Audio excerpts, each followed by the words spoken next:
Yujing City, Tianwei Academy. Yichio, let us part ways. I do this for your own good. I have awakened the class talent 5 elements limit.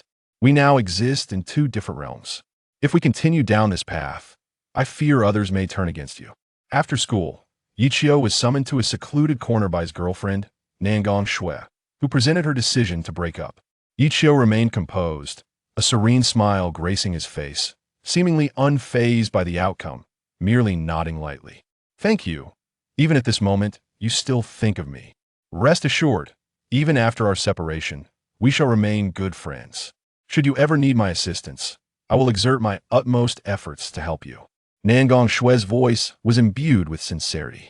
Shui, you possess a kind heart. I am confident you will achieve great success in the future. I shall not delay you any further. I will take my leave now. Yichio smiled gently and turned to depart. With a black cane in hand, he walked with a certain clumsiness. He was blind. Yichio did not venture far. A man approached from the side. Shui, why are you being so courteous to this worthless fool? A chill swept across Nangong Shui's exquisite face as she replied coldly. Though Yichio may be deemed a waste, his parents are esteemed professors at the academy. I shall inevitably find use for them in the future. A few kind words, and he will be filled with gratitude. Why not take advantage of that? The man appeared enlightened, casually drawing the girl closer, smirking, as expected of you. Shui, your foresight surpasses mine. Yichio, do not blame me. If you must assign blame, let it be for your blindness. Nangong Shui's gaze turned resolute and frigid as she and the man turned to leave. Unbeknownst to them, as they departed, Yichio halted in his tracks. Ah, the nature of humanity. A sardonic smile curled at the corners of Yichio's lips. For years prior, he traversed into this parallel world, where at the age of 18, everyone could awaken their talents, acquiring remarkable abilities. His parents were esteemed professors at Tianwei Academy, both possessing A-class talents. Yichio was indeed born into a prestigious lineage. Typically, offspring of parents with high-level talents would also inherit formidable abilities. Yet, for years ago, inexplicably, Yichio lost his sight. In such circumstances, even if one were to awaken a talent, they would inevitably remain blind, unable to unleash their full potential. Yichio, once regarded as the Academy's most promising youth, saw his status plummet, becoming the target of ridicule. Only Yichio understood that he was not truly blind. Upon entering this world, he was bestowed with a system known as ability synchronization, and he had drawn the power of the Rinnegan from the Naruto universe. Upon activating the Rinnegan, Yichio became visually impaired. In truth, this was merely the synchronization process of the system. Only upon reaching 100 completion would he regain his sight and harness the powers of the Rinnegan. 4 years have elapsed, and the synchronization rate for the Rinnegan has now reached 99, just one step away from achieving perfection. At this very moment, Nangong Shui proposed a separation. Though Yichio had lost his sight, his hearing had been remarkably enhanced, and he clearly discerned the dialogue between them moments ago. It appears that no matter where one finds themselves, without strength, there exists no status or dignity, leading to inevitable disdain from others. The so-called affection, when confronted with reality, proves to be fragile and utterly laughable. Fortunately, I am on the brink of recovery. The reincarnation I, at the very least, must be considered in class talent, right? Yichio chuckled softly, contemplating the life he would lead upon his restoration.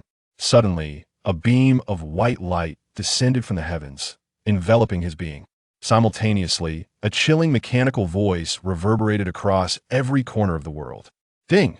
The chosen game is about to commence once more. This time, the game will randomly select exceptional talents from various nations to be transported to a bizarre world, where they will engage in a survival competition. Those who endure will reap abundant resources to be returned to their homeland, while the vanquished will perish, and should the entire team be defeated, millions in their nation shall face sacrifice. Bizarre world, a realm teeming with zombies, the undead, sirens, werewolves, vampires, puppets, demons, and various malevolent spirits. With the onset of night, chaos reigns, and your sole objective is to devise every conceivable means to survive. Participants in the game will receive a faith bonus from their nation's populace. The higher the faith value, the swifter the enhancement of one's abilities. Yichio found himself momentarily bewildered. The Chosen Game is a unique competition in this parallel universe. Periodically, it is randomly initiated, selecting contestants from various countries to engage in battles within an alternate dimension. In the real world, humanity faces the looming threat of monstrous invasions, with their living space and resources dwindling by the day. The outcomes of the Chosen Game directly influence the reality outside.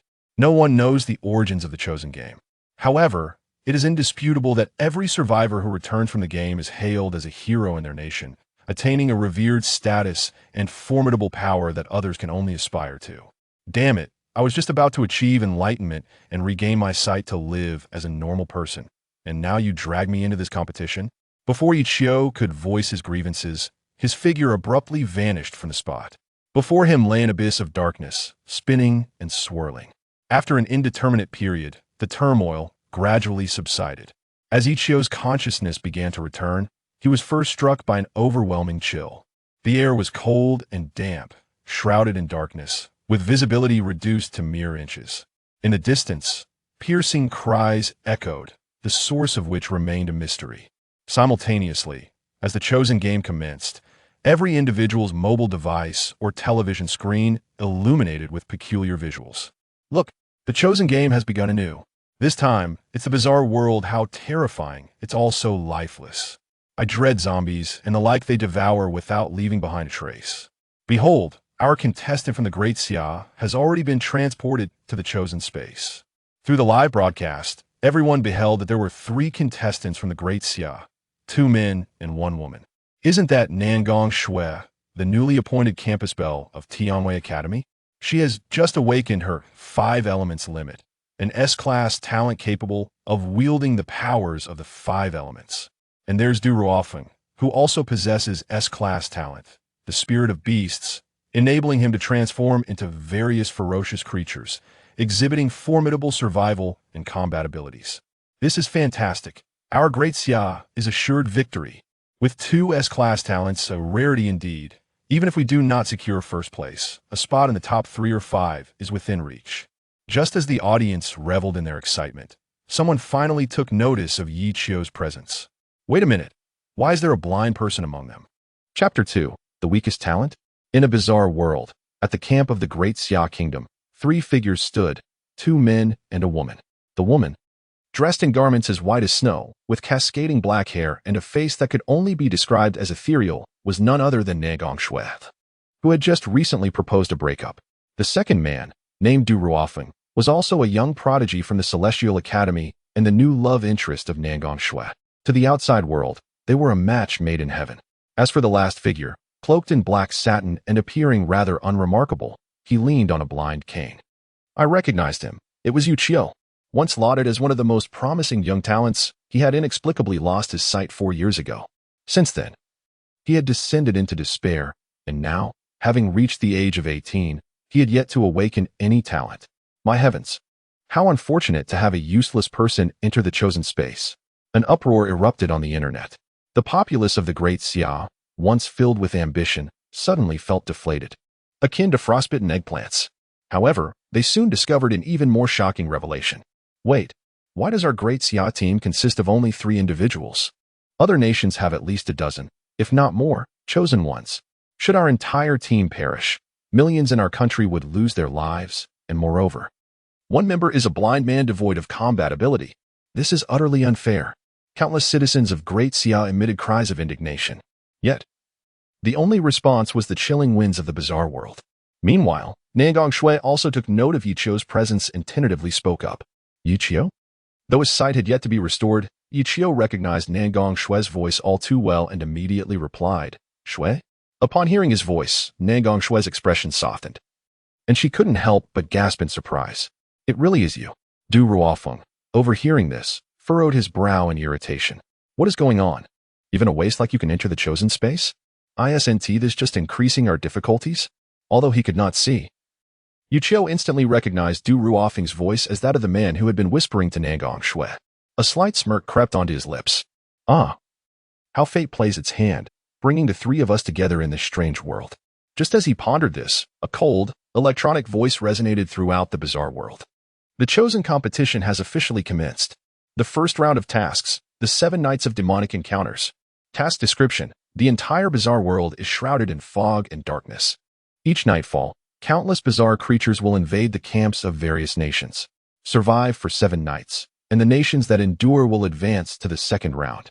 In the interest of fairness, the combat strength of each nation has been automatically balanced to achieve absolute equilibrium. Utilize every resource you can find to survive. The electronic voice concluded. The vast audience of Disya exchanged glances in disbelief. Did I hear correctly? The chosen voice claimed that the strengths of various nations have been equalized? This defies logic. Yet, our Disya has only 3 individuals. Could it be that the prowess of these 3 can rival that of dozens from other countries? Surely. It must be the extraordinary talents of Nangong Shui and Du Ruofeng that necessitated the inclusion of the seemingly useless Yichio to balance the power. The audience, sensing this possibility, felt their enthusiasm rekindle.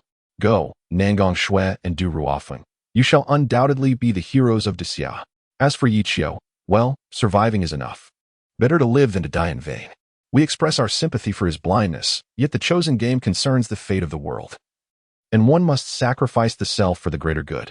Upon hearing the chosen announcement, Nangong Shui and Du Ruofeng were momentarily taken aback, exchanging glances that reflected their mutual confusion.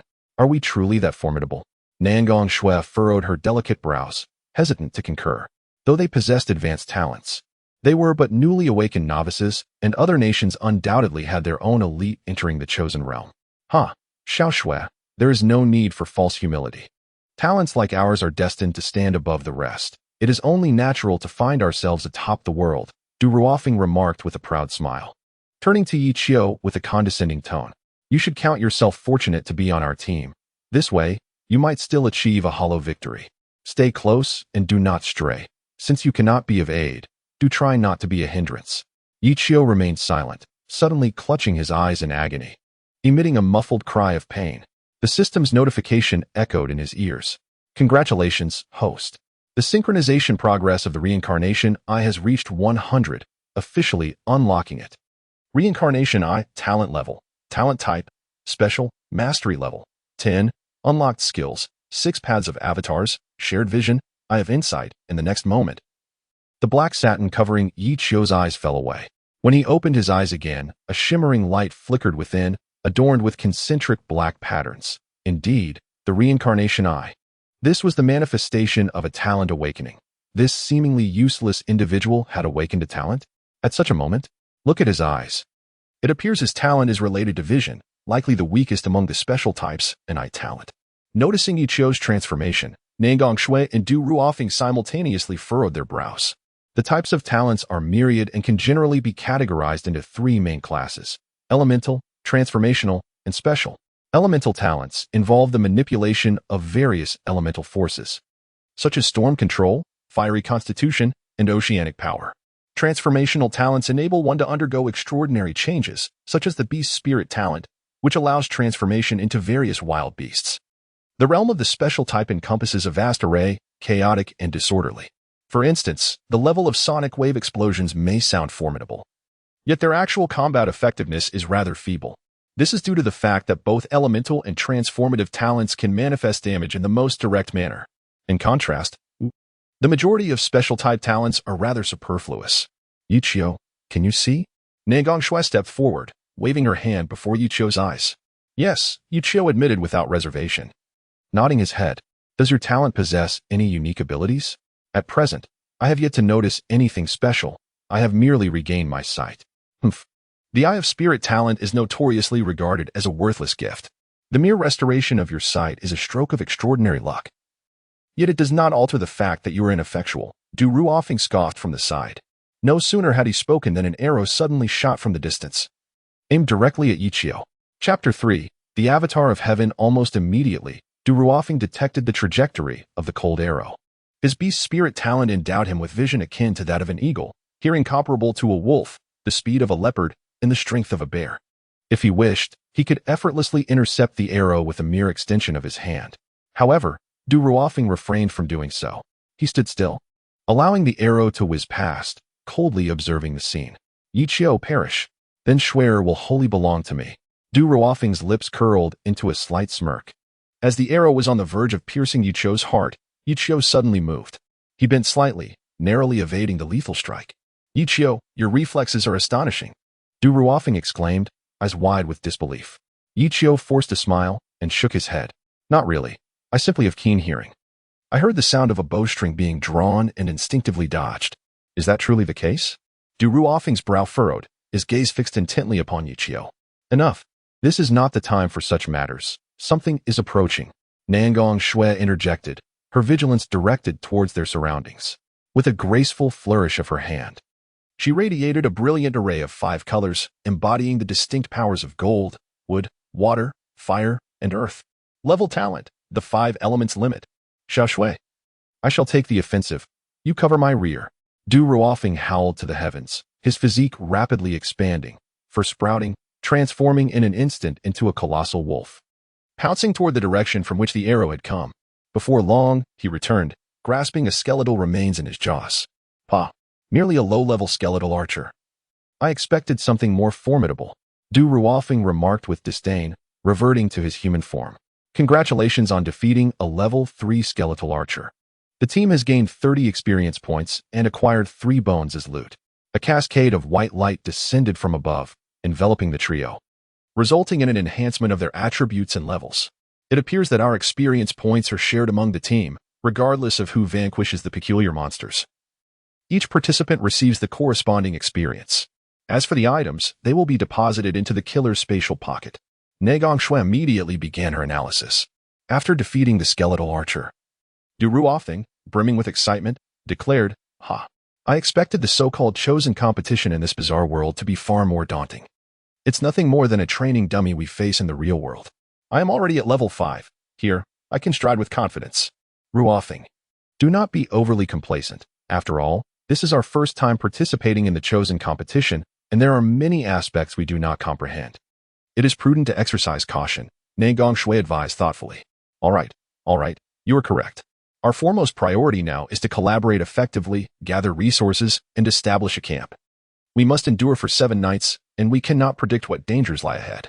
Upon hearing this, Du Ruofeng squinted and smiled mischievously at Yichio, saying, Since we are to divide our tasks based on our abilities, I shall take charge of combat, overseeing daily patrols and guard duties.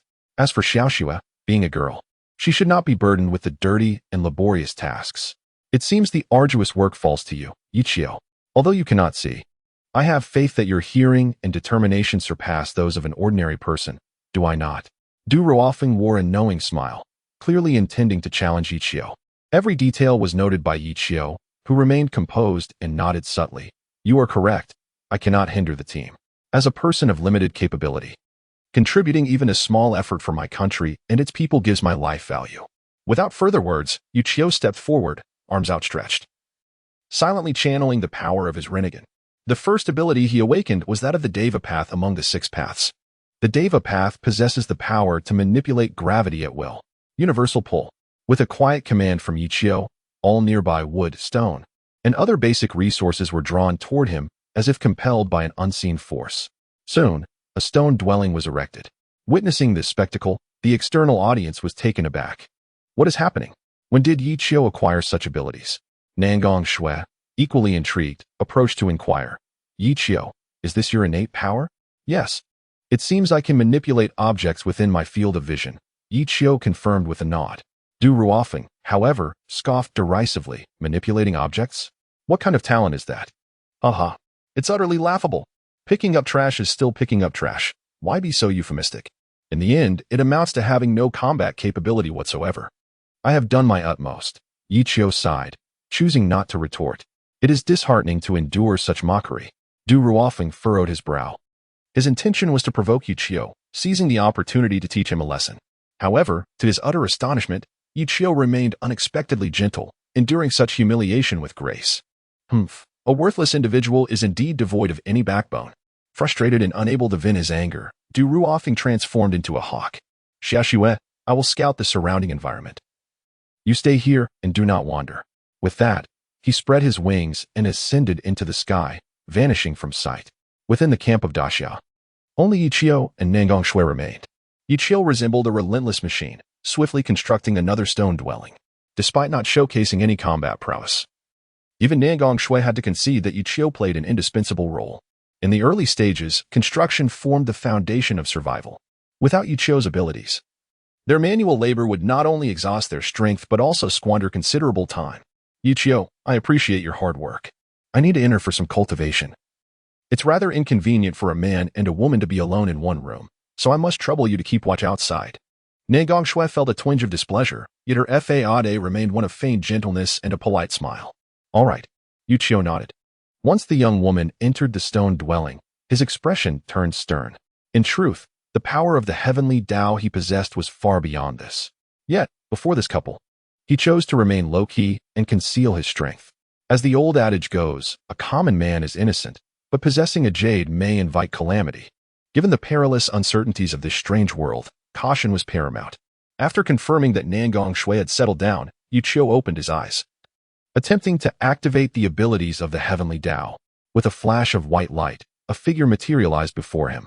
Heavenly Tao Avatar, Level 5, Skills, Divine Universal Pull, Cosmic Attraction, Earth Exploding Stars, Outer Path Demon Statue, Rain Tiger S Liberty Technique, Image Transformation Technique, Illusory Body Technique, Illusory Dragon's 9 Seals, Super Divine Universal Pull.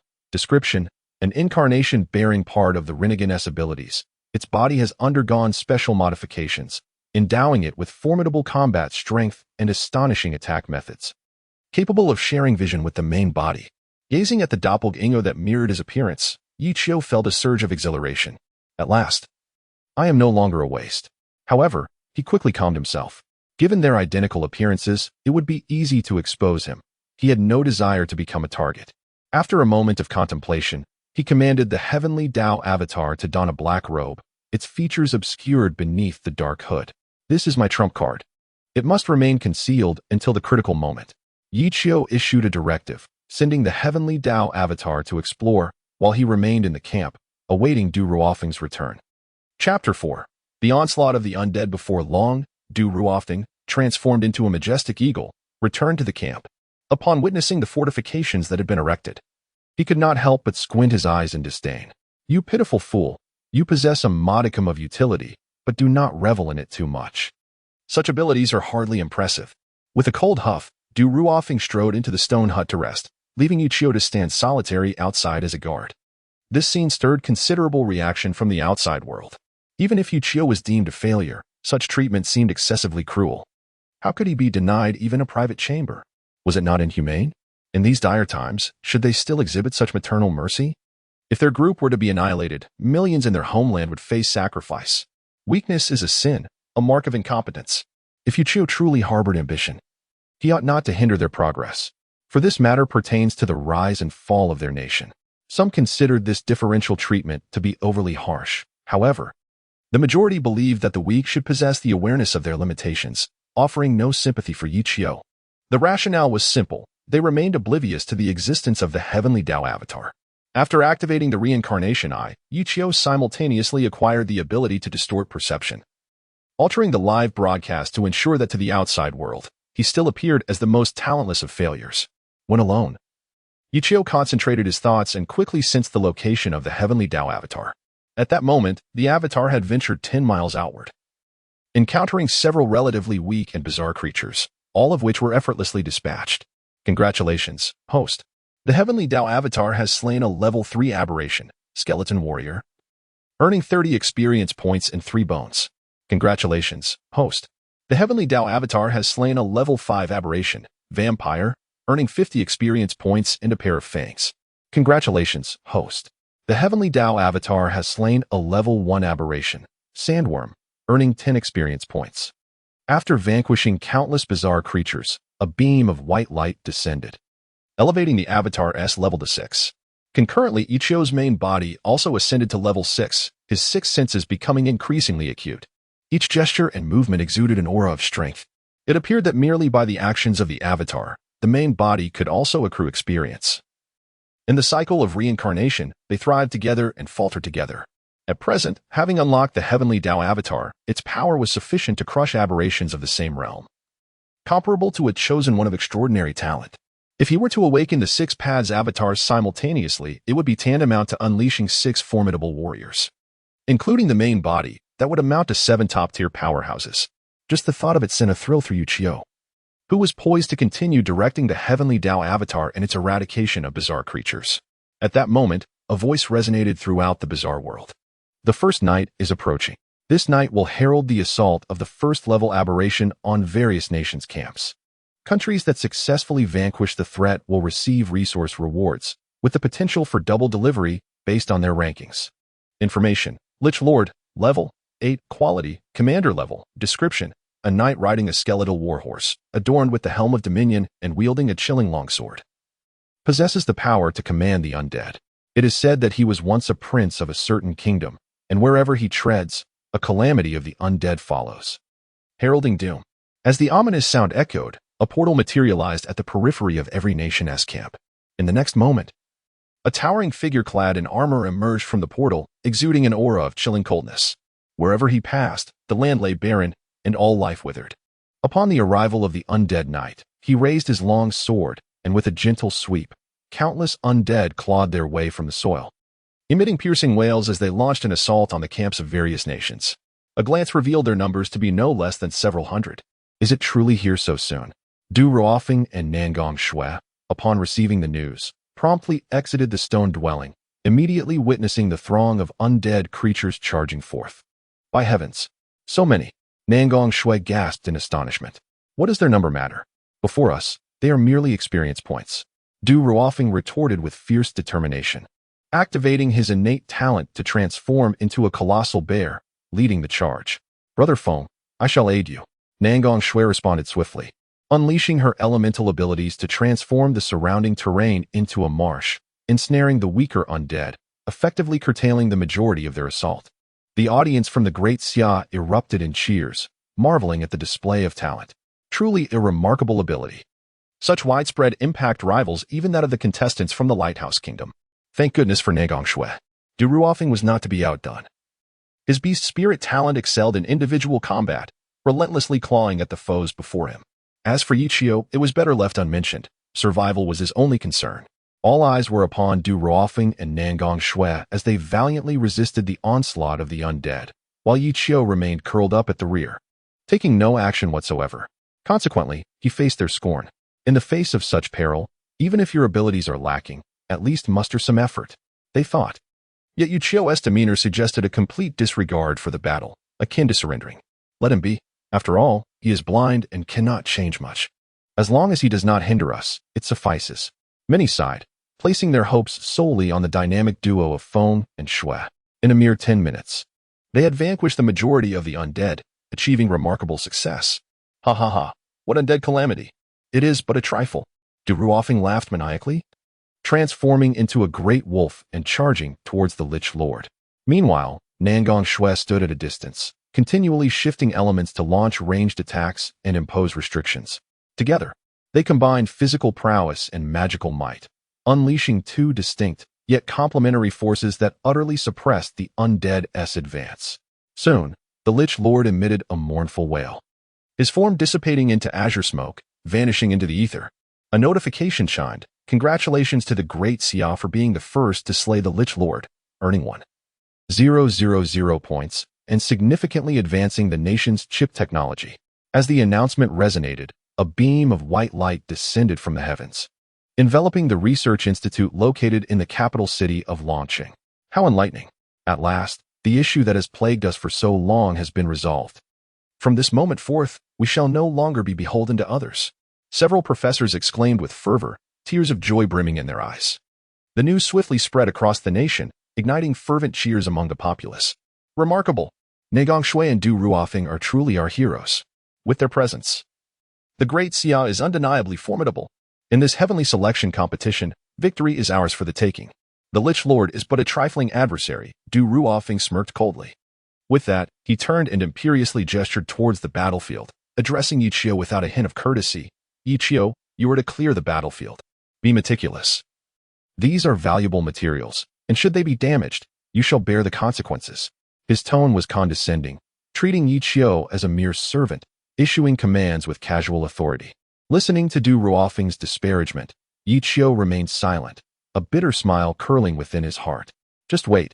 Soon enough, your laughter will fade. Unbeknownst to all. At that very moment, the Heavenly Tao's avatar continued its endeavors in the wilderness, relentlessly harvesting bizarre creatures. Chapter 5, Wealth and Fortune in Danger following the successful slaying of the Lich Lord by the Great Xia. Notifications continued to pour in. Congratulations to the Lighthouse Nation for being the second to slay a lord, earning 90 points and acquiring 100,000 tons of cobalt. Congratulations to the Western Alliance for being the third to slay a lord, earning 80 points and a slight enhancement in aerospace technology. Congratulations to the Great Bear Nation for being the fourth to slay a lord, earning 70 points and acquiring 90,000 tons of gold. Congratulations to Gallia for being the fifth to slay a lord, earning 60 points and acquiring 50,000 tons of tungsten. Congratulations to the Rooster Nation for being the sixth to slay a lord, earning 50 points and acquiring 1,000 tons of steel. Congratulations to the Ingzhou Nation for being the seventh to slay a lord, earning 40 points and a 10 increase in this year's harvest. Nations worldwide completed their slayings, successfully navigating the first night and reaping various rewards, though none could compare to the Great Xia.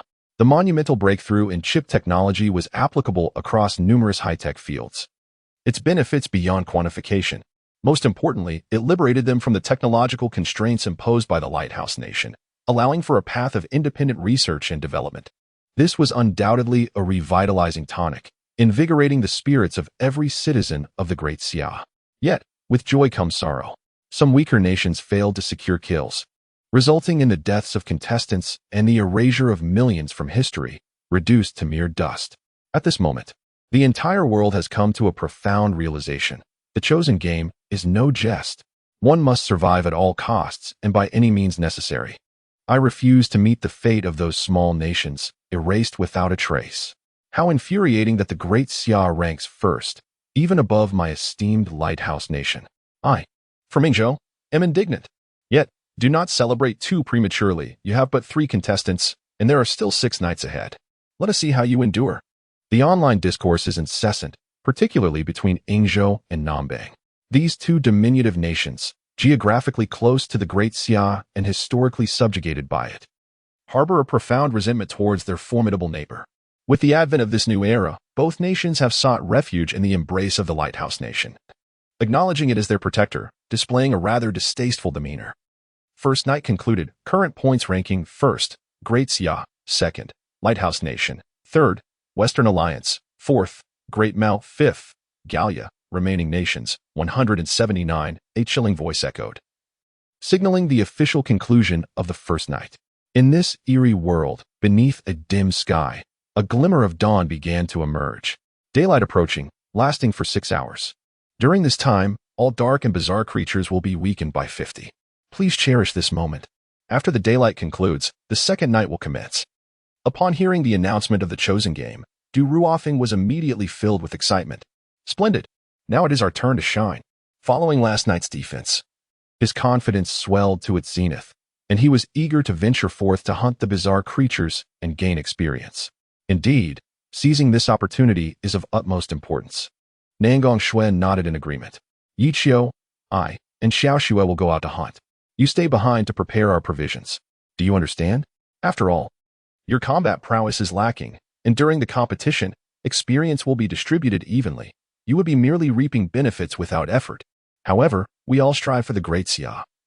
And Xiao Xue and I won't quibble over such matters, as we are all on the same side, right, Xiao Xue? Du Ruofing rambled on. But anyone could discern that he was relegating Yichio to the role of a servant, tasked with menial chores. Very well, you may proceed, Yichio replied, as compliant as ever. What a coward! A smirk played on Du Ruofing's lips as he took Nangong Shue's delicate hand and led her outside. However, upon exiting the camp, he was taken aback. The vast wilderness lay before him, utterly desolate. There were no bizarre creatures to be found. Only bare branches and parched earth greeted his gaze. Surely, our victory over the Lich Lord yesterday must have frightened away the nearby bizarre beings. Du Ruofing could only think of this explanation. Perhaps. Nangong Shui nodded with a hint of skepticism, feeling that something was amiss. The two of them ventured forth, continuing their exploration for over 2 hours. traversing dozens of miles without encountering a single bizarre creature. Something feels off. Even with our deterrent power, it shouldn't wield such influence, right? Finally, Du Ruothing could no longer contain his unease. I'll ascend and take a look. With that, he transformed into a soaring eagle and flew into the sky to survey the surroundings. Upon landing once more, his brow was furrowed, his expression dark. Nangong Shui sensed the strangeness and immediately inquired, "What's wrong?" For reasons unknown, all the peculiar creatures within a 100-mile radius had been eradicated, leaving nothing behind. Doesn't that mean we can gain neither experience nor resources? Nangong Shui furrowed her brow, finally grasping why Du Ruothing appeared so grim. The absence of bizarre creatures meant no opportunity to acquire experience or materials, thus hindering their progression. What shall we do now? If we cannot acquire experience smoothly, how shall we endure the coming nights? Nangong Shui's brow tightened, fully realizing the gravity of the situation. Never mind, since there are no bizarre creatures in our vicinity. We shall hunt within the territories of other nations. Du Ruothing gritted his teeth, making a bold decision. I observe that other nations still harbor peculiar creatures in their domains. The locations of these territories may be influenced by the real world. The closest to us are the South Bang Kingdom and the Yingzhou Kingdom. Both nations have consistently targeted us. It is time to reclaim some interest. Isn't this a bit too reckless? Nangong Shui hesitated. There are still 4 hours until sunset, and we cannot afford to waste time. Fortune favors the bold. If we succeed, we shall become heroes of the great Xia, and upon returning to the real world, we will attain unprecedented honor and status. Conversely, should we fail, we will be scorned by all. You wouldn't want to end up like Yichio, would you? After hearing Du Ruothing's words, Nangong Shui's gaze wavered. After a brief moment of hesitation, she bit her lip. All right, I will go with you. The two immediately set their sights on the direction of the Yingzhou Kingdom and rushed forth. Unbeknownst to them, not far behind, a shadowy figure observed their retreating forms with cold indifference. It was the incarnation of the heavenly path. TSK. How foolish to gamble the future of an entire nation for power and glory. Yichio sighed. Yesterday, while purging the bizarre creatures, he unexpectedly discovered that the experience gained from monsters slain by the incarnation of the heavenly path was not evenly distributed. He had hoped that if Du Ruothing and Nangong Shui could rectify their mistakes, he might extend some mercy and leave them a few creatures. Yet these two remained utterly obstinate, repeatedly provoking and suppressing him. After spending an entire night vanquishing the monsters lurking at the periphery of the domain, I amassed a considerable amount of experience, ascending directly to level 10, leaving others far behind. Now, those two individuals, driven by their own selfish motives, have recklessly ventured into foreign territories to plunder experience. Truly, they are beyond redemption. However, considering the potential consequences for Xia should they meet their demise, Yichio decided to follow them, controlling the avatar of the heavenly path. Chapter 6. The first display of brilliance in the darkness of night. Two figures traversed stealthily within the territory of the Southern Bang Kingdom. The scene within Southern Bang starkly contrasted with what Nangong Shui and Du Ruothing had previously witnessed in Xia. At this moment, 10 competitors from Southern Bang faced a relentless onslaught of countless zombies, teetering on the brink of being overwhelmed by the undead horde. It is evident that Xia boasts the strongest average strength among all participating nations, as even 10 competitors struggle against the tide of the undead. Let us lend them a hand. A mocking smile danced across Du Ruothing's face as he glanced at Nangong Shui. Swear, if we join forces to reap this wave of zombies, our prowess will surely advance. Nangong Shui nodded in agreement. This massive horde of zombies represented a golden opportunity for experience. More importantly, it would allow them to showcase their might in front of the people of Xia by repelling the undead tide, asserting their dominance over Southern Bang. After all, Southern Bang had long groveled before the Lighthouse Kingdom, acting as their lapdog while constantly undermining Xia. Now, it was time to retaliate. With no further hesitation, the duo plunged into the horde of zombies. Du Ruothing transformed into his bear-like form, an unstoppable tank, effortlessly crushing dozens of zombies with a mere swipe. Nangong Shui's elemental prowess was equally formidable, employing earth, water, fire, and nature to annihilate swathes of the undead, leaving nothing but ash in their wake. Among the 10 competitors of Southern Bang, only 5 could still fight. Witnessing the scene unfold before them, they were rendered speechless. Over 10,000 zombies were slaughtered in an instant, while their own ranks were nearly obliterated. The disparity in strength was as vast as the heavens and the earth. The competitors from Southern Bang, who had always sought to undermine Xia, found themselves at a loss for words, overwhelmed by a mix of emotions. In the real world, the citizens of Xia, who were preparing for slumber, were suddenly awakened by the sight of Nangong Shui and Du Ruofeng stealthily infiltrating the territory of Southern Bang. Not only did they slaughter countless zombies to gain rich experience, but they also delivered a resounding slap to the faces of the sycophants from Southern Bang. This spectacle ignited a wave of fervor among all citizens of Xia. Well done. Truly, our Xia's prodigies have shown Southern Bang what true strength entails. Ha ha. Seeing this scene in the dead of night has banished all sleepiness. Nangong Shui and Du Ruofeng are indeed talented and wise. Had they not arrived in time, Southern Bang would likely have faced total annihilation. Ha ha ha, they deserve it. Who compelled them to willingly become sycophants, constantly opposing us? They deserve their fate. Even an additional 10 million would be insufficient. Observing their expressions, one could find them utterly delightful. It truly brings me to laughter. They could never have imagined that the strength of our representatives from the Great Xia would be so formidable, save for that useless Yichio. I am eager to witness how Du Ruofeng and Nangong Shui will deal with these remnants of the South Bang Nation. At this moment, Nangong Shui and Du Ruofeng decisively concluded the battle with a swift and overwhelming force. Nearly 10,000 zombies were eradicated, resulting in substantial experience gains for both, elevating their levels to 8 and enhancing their prowess further. With radiant smiles, Du Ruofeng and Nangong Shui presented themselves before the members of the South Bang Nation, surveying their encampment with a condescending gaze. I represent the South Bang Nation in expressing our gratitude for your timely intervention. Without your assistance, we would have undoubtedly perished amidst the onslaught of the zombie tide. On behalf of the 10 million civilians of the South Bang Nation, I extend our heartfelt thanks.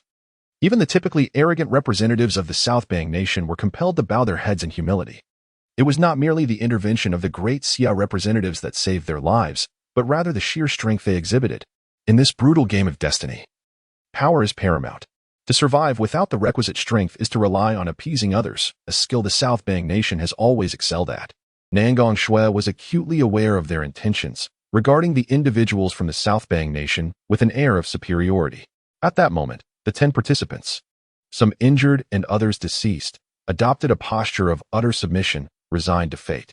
We have always been exceedingly benevolent towards the leading nations, and this time, upon witnessing your peril, we chose to lend our aid. However, everything comes at a price.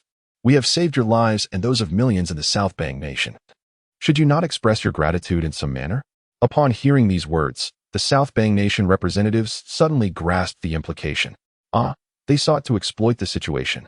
Yet, circumstances were beyond their control. Not to mention Nangong Shui, even the beast-shifting Du Ruofeng was beyond the capabilities of the present South Bang Nation participants. To survive, they had no alternative. This is the entirety of our spoils from the past few days, to express our gratitude for your life-saving assistance. We are willing to offer it to you without reservation. The captain of the South Bang Nation held a bag in his hand, a specially crafted storage pouch designed for trade. Though it appeared small, it had the capacity to hold up to a ton of goods. Upon witnessing this, a triumphant smile spread across the faces of Nangong Shui and Du Ruofeng. Not only had they imparted a thorough lesson to the South Bang Nation participants, but they also seized the opportunity to plunder their resources. Ironically, the latter appeared not only unperturbed but feigned an attitude of gratitude. Such are the benefits of supremacy.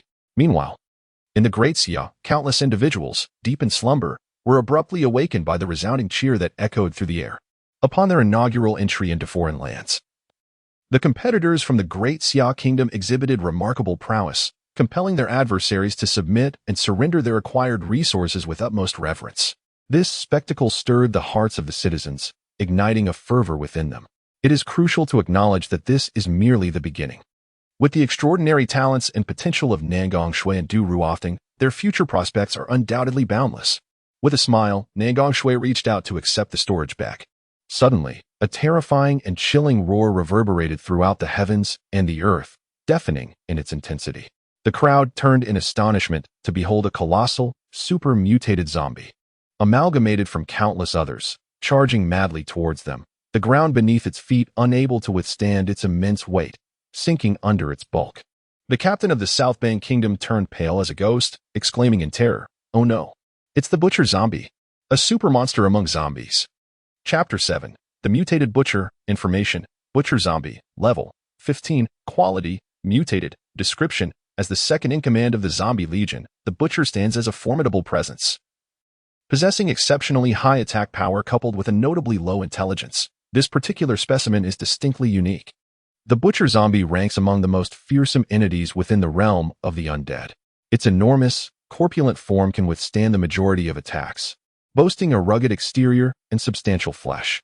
However, any injury inflicted by its strikes could result in either death or severe mutilation. What's more, this is a mutated version of the Butcher Zombie. Its true strength is a mystery that none dare to ascertain. Upon sighting the Butcher, both Ne Gongshui and Du Ruofeng's eyes flickered with trepidation. Is this truly what the Southband Kingdom must confront tonight? This creature appears significantly more formidable than the skeletal knight they had previously vanquished. A moment's carelessness could lead to a gruesome demise. Brother Feng, what should we do? Though Ne Gongshui possessed slightly greater strength than Du Ruofeng, she remained a woman, and in this critical moment, her gaze turned to her only source of reliance, her boyfriend. Despite the turmoil within, Du Ruofeng feigned composure, stating, "With our combined strength, we can undoubtedly defeat this behemoth. However, it is unnecessary. Preserving our strength is the key to survival. This is the domain of the Southband Kingdom. They should handle it themselves." Ne Gongshui paused momentarily before grasping his meaning. What he referred to as unnecessary was indeed a strategic retreat. His nonchalance only affirmed her admiration for him. After exchanging glances, the pair prepared to retrace their steps. On this occasion, they not only garnered substantial experience, but also ascended to level 8, while extorting a considerable amount of resources. Truly, their journey proved worthwhile. As for the Southband Kingdom, they would have to rely on their own fortune and fate. Upon witnessing Ne Gongshui and Du Ruofeng turn to leave, the members of the Southband Kingdom fell into a state of disarray. The captain knelt before them, tears streaming down his face as he implored. As the ancient saying goes, help others to the end, send the Buddha to the west. I beseech you, please stay and assist us in defeating this Butcher Zombie. Otherwise, it matters not if we perish, yet our nation would be accompanied to the grave by countless souls. We shall not close our eyes in peace.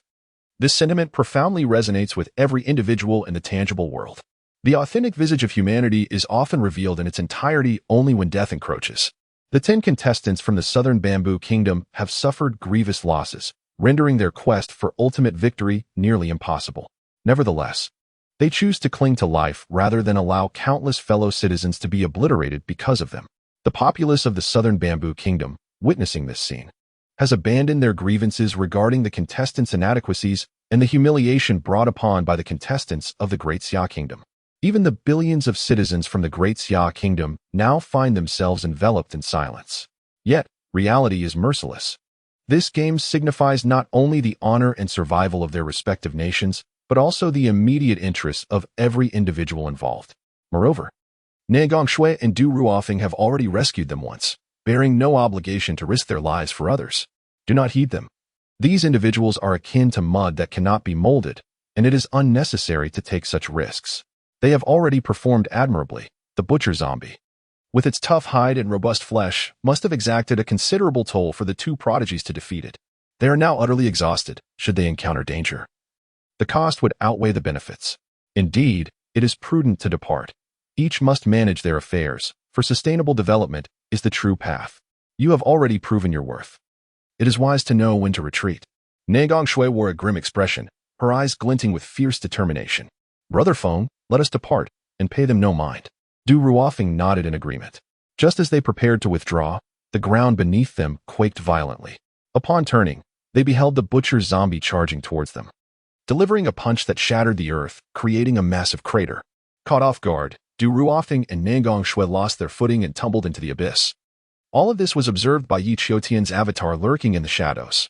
These two fools, unaware of their own limitations, dared to provoke a mutated Butcher Zombie. Yet, if they were to perish, it would pose a significant dilemma for me. With only 3 contestants from the Great Xia Kingdom, the loss of 2 would inevitably allow other nations' participants to surpass their total score. With a sigh, Yichio resolved to grant them a few more days of life. In an instant, his figure darted through the night like a bolt of black lightning, racing towards the colossal creature at the heart of the battlefield. Meanwhile, Ne Gongshui and Du Ruofeng, now covered in mud and in a state of disarray after their fall, had yet to regain their composure when the Butcher's massive fists, the size of truck hoods, came crashing down upon them. Instantly paralyzed by terror, they felt a chill grip their hearts. Little did they expect that this seemingly foolish, clumsy, yet ferocious butcher possessed a certain cunning, first employing brute force to create a vast pit and then trapping them within. Following this, the iron fist descended without affording them the slightest chance to breathe. At the brink of life and death, Nangong Shui swiftly regained her composure from the initial chaos. "Rock wall," she exclaimed, conjuring a barrier of solid stone to shield herself and her companion. This was the most formidable defensive technique within the earth element of the 5 elements aptitude. Regrettably, it proved utterly ineffective against the terrifying might of the butcher. With a resounding crash, the rock wall was effortlessly shattered by the butcher's punch. Nangong Shui's eyes widened in disbelief. The butcher's strength surpassed her wildest imagination, far beyond that of the ordinary zombies she had faced before. Du Ruofeng gritted his teeth, his expression a mixture of complexity as he glanced at Nangong Shui, and whispered, "I'm sorry, Shuer." A flicker of confusion crossed Nangong Shui's face before a sudden realization dawned on her, and her expression shifted dramatically. "Brother Feng, are you truly going to abandon me?" Du Ruofeng remained silent as the butcher, now in a state of frenzied rage, bore crimson eyes and unleashed a ferocious barrage of iron fists that tore through the air, creating sonic booms. Without a moment's hesitation, Du Ruofeng transformed into a falcon, narrowly evading the butcher's onslaught. The ground trembled violently as the butcher continued to strike, leaving everyone in stunned silence, unable to utter a word. "I cannot die. If I perish, the Great Xia will fall. I carry the hopes of countless citizens of Great Xia upon my shoulders." The falcon that Du Ruofeng had become circled overhead.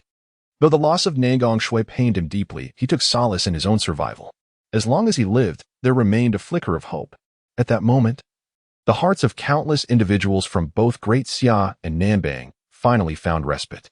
The unexpected demise of Nangong Shui had taken everyone by surprise. They had not anticipated that the butcher zombie possessed not only immense strength but also a degree of intelligence, underscoring the need to never underestimate any foe. Fortunately, Du Ruofeng had survived, preserving a glimmer of hope for Great Xia. Meanwhile, a few from Nanbang seized the opportunity to escape the butcher's lethal reach. It was a tragic loss. Nangong Shui had met her end at the hands of the butcher, a fate that denied her a boundless future. With her demise, the prospects for Great Xia to secure the top position had dimmed. Thankfully, Du Ruofeng had managed to escape. Otherwise, Great Xia would truly have been devoid of hope. For they could hardly rely on the incompetence of Yichio, could they? Although Du Ruofeng had evaded death, surviving in such a perilous environment was a considerable feat in itself, and Great Xia would find itself lagging behind, unable to surpass other nations. On the battlefield, as everyone celebrated their survival and yearned to flee as far away as possible from the butcher zombie, suddenly, a voice, calm yet resolute, resonated through the skies. Divine Royal Heaven's Judgment. Chapter 8.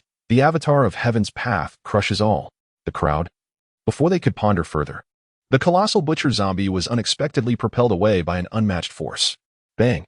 The butcher zombie crashed heavily to the ground, yet its momentum persisted, rolling across the earth until its massive form finally collided with a rocky wall, bringing it to a halt.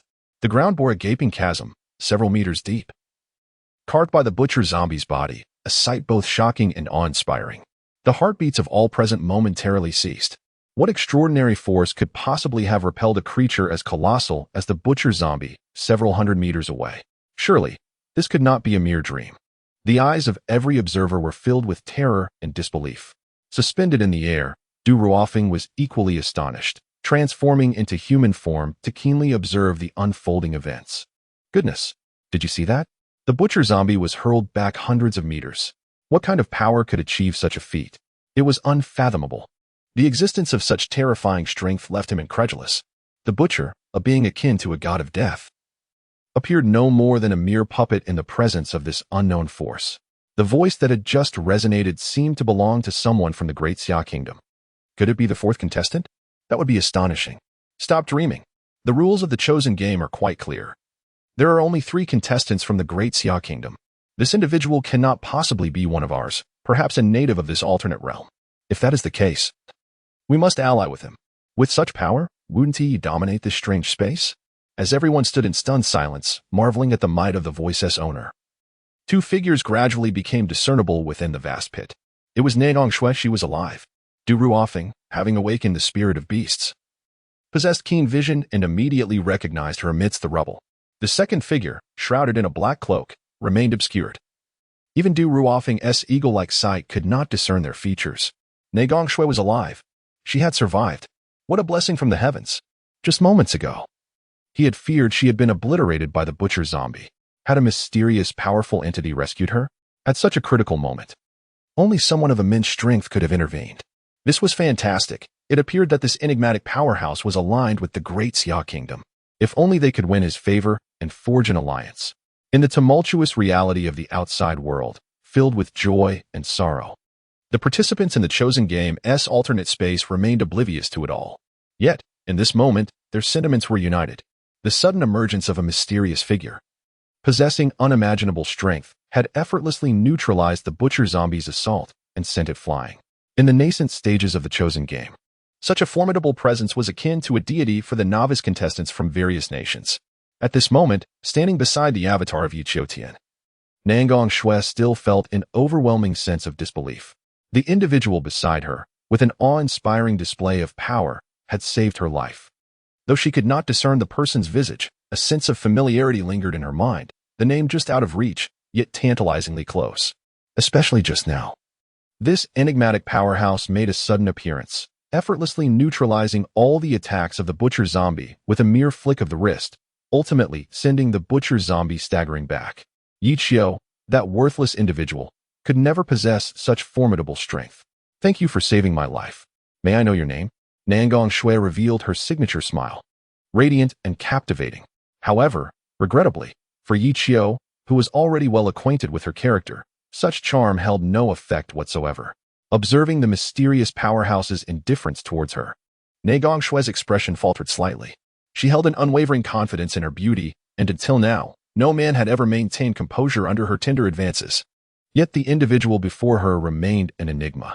Not far away, the butcher zombie staggered to its feet, its massive form trembling as its dazed mind gradually regained some semblance of clarity. It turned its gaze towards Yichio, seemingly unable to comprehend that the one who had just sent it flying was merely a human. The butcher, who typically regarded humans as mere fodder, was finally enraged. With a thunderous roar that shook the heavens, all present turned pale. Suddenly, Yichio's hoarse voice echoed once more. Heavenly explosion. A sphere of dark energy erupted from his palm. In the next moment, an irresistible force, akin to a cosmic devourer, began to draw everything around it towards the dark energy sphere. The heavens collapsed, and the earth quaked. All were rendered speechless by the spectacle before them. Was this still a human? Even Ne Gongshui and Du Ruofeng, who had awakened their extraordinary talents, found themselves at a loss for words. Such power transcended their wildest imaginations. Even with Ne Gongshui's mastery of the 5 elemental extremes, she could never wield such terrifying might. At this moment, the countless citizens of the great Xia kingdom held their breath, all convinced they were witnessing a miracle. The overwhelming gravitational pull devoured everything like a black hole. The butcher zombie, closest to the dark sphere, found itself helplessly ensnared, no matter how fiercely it struggled. In the blink of an eye, the colossal form of the butcher zombie was lifted off the ground and crashed against the solidified rock of the dark sphere. Before the butcher zombie could be torn apart by the gravitational force, countless rocks swiftly enveloped it. In an instant, a miniature satellite materialized in the void. The unfortunate butcher zombie had become a part of this satellite. Looking down again, an immense pit, hundreds of times larger than the one created by the butcher zombie, suddenly appeared before the astonished onlookers. Even the mountains were flattened by the tremendous gravitational force. In less than a week since the commencement of the chosen game's alternate space, the map had been irrevocably altered. The shock was overwhelming, truly overwhelming. All who beheld this scene stood in disbelief, mouths agape. The formidable butcher zombie, despite its terrifying prowess, fell effortlessly before the enigmatic powerhouse, meeting a swift demise. Ultimately, who truly embodies the essence of monstrosity? Standing beside Yichio, Ne Gongshui had previously felt vexed by his demeanor. However, upon witnessing Yichio's extraordinary capabilities, she no longer dared to harbor any grievances. His strength was so overwhelming that she would willingly endure any form of disdain, even if it meant suffering under the lash of a whip. Congratulations on defeating the level 15 butcher zombie. You have gained 300 experience points and acquired 10 pieces of meteorite iron, along with 1 blueprint for camp upgrade. Congratulations. You have earned 100 personal points, which can be converted into team points or redeemed for items once the chosen store is opened. The electronic synthesized voice echoed in Yichio's ears, and a radiant smile illuminated his face. The 300 experience points propelled him instantly to level 12, securing his position as the foremost contender globally. More significantly, the 100 personal points were his to command freely, independent of team allocations. With this enhancement, Yichio turned, exuding a majestic aura befitting his elevated status as a manifestation of the heavenly path. The members of the Southern found themselves cowed, unable to lift their heads in the presence of his overwhelming might. After a considerable pause, the captain of the Southern finally steeled himself, raising his head to present the storage bag originally intended for Nangong Shui and Du Ruofeng with utmost reverence. Please accept these supplies. It is our homage to a true powerhouse. Nangong Shui and Du Ruofeng exchanged subtle frowns. How cunning these individuals are, adept at shifting allegiances to suit their needs. Chapter 9. Camp Upgrade. Beyond extraordinary expectations. How despicable to offer resources meant for our Dacian nation to this mysterious powerhouse. The participants from the Southern are exceedingly shrewd. This act of borrowing flowers to present to the Buddha is remarkably audacious. The appearance of this enigmatic figure left everyone astounded, sparking a desperate desire to curry favor. The Southern swiftly pivoted to align with this mightier enigma, an unexpected yet understandable maneuver. This cannot be allowed. Should the Southern recruit him, they would gain an ironclad ally in this alternate realm. Given their temperament, they would undoubtedly become tyrannical under such protection. Nangong Shui, Du Ruofeng, why do you linger? Seize this opportunity to cultivate a rapport with the mysterious powerhouse.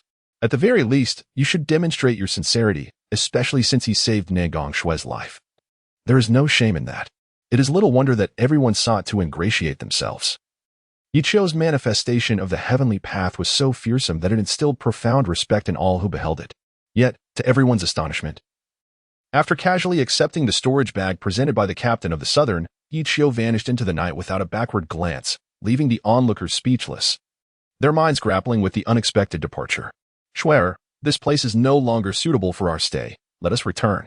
Du Ruofeng intended to flatter the mysterious figure, hoping to gain some advantage, but upon realizing that the individual had no interest in engaging in trivial conversation, he could only sulkily lead Nangong Shui back to the camp. Earlier, Du Ruofeng had abandoned Nangong Shui during the butcher zombies' attack, and she harbored resentment over this incident, huffing disdainfully and choosing to ignore him. Observing her reaction, Du Ruofeng had no choice but to ingratiate himself, explaining the circumstances that compelled his actions. With his strength, he would merely be courting death. He had resorted to such tactics solely to prevent the downfall of the Great Xia Kingdom. At this moment, Nangong Shui's initial fondness for Du Ruofeng had dissipated. However, her decision to part ways with Yichio and align herself with Du Ruofeng was rooted in his awakened exceptional talent. Presently, they were the only 3 contestants representing the Great Xia Kingdom. Yichio, deemed useless, could only rely on Du Ruofeng for a chance at survival and to emerge as the victor in the chosen game. For the sake of future glory and status, she felt compelled to forgive Du Ruofeng. Du Ruofeng transformed once more into a falcon, with Nangong Shui riding upon him as they returned to the camp. Meanwhile, within the camp, Yichio was devising plans for its expansion. He had amassed considerable resources from slaying the mutated foes, including blueprints for upgrading the camp. Coupled with the supplies graciously provided by the South Korean nation, he had more than enough to elevate the camp to the 2nd tier. In the alternate space, the camp served as a sanctuary and a stronghold. The higher the camp's level, the more fortified and functional it became. Thus far, among the remaining contestants from over 100 countries, only a few possessed adequately developed camps, let alone a 2nd tier one. Suddenly, a chilling voice echoed, "Ding." Contestant detected to possess camp construction blueprints. Would you like to upgrade the camp? Yichio paused momentarily, quickly realizing that the Heavenly Dao system had recognized his ample resources for upgrading the camp and had issued an automatic notification. Upgrade. Ding. Camp upgrade successful. This upgrade consumed 500 wood, 10 meteor iron, 100 beast hides, 1 camp construction blueprint. Congratulations to the contestant from the Great Xia Kingdom for being the first to upgrade the camp to level 2, receiving upgrade rewards, 10 increase in all resource acquisition, 50 additional territory range, and 20 increase in experience gained from monster kills. Congratulations to the Great Xia Kingdom for being the first to upgrade the camp.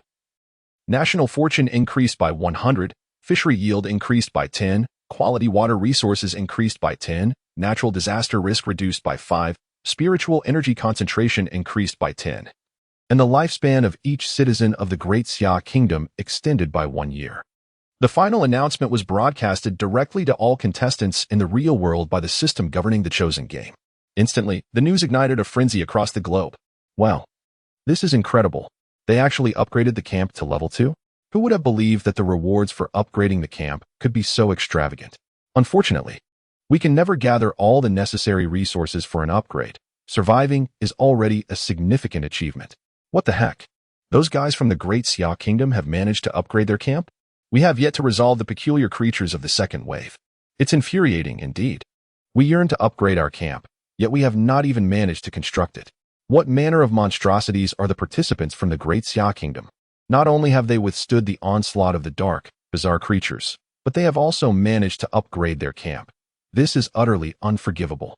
We, the Great Sakura Nation, will undoubtedly surpass them. But wait, what purpose does the camp actually serve? Our participants from Gaul are still sleeping in the trees, having endured 2 consecutive nights of attacks from strange creatures. Who has the strength to build a camp? Hearing the voice of the heavenly path, Nangong Shui and Du Ruofeng were both taken aback. Did we hear correctly? Has our camp been upgraded? The two hastened back to their camp, only to be met with the sight of a magnificent steel fortress, constructed from robust and durable meteorite iron on the exterior and a solid wood structure within. It is both spacious and comfortable while offering exceptional defensive capabilities, significantly enhancing safety compared to the previous rocky camp. Did you do this? Nangong Shui gazed incredulously at the steel fortress before her. This is no mere camp. It is akin to an apocalyptic sanctuary, a haven of safety. With this level 2 camp, even in the face of an overwhelming attack from dark, bizarre creatures, it would not be easily breached in a short time. In an instant, the citizens of the Great Xia Kingdom, who had previously harbored doubts regarding the camp's upgrade, erupted in fervor. The rewards from the Heavenly Path system clearly indicated what the emergence of a level 2 camp represented, a safe refuge, coupled with various enhancements, leading to an explosive increase in benefits. While we may not assert an absolute first place, barring any unforeseen circumstances, a top 3 finish is certainly within reach. This is a solid assurance, especially for the Great Xia Kingdom. As the first nation to upgrade its camp, it has swiftly garnered a wealth of resources.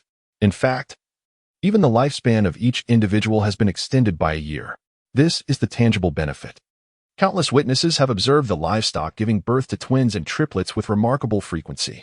Those venturing out to fish return laden even in inclement weather, their holds bursting with seafood.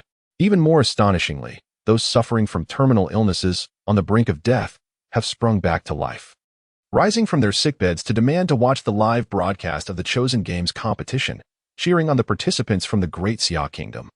Good news has been pouring in, and the rise of the Great Xia Kingdom is imminent. How can this be possible? Although I am unaware of the resources required for upgrading the camp, it is evident that no other nation has managed to do so thus far. How could a mere waste accomplish such a feat? Chapter 10. The third night approaches. Du Ruofeng was quite displeased as Yichio stole the spotlight. In his view, although Yichio possessed the ability to manipulate objects within a certain range, it was utterly impossible for him alone to complete the monumental task of upgrading the camp. Even if it were true, he was unwilling to acknowledge it from the depths of his heart. With a light chuckle, Yichio reflected on the prolonged absence of his companions and seized the opportunity to fortify and enhance the camp. Coincidentally, a few oblivious zombies wandered nearby, and he effortlessly dispatched them, fortune smiling upon him as they yielded materials for upgrading the camp. His tone was nonchalant, as if recounting an inconsequential event. The benefits of the camp's upgrade far exceeded his expectations, proving immensely advantageous for his future endeavors. Whether Nangong Shui and Du Ruofeng chose to believe him was of no concern to Yichio, even in dreams. They would never associate him with the invincible incarnation of the heavenly Tao. That was sufficient. Really? How incredibly fortunate. Nangong Shui could hardly conceal her excitement as she scrutinized the camp, her eyes brimming with admiration. As if you could construct a level 2 camp on your own. You merely stumbled upon a few stragglers and fortuitously acquired the materials for the upgrade. Du Ruofeng scoffed, derision evident in his voice. Yichio remained unfazed by Du Ruofeng's mockery, amusement bubbling within him. How amusing it was to see this fellow, who had nearly soiled himself upon encountering the butcher zombie, now feigning bravado. What expression would he wear if he were to discover that the revered incarnation of the heavenly Tao was, In fact, Yichio himself. Nangang Shui nodded. Yichio, your luck is indeed commendable. Being able to team up with us in the chosen game and defeating a few feeble zombies to obtain the upgrade materials has finally shown your worth. You haven't disappointed me. Of course, my talents do not compare to yours, and I shall not shy away from tasks within my capacity, he replied. Very well, she continued. We nearly perished outside. Fortunately, Duruothing managed to turn the tide and vanquish them. Yichio stifled a laugh. How shameless they were, pretending before him. Oblivious to the fact that the one who had just saved them stood silently before them, watching their charade. In any case, we are exhausted. Prepare some food. Tomorrow night's battle will rely heavily on the two of us, she directed. You, useless fellow, can sleep by the entrance and alert us of any dangers. With that, Nangang Shui strode into the largest room of the camp. Duruothing cast Yichio a haughty glance. Move quickly, don't dawdle. As he observed the two intimately retreat into the bedroom, a faint smile graced Yichio's lips. Within the confines of the camp, the realities of the outside world could not intrude. Their obliviousness to his presence was palpable. Yet, every action bore a consequence. How long could they maintain their mirth? Turning away, Yichio's incarnation of the heavenly Tao appeared outside the camp's entrance. This night was destined to be one of wakefulness. The second night concludes current score rankings: first place, Great Xia; second place, Lighthouse Nation; third place, Western Alliance; fourth place, Great Bear Nation; fifth place, Gaul Nation; remaining nations, 165. A chilling voice resounded, marking the official end of the second night. In this eerie world, beneath a dim sky, a glimmer of dawn began to emerge. The arrival of daylight is imminent, lasting for 6 hours. During this period, all dark and bizarre creatures will be weakened by 50%. Please cherish this time. After daylight ends, the third night will commence. In just one night, 14 nations have been eliminated. The nations that fell will confront the grim fate of resource scarcity, rampant monster attacks, and the demise of millions. In stark contrast to the flourishing Great Xia, these nations now deeply regret not having endeavored to ally with Great Xia in light of the Lighthouse Nation's intimidation. Nor did they seize the opportunity to team up with Great Xia's participants at the earliest. Now it is too late. Yesterday, Great Xia was indifferent. Today, it is beyond their reach. Such is the cruelty of reality. After 2 days and nights, many nations have finally turned their gaze toward the typically low-profile Great Xia. Presently, Great Xia holds an unassailable lead atop the scoreboards, with its national strength surging, heralding an impending supremacy. In several nations live broadcasts. Discussions have begun on how to collaborate with Great Xia to collectively confront the current global crisis of resource depletion and the onslaught of monstrous beasts. However, the citizens of Great Xia express, we are still quite weak, far from being able to tackle the ongoing crisis. We have a long road ahead, and it is best for everyone to ensure their own well-being. Despite such statements, there is a palpable sense of pride within. Given the current circumstances, the rise of Great Xia is merely a matter of time. Meanwhile, Yichio's avatar of the heavenly Tao has not disappointed, returning triumphantly. Congratulations to the host. The heavenly Tao avatar has slain a level 5 bizarre creature, the Murder Hornet, earning 15 experience points. Congratulations to the host. The heavenly Tao avatar has vanquished a level 9 bizarre creature, the Parasite Beast, earning 30 experience points. The heavenly Tao avatar's prowess is formidable. In just one night, it amassed nearly 10,000 experience points for Yichio, elevating his level to 19. Yichio distinctly felt his senses sharpened significantly compared to yesterday. Even the melodious chirping of birds and the fragrant bloom of flowers hundreds of meters away were vividly perceptible, as if he were amidst them. Moreover, when he casually threw a punch, he astonishingly left an imprint on the surface of the meteoric iron wall. It is worth noting that this is a rare metal, impervious to deformation even by ferocious beasts. This indicates that Yichio's strength has transcended that of an ordinary human, rivaling that of a beastly form of Duruothing. Such is the nature of a level talent. Yichio scoffed. Just then, a cold voice abruptly echoed. Before the third night, treasure locations will randomly refresh within the alternate realm, unlocking unexpected rewards upon discovery. On the third night, unknown and eerie creatures will roam freely, prompting all participants to exercise utmost caution. Following the conclusion of the third night, the remaining contenders will advance to the second stage of the game, where the difficulty will escalate exponentially. What is happening? Is the chosen system truly this benevolent?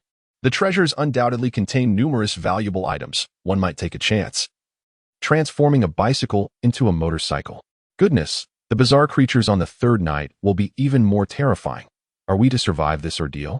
Though perilous, we have no choice but to fight. Otherwise, our chances of survival will become increasingly grim.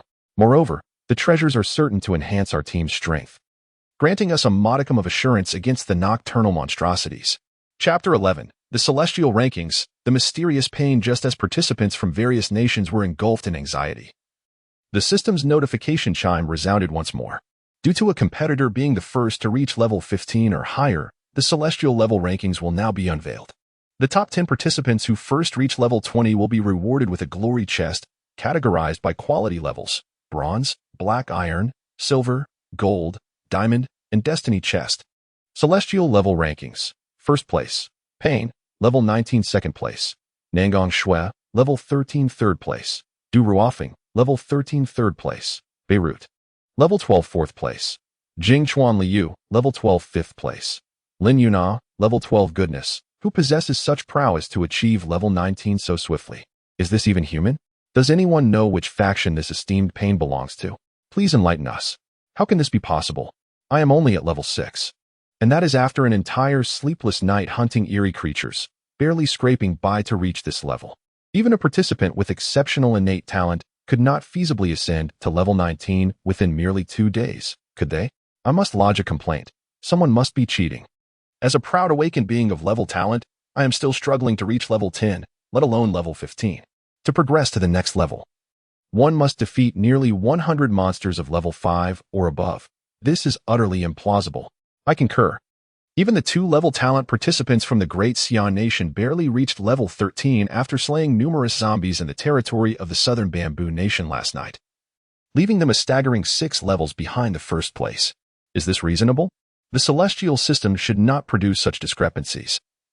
The only explanation is that this individual named Pain is not only annihilating monsters with ease, but is also challenging creatures of higher levels, possibly even slaying those of lordly rank, thus achieving the terrifying level of 19. What is the point of this game? This individual is on the verge of being the first to reach level 20, while we toil like turtles, merely striving to survive. It feels utterly disheartening. I wish to withdraw. Withdrawal is no longer an option, unless one were to lie down and forfeit. Our only hope for a turnaround lies within the treasures, which are sure to contain numerous valuable items. Despite the inherent dangers, there is no choice but to press forward. Otherwise, survival in the days to come will become increasingly arduous. The treasure undoubtedly possesses the potential to enhance the team's strength and provide a greater assurance against the nocturnal onslaught of monsters. Within the camps of various nations in the celestial broadcast rooms, citizens and competitors alike are astounded by the presence of the top rank on the celestial leaderboard, while fervent debates ensue regarding the pursuit of treasure. In the camp of the Great Xia, however, Nangong Shui and Du Ruofeng are unleashing their ire upon Yichio due to the unsatisfactory breakfast. What is this? Is this fit for human consumption? It was one thing when you were blind, but now that your sight has been restored, how could you prepare such a dish? Since their encounter with the enigmatic powerhouse the previous night, Nangong Shui has increasingly found Yichio intolerable. If only she could secure the favor of that mysterious figure, she would wield unprecedented power in this alternate realm, free from concerns over sustenance and safety. She directed her pent-up frustration squarely at the mild-mannered Yichio. Meanwhile, Du Ruofeng seized the opportunity to curry favor with Nangong Shui, promptly chiming in, "Yichio, you must understand that your survival thus far has been entirely reliant on the two of us. Otherwise, you would have perished at the hands of the zombies last night." Yichio maintained an unruffled demeanor, his expression calm. "Apologies, I was preoccupied with upgrading the camp last night and could not gather food.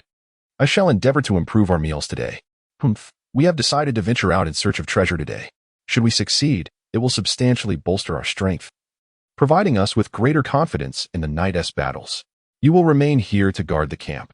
Should it be overrun by others or monsters, you may as well offer your life in atonement." Du Ruofeng's tone was frigid, seemingly oblivious to the fact that it was Yichio who had facilitated the camp's successful upgrade. "Shui, with our camp's experience and resource acquisition bonuses, we must take advantage of the daytime when the monsters are weakened. We need to slay as many as possible to quickly reach level 20. Finding treasure would be the icing on the cake. Indeed, while our current level lags far behind the first-place contender, Pain, Securing the second or third positions would still yield rewards in the form of treasure chests. I am eager to discover what wondrous items lie within. Disregarding Yichio, the two continued to discuss their plans as they ventured into the desolate and perilous wilderness. Observing their retreating figures, Yichio wore a sneer of disdain. Just moments ago, as his level approached 20, the chosen system had inquired whether he wished to disclose his personal level information. Yichio opted for disclosure, but under a pseudonym, Pain, the name of his celestial avatar. This choice would safeguard his identity from exposure and the complications that might ensue. System, check personal information. Personal information, name, Yichio, level, 19, talent level, reincarnation Eye, talent type, special, mastery level, 10 unlocked skills, 6 paths clone, shared vision. Eye of insight, strength, 95, average person, 10, agility, 90, average person, 8, constitution, 85, average person, 7. This personal information panel is accessible solely to the participant. As the level increases, so too do the three-dimensional attributes, resulting in a more formidable overall strength. Yichio's deity clone is intrinsically linked to himself. Thus, any enhancement in his own power will concurrently elevate the prowess of the deity clone. Such a dual delight is something that others can scarcely comprehend. Regrettably, Yichio's mastery of the reincarnation Eye has yet to show any signs of progression. It appears that his level remains too low to unlock additional clones. Suddenly, a spark ignites in Yichio's eyes. In the chosen game, aside from vanquishing monsters to gain experience, one can also consume various celestial materials and spiritual herbs to bolster one's attributes. This bears some resemblance to the reality of the world. However, in the real world, the dearth of spiritual energy, compounded by the rampant presence of beasts, renders the acquisition of such resources exceedingly challenging. Yet, in this alternate space, the resources are virtually inexhaustible, eliminating concerns regarding their availability. Yichio's deity clone can adeptly assume the identity of Pain to gather resources and enhance its own strength. At present, Yichio's level far surpasses that of his peers. He is well aware of the adage, the nail that sticks out gets hammered down. Therefore, he must keep his extraordinary talent of the reincarnation Eye concealed, especially the fact that he possesses the ability to create 6 paths clones. Chapter 12, Treasures of the Wilderness. A hope for national turnaround in this merciless and frigid chosen game. The only person one can truly rely on is oneself. Thus, it suffices for him to level up before others reach level 20. Personal strength is paramount at this moment, with power sufficient to look down upon the world. Even if everyone were to learn of his talents and abilities, it would not affect him in the slightest. They would only regard him with awe and submission. With a mere thought, Yichio sends forth his deity clone once more. This time, his objective is to procure resources from the alternate space. Only by acquiring resources can he afford to enhance his strength. As for his level, maintaining a slight lead over others will be more than adequate. In a primeval jungle, Du Ruofing and Nangong Shui are struggling onward. Their journey has brought them to this desolate place, where not even a single ant has been sighted. Last night, Yichio's deity clone not only annihilated all low-level creatures within the domain of the Great Xia Kingdom, but also ventured into the territories of other nations, dispatching numerous bizarre creatures. Should others become aware of this, they would undoubtedly be filled with both astonishment and fury. How vexing it is. What on earth is happening? There isn't a single bizarre creature in sight around here, which is utterly perplexing. How can the two of us level up under such circumstances? If we lag behind the other nations, we shall lose all face. Du Ruofing wore an ominous expression, incessantly cursing. It is indeed quite strange. Last night was the same. As if all the peculiar beings here had vanished, seemingly in fear of some terrifying entity. Could it be that our strength is so formidable that all bizarre creatures are compelled to flee from us? Du Ruofing's inexplicable confidence once again ignited Nan Goshue's ire. Do not let your confidence run amok. While we can handle a horde of zombies, there are many beings far more powerful than them. And the situation is certainly not as simple as it appears. Du Ruofing scoffed silently, feeling unconvinced, yet chose not to voice further objections. Suddenly, he caught a whiff of something intriguing. Do you smell that? It seems to be the scent of fruit. Nan Gongxue also inhaled deeply. But her innate talent and sense of smell were nowhere near Du Ruofing's. After sniffing for a while, she detected nothing. Schwer, there seems to be a fruit tree ahead. I've heard that the spiritual fruits and herbs in the other world are treasures that can enhance physical attributes. Let us hasten to investigate. If it is true, we shall strike it rich. Excitement gleamed in Nan Goshue's eyes. Are you serious? Under equal circumstances. The three fundamental physical attributes determine the disparity. The significance of spiritual fruits and herbs is self-evident. The two grew increasingly animated, eager to claim the spiritual fruits for themselves. Meanwhile, Yichio's avatar appeared behind them. With his keen perception, he had long since detected the distant fruit tree. Such a valuable find could not possibly fall into the hands of these two. Humph, your existence merely serves to mask my true strength. Dreaming of contesting resources with me? Not a chance. With a swift motion, Yichio vanished from sight. Heavens! It truly is spiritual fruit. We are fortunate. So many fruits will sustain us for half a month. This is indeed a rare treasure of the otherworld. After enhancing our strength, defeating bizarre creatures will be a trivial matter. Even should we encounter the butcher zombies again, we shall not tremble in fear. The smiles on Nan Gongxue and Du Ruofeng's faces were nearly crooked with joy.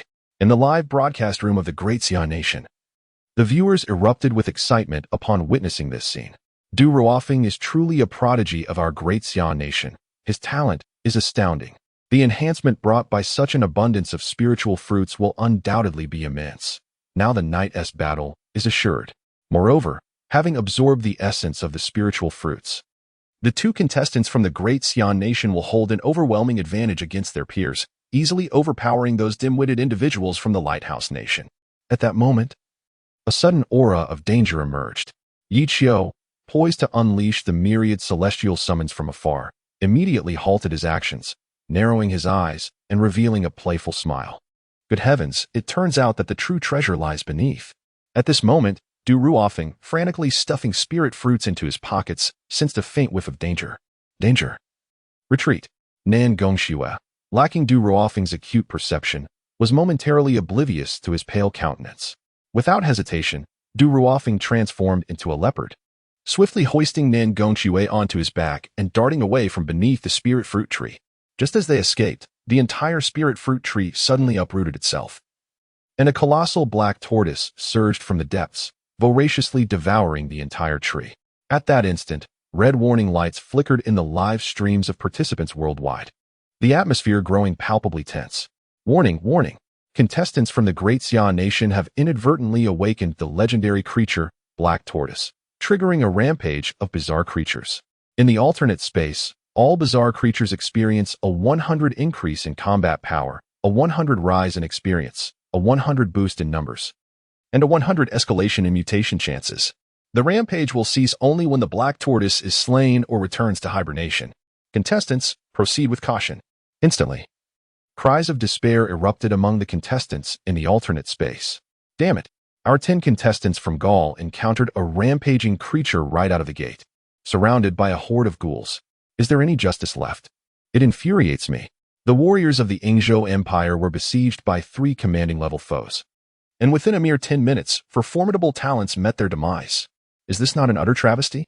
Our valiant fighters from the West State Alliance are in dire straits. After finally locating a treasure site, they were ambushed by thousands of vampires. Thousands. Who can withstand that? The live streams from various nations erupted in chaos, helplessly watching their contestants being assailed by the suddenly rampaging creatures. Their cries of anguish mingling with curses directed at the Great Xia Nation for the countless casualties. Meanwhile, the live stream from the Great Xia Nation was equally rife with astonishment. Epic level. Black Tortoise. This is a monumental predicament. Had it not been for Du Ruofeng's quick reflexes, he would have been devoured just moments ago. Truly, the epic level is no trifling matter. It far surpasses even the butcher zombies. Engaging it head-on is out of the question. Fleeing is paramount. If we can return to camp, we might hold out for a while longer. Otherwise, we risk being annihilated. Indeed, forget about slaying or putting the Black Tortoise back to sleep. Those are mere fantasies.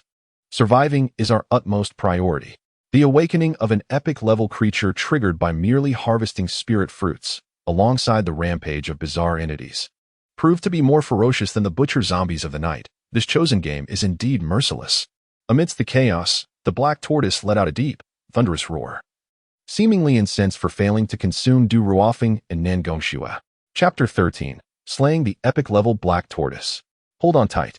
Du Ruofeng dared not even glance at the Black Tortoise. The oppressive aura of the epic-level creature nearly rendered him breathless. As a gifted awakener of the spirit of beasts, Du Ruofing possessed an acute sensitivity to danger that far surpassed that of ordinary individuals. It was precisely this awareness that made him acutely cognizant of the terrifying power of the Xuanwu turtle. The mere sound of its furious roar nearly caused cramping in his calves, and all he desired was to escape as far as possible. With Du Ruofing's desperate sprint, the two soon fled several hundred meters away. Only at that moment did everyone breathe a sigh of relief. Though the Xuanwu turtle was immensely powerful, as long as they remained outside its attack range, they should be safe. However, just then, the Xuanwu turtle suddenly opened its enormous mouth and took a deep breath. In an instant, the winds howled and the earth trembled. Trees, birds, and even massive boulders were drawn into the gaping maw of the Xuanwu turtle.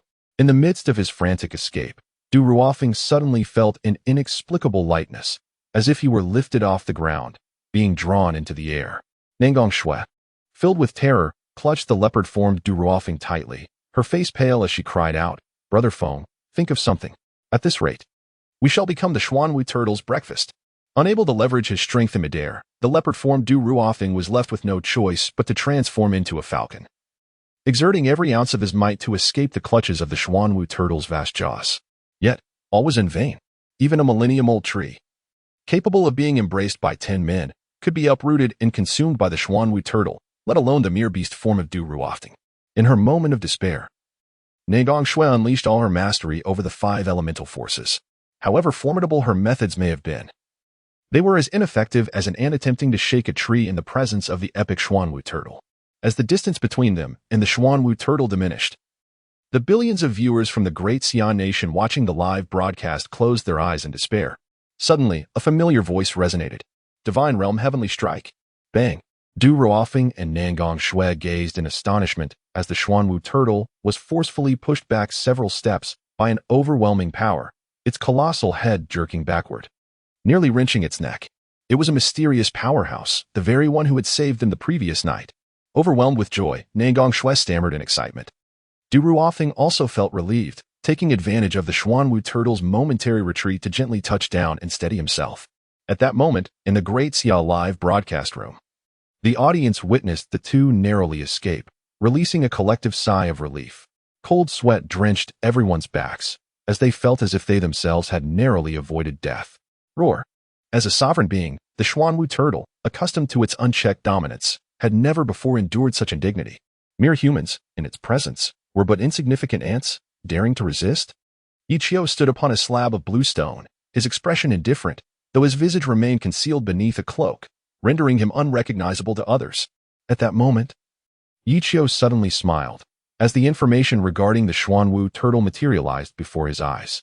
The black tortoise, epic level, skills, fiery breath, devouring the universe, absolute defense, annihilation of all. Hint: defeating epic-level creatures may yield epic-level items. Introduction: a mythical beast that exists only in legends. This particular one has been forsaken in another realm due to a taint of ominous energy, becoming a lesser monster. Nevertheless, its power is formidable, and those who encounter it can only hope for their own survival. With a sudden exhalation, the black tortoise unleashed a torrent of blazing flames, instantly engulfing Yichio. The mysterious powerhouse was annihilated by the black tortoise in an instant. How terrifying! This is disastrous. The black tortoise is extraordinarily formidable, spewing forth fiery breath. Who can withstand such ferocity? Seizing the moment, we must flee. Even the enigmatic strong man is no match for the black tortoise. There is no shame in escaping. We must not perish. If the black tortoise claims our lives, the great Xia kingdom will be utterly devoid of hope. The audience in the live broadcast roared, wishing their voices could reach Nangong Shui and Du Ruofing's ears. Du Ruofing, however, was no fool. Witnessing even the mighty mysterious figure being consumed by the black tortoise left nothing more to be said. One word sufficed: flee. Yet, just as he prepared to drag Nangong Shui away, a familiar, muted voice suddenly resonated in their ears. Although the voice was soft, each word rang clear, akin to the inexorable will of the heavens. 9 seals of the illusionary dragon. Before them, Yichio's avatar of heavenly will, a shadowy figure, stood unscathed upon the blue stone. With hands clasped together, a beam of azure light descended from the heavens, illuminating the black tortoise. For the first time, fear flickered in the creature's eyes. As Yichio's voice echoed, the colossal black tortoise vanished into thin air, sealed within the maw of the outer path demon. Announcement: Contestant Pain has sealed the epic-level black tortoise back into a state of eternal slumber. The rampage of the bizarre creature has been quelled. Contestant Pain earns 1,000 personal points, 1 orange treasure card, 3,000 experience points, a permanent increase of 10 in all attributes, 1 ton of freshwater food, and basic materials. Contestant Pain becomes the first participant to reach level 20, earning 1 diamond treasure chest and the title of Champion of Heroes. In the Great Xia Fortress, Yichio's smile was wider than ever. He owed a debt of gratitude to the 2 fools, Nangong Shui and Du Ruofeng. Otherwise, he would have hastily uprooted the spirit fruit tree and stored it in his dimensional space, thus awakening the sleeping black tortoise much sooner. Now, he had effortlessly reached level 20, with just a hair's breadth to level 21. Furthermore, he had acquired 1,000 personal points, surpassing the total points earned by the entire team.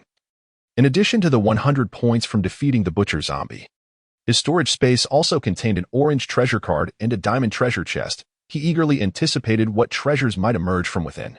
What surprised Yichio the most was that, as the first contestant to slay an epic-level adversary, he received a permanent attribute enhancement of 10. This was indeed a lasting boon. It meant that Yichio's overall attributes had now surpassed the 3-digit mark. Moreover, as the competition progressed, the effects of attribute enhancements became increasingly pronounced. How could contestants without such enhancements possibly contend with Yichio? The Xuanwu turtle had been sealed, and the bizarre creature's rampage had finally ceased. Yet the number of these strange entities had not diminished. Contestants from various nations remained embroiled in fierce battles. However, compared to the previous dire circumstances, the situation had markedly improved. After several rounds of intense combat, the contestants' levels had risen significantly, and their innate abilities had been bolstered, granting them a fighting chance against the numerous bizarre creatures. Upon hearing the announcement from the Heavenly Tao, everyone was struck with a mix of excitement and dread. Their expressions contorted with envy and fear. The live streams from over 100 nations descended into chaos due to this announcement. Oh, Shete! Why was it once again this mysterious figure, Pain? Who exactly was he, capable of sealing even epic-level beings? What could he not accomplish? Chapter 14. Dignity and Survival. Which to choose? Impossible. This was absolutely unfathomable.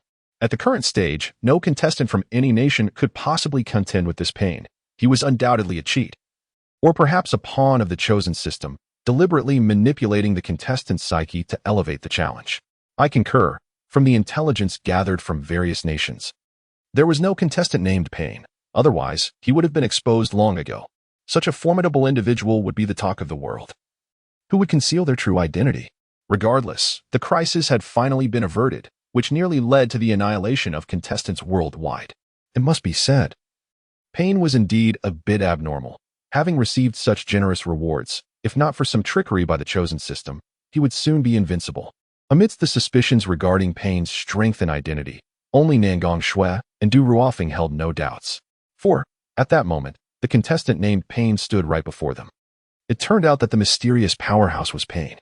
No wonder he could eliminate the butcher zombie in an instant and now seal the Xuanwu turtle, truly deserving of his status as the top contender. Nangong Shui's eyes sparkled with pink hearts, filled with admiration for the figure concealed beneath the cloak. Du Ruofeng, witnessing this, felt a surge of jealousy and coldly snorted, deriding. A scurrying rat hiding its head and tail. Who knows what kind of face lies beneath that cloak?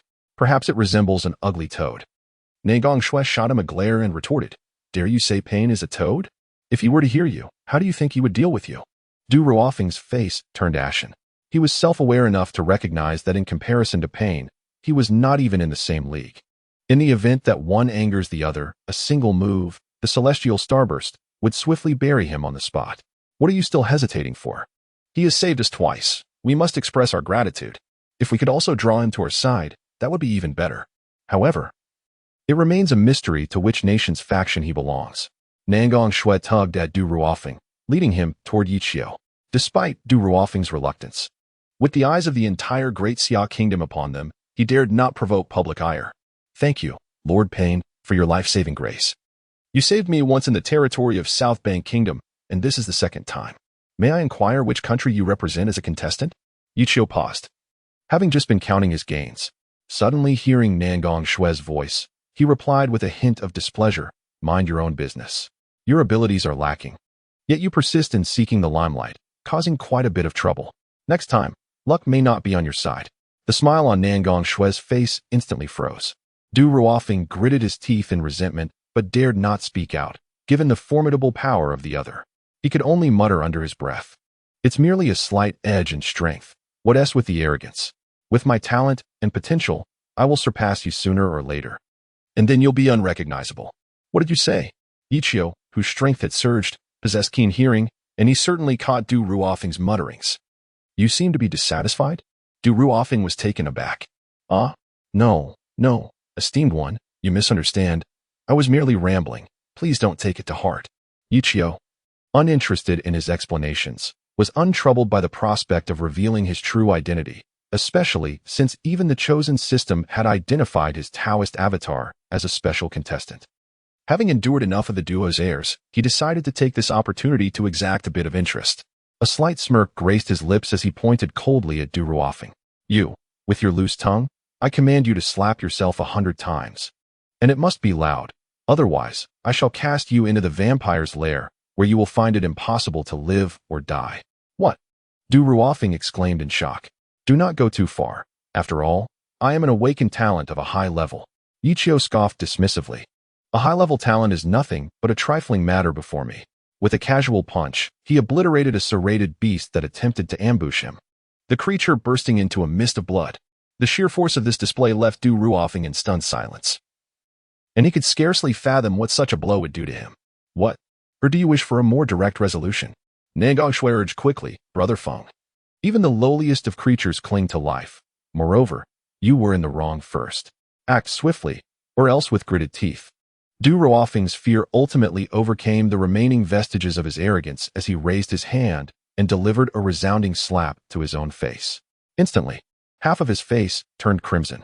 Excellent. Continue, Yichio thought to himself, secretly amused as he observed the usually domineering Du Ruofing reduced to silence, finding it quite satisfying.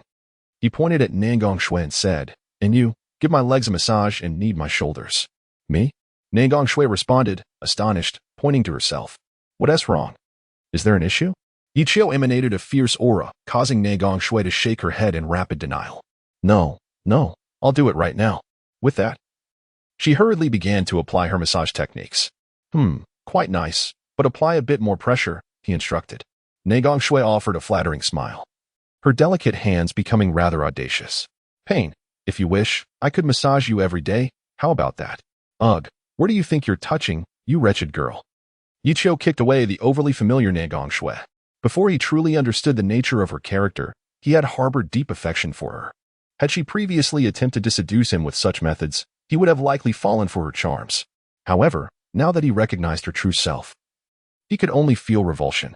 He toyed with them merely to alleviate his own frustration. Enough, you may leave now. Yichio abruptly stood up, and suddenly, his eyes brightened as he added, When you return, treat your teammate Yichio with the same respect you show me, or the next time we meet. It will be your end. Do you understand?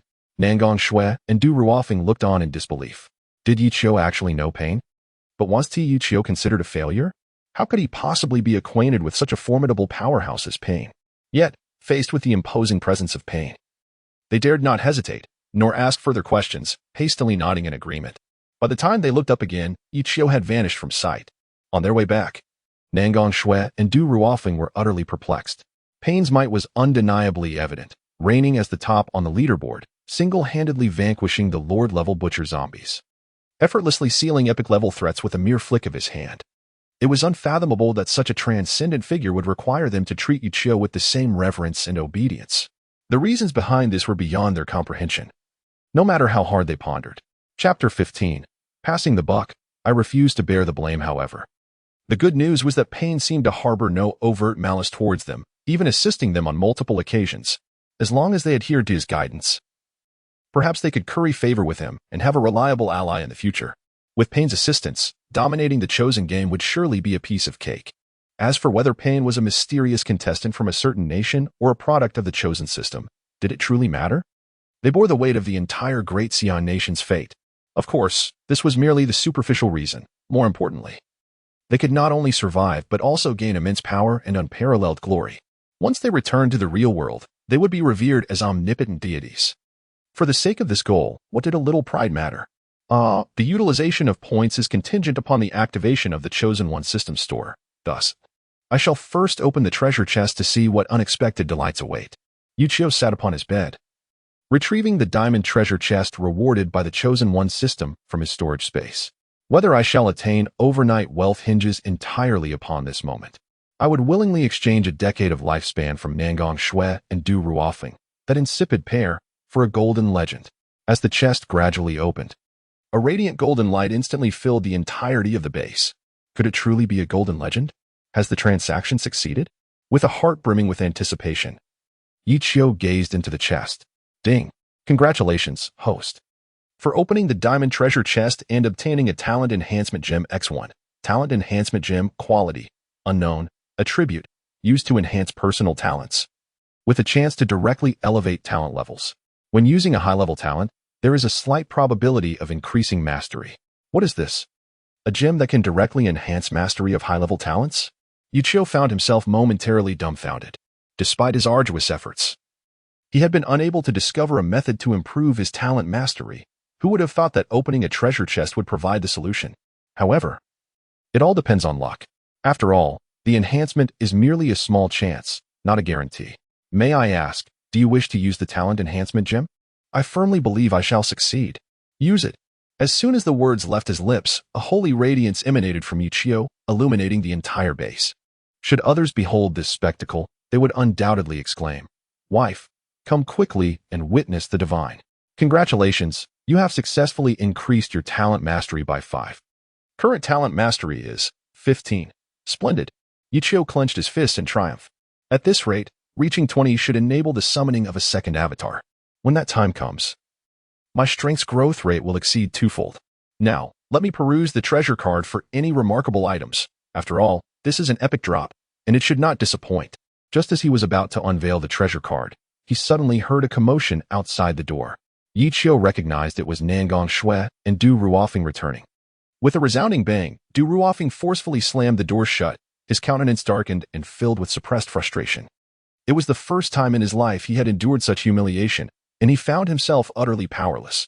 Catching sight of Yichio, Du Ruofeng seemed to have found his target for venting. "You worthless piece of trash. Today, I nearly faced death because of you. You good for nothing.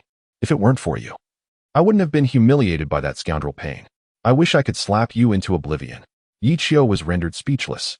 Truly, one is at home, yet the pot falls from the sky. I was merely guarding the camp peacefully. Your life or death bears no relation to me. Humph.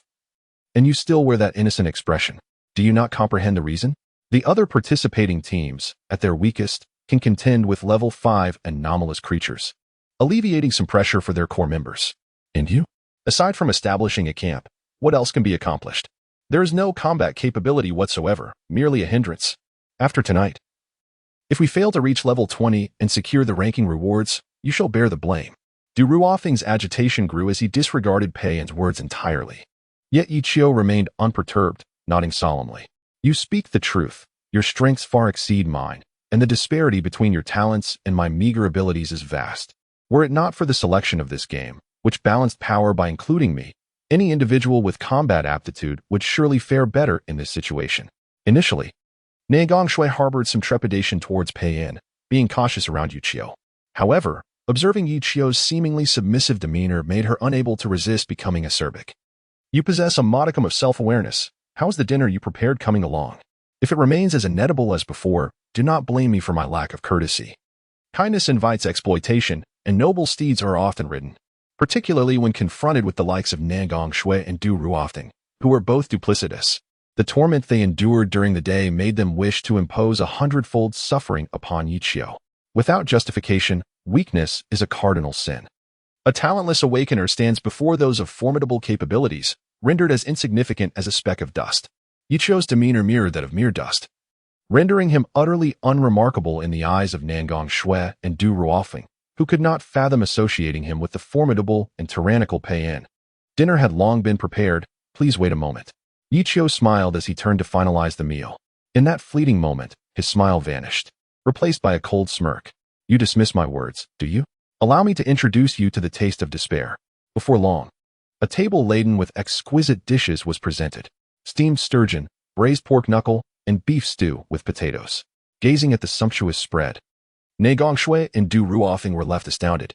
You made this. Yichio nodded. How do you find it? Are you satisfied? The pair, who had initially intended to nitpick, were momentarily silenced, their mouths agape. This feast, while perhaps unremarkable in the real world, was significant within the harsh confines of the chosen game, where one must strive and seize through sheer effort in a realm of peril. Moreover, this was merely the third day since their entry into the game. Many had not even tasted a warm meal, subsisting instead on the remnants of creatures slain by bizarre beings. Only formidable factions like the Lighthouse Nation and the Western Alliance, having endured 2 fierce battles, managed to establish a tenuous foothold in the savage land.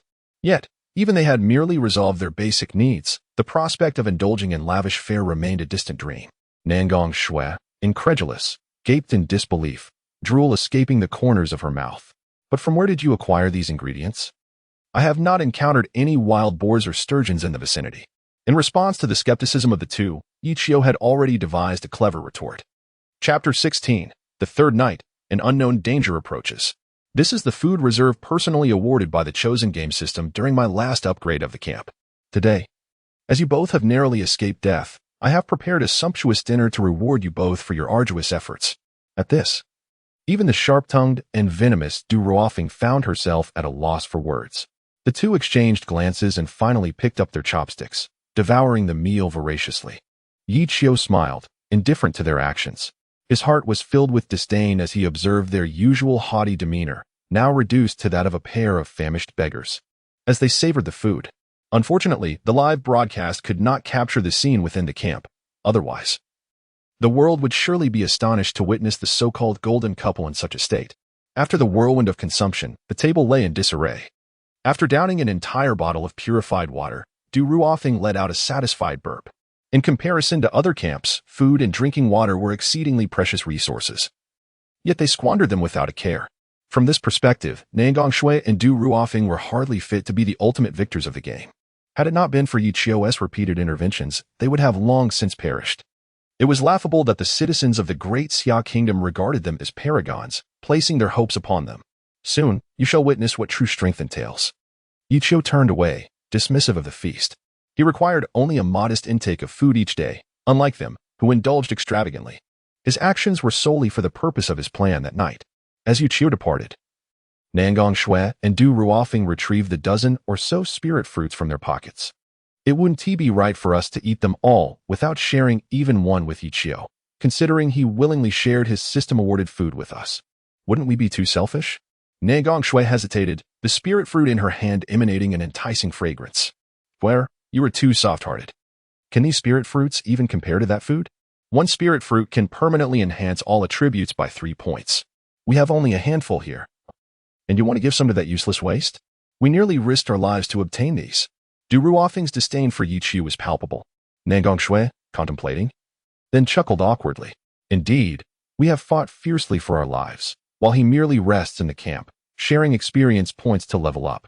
What right does he have to enjoy these spirit fruits? I only worry that if the great Pain learns of this, he might blame us. Humph. Who would know what transpires within the camp? That fellow named Pain will one day find himself beneath my heel. A glint of malice flashed in Du Ruofing's eyes. Nangong Shui nodded and expressed her unwavering faith in Feng Ji's capabilities. As long as everything proceeded smoothly this evening, they would ascend to level 20 and receive ranking rewards, thereby enhancing their strength. Outside, Yichio listened to their hushed conversation, a playful smile gracing his face. How confident they were. He could only hope they wouldn't meet their demise too swiftly. In the global selection game, the 165 competing teams representing their respective nations faced a third sleepless night. After enduring the brutal trials of the previous 2 days, everyone began to acclimate to the rhythm of the competition.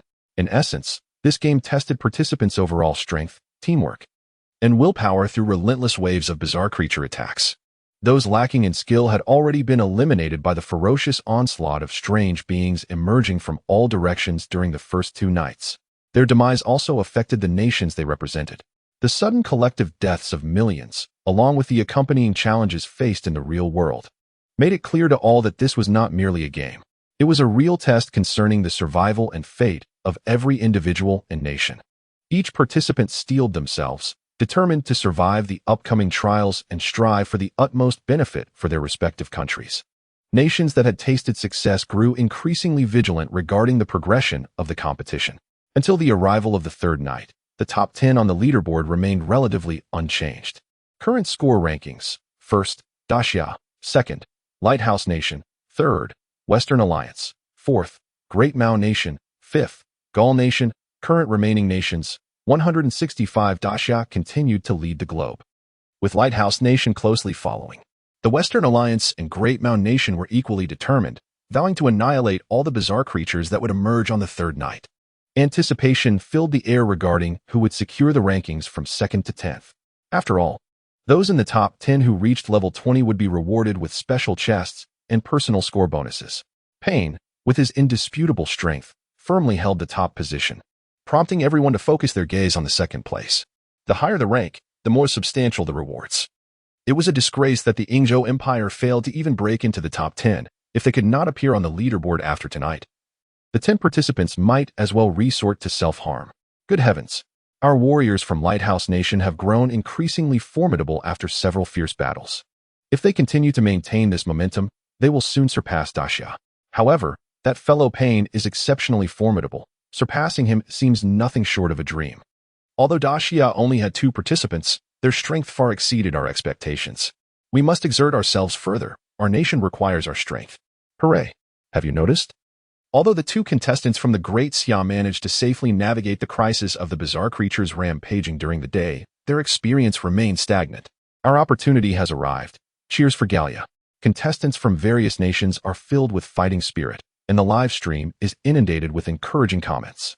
The Great Xia is already struggling. I have long asserted that with only 3 participants, despite having 2 gifted awakened individuals, they're ultimately too weak. After a brief period of adaptation, other teams will soon surpass them. The downfall of Great Xia is imminent. We must not allow their contestants to receive any rank rewards. The industries of Great Xia have already made a full recovery, and even the physical fitness of its citizens has markedly improved. It is said that in several battles against the monster beasts, they even managed to turn the tide and suppress the beasts instead. Is that so? I never anticipated that the dynamics of the Chosen game would have such a profound impact on the real world. If this continues, will Great Xia not rise to prominence? In reality, some nations cannot bear to see Great Xia's rapid ascent, revealing palpable hostility amidst their jealousy. Haha. Some countries are flustered to see our contestants from Great Xia advancing triumphantly. Nangguang Shui and Du Ruofeng, give it your all. Level up to 20 tonight and infuriate them. Chapter 17. The Terrifying Werewolf. Great Xia is in peril. What kind of terrifying creatures will descend upon us today? Fortunately, our camp is as solid as a fortress. And both Nangguang Shui and Du Ruofeng have significantly enhanced their powers. They should not disappoint us. Rest assured, the 2nd and 3rd places are surely ours, as we lead to 3rd place by a considerable margin. As long as we successfully defend against this wave, it should not pose a problem. However, that is not certain.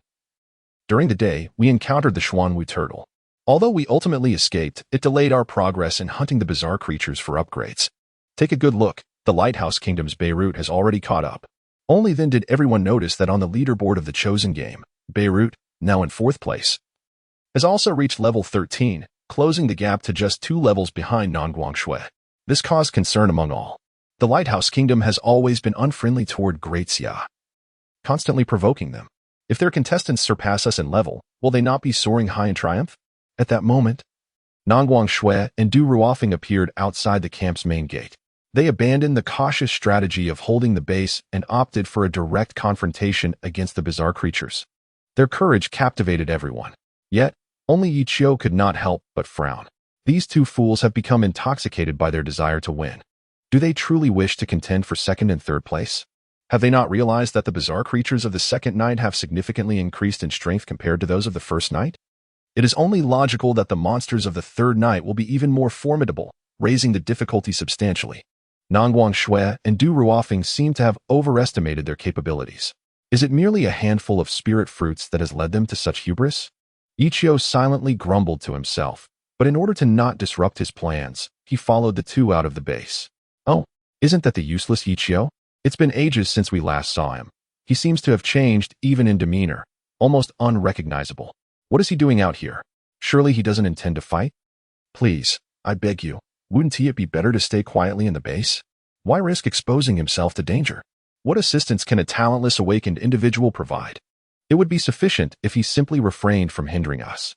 Just seeing him stirs my anger. If it weren't for him, our great Xia would have long secured a place among the top 3 on the rankings. Let us not speak of him anymore. He too is a victim of circumstance. Who wishes to awaken with a worthless talent? The fact that he dares to stand up and face danger is commendable in itself. A few girls, enamored by Yichio's looks, couldn't help but rise to his defense. However, their voices were quickly drowned out by the coarse insults hurled by the crowd. What time is it to be so altruistic? Is it not true that you weren't the one eliminated by Great Xia? Why pretend to be kind? This world only believes in strength. Once you fall behind, no one will pity you. Being talentless is a sin. It is unfortunate that he is not a contestant. But at this moment, he represents Great Xia. Should he fail, not only will we lose face, but the entire nation's fortune could be at stake. We have only just begun to see some rewards, and we cannot afford to lose them through him. Nangong Shui and Du Ruofeng were taken aback when they saw Yichio emerge. Soon after, Du Ruofeng's expression darkened. Weren't you instructed to remain at the camp? Why have you come out?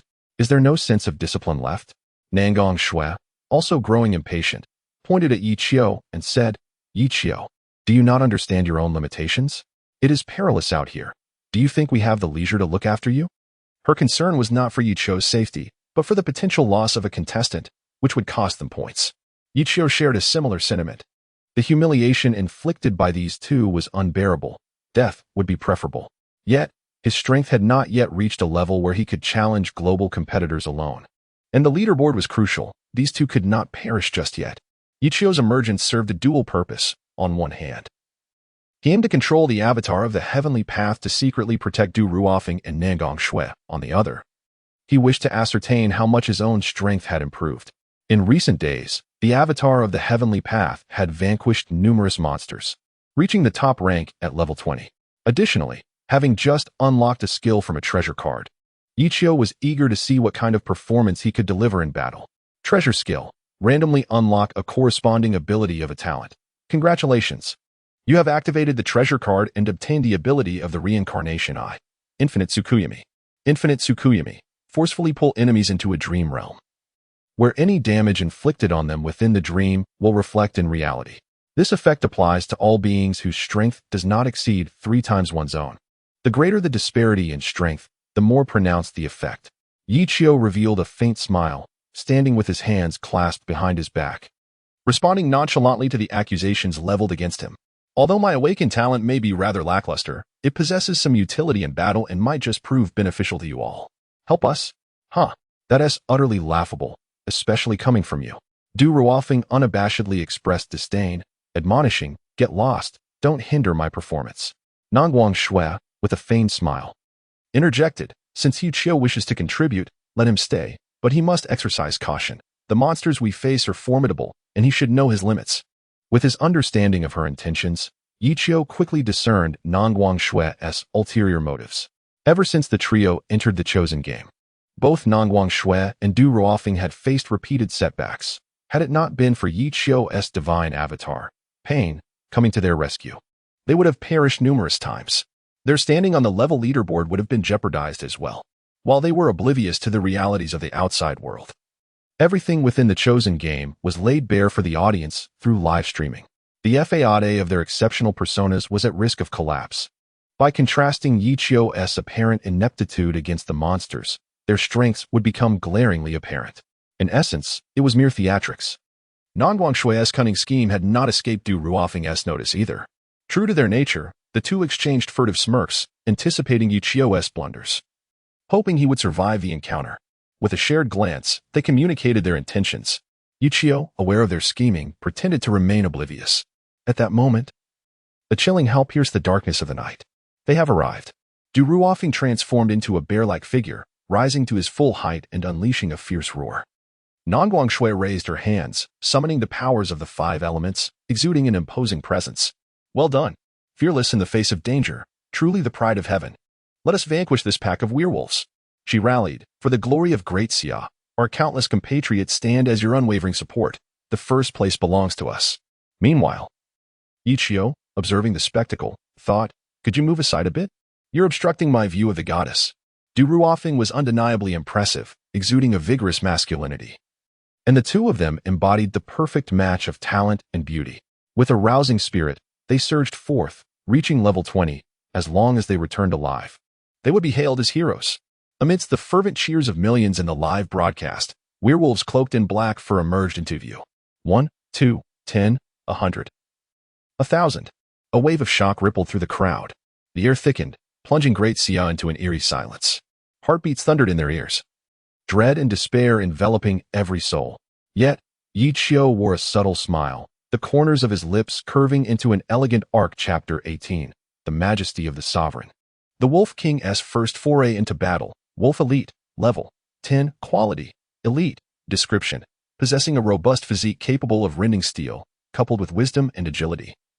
The first generation of werewolves is a terrifying force. Any adversary that stands in their path will be reduced to fragments. This is utterly absurd. Du Ruofing's massive form involuntarily trembled. He regarded a single werewolf with disdain, and even a pack of 10 could be met with some resistance. Yet, before him stood 1,000 werewolves. Even with Nangong Shue's assistance, he had little confidence in confronting such a multitude. It was tantamount to suicide. Brother Feng, perhaps we should adopt a strategy of fortification and retreat back to the camp? Nangong Shui suggested, her voice tinged with panic, her palms slick with cold sweat. Du Ruofing gritted his teeth, forcing himself to remain composed. We have built the atmosphere to this extent. We cannot simply retreat with our tails between our legs. Let us first gauge the enemy's strength. If it proves too daunting, we can withdraw later. With that, Du Ruofing let out a fierce roar and charged into the throng of werewolves. The 1,000 werewolves stood in a formidable line, their presence ominous and vastly different from the undead they had previously encountered. Upon seeing Du Ruofing daring to challenge them, the front row of werewolves howled in unison, transforming into colossal wolves that surged toward him like meteors. Boom! Nangong Shui unleashed the power of the 5 elements, turning the ground beneath the wolf pack into a quagmire. Instantly, several werewolves became ensnared, unable to escape. However, the remaining werewolves, relying on their immense strength and agility, easily leaped out of the mire. A look of astonishment crossed Nangong Shue's face as she raised her hand, summoning a tornado that spiraled toward the wolf pack. Meanwhile, Du Ruofing, utilizing his formidable size and tough defenses, engaged in a fierce struggle with the werewolves, finding it difficult to gain the upper hand. Nevertheless, the Werewolf Legion had only deployed a fraction of their elite forces. Were they to unleash their full might, Du Ruofing would have no choice but to flee. The strength of the werewolves was unexpected. They truly lived up to their reputation as intelligent, superior beings. This situation was dire, and one could not help but worry whether the two prodigies could withstand such a challenge. Nangong Shue's mastery of the 5 elements had just awakened, and she had yet to unleash its full potential. Otherwise, these werewolves would have been no match for them. How unfortunate! With at least 1,000 werewolves, the two of them could not possibly withstand the onslaught. Was this truly how the Great Xia would come to an end? It was unbearable. A profound sense of despair and helplessness permeated the live stream. Faced with hundreds or even thousands of werewolves, Nangong Shui and Du Ruofing appeared small and fragile. Should they falter, even if they could retreat to the camp to escape death, they would undoubtedly lose their chance to compete for a spot among the top 10. Brother Feng, I can barely hold on. Unleashing the power of the 5 elements has drained all my strength, Nangong Shui exclaimed, drenched in sweat, her voice filled with alarm. Du Ruofing had long been rendered a pitiful sight by the relentless assault of the wolf pack, his body marred by ghastly wounds. Had he not transformed into his bear form, significantly enhancing his attributes, he would have been torn to shreds by the ravenous creatures. Upon hearing Nangong Shui's words, he could no longer endure the struggle. After all, preserving his life took precedence over maintaining his pride. Retreat! Retreat! Du Ruofing turned and fled without a backward glance, disregarding the excruciating pain from his wounds as he sprinted towards the camp. Just then, a chilling wolf howl erupted from the pack, sending a shiver down his spine. Yichio, who had been leaning against the door, finally roused himself, his eyes gleaming with intensity as he focused on the source of the sound. Upon hearing the ambitious and powerful howl, the wolf pack inexplicably knelt in reverence, their demeanor solemn and respectful, as if welcoming a sovereign. A wolfman, towering at 4 meters, adorned with a golden mane and bearing a fearsome scar across his face, emerged into view. Instantly, an overwhelming aura enveloped the area, causing Du Ruofeng, who was in flight, to feel an icy chill wash over him, his legs trembling uncontrollably. We are the apex, all others are but ants. The Golden Wolf King's presence was imposing, and to everyone's astonishment, he spoke in human language.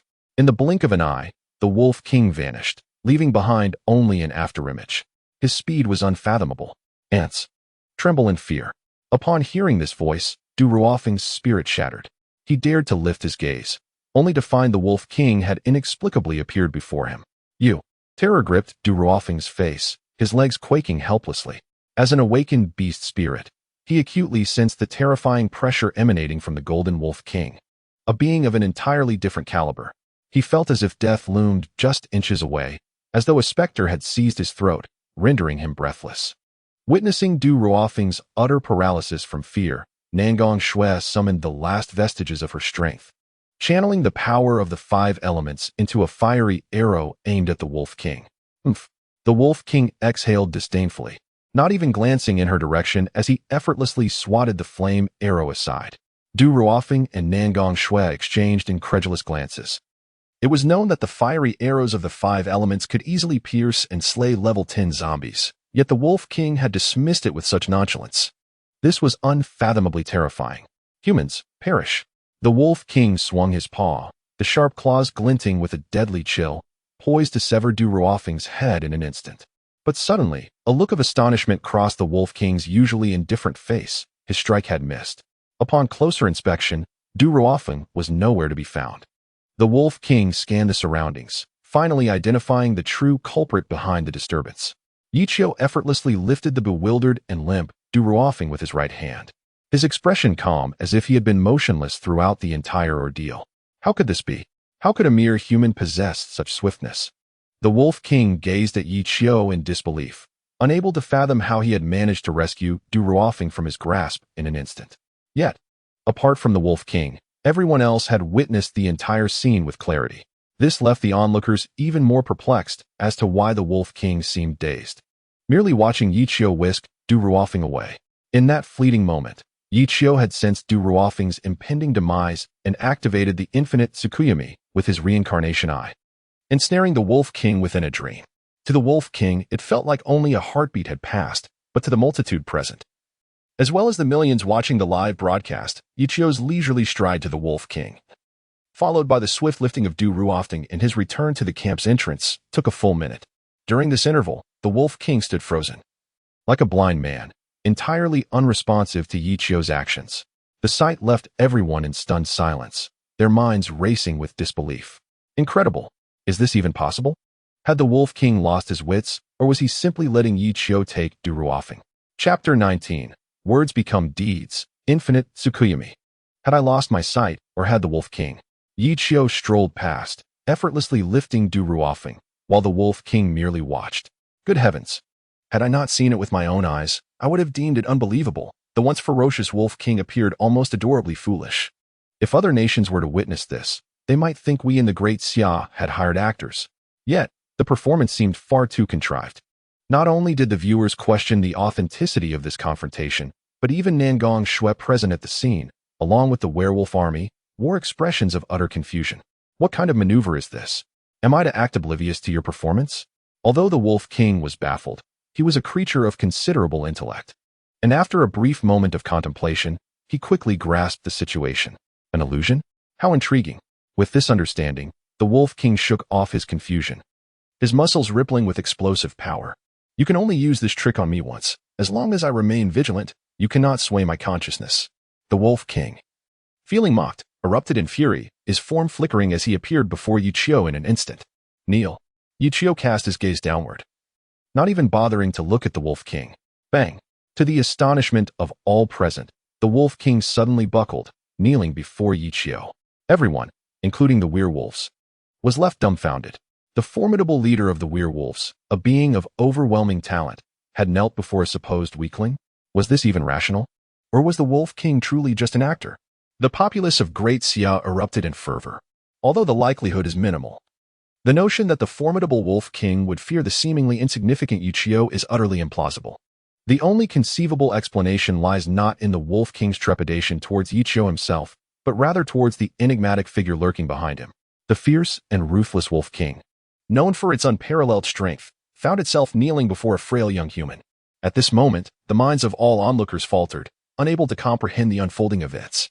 Only the Wolf King, bowed before Yichio, understood the terrifying occurrence that had transpired in an instant. As the Wolf King charged towards Yichio, intent on cleaving him in two with a ferocious strike, it was suddenly met with Yichio's benevolent smile. In that moment, the intricate black patterns of his Rinnegan eyes radiated a blinding brilliance, rendering the Wolf King momentarily blinded. When its vision cleared, it discovered itself ensnared in a realm of icy desolation. Before it stood Yichio, hands clasped behind his back, exuding an air of indifference, resembling an otherworldly being untouched by the mundane. Curse it! Have I fallen prey to this trick once more? Is this all humanity is capable of, such meaningless ploys? The Wolf King seethed with rage, its scarred visage contorting into a menacing grimace. Yichio, however, chose not to engage in futile banter. He invoked the infinite Tsukuyomi, seeking merely to validate his own prowess through this creature, deeming communication unnecessary. Universal pull.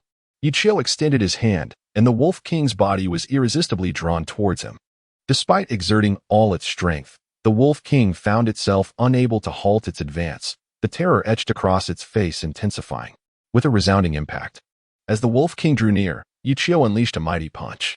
The force propelled the Wolf King several meters away, crashing heavily to the ground. Yichio's power had surpassed 100, and this blow possessed the weight of 2,000 pounds. Despite the Wolf King's considerable physical attributes, it lay incapacitated, struggling to rise. Am I still too feeble? Yichio mused, initially believing this strike would obliterate the Wolf King, yet it only inflicted limited damage. This realization further solidified his resolve to cultivate strength discreetly, relying on the Dao avatar to continually enhance his abilities, until he fully mastered the power of the Rinnegan. He resolved not to reveal his identity by employing the Six Paths avatar. Upon overhearing Yichio's soliloquy, the Wolf King's spirits plummeted, feeling a profound sense of futility enveloping its existence. Weak? Is this a jest? Do you possess no sense of decency, seeking to destroy a wolf's spirit? Enraged, the Wolf King declared, I shall wager the honor of the werewolf clan. I shall stake my dignity as the Wolf King. I will slay you.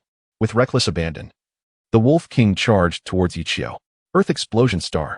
The ensuing onslaught unleashed an irresistible force, causing the earth to fracture, as countless rocks mingled with soil, ensnaring the Wolf King within an artificial satellite. Pain. Excruciating, soul-crushing agony.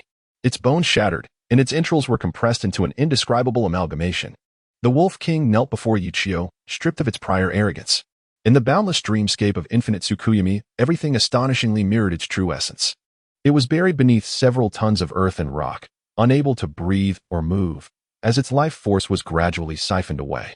Such a brutal method. Suddenly, the Wolf King coughed up a mouthful of old blood, appearing grievously wounded. What could this mean? Had the Wolf King harbored internal injuries all along, thus kneeling before Yichio out of recognition of its own inferiority? A thought emerged in Du Ruofeng's mind, one he deemed highly plausible. Die, Yichio stated, standing with hands clasped behind his back, his tone indifferent. At that moment, the Wolf King, kneeling on the ground, suddenly exploded, blood and flesh splattering everywhere. What? The onlookers gasped in astonishment. Had it truly self-destructed? Before Yichio, the Wolf King was rendered utterly powerless, culminating in an inexplicable self-detonation. If the world's unsolved mysteries were to be ranked, the incident of the Wolf King's self-destruction would undoubtedly claim the top spot without contest.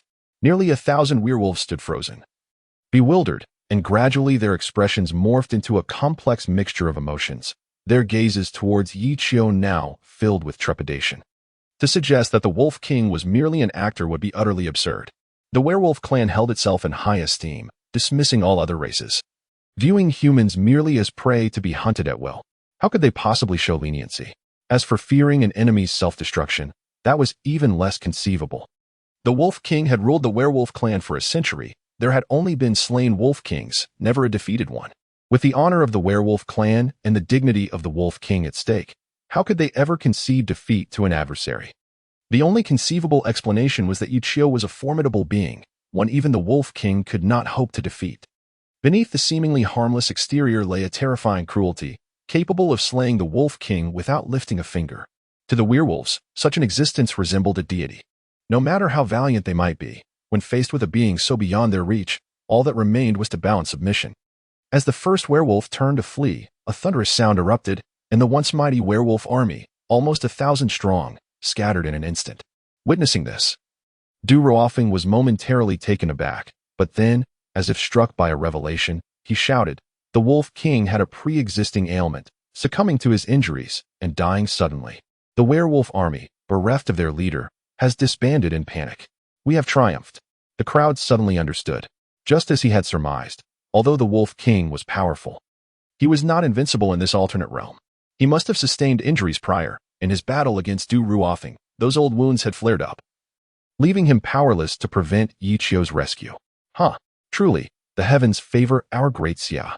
Du Ruofing remained unflinching, recognizing that the Wolf King was merely a paper tiger all along. Impressive.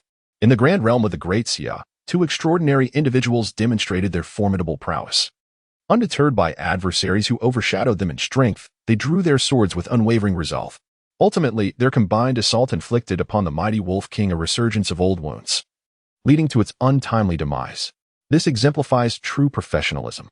Chapter 20. You tasked me with guarding the base, yet I constructed a military fortress? Despite this, it is regrettable that no experience was gained. Although the crisis was averted, it seems I may fall behind in levels. But what is there to fear? As long as the Green Mountains remain, firewood will not be a concern. With only these two paragons surviving, their intellect and innate talent assure that their invincibility is merely a matter of time. The more Du Ruofing pondered, the more he felt his deductions were flawless. And his confidence soared. "Schwer, we must seize this opportunity. The werewolves are scattering, providing us a perfect chance to eliminate them one by one. Let us pursue together." Negong Shui cast a glance at Yichio. Although a sense of unease lingered within her, she dismissed her doubts and nodded, following Du Ruofing in the hunt. Behind Yichio, the avatar of the heavenly path emerged. No mercy. The two figures echoed in unison. The avatar darted toward the fleeing werewolves with lightning speed. Yichio would not squander this experience. Simultaneously, the voice of the chosen system resonated throughout the alternate space. The contestants from various nations, embroiled in battles against countless bizarre creatures, were collectively struck speechless by a startling announcement.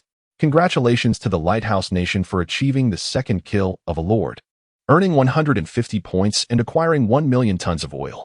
Congratulations to the Western Alliance for achieving the third kill of a lord, earning 120 points and a slight enhancement in smelting technology. Congratulations to the Great Bear Nation for achieving the fourth kill of a lord, earning 70 points and acquiring 2 million tons of coal. Congratulations to Gaul for achieving the fifth kill of a lord, earning 50 points and acquiring 300,000 tons of lithium ore.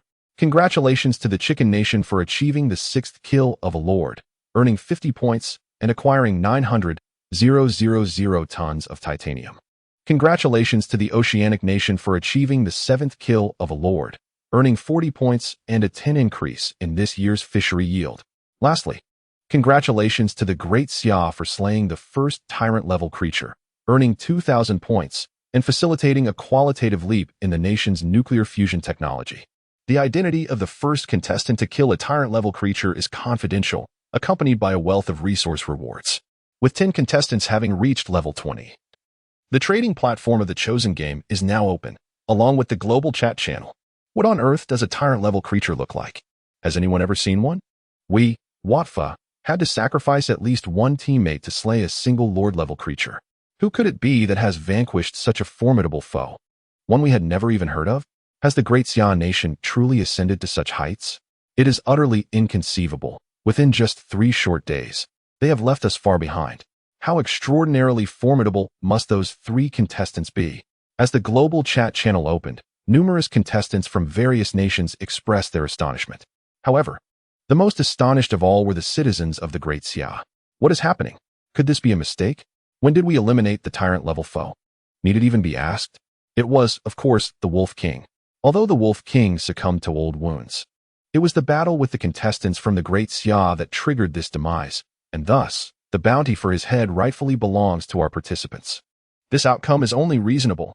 Who would have anticipated such a generous reward for the Wolf King, propelling us far ahead of other nations? Barring any unforeseen circumstances, first place is assured. Is the controlled nuclear fusion technology a serious endeavor? This has been a conundrum that all nations have yearned to possess but have yet to realize. Can someone from the higher echelons confirm this? The live streaming room was in a frenzy, yet the atmosphere remained exuberantly charged. After all, to have gained so many benefits without effort is indeed a cause for celebration. However, no one connected the Wolf King's death with Yichio. Throughout the ordeal, Yichio had not lifted a finger. Surely, no one genuinely believes he could have vanquished a tyrant-level foe merely by uttering a few words? Meanwhile, by defeating the fleeing werewolves, Nangong Shui and Du Ruofeng finally lived up to expectations, each attaining level 20 and receiving a black iron chest and a silver chest. Though these rewards pale in comparison to Yichio's diamond chest, both were so elated that they could hardly contain their smiles. Splendidly, the third night concluded perfectly. The Wolf King's demise was attributed to us, and we have reached level 20 as promised. I feel my beast spirit's power has intensified. Indeed, the potency of the 5 elements has notably amplified.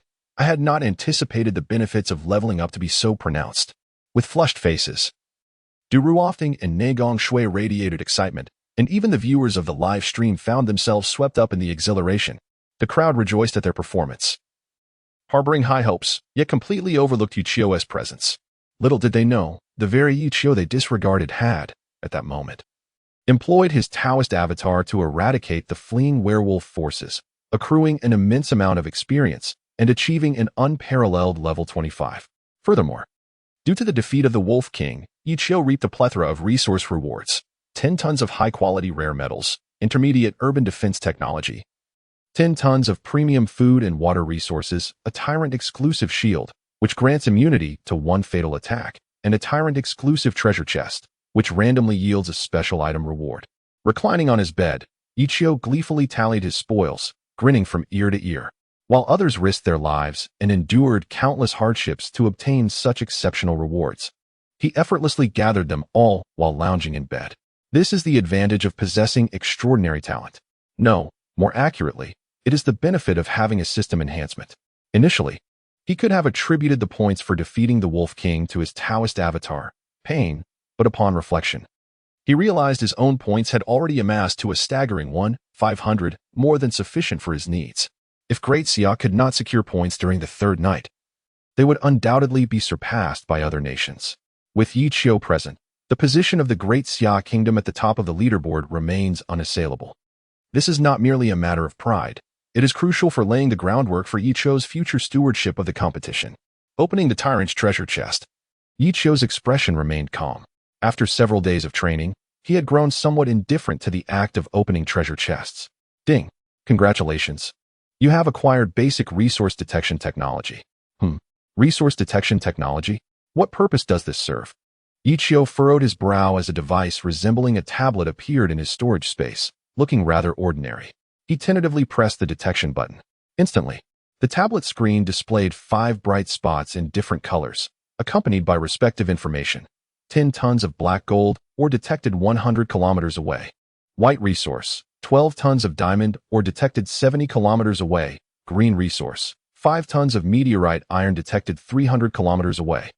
Blue resource, 12 spirit fruit trees detected 50 kilometers away. Purple resource, 1 cave paradise detected 10 kilometers away. Red resource.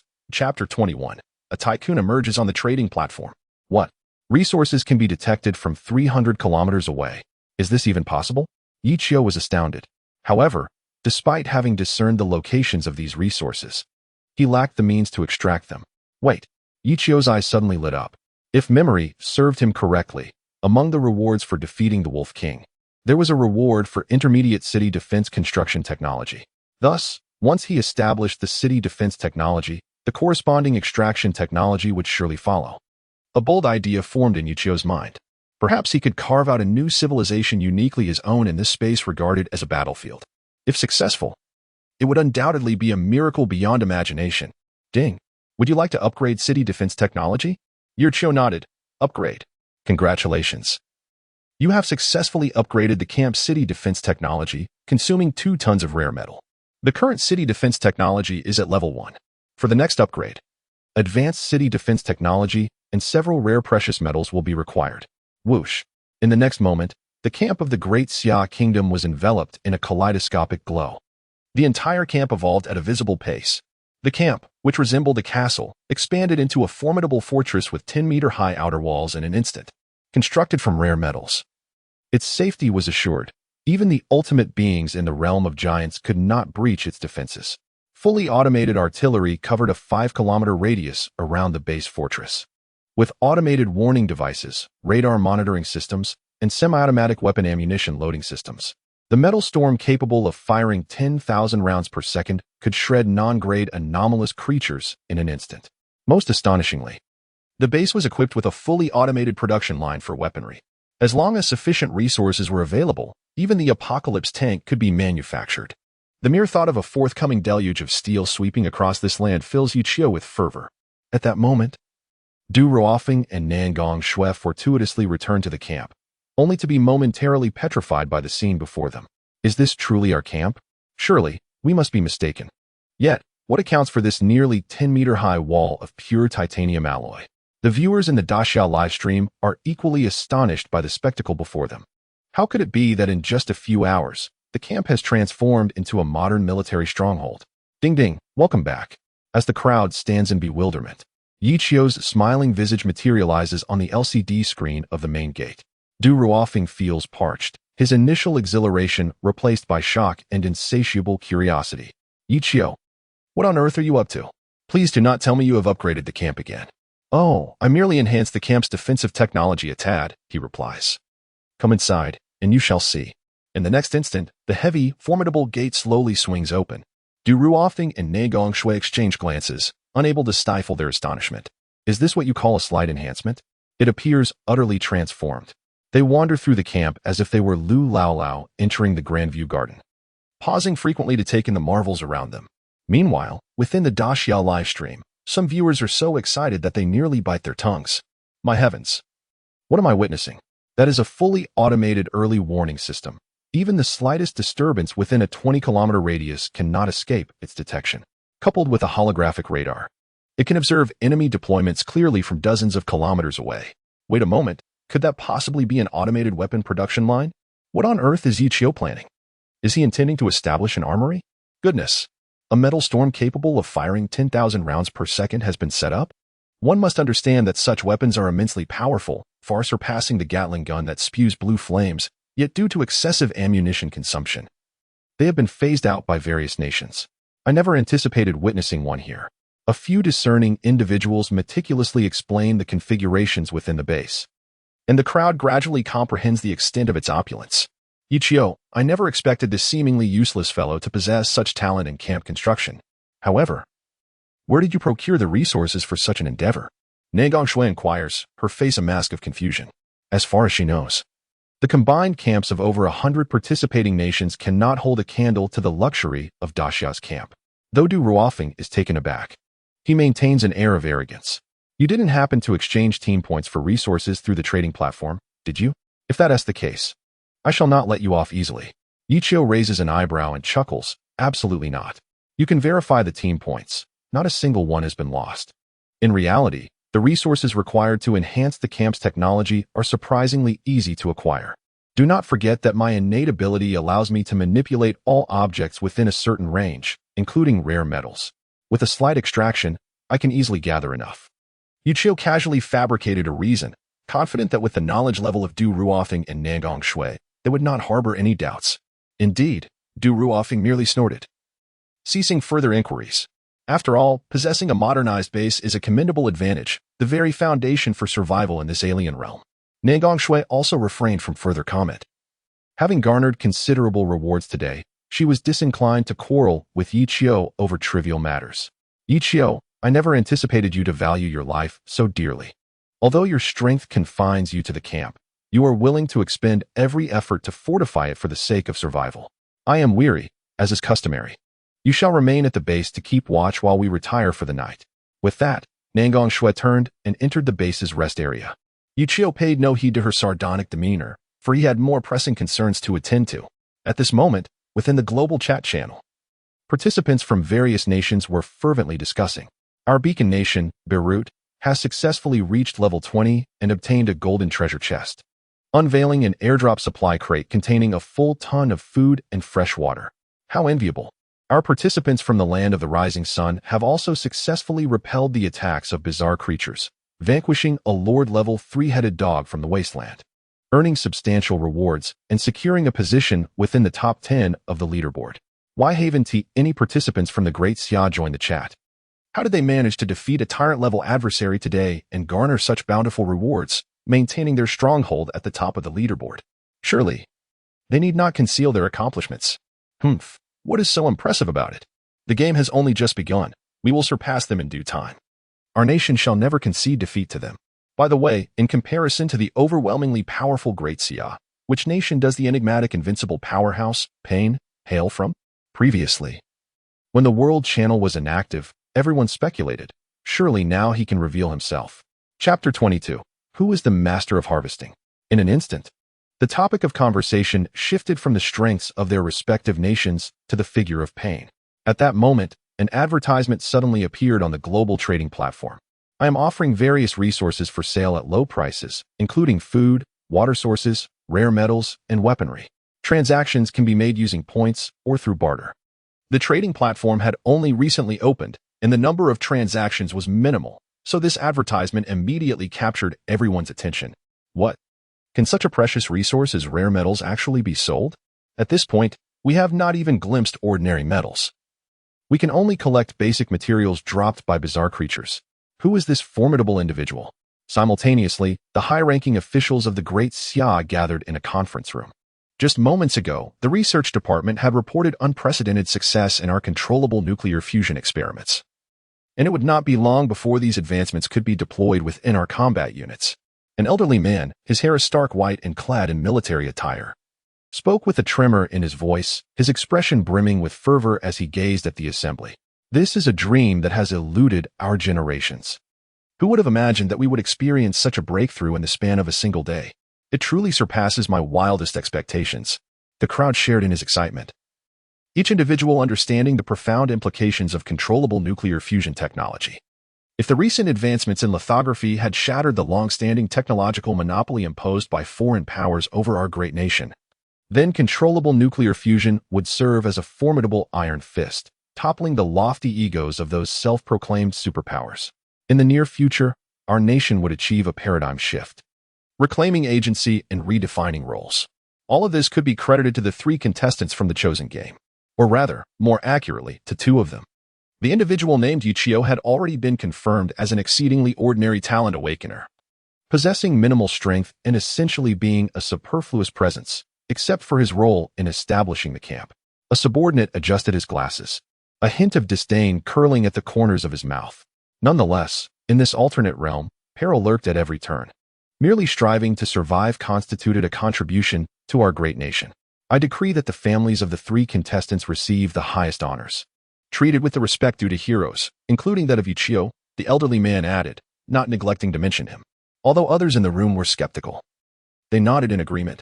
Just then, the live broadcast in the conference hall displayed a shocking scene.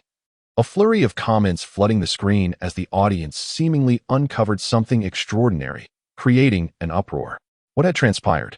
The high-ranking officials, who had been closely monitoring the developments of the chosen game, turned their curious gazes toward the live feed. Suddenly, someone gasped. A player is selling a vast quantity of resources on the trading platform for points, even listing 10 tons of rare metals. What? The game is only at this stage. Even if our nation has slain a tyrant-level adversary, we have not acquired such a wealth of resources, let alone rare metals, which are crucial for early-stage camp construction and equipment upgrades. Who could possibly be so affluent? Could it be a contestant from the Lighthouse Nation? But they had barely completed the initial construction of their camp. It was illogical for them to be so prosperous. An observant individual quickly noted the information on the trading platform, incredulously exclaiming, "It's him. How can this be?" The crowd soon discovered that the initiator of the trading advertisement was none other than Yichio, the very individual whom everyone deemed a useless, powerless being, inconsequential in every regard. At this moment, he had astonishingly emerged as the leading merchant on the trading platform, selling vast resources in exchange for points and basic materials. Where had this individual procured such an abundance of resources, and why had he chosen to sell them? While points were indeed precious, wouldn't it be more advantageous for him to utilize these resources to upgrade the base? Is there a possibility that Yichio has upgraded the base to an extent that it cannot be improved for a short period? He may have exchanged food, water, and rare metals, resources highly sought after by other nations, for more practical points. His words immediately garnered the approval of others. In the chosen game, points represent everything. Any known item can be exchanged for points, even levels, and advanced resources. This fellow harbors considerable ambition. Those who had previously looked down upon Yichio were swiftly awed by his audacity. At this stage, the significance of points pales in comparison to that of rare metals. Food and water, along with various resources that ensure the contestant's strength. Yichio capitalized on this insight, opting to trade his remaining supplies. He firmly believed that someone would be unable to resist the allure of immediate benefits, trading their points and basic materials for his rare resources. Indeed, shortly after his advertisement was sent out, someone privately messaged him, "Big shot, I am willing to sell a ton of basic materials in exchange for food and fresh water." Is that possible? Of course. Yichio had no shortage of food and water, at least for the time being. The transaction of 1 ton of basic materials for 100 kilograms of food and drinking water was completed. The other party expressed their gratitude repeatedly, hoping to establish a long-term cooperative relationship. Yichio smiled. The other party even concealed their true identity while brazenly seeking a long-term trade with him. They were most likely nations at odds with the Great Xia. However, Yichio was indifferent. Those countries believed they were harvesting his resources, yet Yichio was, in fact, reaping their future. 1 ton of rare metals exchanged for 10 points successfully. An increasing number of individuals privately engaged in trade with Yichio. These nations, mindful of their face, did not publicly reveal their identities, but perceptive individuals could roughly deduce their backgrounds. Was Yichio foolish? Why should he exchange food and water with them? Wouldn't letting them starve reduce the number of opponents? Indeed, this fellow seemed to be a fool, lacking understanding. Being merciful to enemies was tantamount to being cruel to oneself. Did Du Ruofeng and Nangong Shui not see what was happening? Should they not intervene and prevent him from selling even a morsel of Great Xia's resources to those ingrates? The vast majority of the populace in Great Xia did not comprehend Yichio's actions, believing that the resources he was trading were collective assets of the team. And they were filled with resentment, wishing they could take a bite out of him. 1 ton of food and drinking water exchanged for 5 points successfully. 10 tons of rare metals exchanged for a blue treasure card successfully. Although the transaction amounts were not substantial, Yichio engaged in trade with over 100 nations. Before long, he accumulated nearly 500 personal points and 500 tons of basic materials. Chapter 23. The initial triumph of fully automated equipment with a sense of mastery. Yichio closed the trading platform and redirected his attention to the control console of the base. Activate the automated mining equipment production line. The intelligent control console promptly relayed Yichio's command to the equipment production line. Mining equipment production program has been loaded. Please link the storage space and ensure sufficient basic materials. Without hesitation, Yichio connected the storage space to the control console. Connection established. The mining equipment production line is now operational. Subsequently, a series of modern, fully automated mining machines appeared on the console's monitor. A satisfied smile spread across Yichio's face. When it comes to harvesting resources, one must look to Yichio. On the 4th day after a period of rigorous training, the contestants from various nations exhibited significant improvements in both their capabilities and the construction of their bases. The Lighthouse Nation and the Southern Bamboo Nation demonstrated the most diligence in upgrading their bases. Although both nations possessed awakened individuals with exceptional talents, they found themselves overwhelmed by the myriad of strange creatures, rendering their efforts insufficient. The fortification of the base greatly enhanced the contestants' survival rates. To upgrade a base, however, the acquisition of rare metals is an indispensable resource. Regrettably, despite having collected a considerable amount of basic materials, both nations have yet to lay hands on any rare metals. Moreover, it is not merely a matter of needing the appropriate technology to detect rare metals, even if they were to locate such resources. The extraction process poses a formidable challenge. In a stage where everyone is still grappling with basic survival, it is hardly feasible to rely on manual mining. Consequently, even possessing blueprints for base upgrades becomes futile without adequate resources. Yet, as if favored by divine providence, Yichio's extensive advertisements for the sale of rare metals on the trading platform immediately stirred excitement within the Southern Bamboo Nation and the Lighthouse Nation. That Yichio from the Great Xia Nation is truly a timely benefactor. We were just lamenting our lack of rare metals for upgrading the camp, and here he is, offering a plethora of rare metals on the trading platform. All it takes is a mere fraction of points. And even the basic materials dropped from the defeat of strange creatures can be exchanged. It's almost like finding treasure. One cannot help but acknowledge that Yichio is indeed the savior of our lighthouse nation, following the severe destruction of our camp during last night's battle. Without prompt repairs, we would not have survived the fourth night. Yet, he is selling such precious rare metals. I am at a loss for words, wondering if he is foolish or simply cunning. Rumor has it that this fellow named Yichio is the weakest among the 3 contestants from the Great Xia Nation, while the other 2 are both exceptionally talented awakened individuals. Were it not for them, this chap would have perished long ago. I cannot fathom how he has amassed such resources. Could it be that he is misappropriating team resources? The discussions in the World Channel have grown increasingly fervent, predominantly revolving around the allegations of Yichio's unauthorized sale of team resources. On the surface, these individuals feigned politeness towards Yichio, yet privately, they derided his actions, deeming them utterly foolish. In the World Chat channel, personal information could be concealed, allowing people to speak without restraint. Little did they know, at that very moment, Yichio had mobilized a vast array of mining equipment, setting his sights on the nearest mystical realm.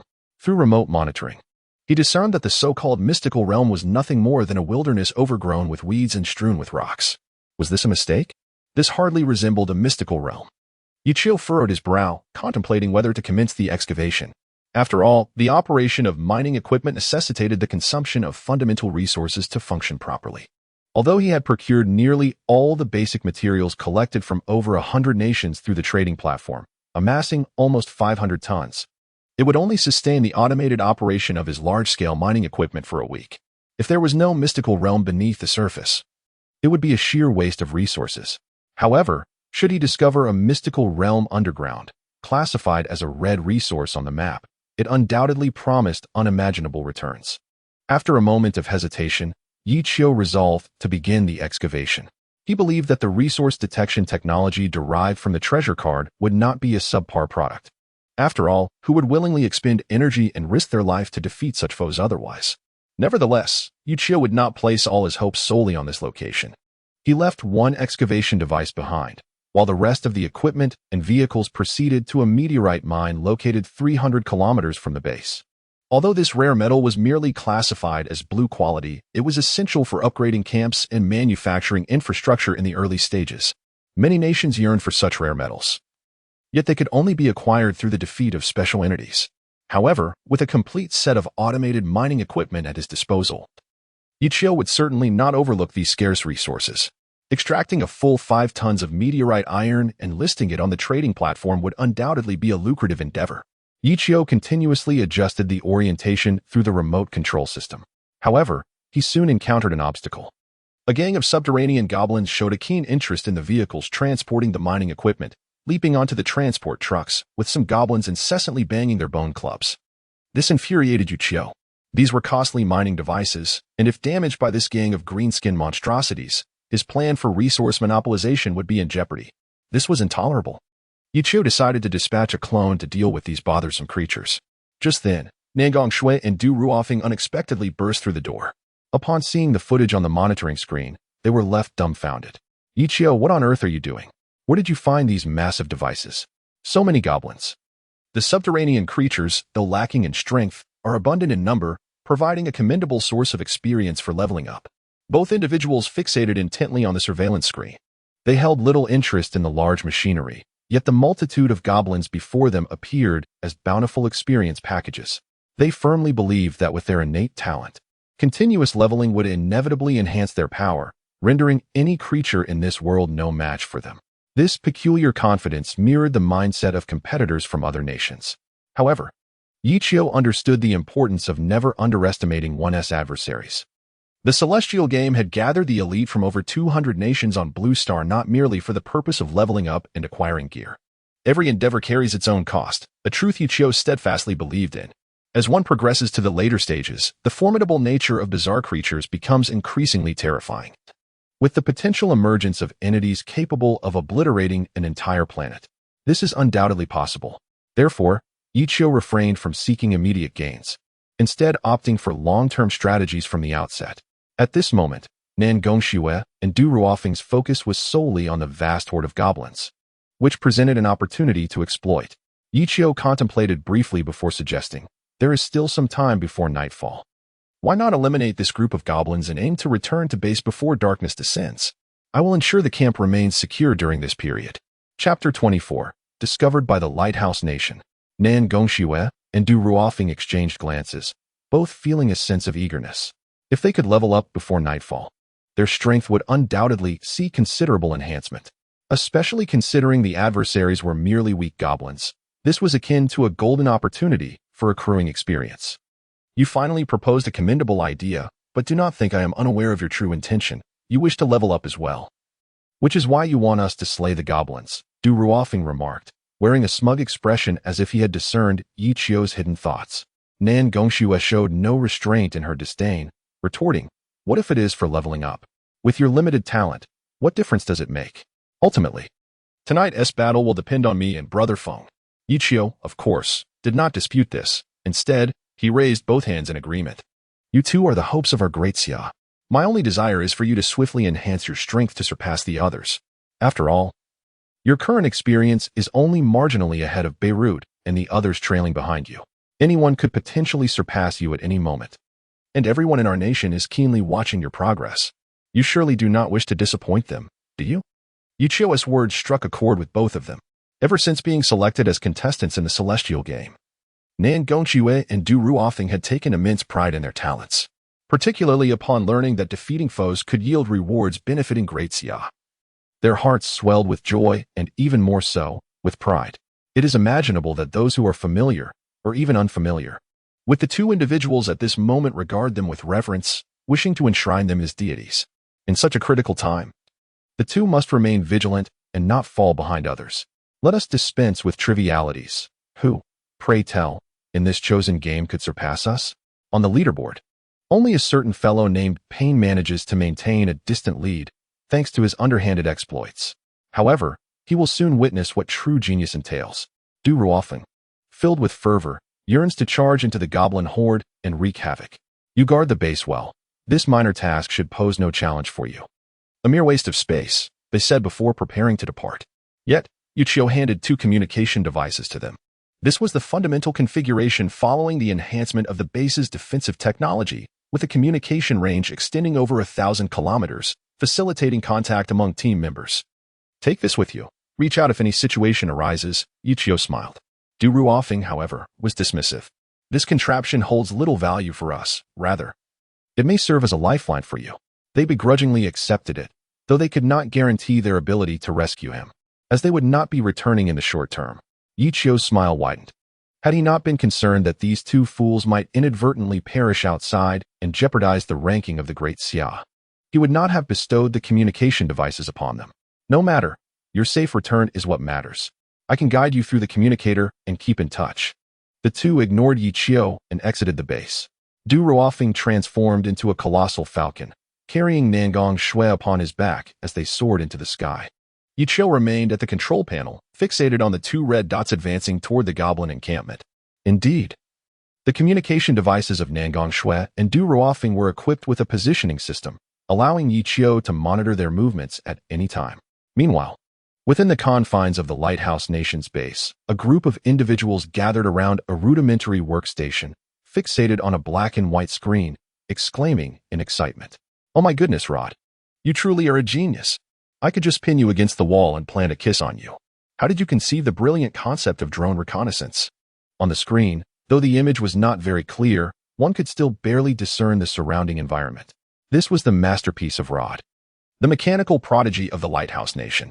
Utilizing a drone equipped with a camera, he scouted the area. Since entering the chosen game, the group had been in a state of passive defense, unaware of when the enemy would return or the magnitude of their forces. What type of beings were they? And what was their origin? All information had been a void, leaving the participants of the Lighthouse Nation, who prided themselves on information mastery, feeling exceedingly uncomfortable. Now, however, the situation had transformed. With the implementation of the drone equipped with a camera for reconnaissance, the group could now grasp all information surrounding the base in real time, effectively turning the tables from passive to proactive. Suddenly, a voice exclaimed, "Oh my goodness, look over there. What is that?" The crowd turned to follow the sound. In the lens of the drone, an impressive convoy emerged. To everyone's astonishment, the transport vehicles were laden with a complete set of modern mining equipment. Was this truly a convoy? And did it indeed carry a full suite of mining apparatus? Surely, my eyes do not deceive me. The onlookers from the Lighthouse Nation stood in stunned silence. Nearly 3 days had passed since all nations entered the Chosen game. Yet where could such modern equipment have originated? Wait, if I am not mistaken, this is fully automated mining machinery, the most advanced in the world, capable of remote operation and functioning as an automated assembly line. With sufficient energy supply, a single person could extract thousands of tons of minerals. Rod, endowed with the talent of mechanical evolution, instantly recognized the essence of the equipment. The astonishment on the faces of the crowd reached unprecedented heights. A similar scene unfolded in the live broadcast room of the Lighthouse Nation. Upon witnessing the convoy and the complete automated mining equipment on screen, confusion washed over everyone.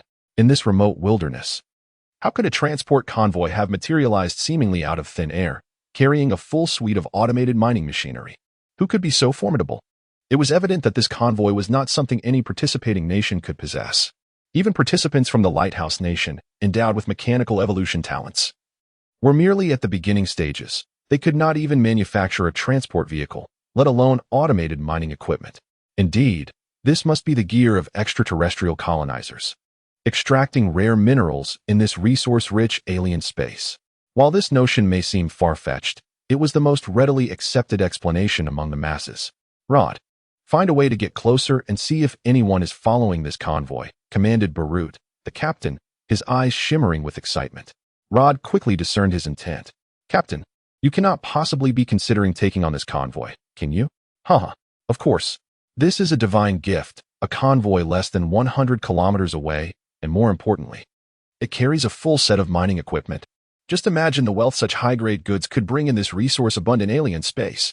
Instantly, enlightenment dawned upon the crowd, each individual brimming with enthusiasm, some even emitting howls of excitement akin to wolves. Chapter 25. A mockery of strength, an irrefutable pain as the drone gradually approached the convoy. The surrounding environment became increasingly vivid to the observers. Captain, there are numerous goblins around the convoy. They seem quite curious about the mining equipment. However, some of them are rather mischievous, using sticks to strike the machinery, Rod reported, feeling a pang of concern for the equipment. These fully automated mining devices, in the real world, represent the pinnacle of technological advancement, let alone in this realm of technological regression and underutilized resources. Ha ha ha, splendid. I was just pondering where to hunt monsters during the day. Eliminating these goblins will surely elevate me to level 21 without any issues. Although the participants from each nation operate as a cohesive unit, the experience gained from slaying monsters is mandatorily shared. However, the system allocates rewards based on individual contributions.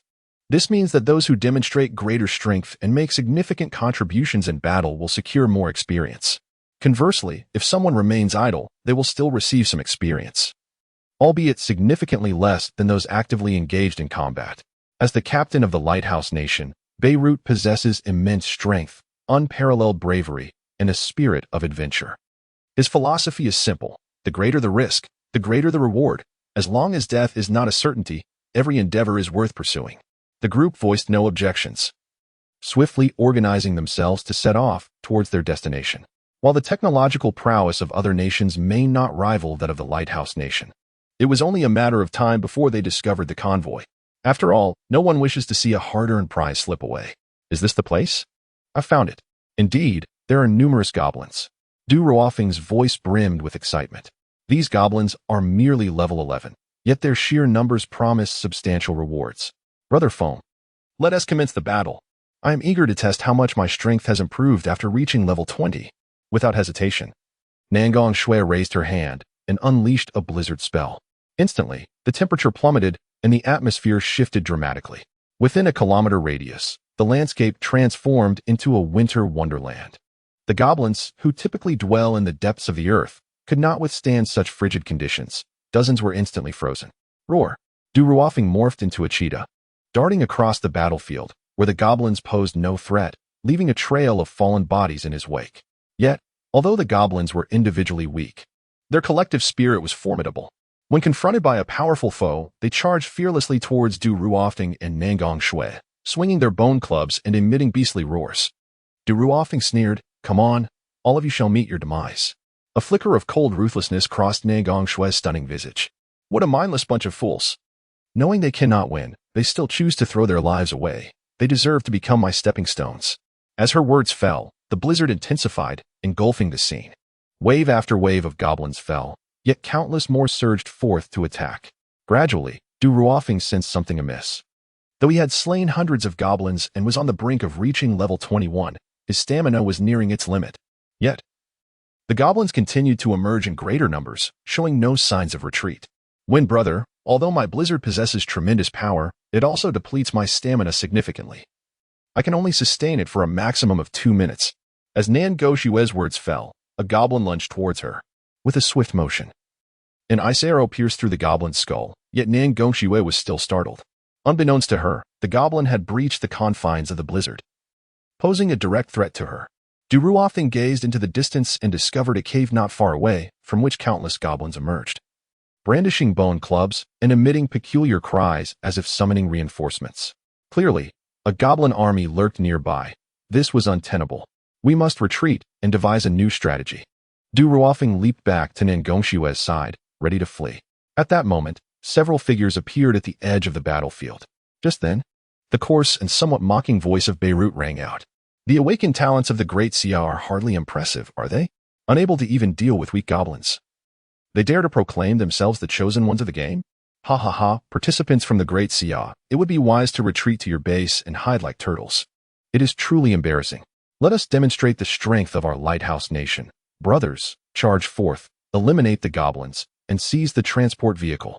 A group of 7 participants from the lighthouse nation jeered, utterly disregarding the discomfort etched on the faces of Nan Gongshue and Du Ruofeng as they unleashed their talents upon the goblin horde.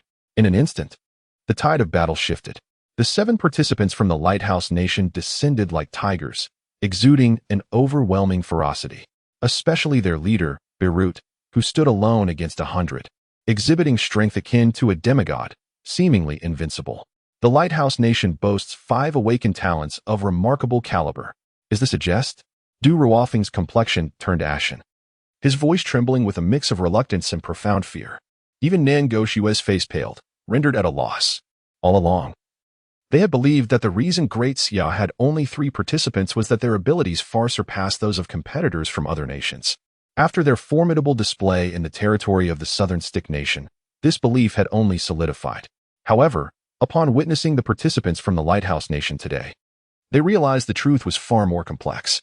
Just Beirut alone possessed strength that rivaled both of them. Not to mention, the Lighthouse Nation had 5 awakened talents simultaneously. Such prowess rightly belonged to the upper echelon of the global chosen games. In the real world, the atmosphere within the Great Xia live stream was suffocating. Upon witnessing the strength of the Lighthouse Nation, a profound silence enveloped the audience. They had long believed that the Great Xia was unquestionably the foremost power. Indeed, both the level rankings and the scoreboards had consistently placed them at the forefront. Yet now, an undeniable reality lay before them. Although the 2 individuals from the Great Xia possess exceptional talents, their overall strength pales in comparison to that of the Lighthouse Nation. Upon reflection, it seems that the stability of Great Xia atop its throne is attributable not merely to fortune, but significantly to the covert assistance of the enigmatic Pain. If one were to insist, Yichio's upgraded base also serves as a crucial pillar of support. Meanwhile, the populace of the Lighthouse Nation erupted in collective exuberance. Nice. Let our valiant warriors demonstrate our might to the world. Great Xia is nothing extraordinary. It is merely a product of good luck, a bunch of feeble beings. They fervently declared, do not exterminate them. Let them linger in despair, overshadowed by the might of our Lighthouse Empire. In the face of the Lighthouse citizens' frenzied derision, all remained silent, not for lack of desire to retaliate, but rather due to an inability to find grounds for such a response. Chapter 26, The Retreat of the Lighthouse Nation. Pain strikes again within the impregnable stronghold of Great Xia. Yichio was intently observing the battlefield through the camera mounted on the transport vehicle. The emergence of the Lighthouse Nation had introduced a slight complication to his plans. However, it was a minor issue. He had discerned the true strength of the goblin army. After countless goblins had been vanquished, it appeared that they were growing increasingly formidable. In stark contrast to their earlier foolish and weak selves, the goblins now emerging from the underground were evidently stronger and more agile. Could it be evolution? Yichio pondered thoughtfully. Every participant entering the chosen game gains experience and levels up by eliminating all living beings in this realm. Thus, it stands to reason that the native creatures might, through some means, continually enhance their own strength. The sole distinction lies in the fact that when faced with the threat of annihilation, the goblin race gradually undergoes evolution. As long as the goblin army is not entirely eradicated, this evolution will persist, potentially leading them to become the most formidable beings in the universe. Intriguing. A smile curled at the corners of Yichio's mouth. In the footage, even the 7 formidable members of the Lighthouse Nation finally sensed something amiss. Captain, why do these annoying creatures seem endless? Moreover, have you noticed that they appear significantly stronger than before? Just as Rod finished speaking, he was forcefully pinned to the ground by 2 goblins charging at him. Beirut, quick to react, pulled him back up. You're absolutely right. I too can feel that these creatures emerging from the burrows are indeed stronger than their predecessors. If I'm not mistaken, these grotesque beings are evolving. Evolving? The others were taken aback, their expressions darkening. The notion of a race evolving during combat was unprecedented.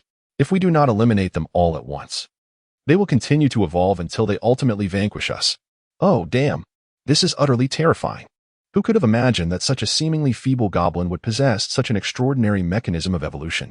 The crowd felt an overwhelming sense of helplessness. Beirut, witnessing the situation, gritted his teeth in frustration and exclaimed, "This is truly detestable. Yet, with our current strength, we are insufficient to eradicate these creatures entirely. Continuing the fight will only enable the goblins to evolve further. I have leveled up. Although I cannot seize the transport convoy this time, it is not in vain. Next time, I shall personally ensure the complete annihilation of these grotesque beings."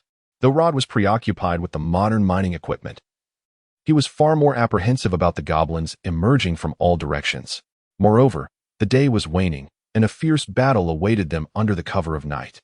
After some contemplation, Beirut ultimately decided to return to the camp temporarily, striving to amass the power needed to obliterate the goblin army once and for all. Retreat. Upon Beirut's command, the contestants from the Lighthouse Nation began to withdraw. Observing this, Du Ruofeng and Nangong Shue's expressions finally softened somewhat. It seemed they were not in a much better position. They too were forced to flee with their tails between their legs. This group from the Lighthouse Nation certainly shot themselves in the foot. They boasted grandly before, and now they must be scolded mercilessly by their own people. Just as Nangong Shue had anticipated, the live stream from the Lighthouse Nation was filled with viewers witnessing the once valiant contestants now fleeing like frightened dogs. And countless comments spewed disdainful remarks, flooding the chat with negativity. "What is happening here?" One exclaimed. "I barely had 2 minutes of joy before witnessing these cowards turn into deserters. Go to hell. A bunch of nonsense. Just moments ago, you mocked the great Xia. Now look at yourselves. It's utterly embarrassing. If you cannot even conquer goblins, how can you dare call yourselves heroes of the Lighthouse Nation? I truly feel compelled to apologize for the earlier mockery of Great Xia's contestants. You have disappointed everyone." Simultaneously, the live stream from the Great Xia was filled with laughter. Is this it? I thought the Lighthouse Nation was formidable. That earlier ridicule almost convinced me they were superior to our contestants. I can't take it anymore. I'm laughing too hard. They boasted so loudly, yet now they are being slapped in the face with reality. They couldn't even last 10 minutes before fleeing. Perhaps next time, they should assess their capabilities before boasting. I just returned from the Lighthouse Nation's live stream. You cannot imagine how mercilessly they are criticizing their own contestants. Oh dear. I almost feel sorry for them. This slap in the face was too swift for both nations' citizens to handle. However, only a few professionals discern the underlying truth. The higher-ups of both nations conducted a thorough assessment of the battle. Ultimately, the evaluation revealed that it was not a matter of the contestants' inadequacies, but rather the goblins had achieved a formidable level of self-evolution during this confrontation. The decision made by the competitors from both nations to withdraw was indeed a prudent one. Otherwise, the ongoing battle would only allow the goblins to grow ever stronger, ultimately leading to a complete reversal of fortunes. At that point, not only would the Great Xia and Lighthouse Nation suffer, but the remaining competitors would also be ensnared, potentially facing annihilation at the hands of the seemingly inconspicuous goblin horde. The mere thought of such an outcome sent chills down everyone's spine. In the current circumstances, the only viable option was to distance themselves from the goblins. awaiting a time when their respective countries possessed the power to eradicate the goblins entirely before engaging in combat. However, just as everyone believed the matter had reached its conclusion, the weak and grotesque goblins achieved a resounding victory, crushing the first and second strongest nations beneath their feet. In that moment of despair, a solitary figure gradually emerged against the backdrop of the setting sun on the battlefield. All eyes widened in unison, fixating on this presence. Cloaked in a dark mantle, he radiated an aura of solitude and strength. Standing amidst the goblin army, he exhibited neither panic nor fear, as if confronting mere insects that could be easily squashed. It was the formidable Pain. Worship the Master. I humbly beseech you to form a team with us. The Master is invincible, unparalleled in this world. Whether through the system or hidden prowess, we adore you. Some gasped in astonishment, others screamed, while fans captivated by Pain's extraordinary aura waved and declared their admiration. Pain's appearance instantly commanded the attention of all present. Even the goblin army seemed bewildered, encircling him as they scrutinized his presence. Oh my goodness! Is this truly the great Pain? I had only heard of his undefeated record through the chat channels. I never imagined I would witness him in the flesh. Rod from the Lighthouse Nation was evidently one of Pain's fervent admirers, gazing at his idol with unrestrained excitement, shouting in delight. Chapter 27. Infinite Tsukuyomi. Effortlessly subduing strong foes as the captain of the Lighthouse Nation, Beirut remained unfazed. A fervent battle spirit gleamed in his eyes. What of being first on the leaderboard? He hides away like a coward, afraid to face me in battle. I shall. Before he could finish his sentence, Pain was already in motion.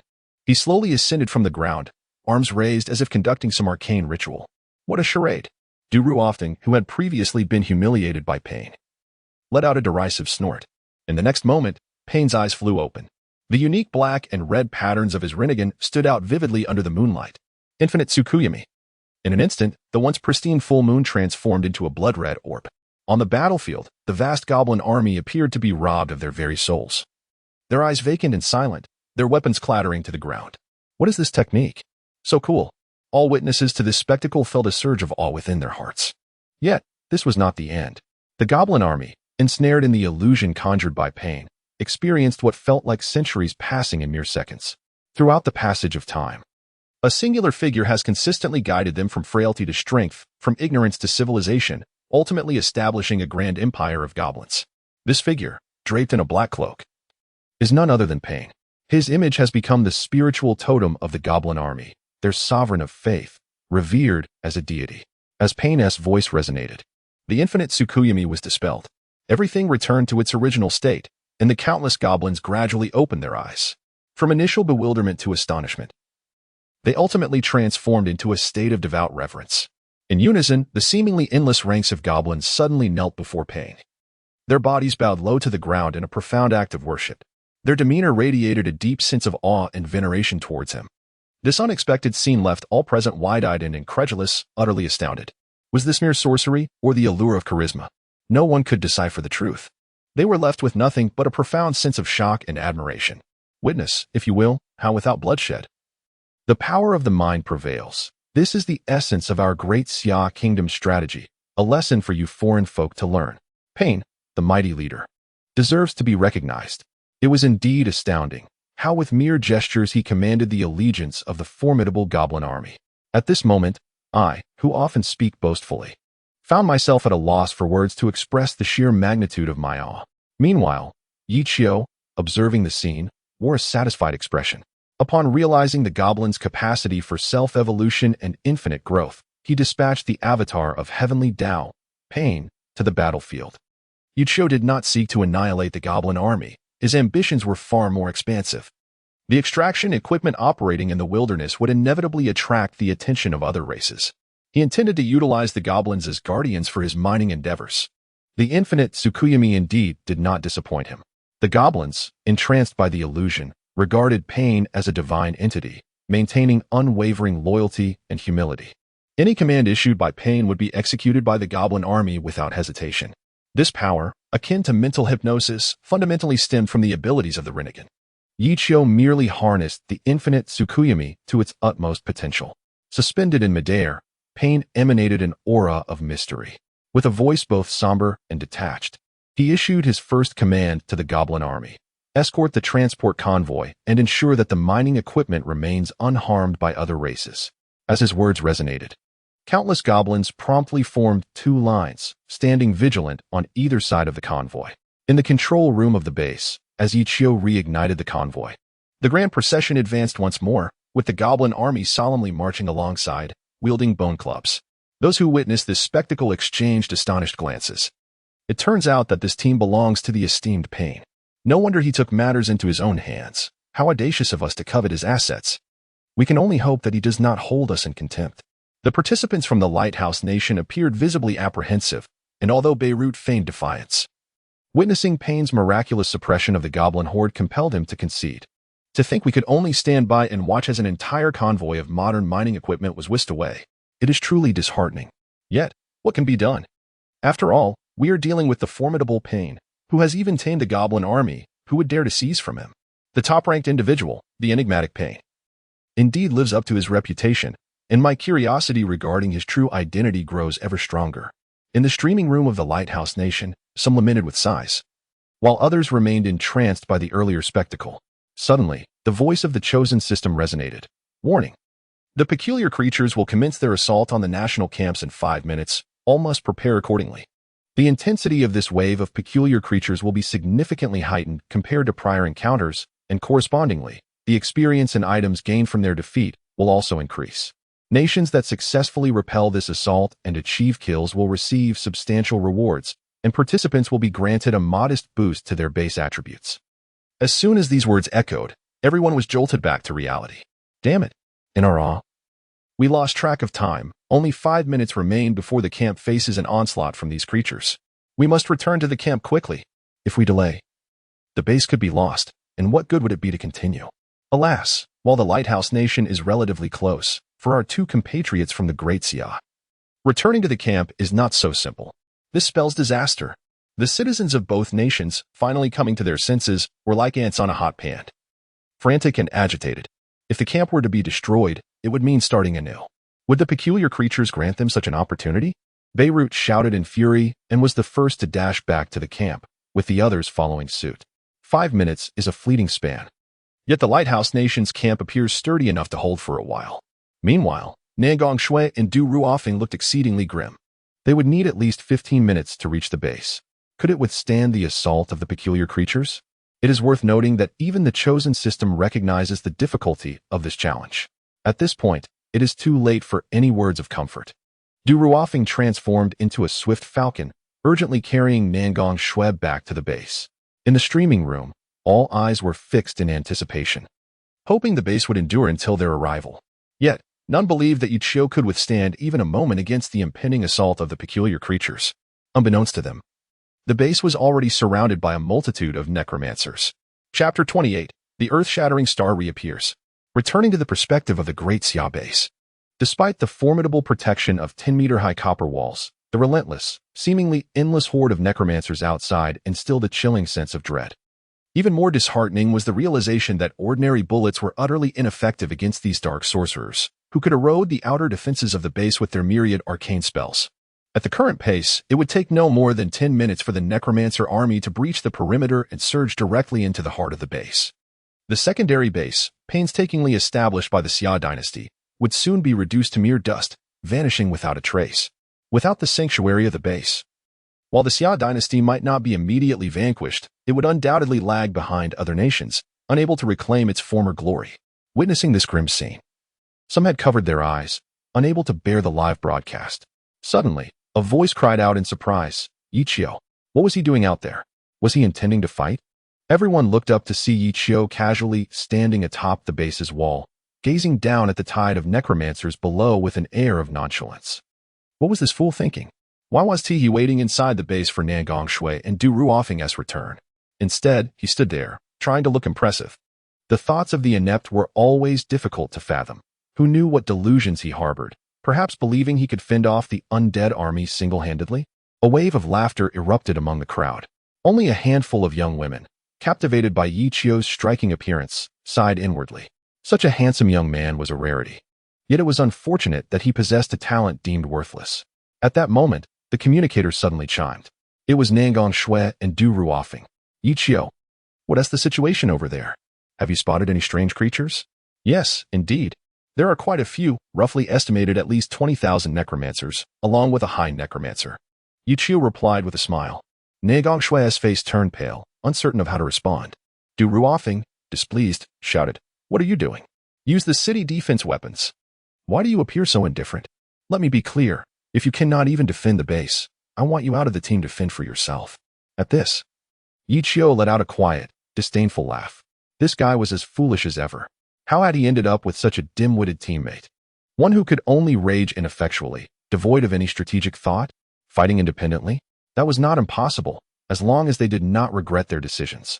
Yichio ended the call, and, under the gaze of all, leaped off the 10-meter wall. Good heavens, Yichio has lost his mind, jumping from such a height. Does he think he can fly? They thought in horror. This is it. He has given up in despair before the necromancer army, and chosen to end it all. He should have perished long ago, of no use other than building camps, and now he will die, relieving the burden on the experience shared with the other two. As for Yichio's young admirers, their beautiful eyes widened in terror, filled with a tumult of complex emotions. With a resounding thud, Yichio landed gracefully. Not a speck of dust disturbed. There was no choice. The celestial avatar could not return in time, so I had to take matters into my own hands. A slight smile graced Yichio's lips as he raised his hand to unleash a grand spell, clearing the field. Earth Explosion Star. Upon witnessing Yichio's arrival, countless necromancers, poised to launch their assaults, suddenly found themselves weightless, floating upwards towards a small black orb in the sky. Under the immense gravitational force, 20,000 necromancers were rendered utterly powerless, frantically waving their wands and casting spells, only to inadvertently harm their own comrades in the chaos. The scene ignited a frenzy in the Daxia live broadcast as innumerable viewers, on the brink of despair, sprang upright in disbelief, exclaiming, "Is this a dream? Or am I hallucinating?" Yichio has actually executed the technique of the Great Pain. There was no doubt, it was indeed the Earth Explosion Star. The very move that Pain had used to annihilate the Butcher Zombie and the Dark Turtle. I would stake my life on it. It was precisely the same. With an equally terrifying power. Unbelievable. A whole army of 20,000 undead, including spellcasting necromancers, rendered as feeble as ants before this technique. They had no time to utter a word of exclamation before being buried alive. Is this truly Yichio? When did he become so formidable? I refuse to believe it. After berating him for so long as worthless, I cannot accept this sudden transformation. Under the gaze of countless spectators, the Undead Legion, engulfed by the powerful gravitational force, merged with the earth and rock. Even the high priest of the undead could not escape this tragic fate. After a brief struggle, it too was buried alongside its kin. With a snap of Yichio's fingers, the Earth Explosion Star shattered instantaneously, sending debris flying. The stench of death permeating within a 10-kilometer radius. Ding. Congratulations, you are the first participant to slay a 1-star entity. Earning a 1-star treasure chest, 1 ton of low-tier materials of all types, and a design blueprint for integrated base mechas.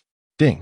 Congratulations on instantly slaying over 10,000 peculiar creatures, earning the title of Grim Reaper, with an additional 10 experience points. Ding. Congratulations on receiving an experience bonus for the title Valiant Commander. Ding. Congratulations on accumulating a total of 193,700 experience points.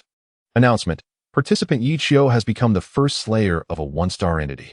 In addition to personal rewards, the team he represents will earn 2,000 points.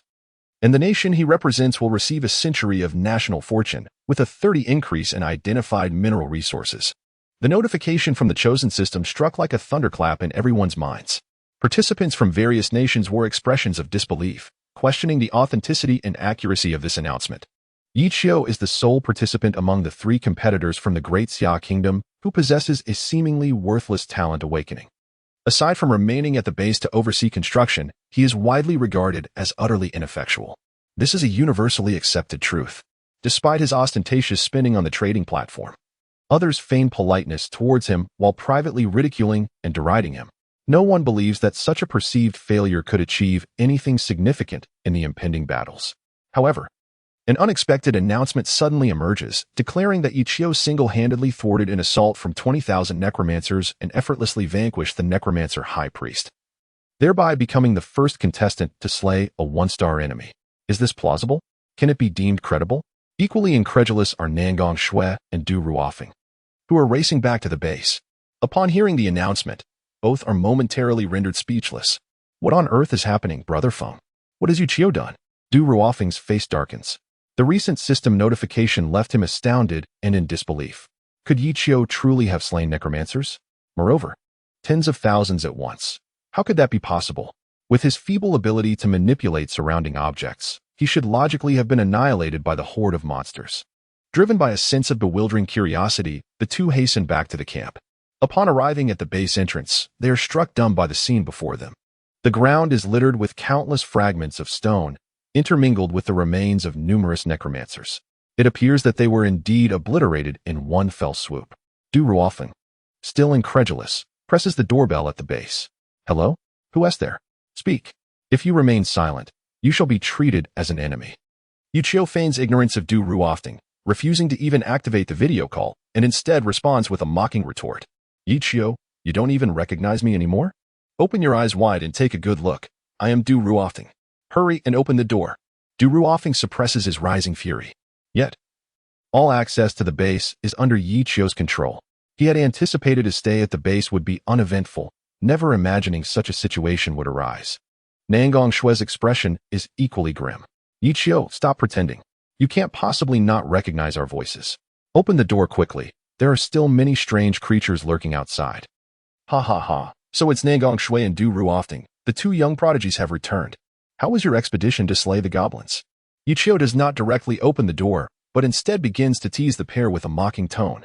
Nangong Shui and Du Ruofeng, immediately incensed, feel the anger boiling within them.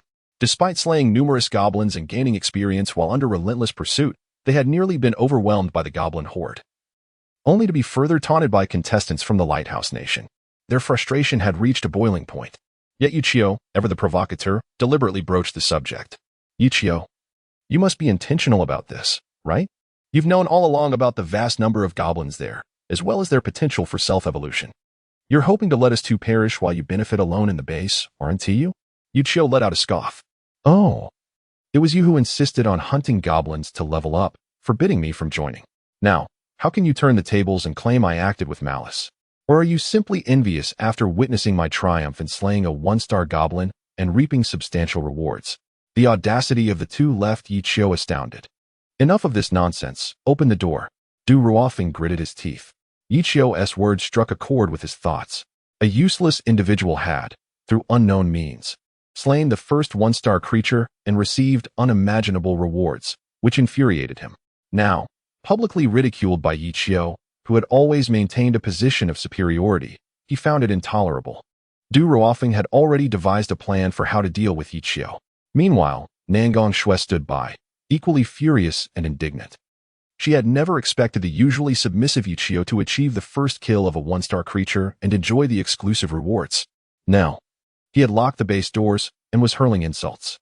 A sudden, unknown beast's roar sent shivers down their spines. According to the chosen system, the bizarre creatures appearing later would only grow stronger. Who knew what formidable foe might emerge next? In any case, they needed to enter first. At that moment, both felt the significance of the base for the first time. Previously indifferent to its importance, the sensation of being trapped outside was truly unsettling. Want to come in? It's not impossible. Just call me Daddy first, and I'll let you in. Yichio sat before the control panel, a mischievous grin on his face as he observed the two on the screen. After slaying a one-star goblin, his level had skyrocketed to 30, making him the first in the entire chosen game. Coupled with an arsenal of rare resources and formidable strength, the duo before him was unworthy of even carrying his shoes. There was no longer a need for him to conceal his true power, at least not in front of them. At that moment, the audience watching the live stream of the chosen game was left in disbelief. What was Yichio doing? They were all part of the same team. Such behavior seemed unnecessary. He just killed a one-star goblin. Why act as if he is on top of the world? Now he is mocking his teammates. There must be something wrong with him. His actions were indeed excessive. Although his earlier performance was impressive, one would expect at least a modicum of respect towards his teammates. As the crowd criticized Yichio's conduct, they conveniently forgot how Du Ruofeng and Nangong Shui had treated him previously. Du Ruofeng's face turned a deep shade of anger, nearly exploding at Yichio's demands. You wish. You worthless fool, even if I die in battle. I will never call you daddy. You refuse to open the door, do you? May you never set foot outside for the rest of your life. Nangong Shui was infuriated. She had never anticipated that Yichio would treat her in such a manner. In her memory, Yichio was merely a submissive sycophant. Yet his sudden transformation was utterly unacceptable to her. Haha, no worries, I won't press you. You too enjoy the pleasures of camping out there, she said, her voice dripping with sarcasm. With that, Yichio abruptly ended the call. Du Ruofeng, filled with rage, slammed his fist against the door. However, the reinforced door, constructed from rare metals mixed with titanium alloys, was exceptionally sturdy. He not only failed to inflict any damage but was also knocked back several steps from the impact. Bah! What a wretched thing! In a fit of indignation, Du Ruofeng could only spit in contempt and turn to Nangong Shui. Brother Feng, do not stoop to his level. We shall construct our own base and deal with this scoundrel in due course. Humph! He is hardly worthy of my ire. He is nothing but refuse. Let us depart. Just as the two were about to leave, they turned to find themselves confronted by a horde of skeletal cavalry. Holy cow! Level 20 skeletal cavalry.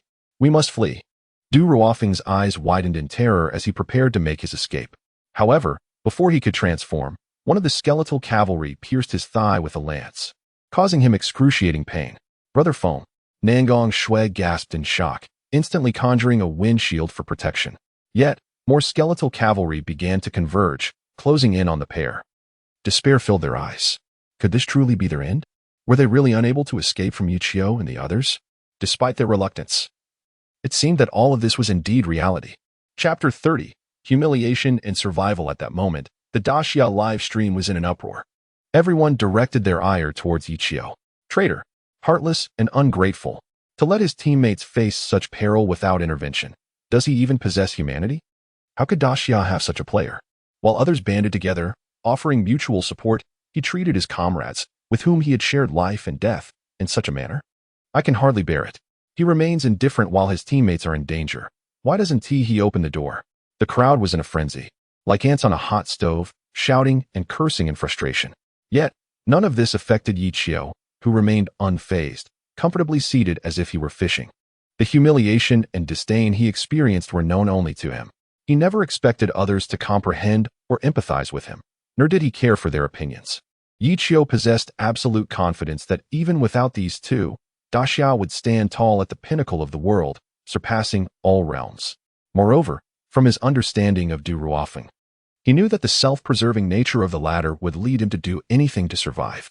Indeed, as Yichio had anticipated, Du Ruofeng, seeing the skeletal cavalry advance relentlessly while his injury rendered him incapable of escape, and realizing that Nangong Shui's wind shield would not hold for long, felt his veins throb with tension. His expression twisted from fear to a grimace of indecision. Suddenly, he forcefully pressed the doorbell behind him and shouted, Yichio, open the door quickly. Are you really going to abandon me in my time of need? Don't forget, we are. Yichio's voice interrupted him. Spare me the nonsense. Who considers you a teammate? Didn't you just say you would expel me from the team to fend for myself? So now, you wish to regard me as an ally? Unfortunately, I have no need for a teammate as inept as you. Yichio's words pierced Du Ruofeng's heart deeply. Not long ago, the title of inept exclusively belonged to Yichio. Now, he had unwittingly bestowed that title upon himself. The most infuriating part was that Du Ruofeng could not find a reason to refute it. Yichio single-handedly annihilated the entire necromancer army and even defeated a one-star enemy. Such illustrious achievements were undeniable proof of his prowess. Yichio's strength far surpassed that of Du Ruofeng, although he was reluctant to admit it. He was left with no choice. Now, with death looming, Du Ruofeng could no longer maintain his pride. If he were to die, he would truly lose everything. In comparison to his dignity, his life held far greater importance, a reality Du Ruofeng accepted with a certain clarity. Brother Feng, what should we do? I can't hold on any longer. Nangong Shui's face was pale. The mere thought of dying here filled her with dread. Everything should not have unfolded this way. She possessed exceptional talent and boundless potential for the future. Upon returning to the real world, she would bask in unparalleled glory and endless riches. She did not wish to die. Du Ruofeng gritted his teeth and finally conceded. Dad, please open the door and save us. Nangong Shui stared at Du Ruofeng in astonishment. She never expected him to utter those words. Yet, inexplicably, aside from feeling a tinge of disdain for Du Ruofeng, she also felt a strange relief. It was evident that if Du Ruofeng hadn't called Yichio Dad, Yichio would undoubtedly have left them to their fate. Yichio was no longer the same person he once was. Ah, obedient child, since you have called me dad, I cannot stand idly by. Come in. As soon as Yichio's words fell, the gates of the base opened automatically. Du Ruofeng, like a defeated dog, limped into the sanctuary. Just as Nangongxue was about to enter, the doors suddenly slammed shut, blocking her outside. What do you mean by this? Nangongxue exclaimed in panic. Behind her, the skeletal cavalry charged forward, and life hung by a thread. It's your turn, Yichio's voice echoed with a hint of schadenfreude through the communicator. What do you mean it's my turn? Nangongxue responded with confusion. Of course, it's your turn to call me dad. Didn't you hear Du Ruofeng just do so? You haven't called yet, so I won't let you in. Yichio's tone was resolute, leaving no room for negotiation. Nangongxue was instantly infuriated, her face shifting through a spectrum of emotions. How dare you treat me this way? Yichio, have you forgotten our past relationship? As these words escaped her lips, the onlookers revealed expressions of intrigue. Oh, it turns out these two had a history together. How fascinating. Who would have thought the illustrious campus belle, Nangongxue, had once been involved with a seemingly worthless individual? I couldn't help but chuckle, despite my usual composure. It was amusing to discover that Nangongxue possessed such a duplicitous nature. While it was understandable for her to part ways with Yichio due to his lack of talent, her treatment of someone she once loved, along with Du Ruofeng, was undeniably excessive. At that moment, however, Nangongxue was beyond caring. In a desperate bid for survival, she resorted to emotional tactics, hoping that Yichio would recall their former affections and grant her entry into the base. Yichio merely laughed. The past was not something Nangongxue wished to revisit. Once, he had regarded her as a beautiful and kind goddess, showering her with affection. They had been the envy of their school, their love story celebrated. Yet, the instant Nangongxue awakened her superior talent, she severed their bond without a second thought, disregarding their shared memories, and aligned herself with the despicable Du Ruofeng. Together, they conspired against him, subjecting him to relentless humiliation. Had it not been for his own awakening of a superior talent and the Rinnegan, they would have relished in their dominance over him. Such a treacherous individual was better left behind. Realizing that her emotional leverage held no power over Yichio now, Nangongxue felt a sense of desperation. As the skeletal cavalry brandished their spears, poised to strike, she shut her eyes and yelled with all her might, "Father!" "Ah, splendid! Come on in." Just as the situation seemed dire, the gates swung open. Like a lifeline, Nangongxue scrambled into the base. The gates slammed shut behind her, keeping the skeletal cavalry at bay. She gasped for breath, the thrill of narrowly escaping death coursing through her veins. If not for Yichio, she would not have faced such peril. "You scoundrel!" She seethed, her expression twisted with anger, as she glared toward the control center at the highest level of the base. "I will kill you." Du Ruofeng, equally grim, hastily bandaged his leg wound and addressed Nangongxue. "Swear, a soldier may be slain, but never humiliated. Yichio has disrespected us before everyone, and we need not show him mercy." Chapter 31. A twist, and yet another twist at this moment. Yichio remained composed, casually sipping a cup of coffee awarded by the gaming system. Delicious, he mused, savoring the rich aroma of the premium Guizha coffee, invigorating and refreshing. Clang. The door to the control room was suddenly thrust open. Du Ruofeng stormed in with a fierce demeanor, transforming immediately into his bare form. Within the confines of such a narrow space, this transformation allowed him to unleash his full strength. He was confident that he could turn Yichio into a mere pulp with a single strike. "You bastard, perish." The bear spoke with human words, charging directly at Yichio. "How dare you, ungrateful wretch, commit patricide? Such an act is intolerable." Yichio feigned outrage, his tone tinged with disappointment, which only fueled Du Ruofeng's already raging fury. "Frost, snow, and rain." Nangongxue raised her hand, unleashing her most powerful area attack directly at Yichio. "Oh, so even you have turned against me?" Yichio lamented, sounding genuinely pained. In the next moment, he let out a soft snort. Godly reversal. A tremendous force erupted from Yichio, instantly rebuffing all of Du Ruofeng and Nangongxue's attacks. The two were struck as if by lightning, coughing up blood and being sent flying. "How have you become so powerful?" The anger of Du Ruofeng and Nangongxue transformed into sheer terror.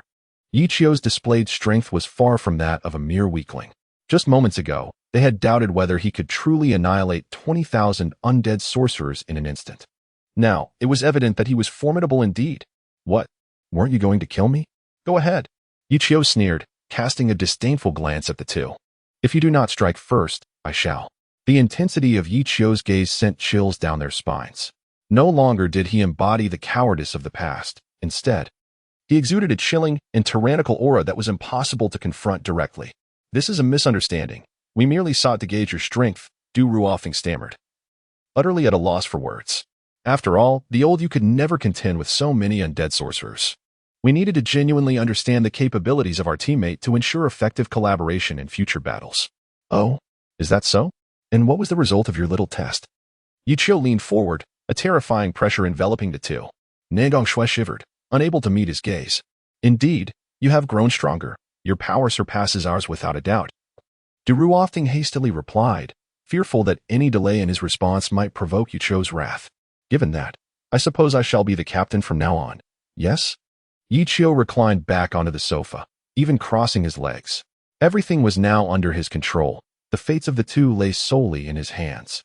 Strength dictated all, a truth Yichio had come to comprehend. Du Ruofing nodded vigorously. Yes, yes. You are the captain. We will follow your lead.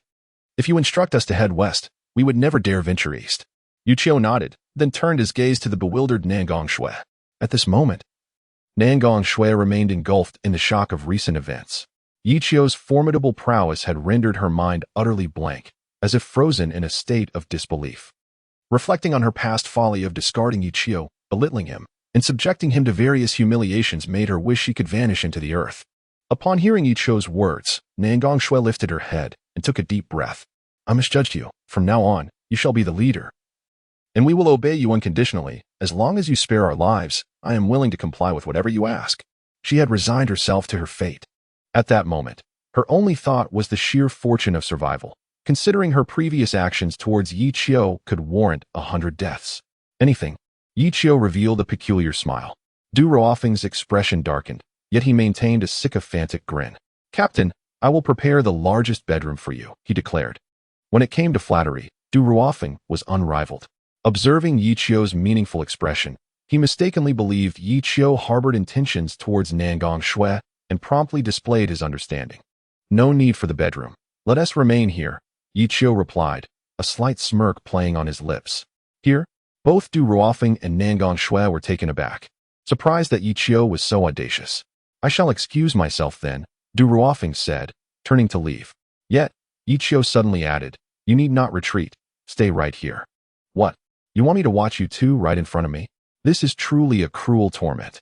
Du Ruofing inwardly cursed Yichio countless times. But the display of power left him no room for dissent, so he forced a look of understanding. "What the captain says goes. I will heed your every command."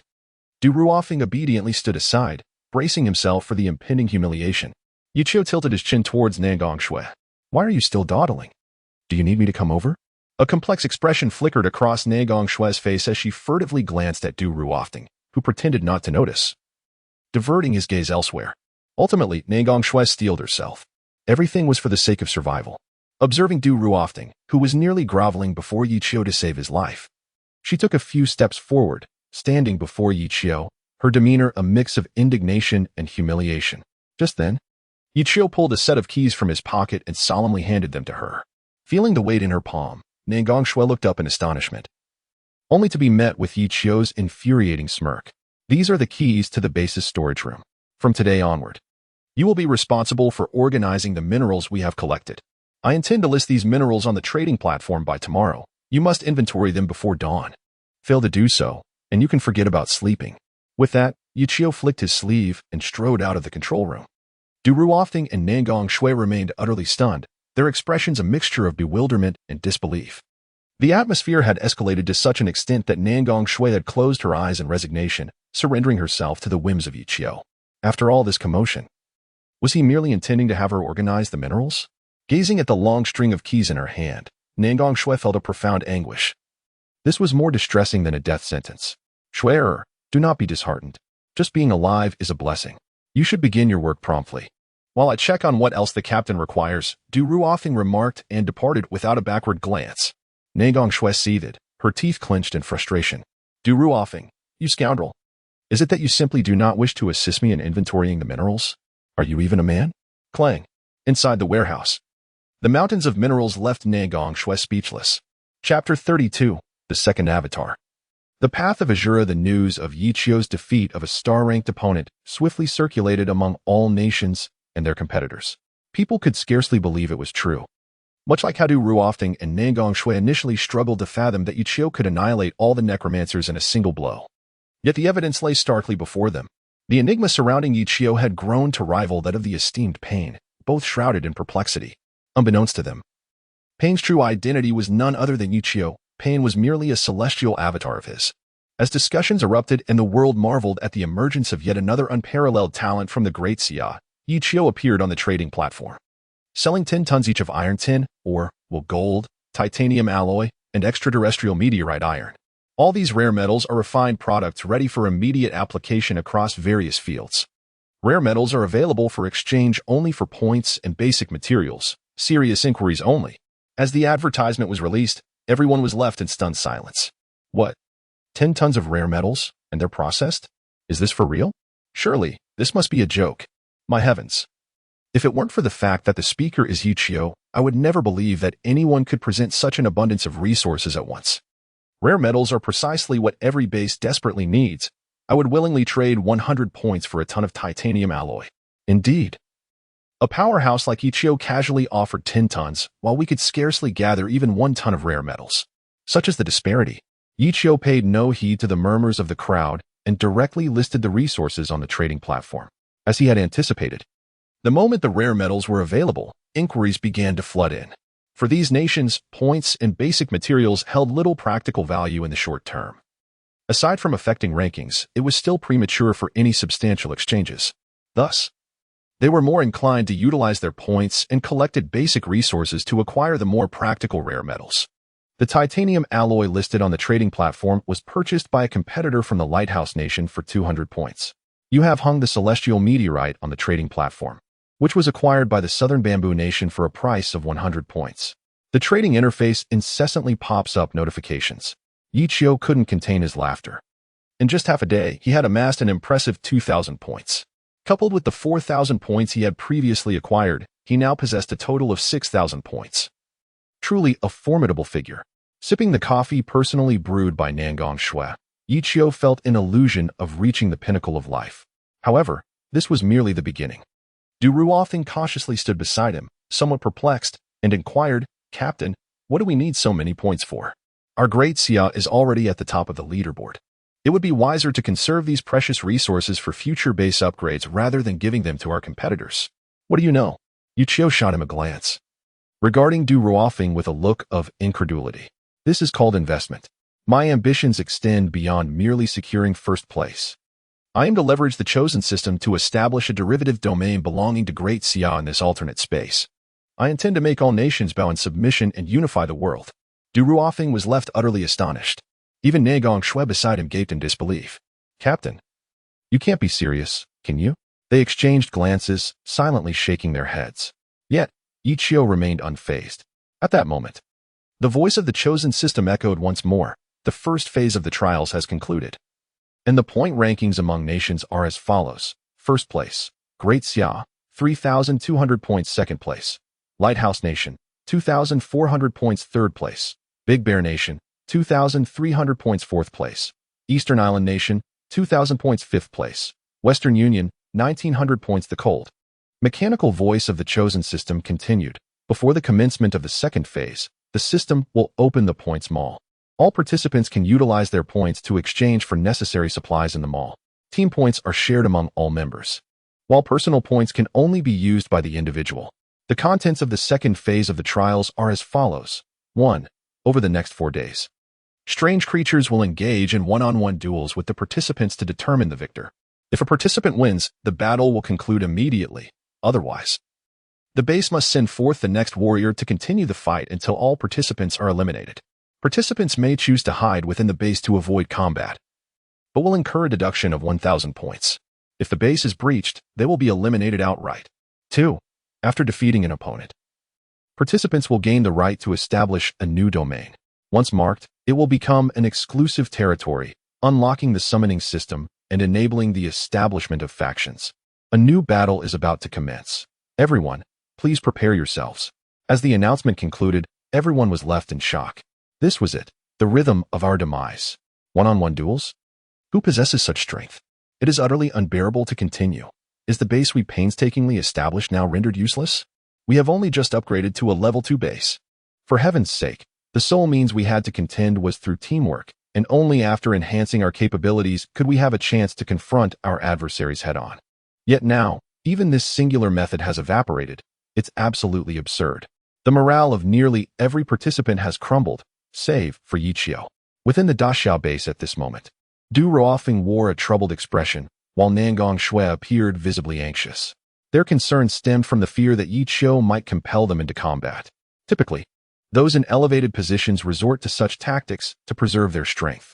However, Yichio seemed indifferent to the turmoil of the two, his thoughts entirely consumed by the newly opened points exchange store. Goodness gracious, there are so many items available for exchange.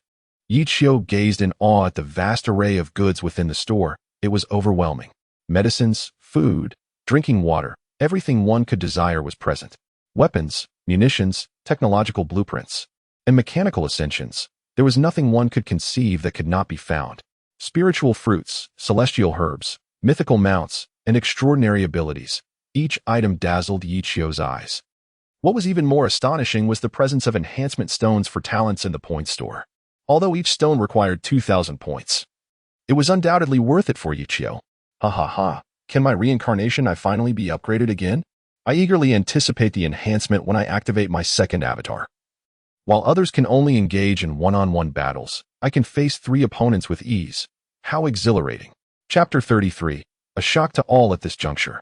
Many had begun to notice the items in the point store, expressing their discontent.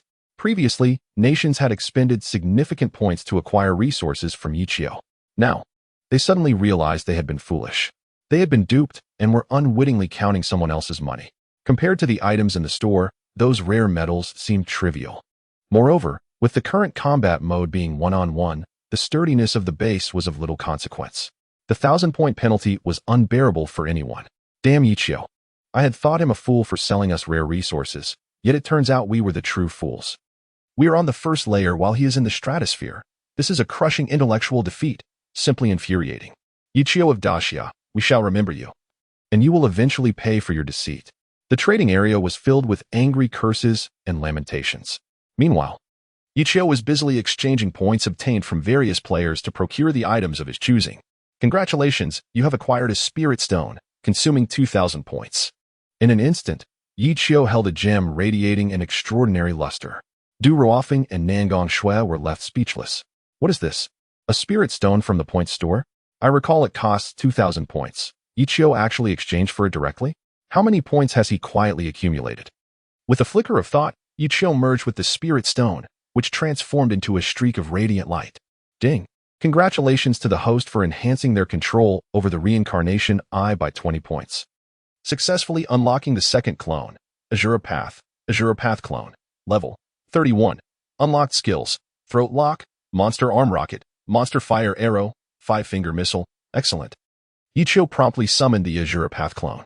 The sudden appearance of the clone startled Du Ruofeng and Nangong Shui, catching them completely off guard. The two were so astonished that they could barely articulate their shock, pointing in terror at the clone that bore an uncanny resemblance to Yichio. Do not be alarmed. This is merely one of my clones, a newly unlocked ability. Yichio reassured them, easing their fears slightly.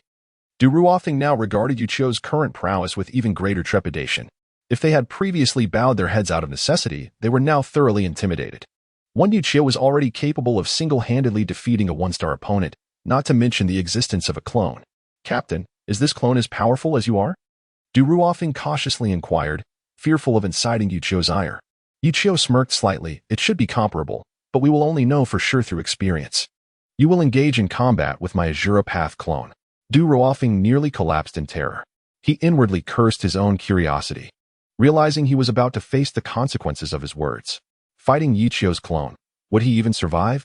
Before he could voice his concerns, the Azura Path clone extended its 5 fingers, instantly launching 5 missiles. Does it also wield advanced weaponry? This is cheating. Du Ruofeng had no time to evade and transformed into a grizzly bear, hoping to withstand the missile barrage with its formidable defense. Boom. Following the violent explosion, Du Ruofeng was left charred, with only his eyes and mouth barely recognizable. Such an impressive technique. he managed to exclaim before collapsing. Utterly useless. Yichio was indifferent to Du Ruofeng's fate. To him, they were merely tools to be discarded at will. Take him away. He commanded Nangong Shui to carry the unconscious Du Ruofeng out of the room. Reflecting on the recent display of the Azura Path strength, he nodded in satisfaction. Although the overall power of the Azura Path clone was inferior to that of the Heavenly Path clone, its diverse attack methods proved effective against groups of enemies. Furthermore, just like the Heavenly Path clone, the Azura Path clone would unlock more abilities and grow stronger as Yichio's own power increased. When he ultimately unlocked all 6 paths of clones, it would mark his moment of invincibility, unparalleled in the world. Next would come the time for slaughter. As night fell, Yichio, accompanied by Du Ruofeng and Nangong Shui, emerged outside the base. At this moment, the onlookers focused on the contestants of the Great Xia were astonished to discover that Yichio stood prominently before 2 individuals, exuding an air of authority. Meanwhile, Du Ruofeng and Nangong Shui stood respectfully to the side, scarcely daring to breathe. What had transpired within the Great Xia base? The once timid Yichio appeared transformed, exhibiting such a commanding presence. Are you not aware? Yichio had slain a 1-star adversary, and in the realm of the chosen game, prowess reigns supreme. My heavens! When did this seemingly inept individual become so formidable? At this moment, both Nangong Shui and Du Ruofeng were filled with trepidation, fully cognizant of Yichio's immense strength. Should they provoke him, one of them would likely face the repercussions in the ensuing confrontation. In the distance, a figure gradually approached, its formidable aura instilling fear in everyone present. The terror in Du Ruofeng and Nangong Shui's eyes intensified. Soul Devourer, level 35 quality, 2-star, ability, unknown. The spectators in the live stream were struck with sheer astonishment at the emergence of this Soul Devourer. It was the most formidable foe they had encountered thus far. The mere presence of a level 35 entity was suffocating. Could Yichio truly withstand such a being? This was the perfect opportunity to test the true power of the Shurepath avatar. With a thought, the Shurepath avatar surged forth from behind Yichio.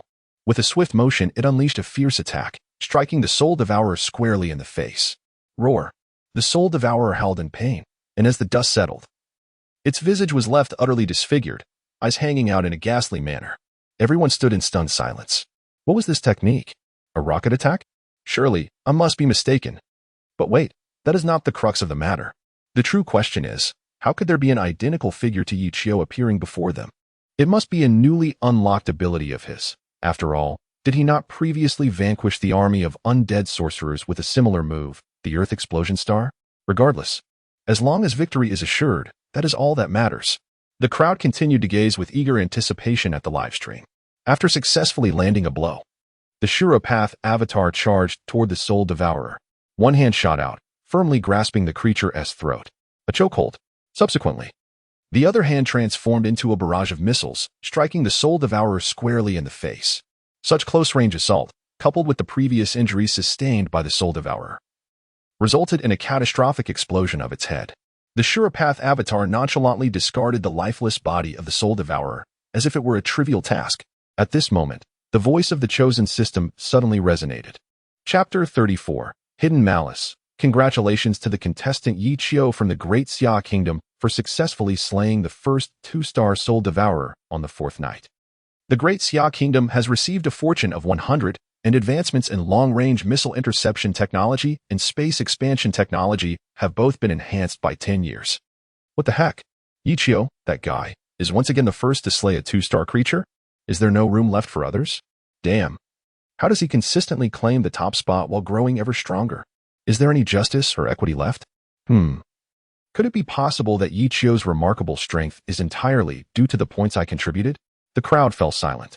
Simultaneously, Yichio received a notification of his system rewards. However, this time he opted for a direct personal claim, choosing not to use his Azura clone to deceive others. Congratulations on becoming the first player to slay a 2-star creature, receiving 1 2-star treasure chest and 3,000 personal points. Is this it? Yichio had expected to receive a substantial reward in resources. Yet, he was given merely a treasure chest and points. It seems the system is aware he lacks resources and deliberately withheld additional rewards. A sleepless night passed. Among the 169 remaining nations, none faced the trials as smoothly as the Great Xia. Aside from a few powerful nations, the others had no chance against the 2-star beasts, being swiftly eliminated. 141. This is the number of nations remaining after the fourth night. The others have been ousted, and the nations they represented will face dire consequences. Beyond the loss of 10 million lives due to various calamities and misfortunes, they will lose their solitary chance for resurgence in a world ravaged by monstrous beasts. Through this trial, several nations have emerged increasingly formidable. Among them are the Lighthouse Nation, the Great Bear Nation, the Eastern Island Nation, and the Western Alliance. Contestants from these nations, leveraging their numerical advantage, have brought forth several exceptionally powerful contenders. Notably, Beirut from the Lighthouse Nation, Nico from the Eastern Island Nation, and Rena from the Southern Bang Nation have showcased extraordinary talents, revealing their prowess and captivating the audience. While Yichio busied himself with the study of the latest battle armor, contestants from these three nations convened in the World Channel, conspiring in a nefarious manner. Rena, esteemed colleagues, today's meeting was initiated on short notice, and I extend my gratitude for your participation while maintaining confidentiality. Beirut, spare us the pleasantries. Get straight to your purpose. Nico, Uni, you must have something of great importance to gather us here, correct? Tchaikovsky, I have a hunch about what this fellow intends to do. Almost all contestants have arrived, yet conspicuously absent are the trio from the Great Xia Kingdom. If I am not mistaken, this must be a vile plot against Great Xia. Regardless of the scheme, I, representing the Great Bear Nation, choose not to partake. Before you unveil your plans, I choose to withdraw from this discussion. No sooner had the words left my lips than the system chat interface displayed that Tchaikovsky had exited the chat channel. Ahem. Each individual possesses the right to either remain or depart, yet what I am about to articulate pertains to each one present here. I implore you to listen to my words before deciding whether to leave immediately. Once Rena concluded her statement, there was a palpable silence among the attendees. She continued, Very well, I shall proceed with my earlier thoughts. Today, we have gathered here to unite and strive for survival. Rena's words resonated deeply with everyone, especially the weaker factions, who were nearly moved to tears upon hearing the phrase strive for survival. In this merciless alternate dimension, strength delineates the powerful from the powerless, leaving no room for leniency. The likelihood of survival is marginally greater for formidable factions. Conversely, the frail ones linger daily on the precipice of life and death, uncertain of when their existence might cease. Gallus, a participant from the A3 nation, interjected, Please clarify how we can collectively ensure our survival. I require a reasonable and pragmatic approach. Rena replied, Certainly. Allow me to share my thoughts. To my knowledge, the spatial expanse we inhabit is vast, yet not insurmountable. The distances between national bases typically do not exceed 1,000 kilometers. This implies that we might consider a strategy of the strong aiding the weak, fostering mutual dependence. As her words resonated, the collective spirit of the assembly surged. It was indeed a stroke of genius. Rena felt the admiration and astonishment of her peers. Elated within her heart, today, she would spearhead the efforts of the Southern Bang Nation to lead the world. Please listen attentively as I elaborate. The specifics of my plan are remarkably straightforward, yet highly practical. It entails rapid advancements in technology, primarily focused on transportation. Once we design a mode of transport capable of high-speed movement, the more potent nations can swiftly assist the weaker ones following conflicts. Meanwhile, the weaker nations should endeavor to delay, buying time for reinforcements to arrive. In this manner, the survival chances of the weaker nations could be significantly enhanced.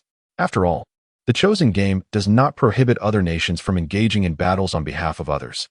As compensation, the teams that assist the weaker nations will have the right to eliminate targets for rewards and can also collect various forms of remuneration, such as basic materials, resources, treasure chests, and even points, depending on the circumstances. Rena's words ignited a flicker of hope within all present. The weaker factions now harbored aspirations for continued existence, while the stronger factions stood to gain more resources and enhance their capabilities. Ultimately, the question of who would ascend to the pinnacle would depend on who could amass the greatest rewards in the shortest span of time. After merely a few seconds of hesitation, the proposal was nearly unanimously approved. Although Rena's plan has its shortcomings, it is currently the most suitable strategy for all participating teams. Ultimately, everything unfolded according to Rena's design. Seated in the base, clad in a form-fitting combat suit that accentuated her nearly perfect figure, Rena revealed a cunning smile. Soon after, her expression turned solemn. The most crucial matter had yet to be stated. The real spectacle was only just beginning. Rena declared, in conclusion, I propose that all contestants unite against Great Xia. As we are all aware, the emergence of Yichio has significantly amplified their strength. His effortless dominance over the 1-star and 2-star contestants clearly illustrates the widening chasm between us. If we continue to remain passive, trouble is inevitable. Surely, you are aware of the arrogance exhibited by those contestants from Great Xia? The last time we faced an onslaught of zombies, my talent had not yet fully awakened, leaving me utterly defenseless. Although the contestants from Great Xia ultimately aided us in vanquishing the threat, they imposed a slew of unreasonable demands in return. Chapter 35.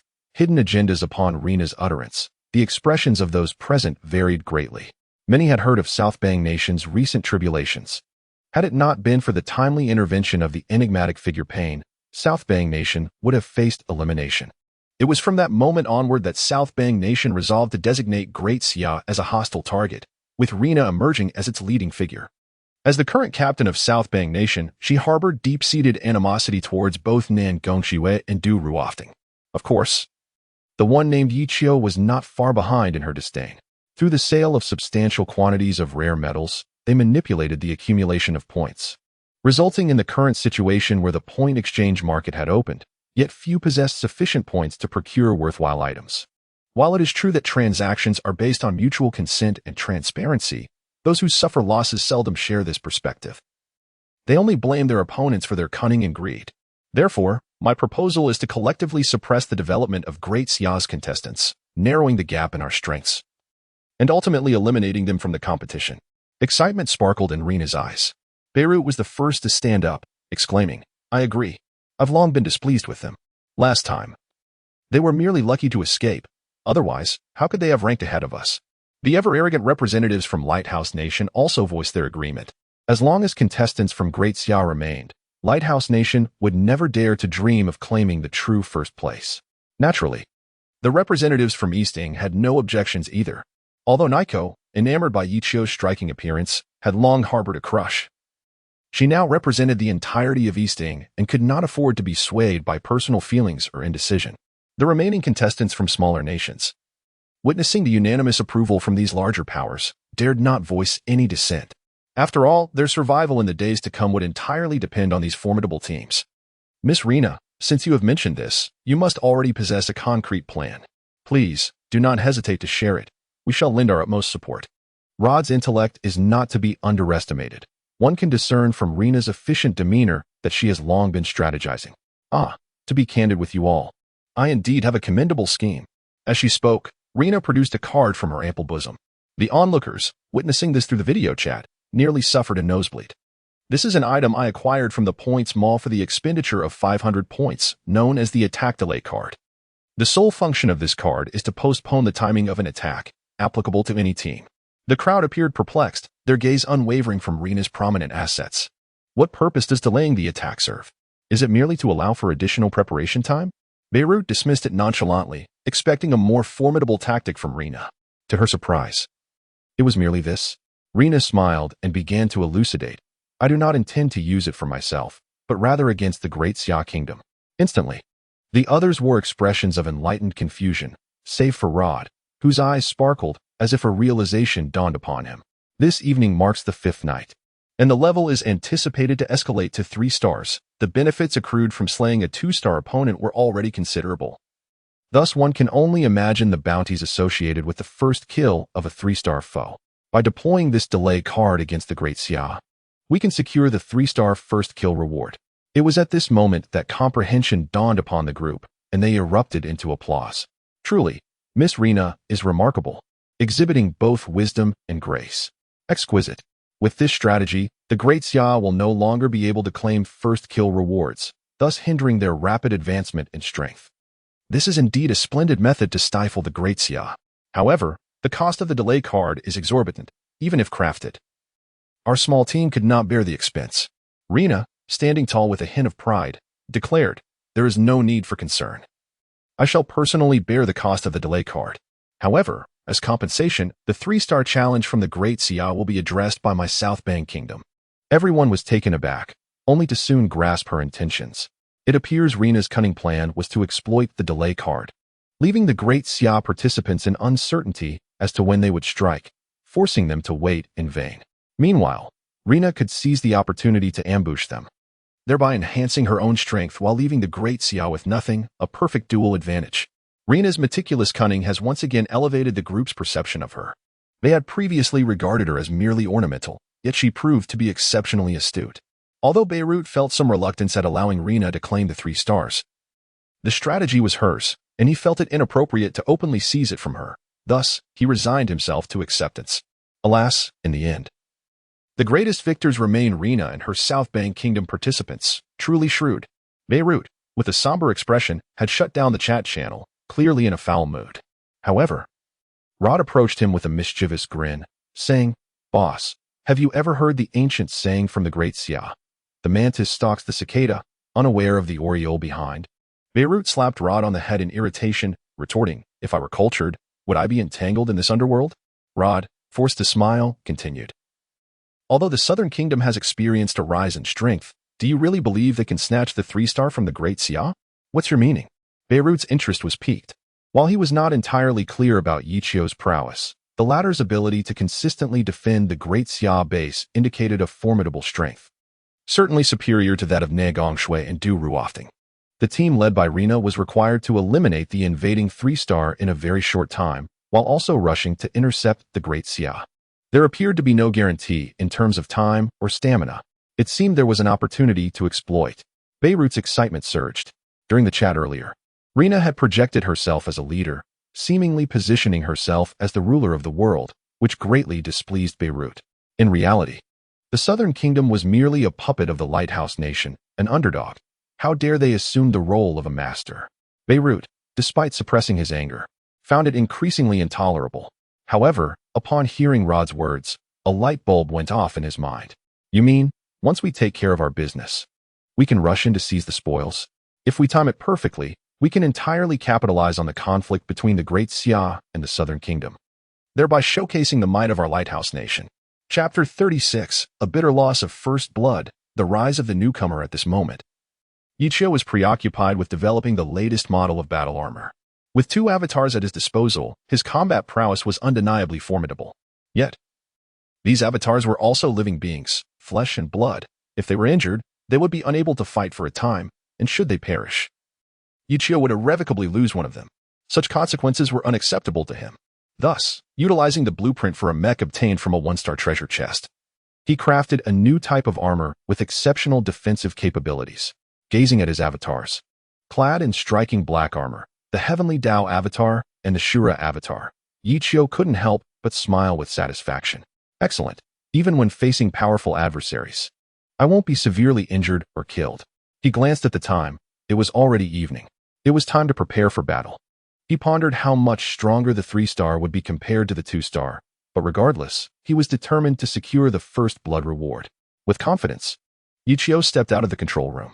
Du Ruofing and Nangong Shui had been waiting for quite some time, and upon seeing Yichio, their faces lit up with joy. They had come to see Yichio as their pillar of strength. Without him at the helm, they would be merely awaiting their demise in the face of formidable foes. Let us embark on a journey to observe what today has in store. Yichio was the first to step out of the base, followed closely by Nangong Shui and Du Ruofing. Upon exiting the confines of the base, they were greeted by an expanse of emptiness, devoid of any presence. They haven't arrived yet? Yichio waved his hand, prompting Du Ruofing to promptly unfold a reclining chair. Yichio nonchalantly reclined in the chair, feigning slumber. "If they arrive, just call me. I shall rest for a while." "Of course, Captain, sleep to your heart's content. I shall keep watch," Du Ruofing replied with a sycophantic grin. The viewers watching the live broadcast were left dumbfounded by this scene. Du Ruofing truly knows how to adapt. His transformation is astonishingly swift.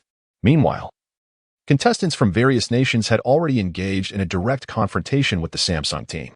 The formidable teams opted for a quick resolution, aiming to save time to assist weaker teams, while the latter sought to prolong the encounter as much as possible. Less than 100 kilometers from the Great Xia base, a group was hastily making their way towards it, led by the strikingly beautiful and alluring Rina. At this moment, she was riding a modified motorcycle, racing across the wasteland with grace and poise. Rina's talent was of the highest caliber, showcasing exceptional combat prowess and growth potential.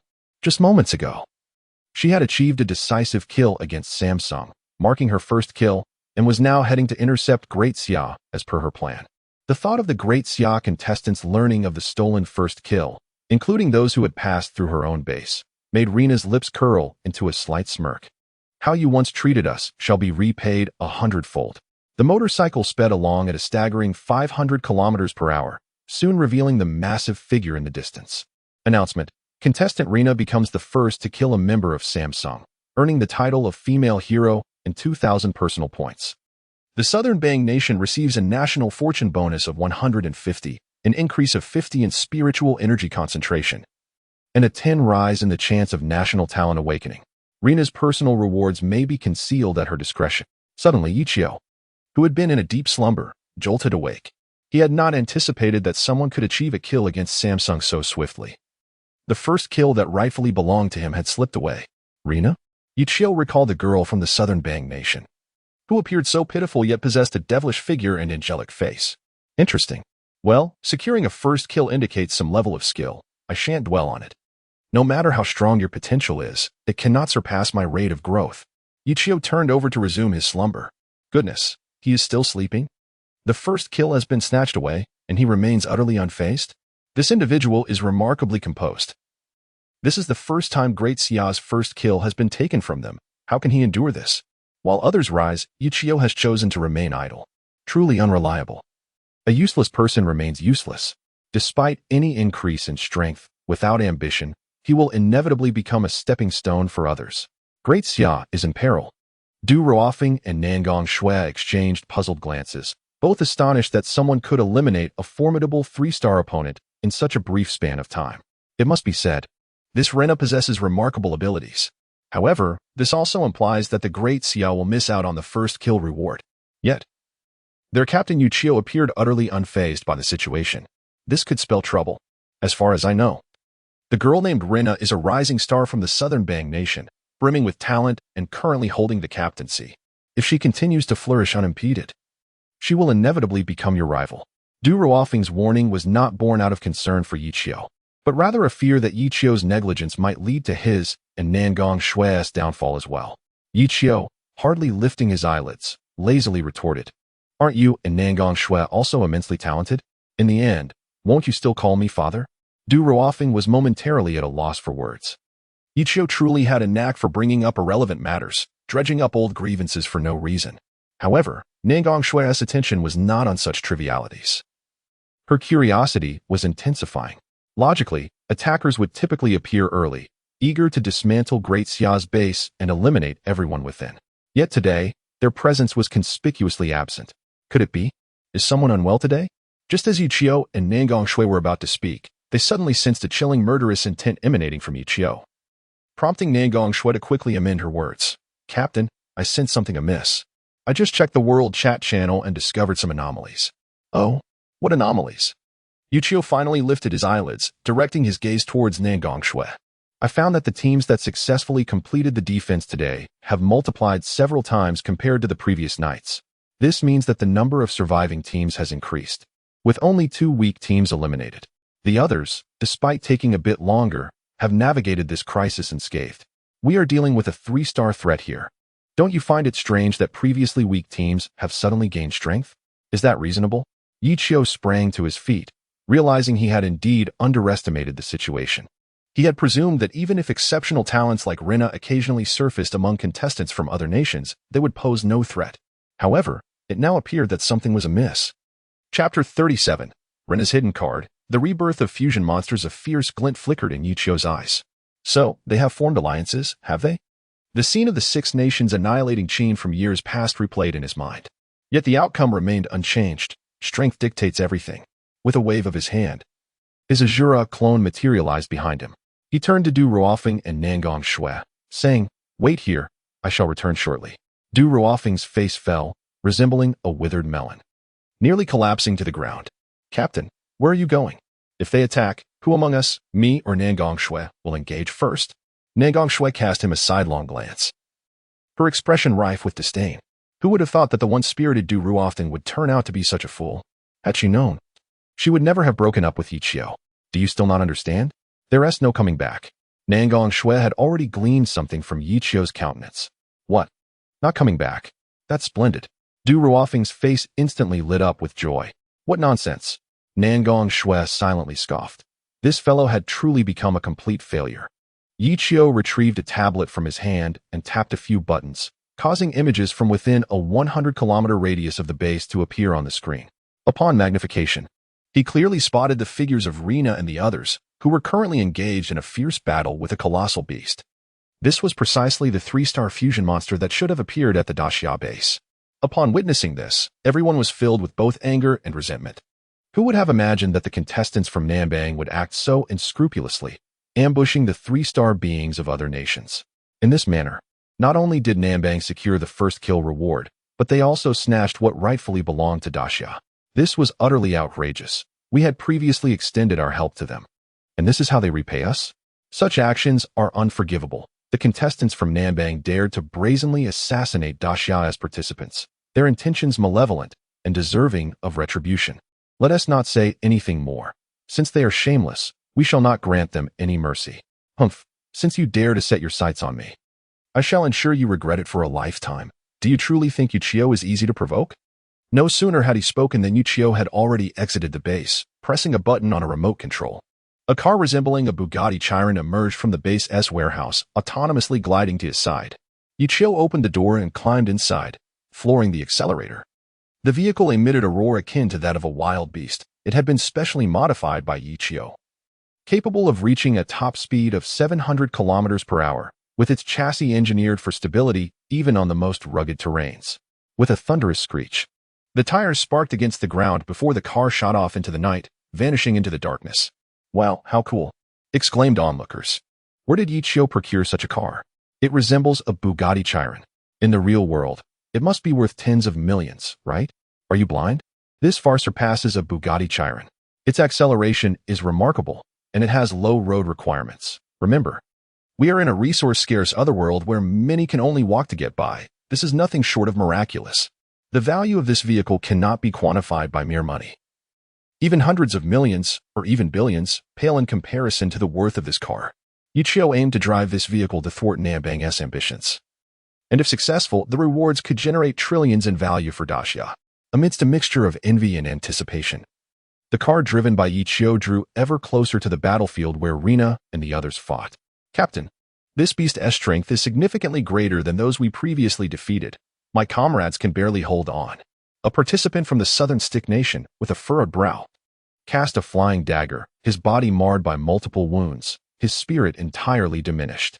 A single bead of crystalline sweat trickled down the stunningly beautiful face of Rina, her entire form drenched, accentuating her exquisite curves. This amalgamated beast possessed an extraordinarily formidable regenerative ability, a source of constant vexation for her. Most crucially, time was of the essence. Yichio and the others had yet to make their appearance, and their absence would surely raise suspicions. "Everyone, stand back," Rina commanded through gritted teeth. Upon hearing her directive, the others wore expressions of solemnity, fully aware that Rina was about to unleash her true power. With her hands clasped together, Rina chanted an incantation. In an instant, nearly 1,000 black skeletons materialized at the center of the battlefield. These skeletal warriors wielded blades, towering and imposing, clearly endowed with formidable combat prowess. This was Rina's innate talent, her trump card, summoning technique, Sea of Skeletons. The powerful black skeletal sea could effortlessly confront any foe that emerged, bolstering her confidence in her ability to seize victory over the Daxia. Yet, there was more. The skeletal sea possessed a terrifying offensive maneuver, collective self-detonation. Thousands of black skeletons exploded simultaneously, unleashing a devastating force, perfectly suited to combat the highly regenerative amalgamation. "Attack," Rina commanded, and the legion of skeletons charged forth, blades raised, towards the beast. Each strike left visible wounds upon the creature's form, but in the blink of an eye, those injuries rapidly healed. With a sweeping motion of its massive hand, the amalgamation shattered dozens of skeletons into fragments. Rina let out a cold laugh, forming a hand seal. "Explode." Before her words could fade, countless black skeletons detonated on the spot, perilously close to the amalgamation. The sudden explosion caught the creature off guard, breaking its defenses, blood splattering forth as it collapsed to the ground with a thunderous crash. "Finally, it's over. I'll have to rear the skeletons anew upon returning." She mused, aware that this legion of nearly 1,000 skeletons had been cultivated through her painstaking efforts to achieve such combat capabilities.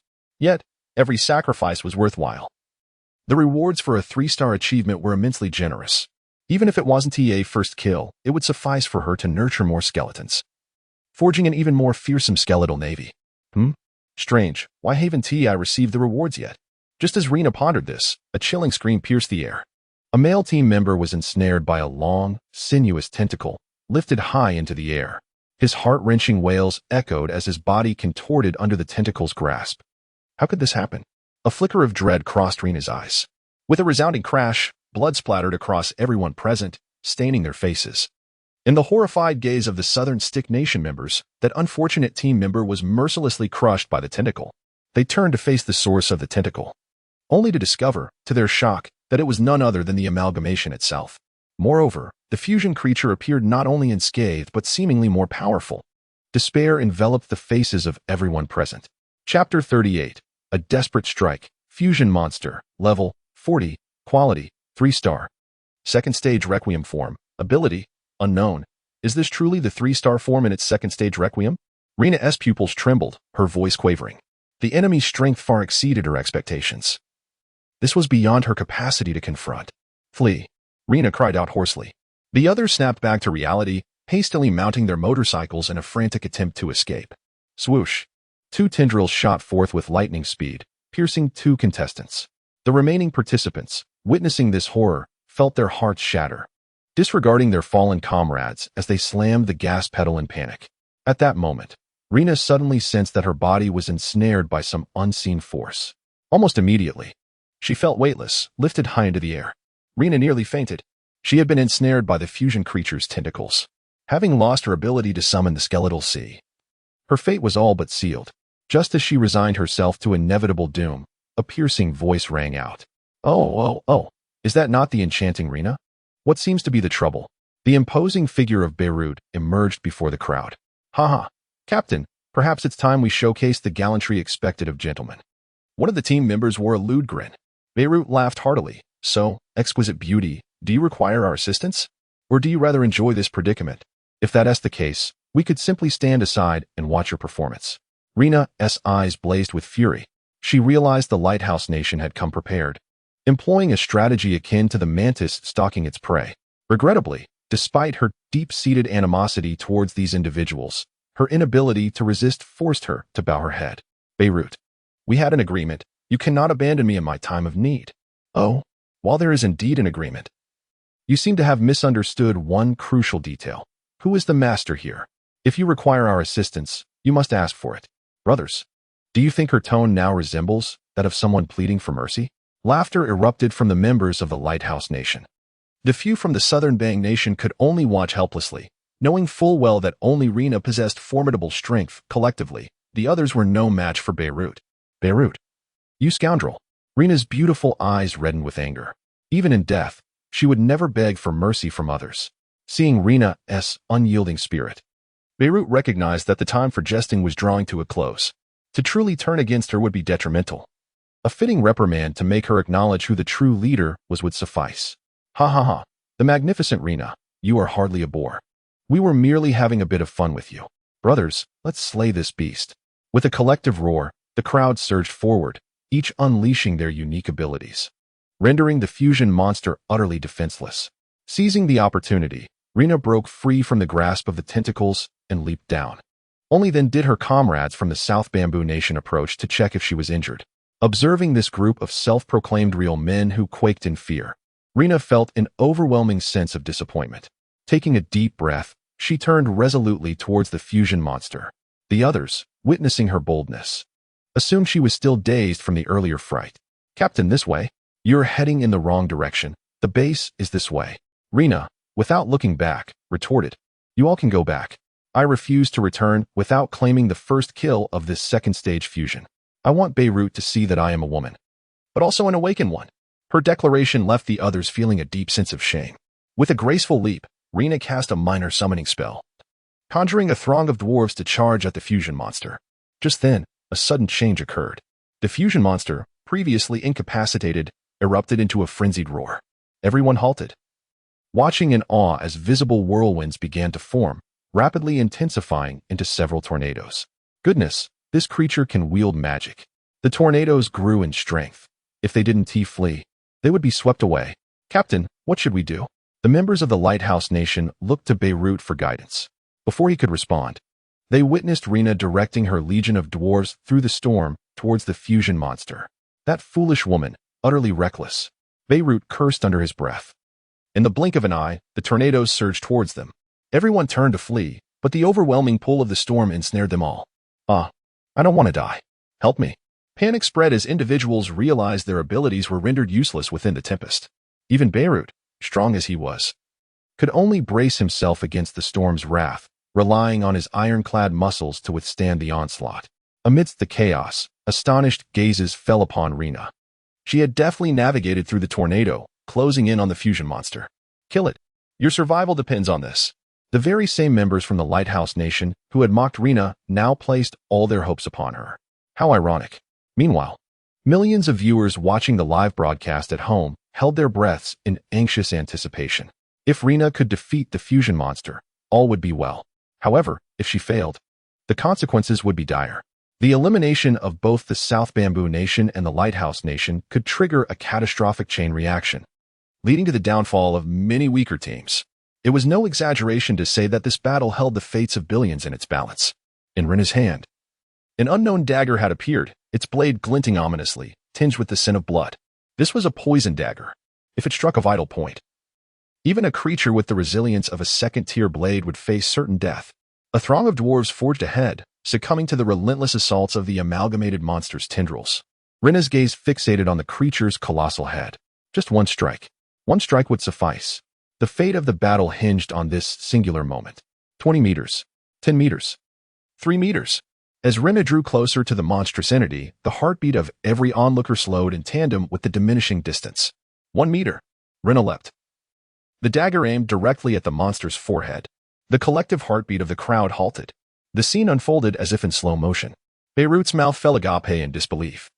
Unable to fathom that a woman could achieve such a feat, the remaining contestants from the Southern Bamboo Nation watched with a blend of terror and faint hope, each of them fearful of death, pinning their last shred of salvation on Rena. The once venomous crimson eyes of the creature flickered with a glimmer of dread.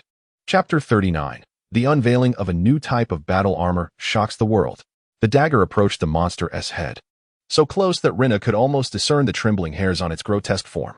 Success. Rena cheered inwardly. Yet in the next heartbeat, her body froze mid-air. Unable to advance even a fraction further, a powerful tendril ensnared her, halting her just 10 centimeters from the creature's head. Alas! Rena sighed in despair as the dagger was knocked from her grip by another tendril. It seemed as though everyone could hear that lamentation echoing in her heart. Their expressions filled with sorrow. Beirut, caught in the tempest, felt as if his skin were being sliced by blades. Upon witnessing this scene, a smirk of satisfaction crept across his lips. I told you. How could you possibly be stronger than me? We shall meet again in hell. With that, he resigned himself to the winds. The others, dead or injured, had entirely relinquished hope of survival, merely wishing for a swift end, just as despair engulfed them all. A voice, akin to celestial music, resonated in their ears. You all are exceedingly weak, aren't you? I almost thought I arrived too late. Who would have thought it was you who were being tormented? Yichio's irreverent and somewhat mocking tone accompanied his appearance, almost simultaneously manifesting above the creature's head. The crowd couldn't help but turn their gazes towards him. In that pivotal moment, he descended like a divine warrior, igniting hope in the hearts of all who bore witness to the battle. Enraged, the amalgamated monster lashed out, extending dozens of tendrils to ensnare Yichio. He made no attempt to evade, allowing the tendrils to bind him tightly. In an instant, the once hopeful crowd deflated like a punctured balloon, their hearts racing tumultuously. And they began to voice their frustrations. Watford, I initially thought you were here to save the day, but it seems you've come to seal your own fate. Oh God, please rid us of this insufferable fool. For heaven's sake, do something. Yichio of the Great Xia, have you gone completely mad? Do you now comprehend the cost of your actions? It's a pity for my goddess. Why can't this imbecile sacrifice himself for her? What the hell? Yichio has made his grand entrance, yet the outcome is utterly unexpected. Is this fusion monster truly so formidable? If even Yichio has fallen, what hope remains for humanity? Good grief. Is this fellow out of his mind? Offering himself up on a platter? How could such a person exist in the Great Xia? If he perishes, who will shield us from the impending doom? Rina was equally bewildered. She had already resigned herself to death. Yet Yichio's appearance rekindled a flicker of hope within her. Seeing Yichio descend like a celestial being, graceful and poised, she had to admit that for a fleeting moment, her heart fluttered, but it lasted merely a second. When she witnessed Yichio ensnared effortlessly by the tentacles, all illusions shattered. Rina inwardly screamed, "What on earth? Is this man deranged?" Just as everyone anticipated a gruesome scene of Yichio being mercilessly crushed by the fusion monster's appendages, an astonishing turn of events unfolded. Wait, how is he unscathed? The tentacles had clearly ensnared him to the point of suffocation. Logically, his bones should be shattered by now, yet his expression reveals no sign of agony. What on earth is happening? He seems not only unaffected but somewhat unfazed. What connection does he share with this fusion monster? This is not merely leniency. It's akin to a tidal wave. Observers took note of the fusion monster, which appeared to be exerting itself fully. It didn't seem to be holding back at all, and the tentacles were tightened to their utmost limit, veins bulging ominously. This scene thoroughly astonished everyone, leaving them perplexed. By all accounts, such a level of constriction is far more terrifying than the death grip of a python, as evidenced by the gruesome demise of those previously ensnared by the fusion monster. Yichio's demeanor did not appear to be an act. His calmness, tinged with a hint of frustration, was not something easily feigned. Given that neither party was pretending, where had the miscalculation occurred? The observant turned their gaze to Yichio's pristine battle armor. The sleek black armor exuded an air of sophistication and allure, harmonizing with Yichio's handsome visage, giving him an unparalleled and regal presence. In this moment, although the armor showed slight deformation, it still retained its striking form. Remarkably, this suit of armor endured the full force of the fusion monster's assault, which seemed utterly implausible. Could it be that this armor harbors some extraordinary secret? Was it Yichio who procured this divine artifact from the Point's marketplace, capable of withstanding the full force of a third-tier return to Blade's second stage? This armor is indeed a remarkable tool for survival. People were engaged in various speculations regarding the armor adorning Yichio. Yet, Yichio himself felt somewhat displeased. His decision to refrain from resisting as the fusion creature ensnared him was merely to test the defensive capabilities of his newly developed armor. After all, it had required considerable resources to tailor it for himself and his two avatars. However, this fusion creature was proving to be utterly inadequate. Despite exerting its utmost effort, it could not even mar the exterior of the armor. At this moment, Yichio felt entirely at ease, experiencing no pressure whatsoever. How could he accurately assess the armor's durability under such circumstances? Hey, over there, hulking creature, could you please show me some respect and exert a bit of force? Yichio furrowed his brow, his tone tinged with mild reproach toward the fusion creature. To his surprise, the fusion creature seemed to comprehend Yichio's words and exhibited a hint of shame. A dignified third-tier entity, even in its second stage of return to Blade, would be utterly embarrassed if it could not inflict harm upon a mere human. In the next moment, the fusion creature twisted its entire body, summoning all its strength in an attempt to crush Yichio. The chilling sound of cracking bones resonated clearly in everyone's ears. Yet, this sound did not emanate from Yichio, but rather from the fusion creature itself. In its fervent endeavor to annihilate Yichio, the creature concentrated all its power at a single point, and the friction between its bones produced a sound that was astonishing, akin to the explosion of firecrackers. Yes, just like that. Apply more force. Yichio exclaimed in admiration, akin to a patron at a massage parlor commending a diligent therapist. The fusion creature let out an excited roar, confident in its ability to reduce this seemingly arrogant individual to mere pulp. Bang! A crisp sound echoed, and a mist of blood enveloped the scene. Everyone was rendered speechless, shocked by the spectacle before them. Time appeared to freeze at that moment, each person's expression frozen in astonishment. In Chapter 40, devoid of gaming experience, the fusion creature unexpectedly self-destructed, its enormous body disintegrating into a cloud of blood mist. Is that it? Yichio rolled his eyes, expressing his utter disbelief. He had merely unleashed half the power of the divine realm as heavenly descent, and the fusion creature could not withstand the recoil, resulting in its self-detonation. This was far from his expectations. It appeared formidable yet was, in reality, exceedingly weak. Sighing, he lamented the lack of combat experience. The others, upon hearing Yichio's words, nearly toppled over. Listen to that. Is this even human? A third-tier entity in its second stage of return to Blade, directly obliterated by him, and he dares to claim a lack of combat experience? How are others supposed to cope with this? They had encountered boastfulness before, but this level of arrogance was unprecedented, provoking both exasperation and admiration. As there was no recourse against someone of such prowess, Yichio approached the astonished Rina and commanded, "Stand still, I shall deal with you later." He then turned his attention to Beirut and the others. "Hey, what do you think you're doing? Don't come any closer." Rod, petrified by Yichio's terrifying presence, instinctively retreated. "You pathetic lot dare to covet my interests? If I do not teach you a lesson today, you shall never comprehend that I, Yichio, possess a temper." With that, he raised his hand and invoked universal attraction. Instantly, an irresistible force yanked the participants from Lighthouse Nation into the air. Panic ensued as screams erupted, and some, terrified of heights, fainted on the spot. "You better not run amok again. I shall escort you home now." With a mere wave of his hand, the competitors from Lighthouse Nation soared directly toward their base. Amidst the cacophony of screams, only Rina and a few others remained. "Now, tell me how you wish to perish. I shall grant you a swift end." Yichio spoke without restraint, demanding they choose their demise. The members from Naming Nation, well aware that escape was futile, knelt and begged for mercy. "Captain Yi, spare us. We shall never dare to defy you again. Great Yichio, show us mercy this once. We are willing to offer all our resources in exchange for our lives." Yichio scoffed derisively. "All your resources? Have you lost your senses? Even if all the participants' resources from every nation were combined, would they surpass mine?"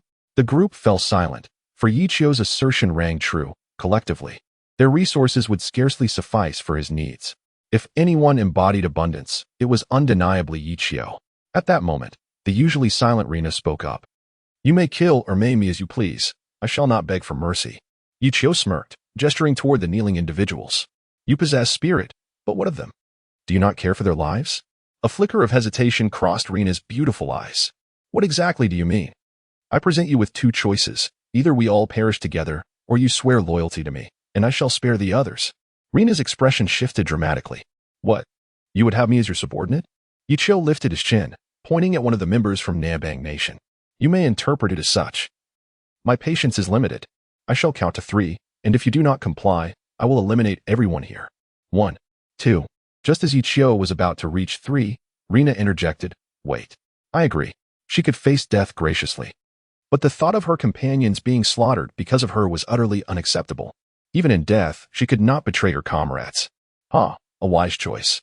Yichio flicked his wrist, producing a piece of paper from his sleeve and tossing it to Rina. "Affix your handprint." Rina stared in astonishment. "What is this?"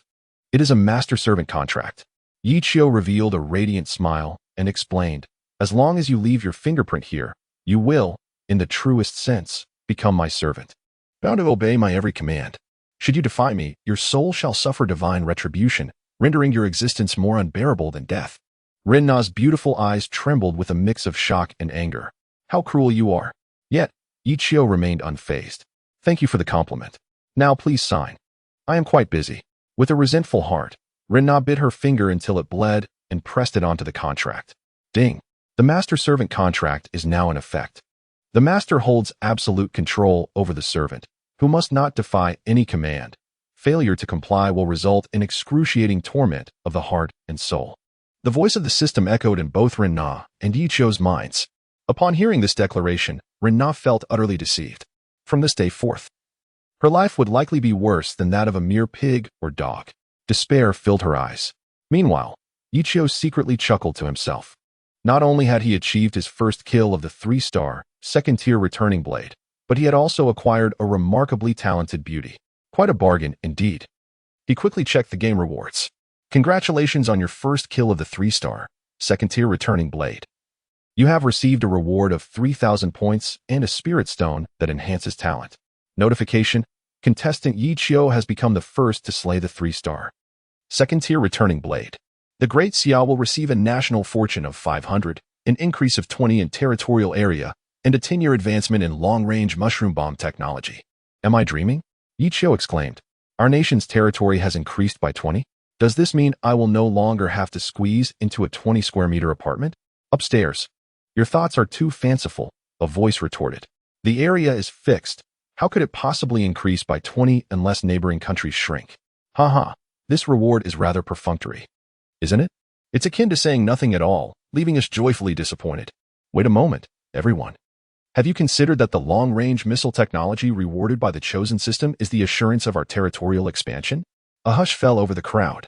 Soon, they collectively grasped the implication, their eyes shimmering with excitement and exhilaration. Meanwhile, in a high-level meeting of the Great Xia, an officer, holding satellite surveillance intelligence, spoke with a hint of excitement. Report, Commander. Our satellite imagery reveals that several unfriendly neighboring nations are beginning to withdraw their border defenses. There is approximately 2 million square kilometers of vacant territory surrounding us. This means that we only need to take control of these unoccupied areas, and the Great Xia will gain an additional 20 in territorial area. Upon hearing this, the entire room was moved. This was no trivial matter. The silver-haired commander nodded with a smile. It seemed these nations had a sense of self-awareness. Our missile technology had advanced by 10 years, and they recognized their inability to withstand us, thus choosing to withdraw from the contested regions. Thus, we have spared ourselves the trouble of showcasing the latest advancements in long-range missile breakthrough technology, chuckled everyone in the conference room. The neighboring countries, feeling guilty and apprehensive, yielded all disputed territories without waiting for the Great Xia to demonstrate its prowess. This starkly illustrates the distinction between power and impotence. Merely the revelation of a long-range missile breakthrough instilled fear in their hearts. As long as the contestants from Great Xia maintain this posture, the nation will soon find itself in an invincible position, compelling even the formidable beasts to retreat. Upon returning to the base, Du Ruofeng and Nangong Shui were taken aback upon encountering Yichio. Wasn't the captain of the South Bang Kingdom, Rina, present? What was she doing here? Surely, she wasn't here as a guest. Their acquaintance was tenuous at best. They exchanged furtive glances, speculating quietly. Yichio directly stated, Rina is now my servant, obedient to my command just like you. Henceforth, we shall all be on the same path and look out for one another. The two were left dumbfounded. A servant? Rina had become Yichio's servant? Surely, this was no jest. However, upon observing Rina's sullen countenance and her lack of refutation, it became apparent that Yichio's assertion was likely true. Goodness gracious, Captain Wu Wei had managed to acquire the captain of the South Bang Kingdom as a servant. This journey was not in vain. They had already received the system notification that they had defeated a 3-star, second-tier returning blade. How had he accomplished such a feat? At that moment, the two were utterly convinced of Yichio's capabilities. In the blink of an eye, he had resolved what even the combined forces of the South Bang Kingdom and the Lighthouse Nation could not, and had brought the captain back with him. This was somewhat absurd. Enough, I require rest. You three are responsible for safeguarding the base. Notify me promptly should any matters arise, Yichio remarked before reclining to sleep. After a brief silence, the three began to engage in light conversation, as they were all familiar with one another. Du Ruofeng inquired of Rina whether Yichio had committed any disgraceful acts against her. Upon hearing this, Rina nearly shed tears. Thus, she began to recount how she had been coerced by Yichio and deceived into signing a master-servant contract, a veritable tale of woe. The contract did not stipulate that she could not speak ill of Yichio, so taking advantage of his slumber, Rina freely criticized him, painting a picture of his character that was utterly flawed. Seeing Rina so unabashed, the other two joined in, denouncing Yichio's inhumane actions. The three, bound by shared experiences, found themselves resonating with one another, spending a sleepless night, increasingly animated in their discussions. As dawn broke and Yichio stepped outside, the three finally ceased their discourse. Oh, it seems you have all gotten along splendidly, Yichio remarked, surprised by how quickly the trio had bonded, feeling a sense of gratification. Let me assess the progress of my mining operations. Yichio activated the monitoring device, scrutinizing the usual mining advancements. Suddenly, he was taken aback to discover that the previously identified red resource, an extraordinary realm, had indeed been located. This revelation filled him with immense joy. He had not anticipated such rewarding returns, and the precision of the detector was truly remarkable. Such a realm was undoubtedly a coveted treasure for countless individuals. Congratulations to contestant Yichio for discovering an extraordinary realm. Extraordinary realm quality, red resource, effect. Residing within the extraordinary realm will lead to a daily automatic increase in innate talents, along with the acquisition of a certain amount of experience, benefiting from base experience enhancement. Within the extraordinary realm, there is a chance to obtain ancient legacies and various treasures. Announcement. With contestant Yichio's discovery of the extraordinary realm, the system will automatically initiate the contest among all races. The sealing of the 7 Knights has now concluded, and all races across the cosmos will face new challenges and opportunities. Human nations may summon 100 troops from the real world, with personnel being randomized. Teams from various nations can establish their own factions within the designated area, limited to 1 month. The team with the strongest overall strength will receive unparalleled glory and special rewards. The 10 teams with the weakest overall strength will be directly eliminated. As contestant Yichio is the first to discover the extraordinary realm, he is granted the right to choose to summon troops. Yichio paused momentarily. How intriguing. It appears I have unearthed something extraordinary. The other 3 members were left in a state of confusion. How could Yichio, after merely taking a nap, have stumbled upon such a remarkable realm? Captain, where is this extraordinary realm? Are we relocating? Du Ruofeng inquired eagerly. Fool, this base is a fixed structure. How could we possibly move it? Would you carry it piece by piece? Nangong Shui retorted mercilessly. Yichio, having anticipated this, remained calm and unperturbed. Rina was also puzzled. The base appeared exceptionally solid and opulent. Compared to the South Korean base, it was akin to an ancient relic juxtaposed against a modern marvel, existing in entirely different realms of time and space. While the extraordinary realm was appealing, it would necessitate reconstruction.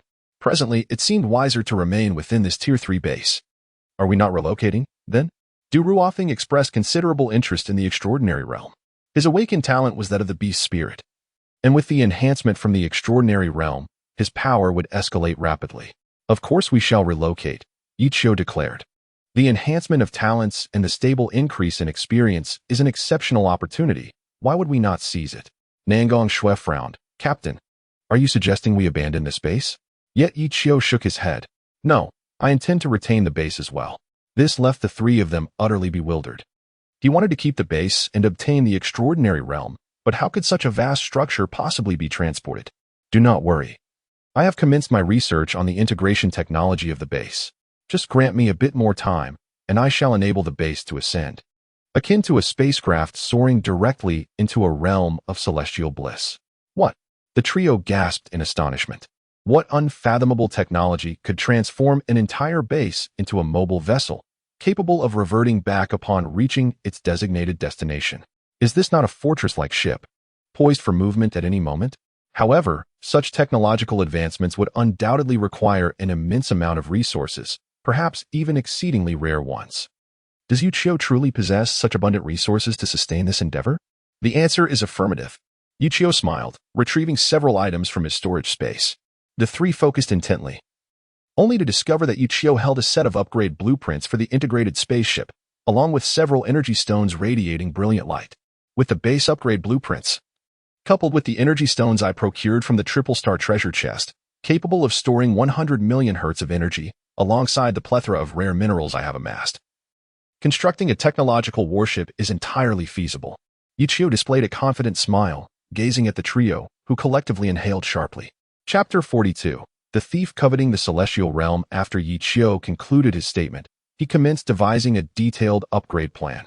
What he had previously articulated may seem simple. Yet in reality, executing this step is far from easy. Otherwise, he would have long since established himself as the sovereign of this domain. Presently, he requires additional resources.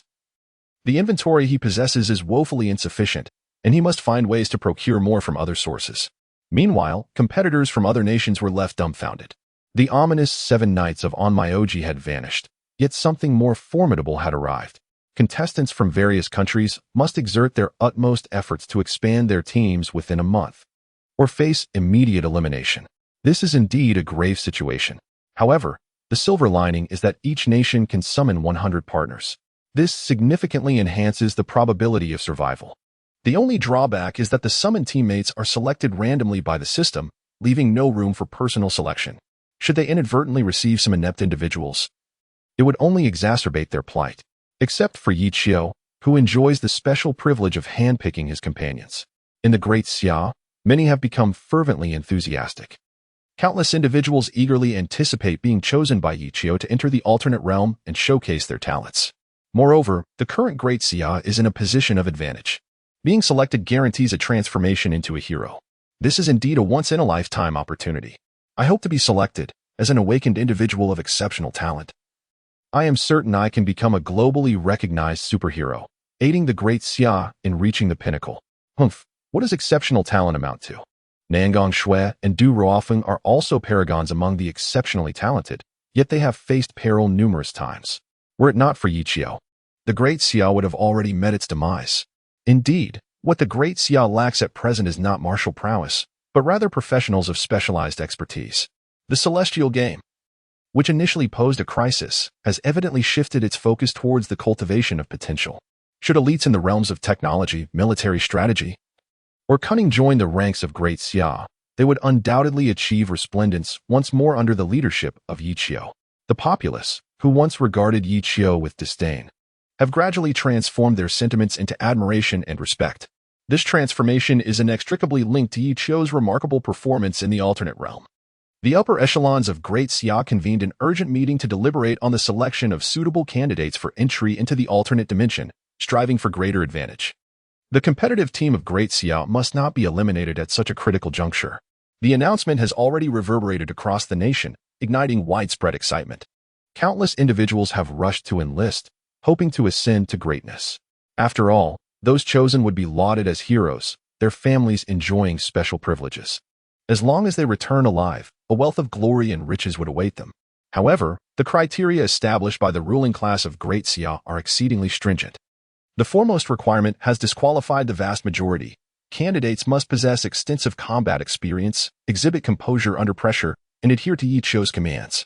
While obedience to Yichio's directives is manageable, the demands for combat experience and calmness are far beyond the capabilities of the average individual.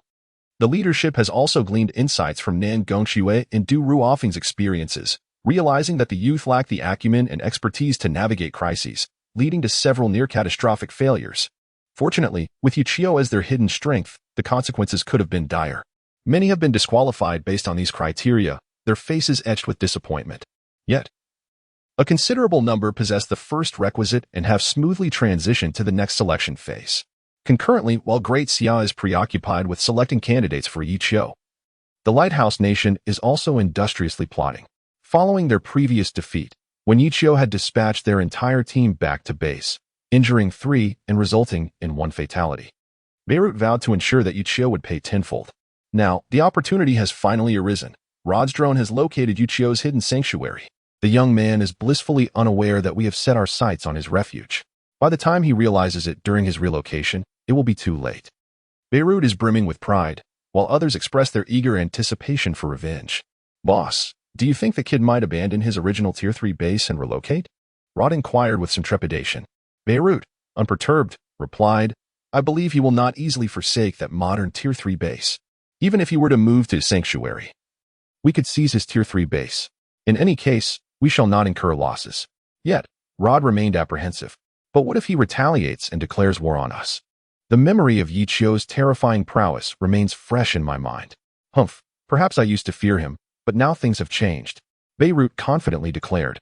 We too have slain the 3 stars and earned substantial rewards. I have reached level 30. My strength has ascended to new heights.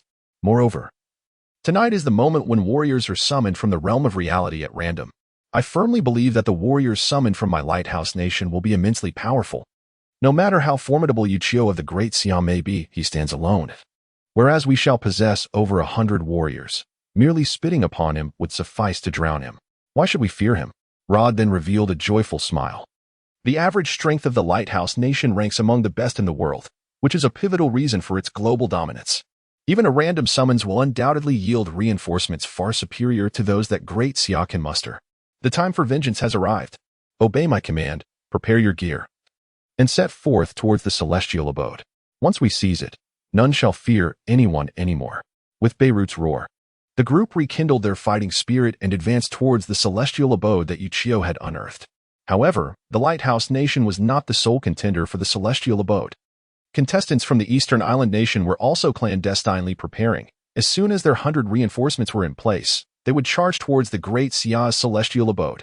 Despite the significant risks, the allure of profit can lead one astray.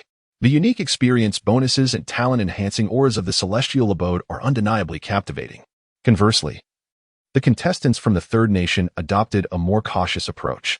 Their strategy was to steadily secure all unclaimed territories in the vicinity before proceeding. After that, they would tame bizarre creatures to augment their strength, ultimately achieving an unmatched power. At the Great Xia base, having discerned Yichio's plans, Nangong Shui, Du Ruofting, and the newly joined Rina convened to deliberate. Their conclusion was that while Yichio harbored grand ambitions, they were overly fantastical and impractical. The trio resolved to seize the celestial abode first, intending to surprise Yichio once he recognized the impossibility of relocating the base. Though overshadowed by Yichio's brilliance, they believed in the necessity of dreams. Chapter 43. The triumvirate converges while Yichio focused on researching base integration, Nangong Shui, Du Ruofing, and Rina stealthily slipped out of the base. Meanwhile, the denizens of the Lighthouse Nation also set their sights on the celestial abode. Contestants from the Eastern Island Nation worked tirelessly, not daring to waste a moment, their target firmly set on the celestial abode. A chaotic clash was inevitable. The outcome remained uncertain. Simultaneously, the high-ranking officials from various nations, who were observing this contest, grew anxious with each movement. This was undeniably a game that could determine the fate of nations and presented a rare opportunity to surpass the Great Xia. Charge forth, warriors of the Lighthouse Nation. Once we seize the celestial abode, a life of luxury and abundance awaits us, in the land of the rising sun. The valiant warriors have set their sights on the fabled realm of paradise, while the Great Xia, already brimming with 3 formidable bases, remains insatiable, eager to showcase their dominance. What are these 3 individuals from Great Xia attempting to do? Are they out of their minds? Do they truly believe they can seize this ethereal domain? Without Yichio to oversee matters, I implore you to remain humble. The populace from various nations fervently expresses their emotions and aspirations. Yet the participants remain oblivious to these sentiments. The contingent from the Lighthouse Nation, although distanced from the celestial domain, embarked on their journey early and, equipped with convenient transportation, became the first to arrive at this wondrous place. Before them lay a sight that left all in awe, a magnificent spectacle. Beneath an immense pit, a mystical island shrouded in mist emerged, ethereal and otherworldly. The air was thick with spiritual essence, swirling enchantingly. It seemed as though a dragon roared within the clouds, and celestial deer galloped across the sea of mist. More astonishingly, this island was ascending at a visible pace, poised to rise above the ground and reveal itself to the world. Could this be a miracle? It was utterly breathtaking, whether it is divine or not. I am certain it is a slice of paradise. Beirut grinned broadly, exposing his gleaming teeth. This indeed was a haven for participants, abundant in spiritual energy, offering both experiential and innate growth.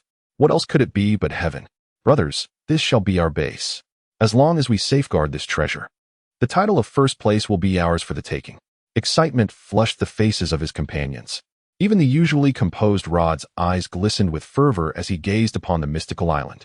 Suddenly, a cold voice pierced through the air. Fools, you celebrate too early. This realm has long been claimed by the warriors of the East. You shall not contest with us. Beirut looked up to see the leader of the Eastern team, Sakata Honoro, with an icy demeanor fixated on them. Do you truly think you can compete with us for this paradise? Beirut's anger surged.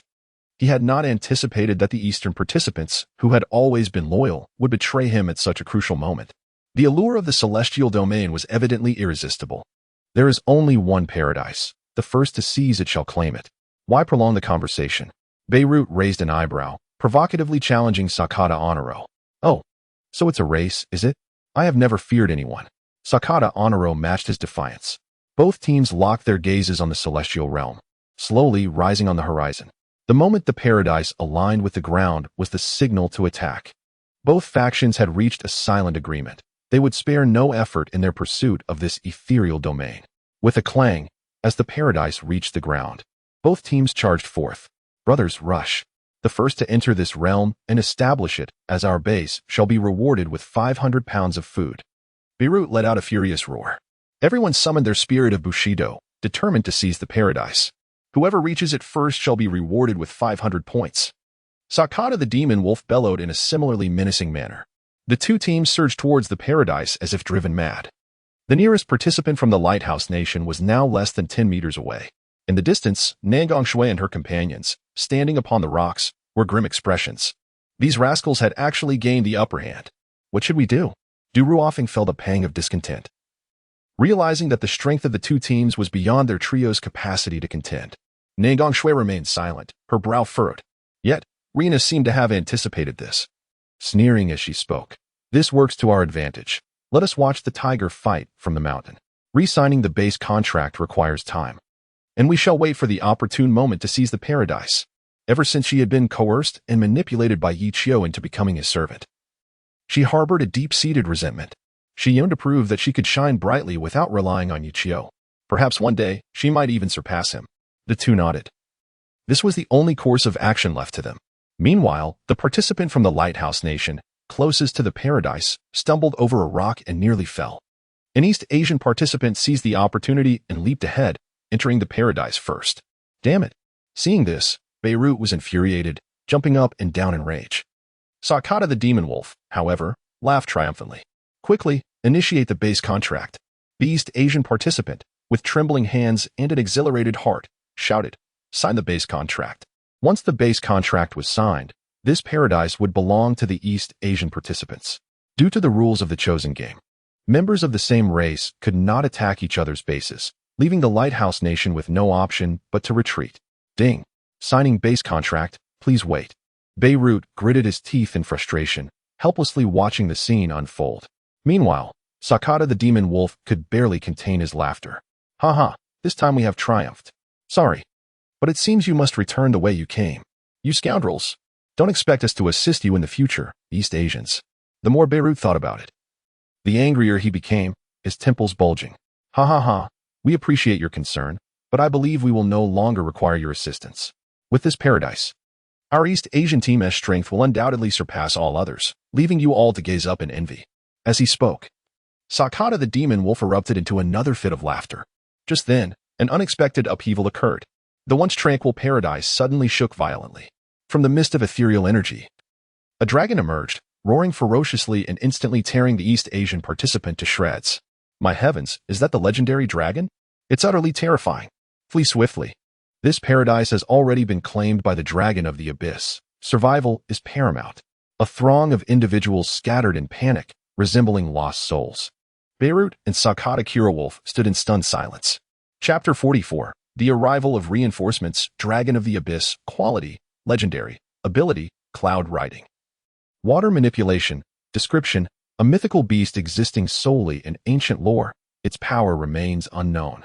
Should you encounter it, it is wise to pin your last well. For all who have laid eyes upon it have perished. The sudden emergence of the dragon caught everyone off guard. Must they resign themselves to futility and return empty-handed? No. Beirut would not acquiesce. Neither would Sakata Kirowolf, nor would Rena. Ding. The nationwide summons has commenced. All participating teams, prepare to welcome your comrades. The familiar voice resonated in every ear. The random summoning has been completed. 100 members will be teleported based on the location of each team leader. Teleportation countdown begins. 5, 4, 3, 2, 1. As the countdown concluded, beams of white light cascaded from the heavens, illuminating the battlefield. In a flurry, figures emerged from the radiance. Eyes ablaze with fervent battle spirit shone brilliantly. 100 summoned warriors from the Lighthouse Nation, accompanied by another 100 from the Eastern Isles, appeared before the astonished crowd. The spectators were left dumbfounded, utterly unprepared for such a grand entrance. As the white light dissipated, the visages of the 200 new allies in the chosen game became increasingly distinct. Report, Team Leader. The Lighthouse Nation's SEAL Team, 2nd Squad, is assembled and awaits your command. A dark-skinned, tall soldier with keen eyes saluted Beirut with impeccable form. Ward? Is he truly from the SEAL Team? Am I dreaming? Beirut was taken aback. The most formidable squad of the Lighthouse Nation, composed of the most gifted individuals, had been summoned to join him as allies in the chosen game. Beirut inhaled deeply, his confidence rekindled in his gaze. He turned to face the dragon, a smile playing upon his lips. With such powerful comrades, why should he fear a Muriel? Equally empowered were the participants from the Eastern Isles. As the white light faded, 100 expressionless summoners turned their collective gaze towards Sakata Kirowolf. The entire Shadow Assassination Unit is present, awaiting your orders, Captain. Sakata Kirowolf was momentarily taken aback, only to be filled with elation. Experts from the ninja underworld? In the Eastern Isles, those who awaken their talents take pride in joining the shadows as ninjas. The Shadow Killers stand as the epitome of elite warriors, effortlessly overshadowing their peers among awakened beings, undeniably the strongest force. Who could have anticipated that such a formidable group would entirely manifest in the fateful game? emerging as a new powerhouse representing the land of the rising sun. In an instant, Sakata Kiryu felt emboldened, his posture straightened, and he faced the dragon serpent without trepidation. Haha. Yes, yes. The celestial realm shall surely fall within our grasp. Slay this dragon serpent for glory. In a heartbeat, the tide of battle shifted dramatically. Countless spectators, fervently engrossed in this pivotal clash, erupted with excitement, cheering and rallying for their team. Ne Gongshui and Du Ruofeng were utterly taken aback by this turn of events. What on earth is happening? Rina felt an overwhelming sense of frustration. Such circumstances jeopardized her plan to seize the celestial realm before Yichio's arrival. Now is the moment to prove ourselves. Everyone, charge forth with me, slay the dragon serpent, and claim the celestial realm. Beirut bellowed, leading the charge. The newly integrated SEAL team unleashed their innate abilities, surging forward like a pack of ferocious beasts. Meanwhile, Sakata Kiryu and the Shadow Killers swiftly approached the dragon serpent, the battlefield poised for a cataclysmic confrontation. In an instant, the earth trembled and the seas roiled. Countless supernatural forces collided and intertwined, resulting in explosive chaos. The dragon serpent twisted and turned, unleashing torrents of water that threatened to engulf the combatants.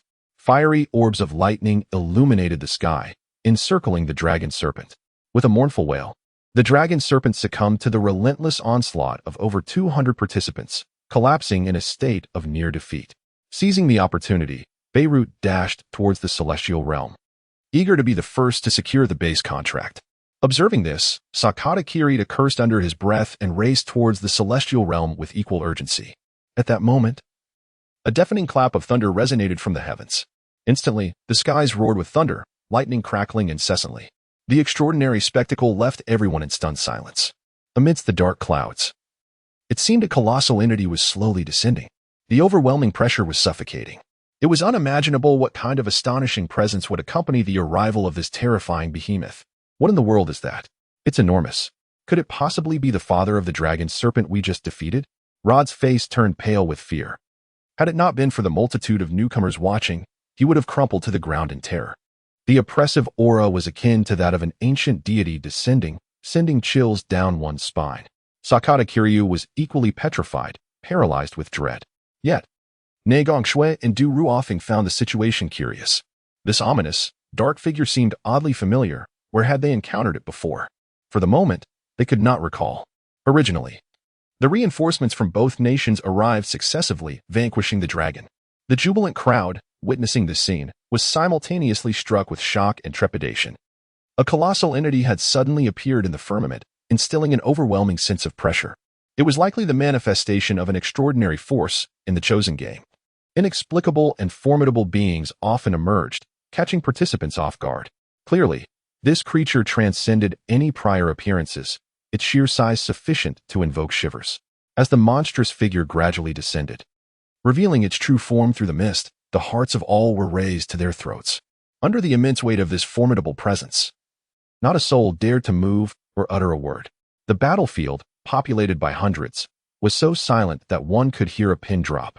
Even the wounded dragon gazed at the gigantic being with terror, prostrating itself upon the ground. Finally, the colossal entity was unveiled before the world. Every eye widened in disbelief, pupils constricting as if confronted with the most terrifying sight of their lives. Gasps were caught in throats, the urge to scream suppressed, rendering them voiceless. Even billions in the real world stared in astonishment, their nerves seemingly paralyzed, expressions frozen, bodies trembling.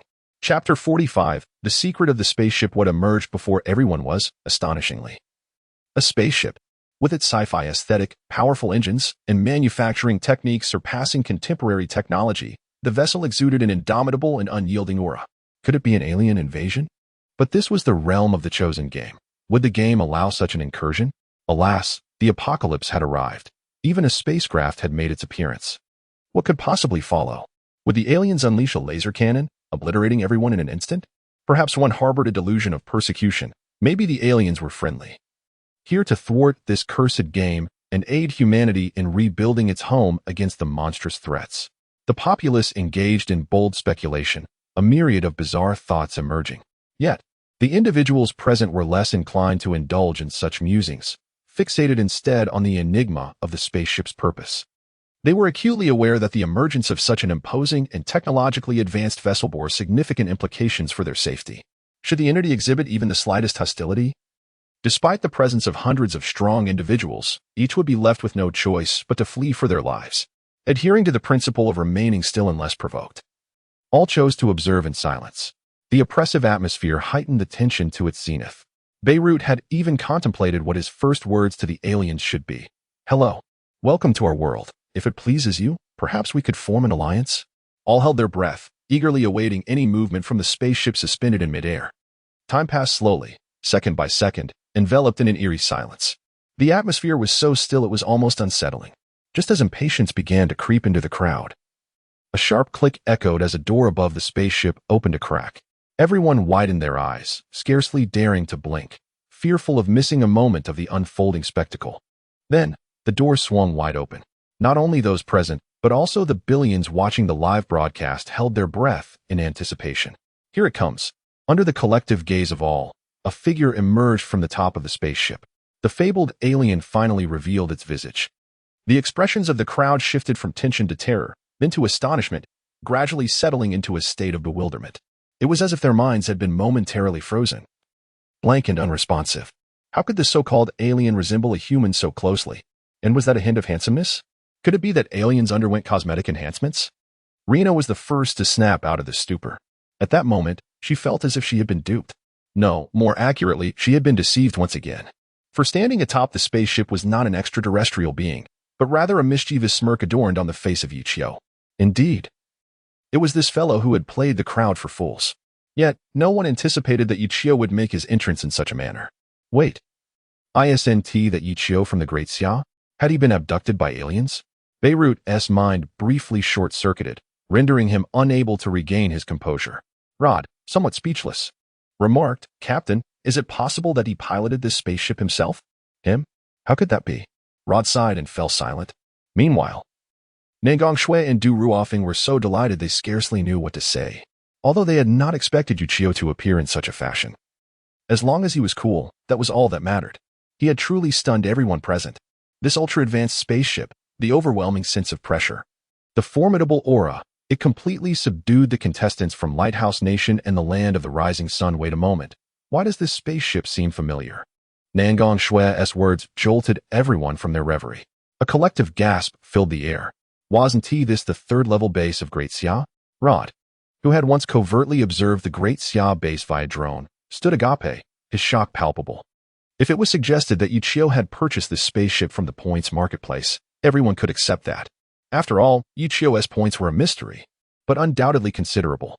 In a fit of anger, it would make sense for him to commandeer a spaceship to seize the opportunity. However, to claim that Yichio had transformed the base into a spaceship and flown directly to the realm of paradise, without even needing to upgrade it first, was simply absurd. This was beyond belief. Who was in charge of this madness? As everyone recognized the newcomer as Yichio and realized that he had actually brought the base with him, they were utterly unable to accept the reality. Even the citizens of the Great Xia felt somewhat embarrassed. This fellow showed no regard for the Great Xia's tradition of humility. Nevertheless, he was indeed formidable. Beirut was the first to lose his composure, leaping forward. Now that he understood the identity of the individual before him, he felt no fear. Behind him stood 100 newly recruited members, each a paragon of exceptional combat prowess. If they all joined forces, even the legendary dragon could be rendered incapacitated. Why should they fear a mere Yichio? Ultimately, Yichio was just a single individual. How powerful could he truly be? With 100 people working together, even an awakened being of high caliber would falter. Moreover, there were over 100 participants from the Eastern Japan team. They could not simply stand by and watch as Yichio established his base within this paradise. Yichio, your ability to bring the base here has far exceeded our expectations, but you have arrived too late. This paradise has already been claimed by our Lighthouse Nation. It would be best for you to return whence you came. Upon hearing this, Sakata Kiryu was immediately displeased. He glared, ready to unleash a tirade, but noticed Beirut signaling him with his eyes, indicating that their common adversary should be Yichio. They should first deal with this individual, and later discuss who would claim this paradise. Sakata Kiryu's mind raced. Yichio's strength was unfathomable. If they did not unite against him, none would benefit, and the Great Xia would only rise in power. You already possess a level 3 base. why still covet this paradise? One must not be overly greedy, lest they suffer consequences. Standing atop the spacecraft with an air of nonchalance, Yichio exuded an effortless charm. A trace of disdain crossed his handsome visage. One capable of captivating countless young hearts. How shameless. This paradise was clearly developed by me. How has it become your predetermined territory? Even more absurd is the fact that so many of you have yet to occupy this paradise and sign the base contract. How weak is that? Yichio's words instantly incited the ire of the Lighthouse Nation and the participants from Eastern Japan, particularly those newcomers who had recently been summoned to this alternate realm. They had heard of Yichio, but their impressions were of a weakling, timid, and subservient. Even though Yichio later demonstrated formidable power, altering the opinions of many. The image of him as a failure remained deeply entrenched in the minds of many, especially among the citizens of the Lighthouse Nation and Eastern Japan, who regarded him with disdain and contempt. Chapter 46. The dragon's submission. Beirut and Sakata Kiryu were immediately incensed. Had it not been for the unexpected arrival of the dragon, they would have already secured the paradise by now. And now, with Yichio's sudden appearance and his mocking words, how could they endure this? Bastard, we will kill you. Sakata Kiryu, emboldened by his numbers, vowed to teach Yichio a lesson. Beirut shared a similar sentiment, noting that with only 4 individuals from Dacia, including Yichio, their reinforcements had yet to arrive, rendering their fears unfounded. However, Nangang Shui, Du Ruofeng, and Rina were filled with trepidation, aware that if a confrontation ensued, the outcome would be uncertain. Yet Yichio appeared indifferent to the looming conflict. He leapt from the towering spaceship, landing gracefully on the ground, and made his way toward the injured dragon. Observing the dragon's battered form, he shook his head in dismay. It was disheartening to witness such a lack of decorum. Intruding upon another's territory while inflicting grievous harm. Did the beasts not possess lives of their own? Approaching the dragon, Yichio retrieved a fragrant elixir from his spatial storage and offered it to the creature. Here, consume this. It is the Grand Restoration Pill. Acquired with 500 points from the exchange, and it is said to cure all ailments. To his astonishment, the dragon seemed to comprehend his words. Hesitating only briefly before swallowing the pill, the onlookers were a mixture of astonishment and fury. Beirut's veins bulged with rage, after exerting considerable effort to injure the dragon. Yichio dared to save it with a precious elixir? Was he not in his right mind? Not only he, but even Nangang Shui and the others were baffled by Yichio's actions. Logically, the dragon should have met its demise without a trace. Yichio was not known for his indecisiveness or compassion. After consuming the Grand Restoration Pill, the dragon let out a triumphant roar, seemingly expressing gratitude for Yichio's life-saving gesture, bowing its head in sincere appreciation.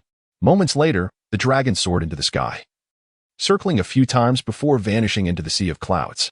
By the heavens, Yichio, have you lost your senses? This is a monster, a beast. Why do you choose to save it instead of slaying it? What is your intention?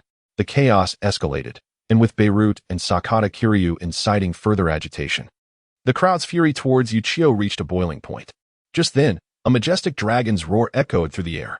The very dragon that had departed returned, clutching a translucent fire dragon fruit in its mouth. It approached Yichio and presented the fruit to him. Yichio smiled. Is this for me? I shall accept it graciously. Furthermore, you shall reside in my realm henceforth and become my companion. His tone was gentle, a stark contrast to his earlier demeanor of cold detachment. The dragon nodded obediently and lay prostrate before him, exuding a demeanor of submission. Yichio examined the fire dragon fruit closely, noting its extraordinary quality, suffused with rare spiritual energy. One keen-eyed observer immediately recognized its significance. Good heavens! Is that the celestial fire dragon fruit? The one valued at 5,000 points in the exchange market. Everyone was instantly taken aback. What? A value of 5,000 points. Surely, you jest? Absolutely not. If you don't believe me, check the points store for yourselves. Everyone quickly searched the points store and soon discovered an item named Heavenly Fire Dragon Fruit. Heavenly Fire Dragon Fruit, quality, extraordinary, effect, a one-time significant enhancement of the consumer's physical attributes, up to a maximum of 30, price, 5,000 points, goodness.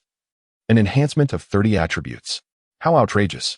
Truly, it deserves its value of 5,000 points as an extraordinary Heavenly Fire Dragon Fruit. Are we merely to watch? Brothers, charge with me. Seize the dragon fruit. Seize the paradise. Upon learning that Yichio possessed the exceedingly rare Heavenly Fire Dragon Fruit from the point store, everyone erupted in excitement. Each individual was filled with fervor, their eyes reddening with desire, wishing to snatch the dragon fruit from Yichio's hands and consume it immediately. It is crucial to understand that personal physical attributes directly impact one's strength, agility, and stamina, and can significantly influence one's innate abilities. The higher the physical attributes, the more powerful the innate abilities can manifest. Among those present, none were devoid of ambition. Such a precious item that could swiftly enhance physical attributes naturally stirred immense excitement. All gazes turned to Yichio, their envy for the heavenly fire dragon fruit he held unmistakable. Charge! It was unclear who shouted first. Over 200 individuals surged toward Yichio with fervor. Nangang Shui and Du Ruofeng were momentarily stunned.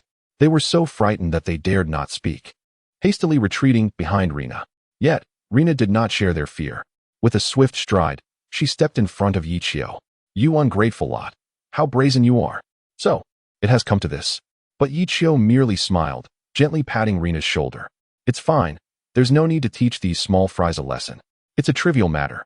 With a swift motion, the Azura clone appeared before Yichio. In another instant, the Heavenly Path clone also stood before him. The two figures, exuding immense power and fierce gazes, immediately subdued everyone present. Pain, the iconic figure of the Heavenly Path clone, was too deeply ingrained in their minds. At the moment they laid eyes on him, none dared to move. Through the chilling aura of murderous intent radiating from him, they sensed that any slight movement would lead to their immediate demise. "Pain, what is your intention? Are you also siding with Yichio?" Beirut's eyes brimmed with reluctance. He truly did not wish to miss this once-in-a-lifetime opportunity. Not only can one seize the celestial realms, but also acquire the heavenly dragon fruit. Such rewards are not easily obtained by merely slaying a couple of foes.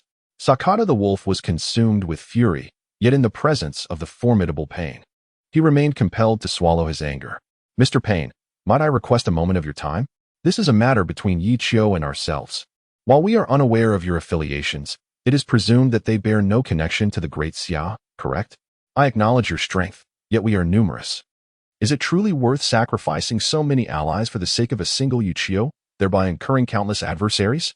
Meanwhile, the billions of spectators observing this confrontation were thrown into disarray by Pain's sudden emergence.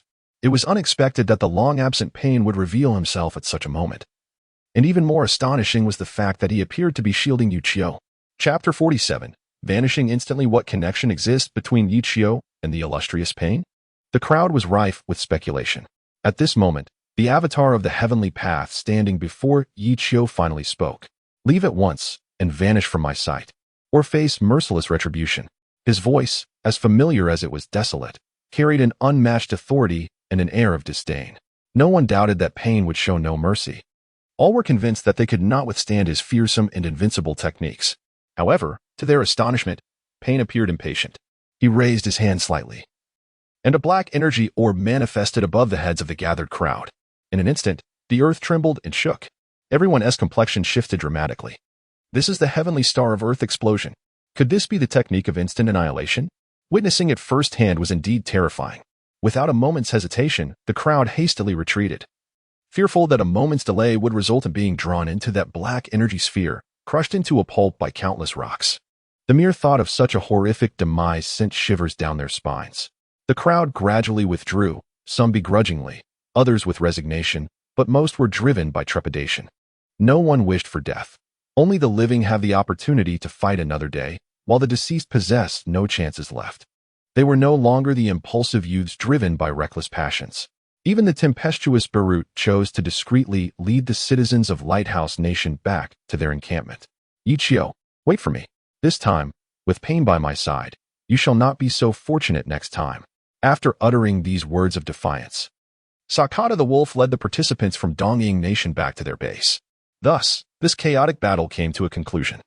Yichio turned to Rina and could not help but exclaim, "I never imagined you to be so courageous. You sought to protect me in the face of such numbers. Truly, you are a loyal servant." Rina rolled her eyes in response. "Please, you must understand that I could not bear to see so many people attempting to harm you. It was truly disgraceful, which compelled me to take action. Otherwise, you did not issue any orders to me, so why should I aid you? Why should I assist you?" He chuckled, displaying a resilient spirit. Yichio smiled faintly, choosing not to elaborate further. At that moment, Nangang Shui and Du Ruofeng finally approached Yichio. Du Ruofing was still wearing a sycophantic expression. Captain, your brilliance is unmatched. With you leading us, our great Xia shall undoubtedly secure the top rank. Subsequently, he turned his gaze towards the avatar of Tiandao, Pain. So this is the esteemed Pain? It is an honor to finally meet you. As he spoke, Du Ruofing reached out to shake Pain's hand, only to be met with indifference. Pain did not acknowledge him in the slightest. Feeling embarrassed, Du Ruofing withdrew his hand.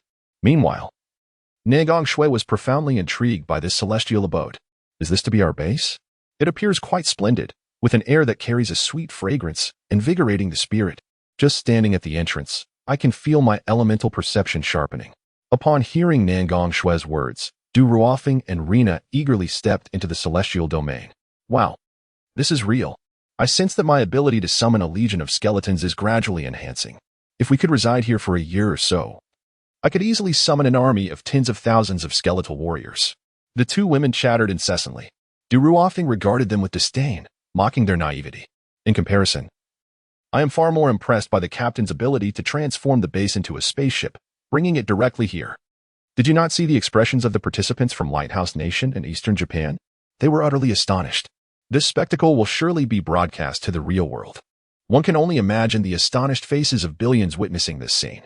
Upon mentioning this, the two women instantly perked up, while Yichio's entrance was undeniably flamboyant. It was indeed breathtaking. The transformation of the base into a spaceship, landing directly in this celestial domain, was a stroke of genius. Truly remarkable, even as his subordinate. Rina felt a surge of delight within her, imagining herself as a dominant figure in the chosen game, representing the Southern Kingdom and Great Xia. She could potentially become a person of great influence. Aligning herself with Yichio was undoubtedly her wisest decision. Yichio smiled and remarked, "This is merely the beginning. You are aware that the chosen game can enhance a nation's fortune. Every country must strive to develop its own power, increase its population, strengthen its capabilities, and expand its territory. With the support of this celestial domain, we are on the threshold of a splendid commencement. I shall lead you in forging new territories and establishing dominion. My ultimate ambition is to dominate the entire chosen game, transforming this realm into a bastion of the Great Xia, and ultimately establishing it as a colony for all of humanity among the stars." Yichio's impassioned declaration stirred the hearts of the crowd. However, at that moment, Du Ruofing could not suppress a frown. "Captain, while your words are indeed invigorating, have you considered the formidable new recruits from the Eastern Island and the Lighthouse Nation? Should we not also deliberate on the selection of new team members?" Suddenly, Negong Shui appeared to recall something, exclaiming, "Captain, do you not possess the privilege to independently select 100 teammates? This is an incredibly valuable reward. Although the participants summoned by the Lighthouse Nation and the Eastern Island are exceptionally strong, we have the opportunity to designate our own candidates.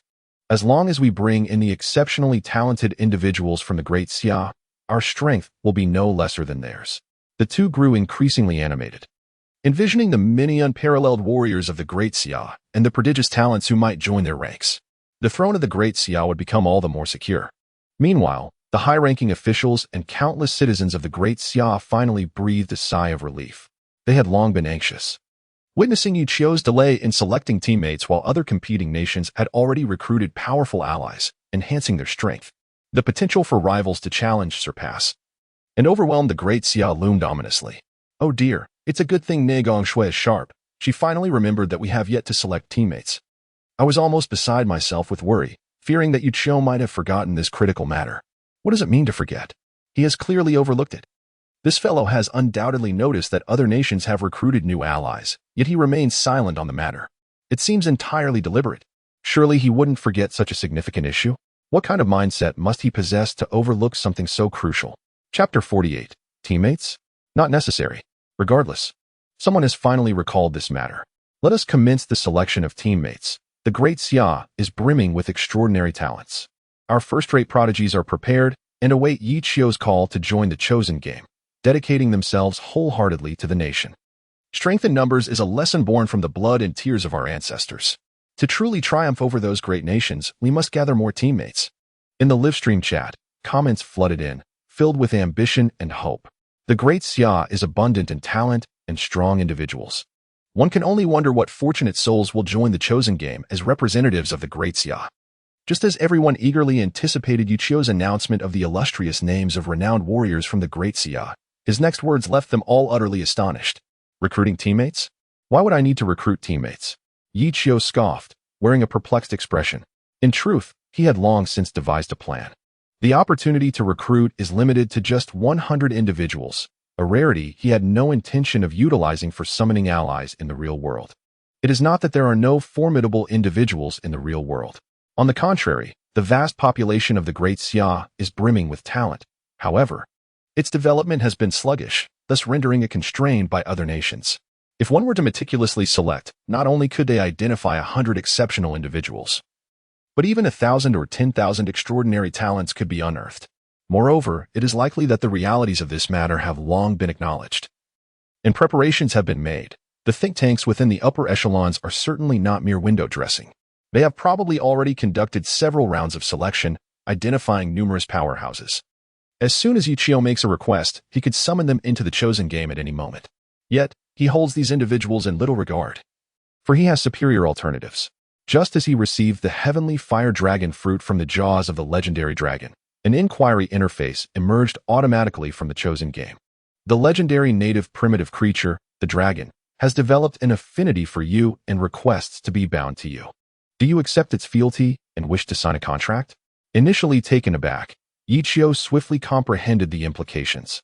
It turned out that the beings in this world could also forge contracts with him.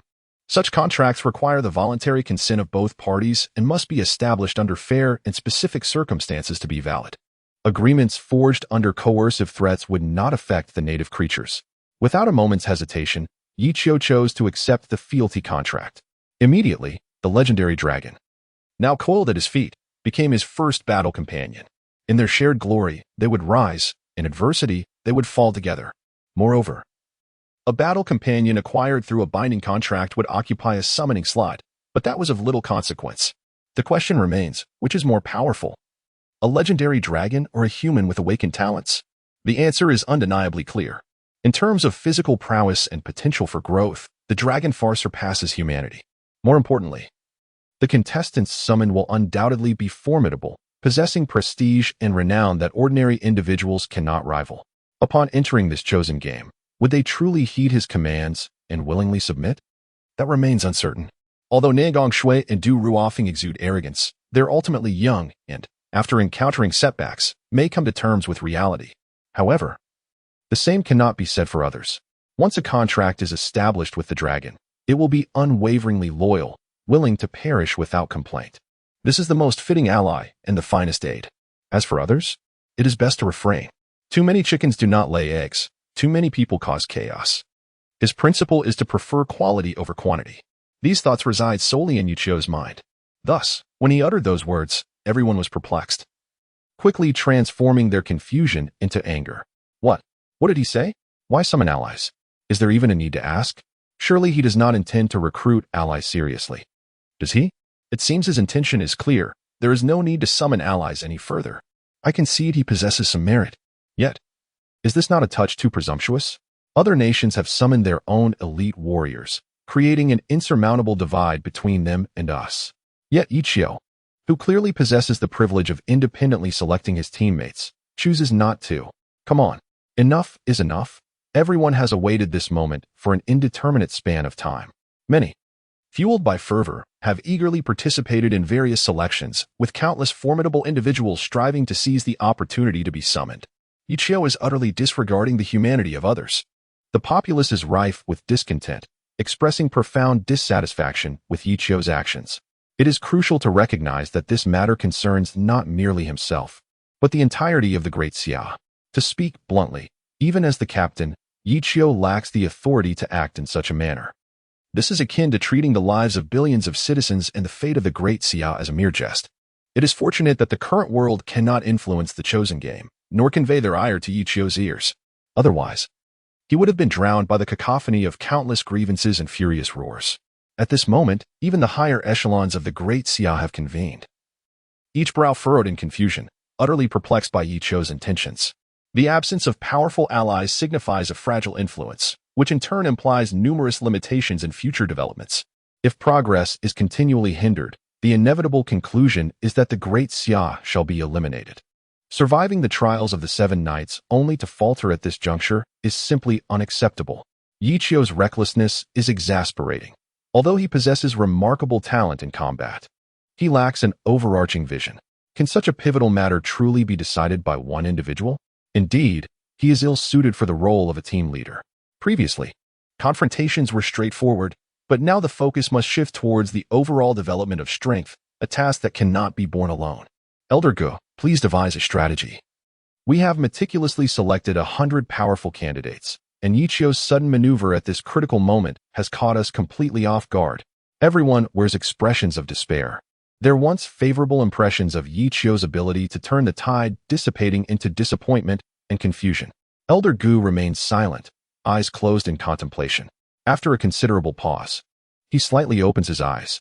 Is it possible that Yichio has long harbored profound foresight for the future, and that our current anxieties are merely unfounded worries? As soon as Elder Gu's words leave his lips, everyone is momentarily taken aback. They have considered this possibility, yet they cannot fathom what long-term strategy could justify Yichio's abandonment of 100 immensely promising teammates. Chapter 49. Don't move, it's my friend. No one can comprehend Yichio's thoughts at this moment, and he, in turn, feels indifferent. From the very beginning, he has never been regarded favorably by anyone. Yet, what does it matter? He alone bears the weight of the fate of the great Xia. Presently, he finds himself within the ethereal realm of a chosen game. Life is singular and immensely precious. Thus, his sole desire is to survive. In this realm, countless races abound, each possessing formidable strength and boundless potential, far surpassing that of ordinary awakened beings. If these resources could be harnessed effectively, the benefits would be immeasurable. Now, our plan is to venture out for a hunt, while simultaneously scouting for suitable companions. Yichio readied himself, glancing at the other 3. Nangong Shui, Du Ruofeng, and Rina could barely contain their excitement. They, too, are young prodigies, unwilling to remain overshadowed by Yichio. Upon hearing of the hunting expedition, their eyes sparkled with enthusiasm. However, one must remain behind to guard the home. Yichio continued. Oh, leave the task of guarding the home to me, Du Ruofeng exclaimed, his eyes darting as he contemplated. In my past gaming experiences, I excelled at home defense. Many victories were secured because I fortified our base, so you can trust me to safeguard it while you go off to slay monsters. Nangong Shui shot him a disapproving glance. Having spent considerable time together, she was well aware of Du Ruofeng's nature. He was ambitious yet pragmatic, clearly apprehensive about the dangers that awaited outside, fearing for his life. Moreover, as part of the same team, he would also benefit from any experience gained through their endeavors. Remaining at the base was not only safe, but also a way to reap rewards without effort, akin to coasting to victory. Very well. You may stay to guard the home, but I must make myself clear. If you cannot even protect the base, I shall return and take your head to use as a ball. Yichio's eyes narrowed slightly. That mere glance sent a shiver down Du Ruofeng's spine. He could sense that Yichio was not jesting. Taking a deep breath, Du Ruofeng vowed earnestly, Captain, rest assured, if I cannot manage this simple task, I will spare you the trouble and take my own head to offer as a ball. With no further ado, Yichio turned to depart. At this moment, he possessed the avatars of both the Heavenly Tao and the Azura Path, ready to summon them for battle. Although venturing out bore considerable risk, the rules of the game necessitated the expansion of their territory as much as possible. The trio proceeded on foot, eschewing any form of transportation to better observe their surroundings. They encountered little danger along the way, save for the occasional unknown creatures darting past them, which, upon sensing Yichio's threatening aura, fled without a backward glance. After a long while, they had yet to see any creature worthy of attention. Yichio could not help but sigh in disappointment. Is it possible that I am truly this formidable? Once, strange creatures roamed everywhere, yet now not even a ghostly shadow can be seen. As Yichio pondered in frustration, a sudden roar pierced the air. Ahead, a fierce battle unfolded, one side evidently comprised of humans, more specifically, a team of competitors. The 3 exchanged glances. Encountering fellow contestants in the wild required no idle chatter. They would simply engage directly. As competitors, there was no reason to stand idly by while the other collected resources and surpassed them. The trio hastened forward, soon arriving at a hollow in the mountains. What first caught their eye was a beast, its body adorned with scales, resembling a violet Godzilla.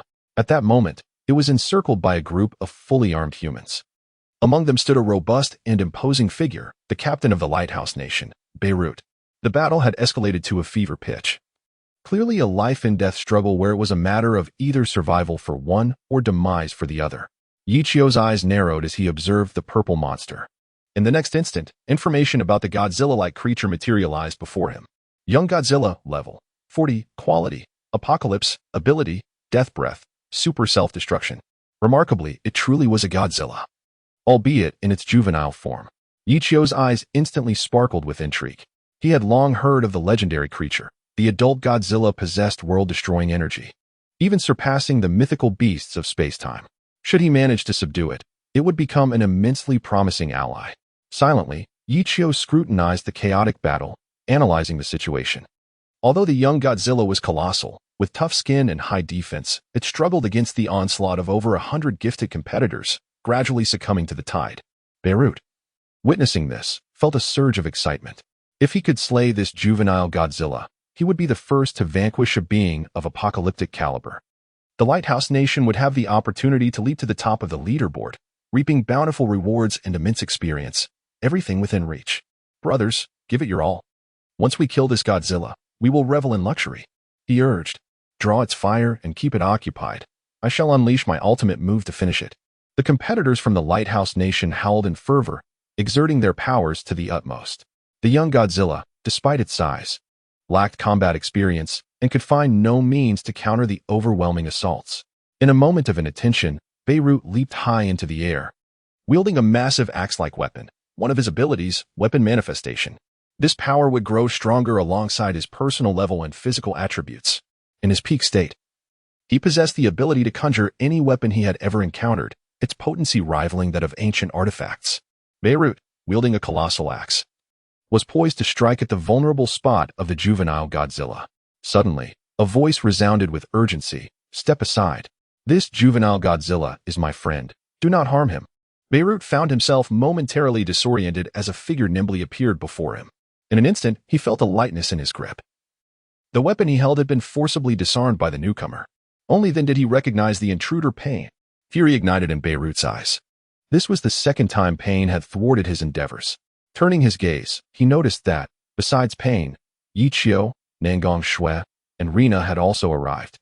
Witnessing their imminent prize being rescued, the group was enveloped in a tempest of wrath.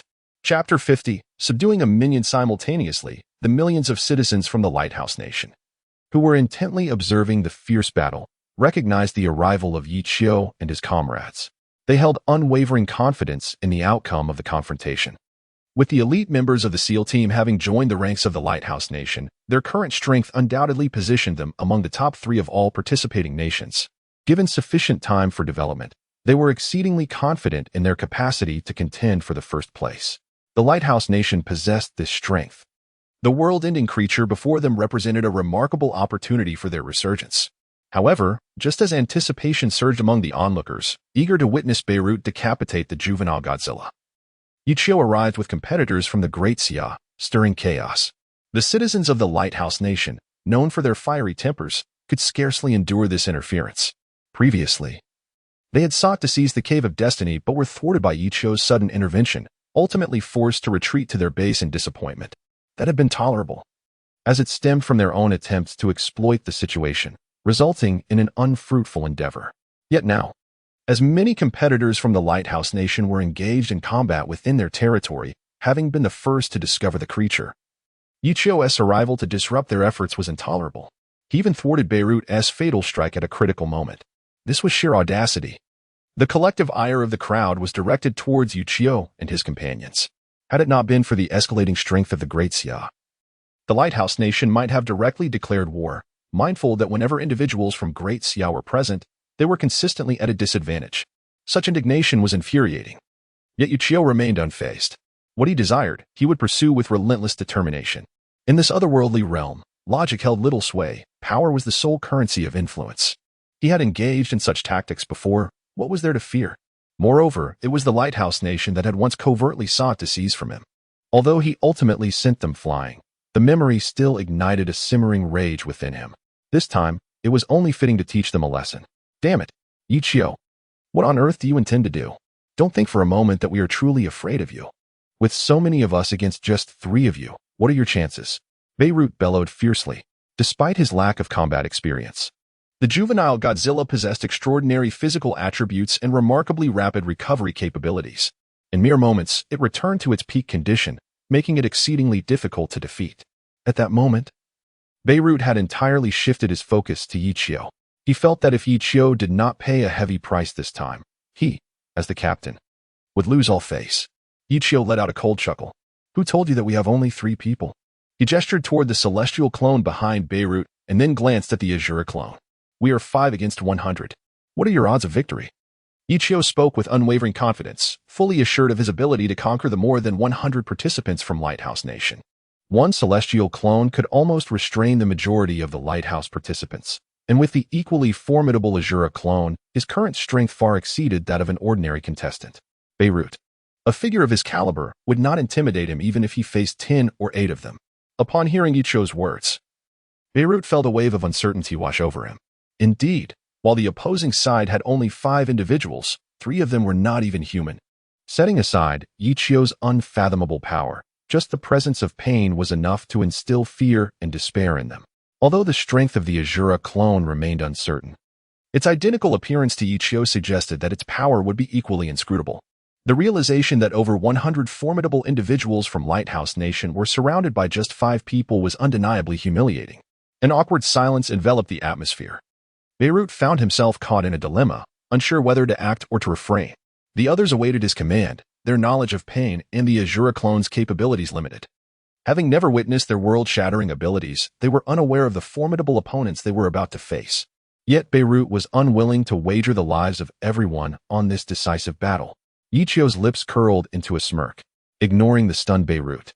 He confidently approached the juvenile Godzilla. Standing with his hands clasped behind him before the formidable world-ending entity, he maintained an air of calm. Then, in full view of all, he extended a hand forward. Everyone was left speechless by this audacious move. This was a world-ending being, after all. Yichio unexpectedly extended his hand to caress the creature with utter disregard. Did he truly believe it was akin to a domesticated pet? Indeed. The highly vigilant Godzilla suddenly opened its maw, unleashing a breath of death. This searing breath of mortality could effortlessly dissolve a contestant of supreme talent in an instant, let alone Yichio, who was perilously close and had no means of evasion. Beirut chuckled inwardly, deeming it fitting for Yichio to boast so brazenly. Yet, Yichio exhibited no semblance of panic. This was the demeanor befitting one of apocalyptic caliber. A show of temper was understandable, but it depended on the opponent. To tame a formidable beast, one must exhibit even greater power, utterly crushing its spirit and instilling a profound sense of despair, thus compelling it to submit wholeheartedly. Much like the dragon he had previously subdued, with a swift gesture, Yichio invoked the divine law of heaven's mandate. An invisible, formidable pressure instantaneously surged forth, colliding with the fiery breath of death. With a resounding crash, that lethal assault was surprisingly rebuffed, striking the juvenile Godzilla with ferocity. The creature emitted a pained howl, stumbling back a few steps, nearly losing its footing. The breath of death, its ultimate technique, proved ineffective before this human, rebounding to injure itself instead. A flicker of fear danced across the juvenile Godzilla's fierce gaze. All present were rendered speechless by this spectacle. This was an entity of apocalyptic proportions. Although still in its juvenile stage, and not yet a complete form, its terrifying might was beyond what a single individual could withstand. Despite the presence of over 100 awakened talents in the Lighthouse Nation, when faced with such an ultimate technique, they could only resort to evasion, none daring to confront it head-on. Yet Yichio had accomplished the unimaginable. Throughout the ordeal, he had not taken a single step back, merely raising his hand to neutralize this nearly insurmountable technique. Yichio's prowess once again redefined the collective understanding of those around him. He was undeniably a formidable force, second only to the esteemed Pain. Chapter 51. I challenge you to a duel, and this was merely the beginning. With another wave of his hand, Yichio sent the juvenile Godzilla sprawling backward. However, he swiftly followed up with the universal attraction technique. The several-ton weight of the juvenile Godzilla was drawn irresistibly toward Yichio. As it approached within a mere 2 or 3 meters, Yichio suddenly spoke. Do you wish to become the pride of your kind? Do you desire to be untrampled by any insignificant creature? Submit to me. I shall lead you to conquer the myriad realms, command countless races, trample the divine, and become invincible in this world. During Yichio's declaration, The pupils of Godzilla transformed into peculiar shapes, as the ultimate form of the reincarnation Eye's infinite Tsukuyomi was wielded with masterful precision. In this moment, the consciousness of the juvenile Godzilla appears to witness the struggles of its ancestors, who battled through the eons, facing formidable foes emerging from every direction. The deities bellow, while the ancient gods scorn. The Godzilla lineage is shunned by countless races. As the sole survivor of its lineage, it can only watch helplessly as its elder counterparts are systematically eradicated. An abyss of hatred and an inferno of rage swell within its heart. Yet, before it stands a human endowed with a terrifying power capable of aiding its quest for vengeance. This feeling is entirely trustworthy. It senses that the one it can pledge unwavering loyalty to is right before its eyes. With a resounding thud, the juvenile Godzilla kneels before Yichio. The onlookers are left in disbelief, mouths agape, as if they wish to cry out, yet no sound escapes their lips.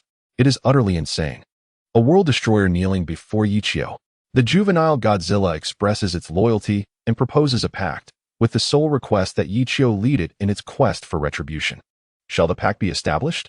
Establish the pact. Yichio resolutely drips a drop of his blood onto the contract. Thus, the juvenile Godzilla becomes his true follower in every sense.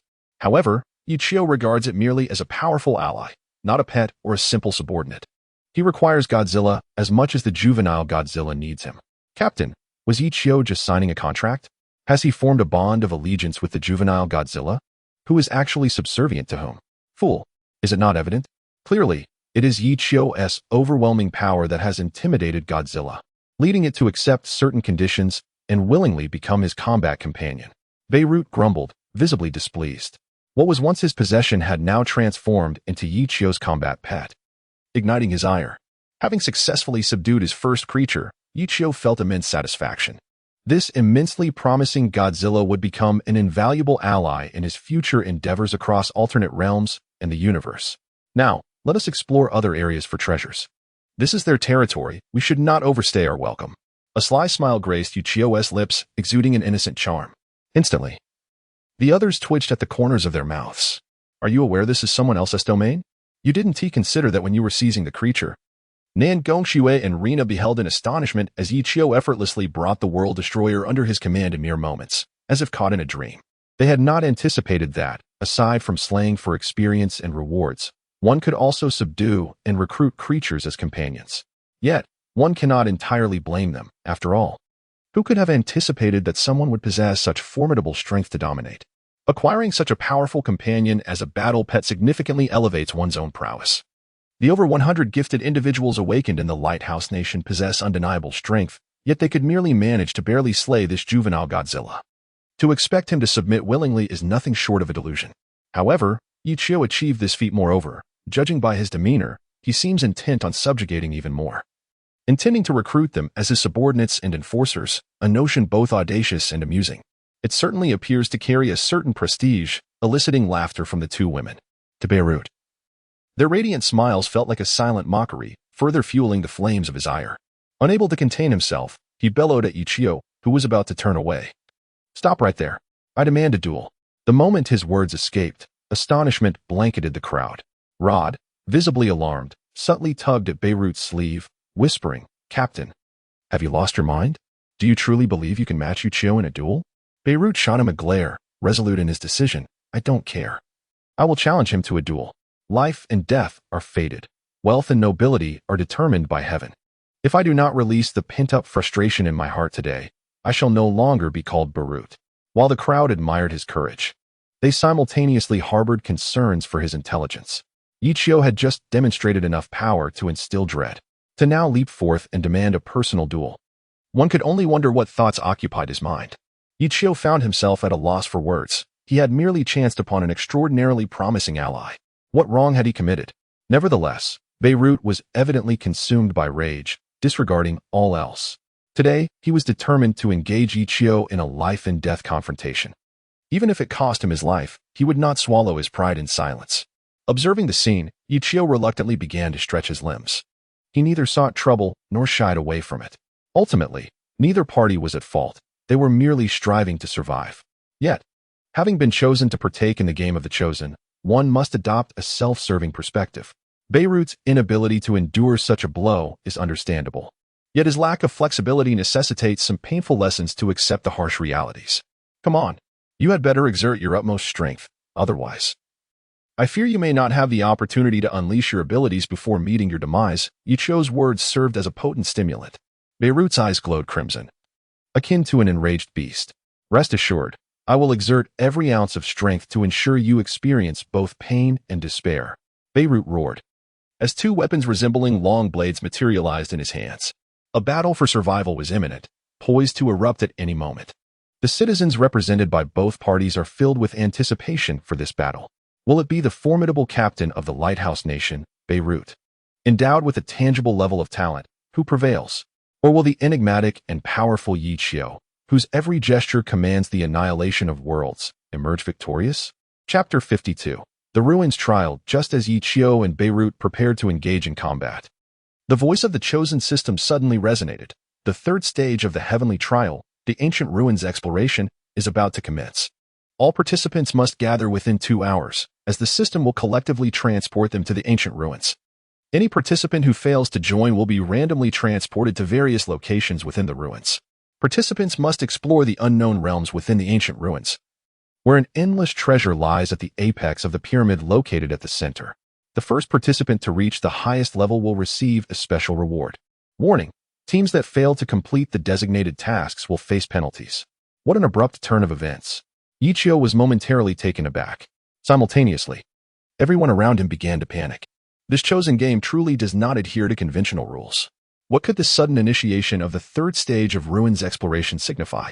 However, one thing was certain: failing to fulfill the system's designated tasks during this trial would undoubtedly result in severe consequences, potentially even elimination. Beirut, too, recognized the gravity of the situation. Regaining some composure, he turned to the other members of the Lighthouse Nation. Brothers, prepare yourselves. We are about to face a new challenge. Yichio, wait for me. We shall meet within the pyramid. This time, I will demonstrate my true prowess. With that, Beirut led the over 100 members of the Lighthouse Nation back to their camp, where they had teammates stationed. They needed to regroup within the hour, or else those teammates would be randomly transported to the ancient ruins, facing unknown dangers. Yichio, however, was not concerned about being randomly transported. He was more intrigued by the potential surprises that awaited in the ancient ruins trial. As the members of the Lighthouse Nation gradually departed, the enormous figure of Godzilla behind Yichio began to relax its vigilance. It still harbored resentment towards the attackers from the Lighthouse Nation, yet it recognized that its current strength was insufficient to confront them. Nevertheless, as long as it followed Yichio, it was destined to become an invincible and formidable beast. Suddenly, Nangong Shui seemed to recall something, exclaiming in alarm, "Oh no, Du Ruofing is still at the base." Yichio furrowed his brow. They had not taken any transportation when they left the base, as they sought to explore the surrounding environment. The distance to the base was a full 3 hours, and even if they returned immediately, they would not make it in time to rendezvous with Du Ruofing. What should they do if they could not reunite with him? He would be randomly transported to the depths of the ancient ruins, where he could very well meet his demise. The urgency was evident on Nangong Shui's face. Yichio chuckled with a hint of amusement. "It seems you harbor quite profound feelings for him." Nangong Shui quickly clarified, "Captain, you misunderstand. Our team in the Great Xia consists of only 3 members. If one of us were to perish, it would result in a deduction of points. Although we currently hold the leading position, there's no guarantee that we won't falter in the final showdown due to the loss of a teammate." Yichio nodded in agreement. Nangong Shui's words held merit. The death of Du Ruofing would not significantly impact the team, as, despite being a Class A awakened individual, his strength had ample room for growth. Moreover, Yichio had never truly regarded him as one of their own. However, given the limited number of team members, it was imperative to safeguard his life as much as possible. After all, losing even one person would greatly affect their point total. All right, let's return to the base with all our might. With a commanding voice, Yichio summoned both the Heavenly Dao Avatar and the Shura Avatar. They would expedite the journey significantly. Nangong Shui and Rina exchanged curious glances at Yichio, who then proceeded to lift them both into the air. Amidst their terrified screams, the 2 avatars swiftly traversed the expansive plain. At that moment, Yichio's expression was inscrutable. The 2 avatars were extensions of himself. All sensations, sights, sounds, and touches were shared. With two beautiful figures nestled in his embrace, Yichio felt an unusual embarrassment. Nevertheless, this was not the time for such sentiments, as women would only impede his progress. With the assistance of the Heavenly Tao Avatar and the Shura Avatar, the trio soon arrived at the cave heaven. They found the base surprisingly quiet, with no sign of Du Ruofing. How odd. Where could he have gone? Did he go to the restroom? Rina furrowed her brow. They had entrusted Du Ruofing with guarding the place, yet upon their return, he was nowhere to be found. This fellow is truly unreliable, Yichio mused, perplexed. He activated his reincarnation eye to sense Du Ruofing's spiritual fluctuations. Suddenly, his eyes widened in shock, a dark expression overtaking his features. He sensed that Du Ruofing was deep within the cave heaven, attempting to claim a luminous energy stone, the very essence of the cave heaven's spiritual energy, for himself. You treacherous scoundrel! How dare you seize the energy stone while we are away? Just wait until I get my hands on you. Yichio bellowed, preparing to drag Du Ruofing out from the depths of the cave heaven. Just then, the voice of the heavenly Tao resonated again. Time's up. The transmission to the ancient relic trial begins. A flash of light enveloped them. As Yichio and his companions blinked, they found themselves in an entirely unfamiliar realm. The atmosphere was dim, damp, and chilly, exuding an ominous aura. It would come as no surprise if strange creatures were to appear here. Nangang Shui and Rina were perplexed. Captain, what caused your earlier agitation? What exactly transpired? Where has Du Ruofing gone? Yichio pondered for a moment, ultimately choosing to withhold the truth. In this moment, he sought to maintain morale among his team. His greater concern was that if Du Ruofing were to reveal the secret of the origin of the paradise of the cave, those with ulterior motives might covet this precious stone. The paradise of the cave was the foundation upon which he stood in the chosen game, and he would not permit anyone to encroach upon this sacred ground. The treacherous Du Ruofing had conspired behind his back, thus, he would no longer hold back. The moment he reclaimed the origin of the paradise, he would swiftly eliminate him. Yichio meticulously surveyed his surroundings, while Nangang Shui and Rina busied themselves searching for a suitable path. Thus far, they had heard no sounds nor seen any monstrous beasts, nor had they encountered other competitors. Chapter 53. The Betrayal of Du Ruofing. Yichio opened the global chat channel, only to discover a lively discussion among the participants. Beirut, everyone. Have you also entered the ancient ruins? My current location is quite bizarre. I am surrounded by rock walls with no way out, and it is exceedingly dark. Thankfully, I brought along a lighting device, or I would truly be blind in this darkness. Sakata Onikic. Captain Beirut, your situation is slightly better than mine. I find myself encircled by lava. To reach the opposite shore, it seems I must swim across. I have no idea what sort of cursed place these ancient ruins are. Tchaikovsky. Haha. Beirut, weren't you just boasting about surpassing Yichio and becoming the first to ascend a pyramid? What is this? Have you already lost your way at the very beginning? Beirut. Humph, you old Russian, just watch. This time, I will surely demonstrate my prowess. Asan, everyone. Let us cease the bickering. Our immediate priority is to address the challenges we each face, and afterwards we can discuss our next steps. In my view, the dilemmas we are currently encountering are merely the first hurdle. Many dangers lie ahead, and we must maintain communication. If anyone discovers traps or mechanisms, let us alert one another to avoid unnecessary casualties. Once we locate the core of the pyramid, we can compete then. Asan's words garnered unanimous agreement. Indeed. In this alien environment, a moment's inattention could lead to dire consequences. Moreover, what kind of benevolent place could be deemed a trial ground by the chosen game? Oftentimes, the most lethal dangers are those that remain unseen. Finding no useful information, Yichio silently exited the chat channel. All individuals who have ventured into the ancient ruins presently find themselves in a similarly precarious situation, ensnared within a relatively isolated environment. The foremost dilemma they face is how to extricate themselves from their current predicament. Otherwise, they risk languishing in place, awaiting inevitable demise. Yichio surveyed his surroundings, noting that their circumstances were decidedly more favorable than those of others. At the very least, a pitch-black, deep path lay before him, though its destination remained a mystery. It represented the sole avenue for escape from their plight. At this moment, Nangang Shui was fraught with anxiety. The urgency to locate Du Ruofing had led them to neglect adequate preparations, bringing only a meager supply of food and water, barely sufficient for 3 to 5 days. As for other necessary equipment, it was hardly worth mentioning. If this continued, they would succumb to hunger and thirst long before any beast might mount an attack. After all, Even the mightiest of individuals require sustenance to replenish their energy.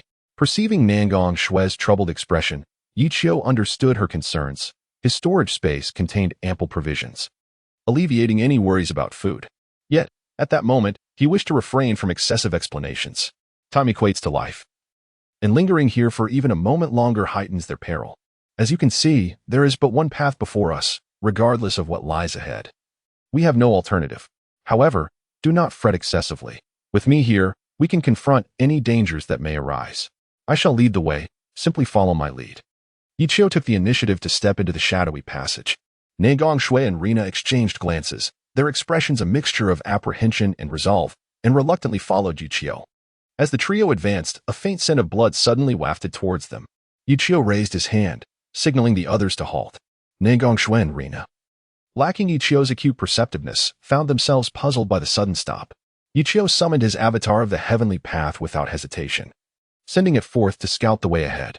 As he observed through the avatar's eyes, he encountered some peculiar sights.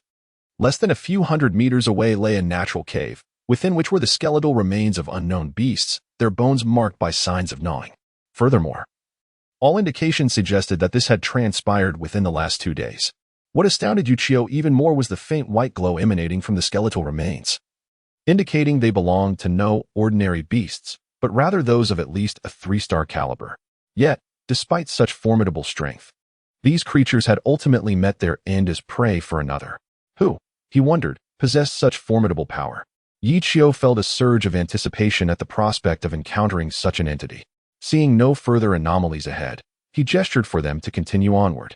Soon, the three arrived at the natural cave that had been previously discovered by the avatar of the heavenly path. As Nangong Shui beheld the chaos strewn across the ground, with the skeletal remains of demonic beasts scattered about and bloodstains marring the earth, a wave of trepidation washed over her. She nervously grasped Rena's hand, swallowed hard, and anxiously inquired, "Whose remains are these? Why do the desiccated bones shimmer with an otherworldly light? Could it be that they have attained sentience?" This was Rena's first encounter with such a phenomenon, and she shook her head in uncertainty. Yichio spoke with a calm demeanor. These demonic beasts, having been devoured, possessed at least a strength of 3 stars. Even in their skeletal state, they retain a powerful aura of spiritual energy from their former lives. Just imagine, what kind of entity could slay and consume these formidable creatures? As Ichio's words echoed in the air, accompanied by his mischievous grin, both women trembled in fear. Unconsciously, Nangong Shui and Rina inched closer to him. A bloodthirsty, terrifying, and powerful being lurked within this ancient ruin, perhaps even nearby. If it were to discover them, would they too become mere bones? The two women expressed their apprehension, their previous excitement evaporating. "What is wrong with you two?" Yichio asked, feigning ignorance.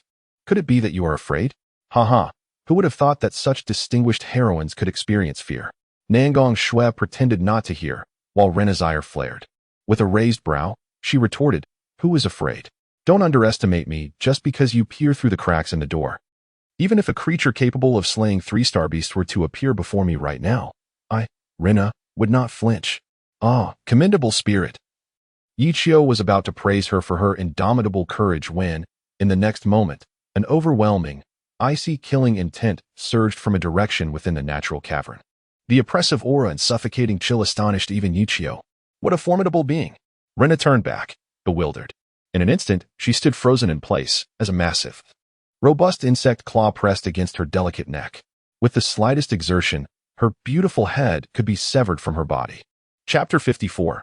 A mysterious and terrifying entity. Rina was paralyzed with fear, her earlier bravado entirely forgotten. "Captain, what is that?" Nangong Shui stammered, clearly terrified. Before the trio stood a colossal golden ant, roughly the size of 2 individuals, its body extraordinarily hard, as if forged from divine metal, glimmering with a golden sheen. Devouring gold ant, level, unknown, quality, unknown, ability, unknown. There was no information available regarding this giant ant, leaving Yichio equally bewildered. Nevertheless, this in no way diminishes Yichio's affirmation of it. Merely the name golden devouring ant is enough to instill awe. According to legend, it is a supernatural beast capable of consuming all, a creature even feared by the divine. If Yichio's conjecture holds true, the entity before him is indeed a descendant of the golden devouring ant clan. Only such a creature could regard a beast as mere sustenance. Now, With Rina's life in the hands of this creature, Yichio dared not make any sudden moves. Fortunately, the golden devouring ant seemed particularly intrigued by Rina, its antennae incessantly exploring her face. At that moment, Rina was utterly paralyzed by fear, her body stiffened, unwilling to so much as budge. Suddenly, the golden devouring ant spoke. Weak, far too weak. I scarcely wish to consume you, lest it diminish my own power. The trio was left speechless. Such words rendered them as nothing more than refuse, lacking even the qualification to be considered food. While others might endure, could Yichio? Certainly not. To be belittled at the very beginning. How could he possibly lead his subordinates or conquer myriad races thereafter? He contemplated. The avatars of Heaven's Path and Shura Path were his trump cards, to be employed only in critical moments. Thus, he resolved to summon his newly acquired subordinates. With a mere thought, the dragon and Godzilla, hidden within his storage space, materialized before everyone. Roar. The dragon let out a furious roar, but inadvertently burped, causing it to regurgitate the sausage it had been savoring. Damn it, you fool. How could you waste such a delectable sausage? Godzilla lamented, its mouth still occupied with a hefty chunk of beef. The expressions of the onlookers instantly darkened in dismay. What was this? These two gluttons were indulging themselves in his storage space, living quite the life of luxury. Yichio's lips twitched. He felt an overwhelming urge to kick these two voracious creatures into oblivion. However, Nangongshue's expression brightened. Clearly, Yichio harbored many secrets. And at least they needn't worry about starvation. Yichio felt a pang of regret. He had initially thought that housing these two in the storage space was a splendid idea. Yet now, it appeared to be a grave miscalculation. The storage space indeed contained a plethora of food and water, but now they had consumed it all. You two rascals. Yichio grumbled, his teeth grinding in irritation. Sensing Yichio's wrath, both Godzilla and the dragon bowed their heads in shame. Now, I shall grant you an opportunity to atone for your transgressions, Yichio declared. Gesturing towards the golden devouring ant, subdue it for me, or I shall starve you for a month. Upon hearing Yichio's words, the dragon and Godzilla were instantly filled with fighting spirit. The two creatures raised their heads to regard the golden devouring ant. It is but an ant. Merely a diminutive beast. I could extinguish it with a single breath. Two individuals were simultaneously filled with self-satisfaction. Yichio, however, paid no heed to their thoughts. He needed to quickly ascertain the true strength of the golden-eating ant. With a roar, the flood dragon made the first move. Its robust body charged fiercely at the golden-eating ant, intending to use its size advantage to crush the ant into oblivion. Yet, an unexpected turn of events unfolded. The golden-eating ant, undeterred by the oncoming flood dragon, stood its ground. Just as the flood dragon was about to collide with it, the ant's pincers clamped down ferociously on the dragon's hindquarters. A pained howl escaped the flood dragon as it collapsed to the ground, rolling in agony. In the blink of an eye, the earth was stained crimson with blood. The ant had torn a chunk of flesh from the flood dragon's rear. Nangongshui and Rina could not help but gasp in shock. This was a creature with steel-like bones, yet before the golden-eating ant, it appeared as feeble as a mudfish. Yichio's brow furrowed slightly. The power of the golden-eating ant was indeed formidable. Even the mighty flood dragon was no match for it. It was worth noting that the flood dragon was capable of single-handedly contending with dozens of participants around level 30. Master, there is no need for concern. Leave it to me, Godzilla declared confidently, stepping forward. Yichio raised an eyebrow. In critical moments, it seemed the ancient beasts were indispensable. Without hesitation, Godzilla unleashed a breath of death. The golden-eating ant's antennae quivered slightly, as if sensing the destructive potency of the breath that could melt anything. However, the ant showed no signs of retreat. This time, it chose to abandon Rina and charged directly at Godzilla. You are worthy to be my meal, the ant murmured, braving the breath of death. This scene left everyone in stunned silence. Godzilla even rubbed its eyes in disbelief. What manner of creature was this, exhibiting such audacity? The golden-eating ant was struck head-on by the death breath, yet emerged unscathed. Not even a single hair on its body was harmed. After countless ages of slaughter and consumption, the golden-eating ant had evolved to possess armor hard enough to withstand the sun's heat. Although Godzilla was an ancient beast, it was still not in its complete form, and thus could not inflict harm on the ant. With a crisp crack, the golden-eating ant bit down, severing one of Godzilla's arms. Not bad at all. It tastes better than anything I have ever consumed, the ant remarked with high praise. Godzilla stared in disbelief, momentarily forgetting the pain of its lost limb. Master, what on earth is this creature? Yichio realized the truth, currently. Neither the flood dragon nor Godzilla stood a chance against the golden-eating ant. Although they possess boundless potential, they still require tempering. This trial of ancient ruins presents an excellent opportunity. Stand back. Yichio's gaze was sharp as he fixed his eyes on the golden eating ant. A formidable aura emanated from him. The golden eating ant seemed to sense Yichio's unusual presence, retracting its pincers that had been poised at Rina's neck, adopting a defensive stance. Overestimating your own capabilities. I shall grant you a chance to submit to me. Otherwise, there will be no mercy. Yichio's tone was frigid, brimming with murderous intent. The golden eating ant was momentarily shaken by his imposing presence.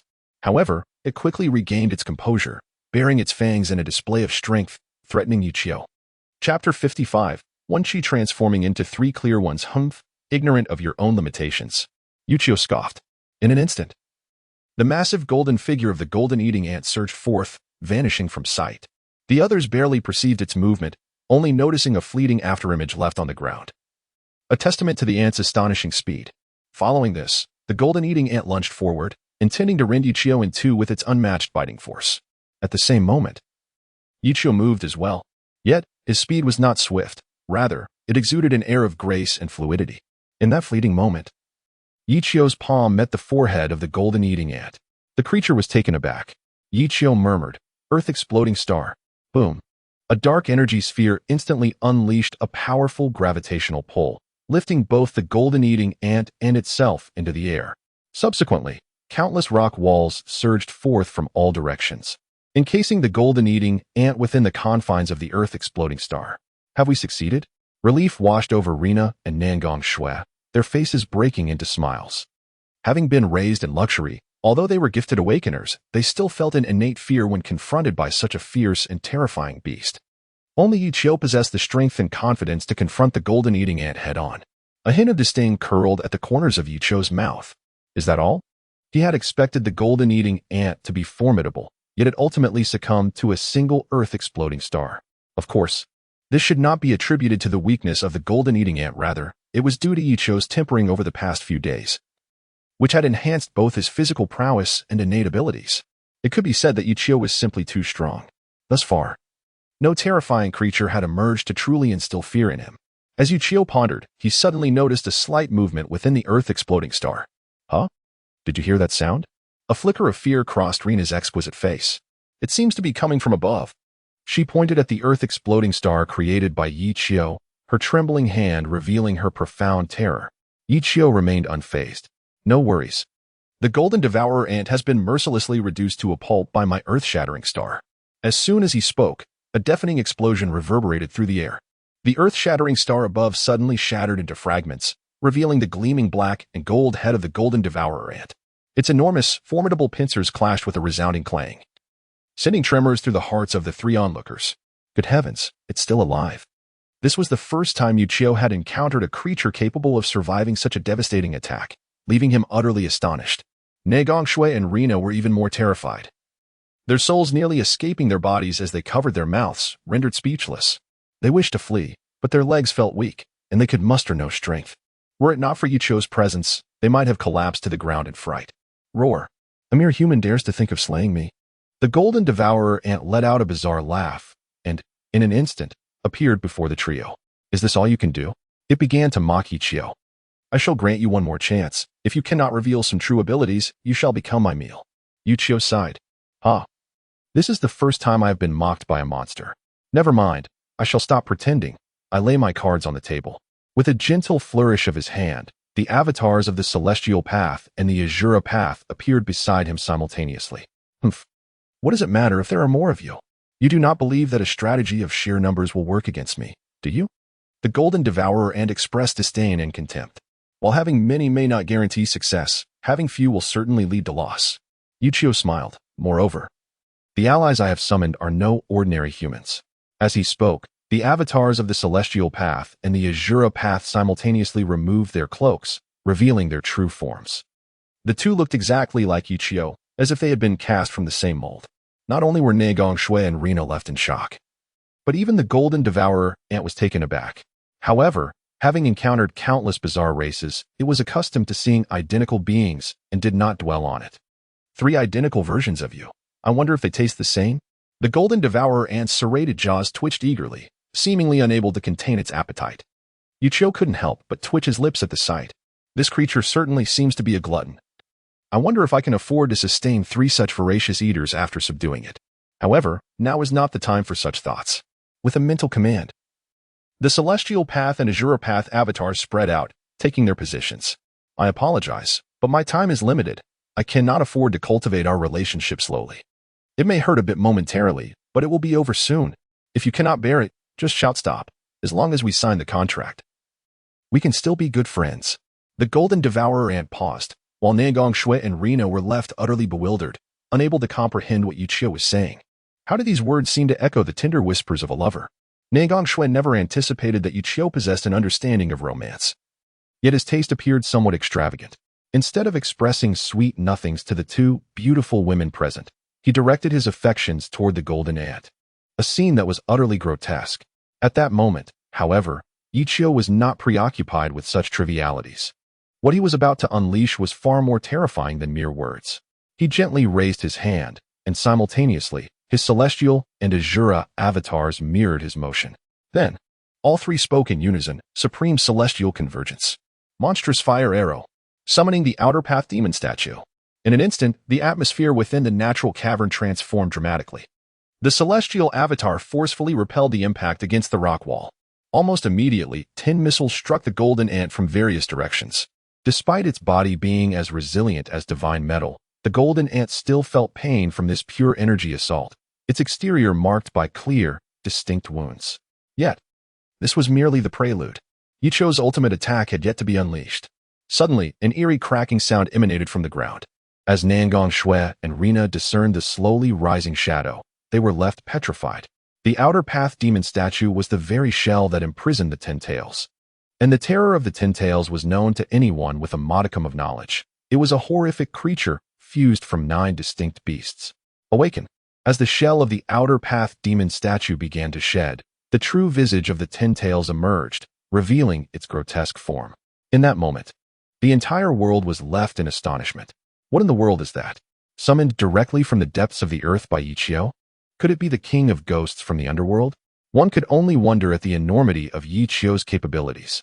My goodness, what kind of person is Yichio? How could he summon such a being?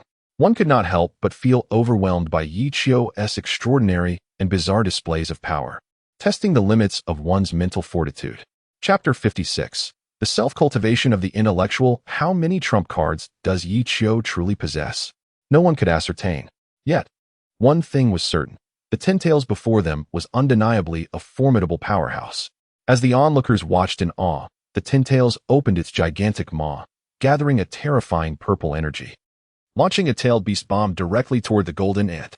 The already beleaguered golden ant, caught off guard, received the tailed beast bomb head-on. Boom. A violent explosion reverberated throughout the ancient ruins. What just happened? What was that enormous commotion?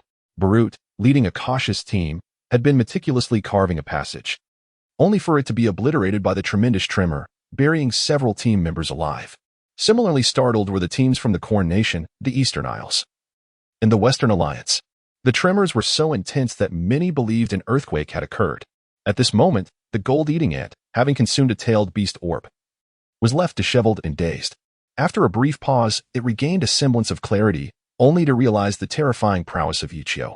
2 clones had thoroughly subdued it, while his true self summoned an even more formidable creature. The explosive might of the tailed beast orb it had conjured was astonishingly fearsome, threatening to shatter its proud form. How does it feel? Yichio inquired with a smile. Shall we continue? The 10 tails continued to condense another tailed beast orb, and in the blink of an eye, it delivered another heavy blow to the face of the gold-eating ant. Enraged, the ant attempted to charge at Yichio to strike him down, but alas, as it tried to rise, it was firmly restrained by the avatar of Heavenly Path. Furthermore, the missiles from the Azura Path avatar were incessantly launched at it, rendering even the toughest hide ineffectual. Witnessing this spectacle, the onlookers felt a sense of injustice for the gold-eating ant.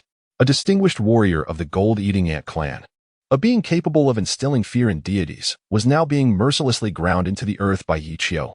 This humiliating treatment would have shattered the spirit of any human, let alone an ant of such noble lineage. Wait a moment. The tormented gold-eating ant could no longer restrain itself and finally spoke. A tailed beast orb had already formed halfway. If it did not call for a halt, it would become the first ant in history to be beaten to death. I concede. Let us part ways and go our separate paths, each to our own domain. You take your bright road, and I shall tread my narrow bridge. Yichio scoffed disdainfully. Oh, I did not expect you to possess a talent for idioms. Very well, I too have studied human culture for a time, so I am somewhat acquainted with it. In light of our shared cultural refinement, let us part amicably until we meet again. Despite its dire predicament, the gold-eating ant maintained its noble dignity, refusing to bow to Yichio. A cultured individual? Yichio replied with a cold laugh. You're mistaken. I never claimed to be cultured. I am merely a participant reluctantly thrust into this absurd game. I must find every means to ascend. Do not attempt to draw close to me. Yichio's words were harsh, yet the gold-eating ant remained unfazed. Well said, as the saying goes. Those on different paths do not conspire together. Until we meet again. With that, the gold-eating ant attempted to rise. However, a thunderous shout rang out. Super, divine righteousness. The avatar of Heavenly Path raised its hand once more, sending the gold-eating ant flying. Either submit to me, or perish. Choose your path, Yichio coldly declared. Fury ignited in the eyes of the gold-eating ant. But before it could react, another tailed beast orb came crashing down. Do you truly think a cultured individual has no temper? Bang! Once again, a tailed beast orb was unleashed, sending the gold-devouring ant tumbling backward. Blood filled its mouth as it hastily rose to its feet, urgently exclaiming, Stop! Stop! Stop! I truly must commend you, human. You don't even allow me to finish a sentence before you hurl a tail beast orb at me. Can we not simply establish a contract? The gold-devouring ant's pitiful demeanor elicited suppressed laughter from Nangong Shui and Rina. Yichio raised his hand, and a nearly transparent contract materialized before the gold-devouring ant. Here. The contract emphasizes fairness and consent. Do not claim that I am coercing you. The gold-devouring ant wore a look of utter disbelief. You speak as if you possess no decency. Just moments ago, you were incessantly throwing the tail beast orb at my face. Is that not coercion? Do you have any objections? If not, shall we continue our discussion? Noticing the flickering resentment in the gold-devouring ant's tiny eyes, Yichio inquired further. No need for that. I have no objections. Let us just sign it already, as long as you don't kill me in the process. With that, the gold-devouring ant let a droplet of blood fall from its mouth onto the contract. Yichio then cut his finger and pressed it against the document. Ding. Contract activated. The gold-devouring ant has established a master-servant relationship with you. Please treat your servant kindly. The gold-devouring ant also heard the system's notification. This fellow hardly seems the type to treat me well. What a predicament. After decades of existence, I am experiencing my first sense of meaningless life. Well then, let us continue our journey. We must reach the pyramid trial before the other contestants. Little gold ant, you are familiar with this place, so you shall lead the way. Yichio regarded the gold-devouring ant with kindness. Little gold ant? What sort of title is that? I am the gold-devouring ant. Kindly refer to me as the gold-devouring ant. Oh, this creature can speak English too. Nangong Shui and Rina were amused by the gold-devouring ant's words. Having signed the master-servant contract, their initial trepidation towards the gold-devouring ant had diminished. Come now, little gold ant. Would you kindly guide us to the pyramid? Hey, are you even listening? I am the gold-devouring ant. Could you please use my full name? Certainly, little gold ant. Oh, I shall slay you both. Throughout their journey, Nangong Shui and Rina incessantly teased the gold-devouring ant, provoking its ire. However, with Yichio present, the ant could only threaten the two women with its claws, daring not to act upon its fury. By the way, what is your purpose at the pyramid? It is perilous there. The gold-devouring ant, leading the way, suddenly recalled this question. This is our mission. Within these ancient ruins, many others, like us, reside. In this world rife with peril and mortality, everyone is a competitor. On one hand, we must confront a myriad of unforeseen dangers. On the other, we are compelled to vie for supremacy, lest we face elimination.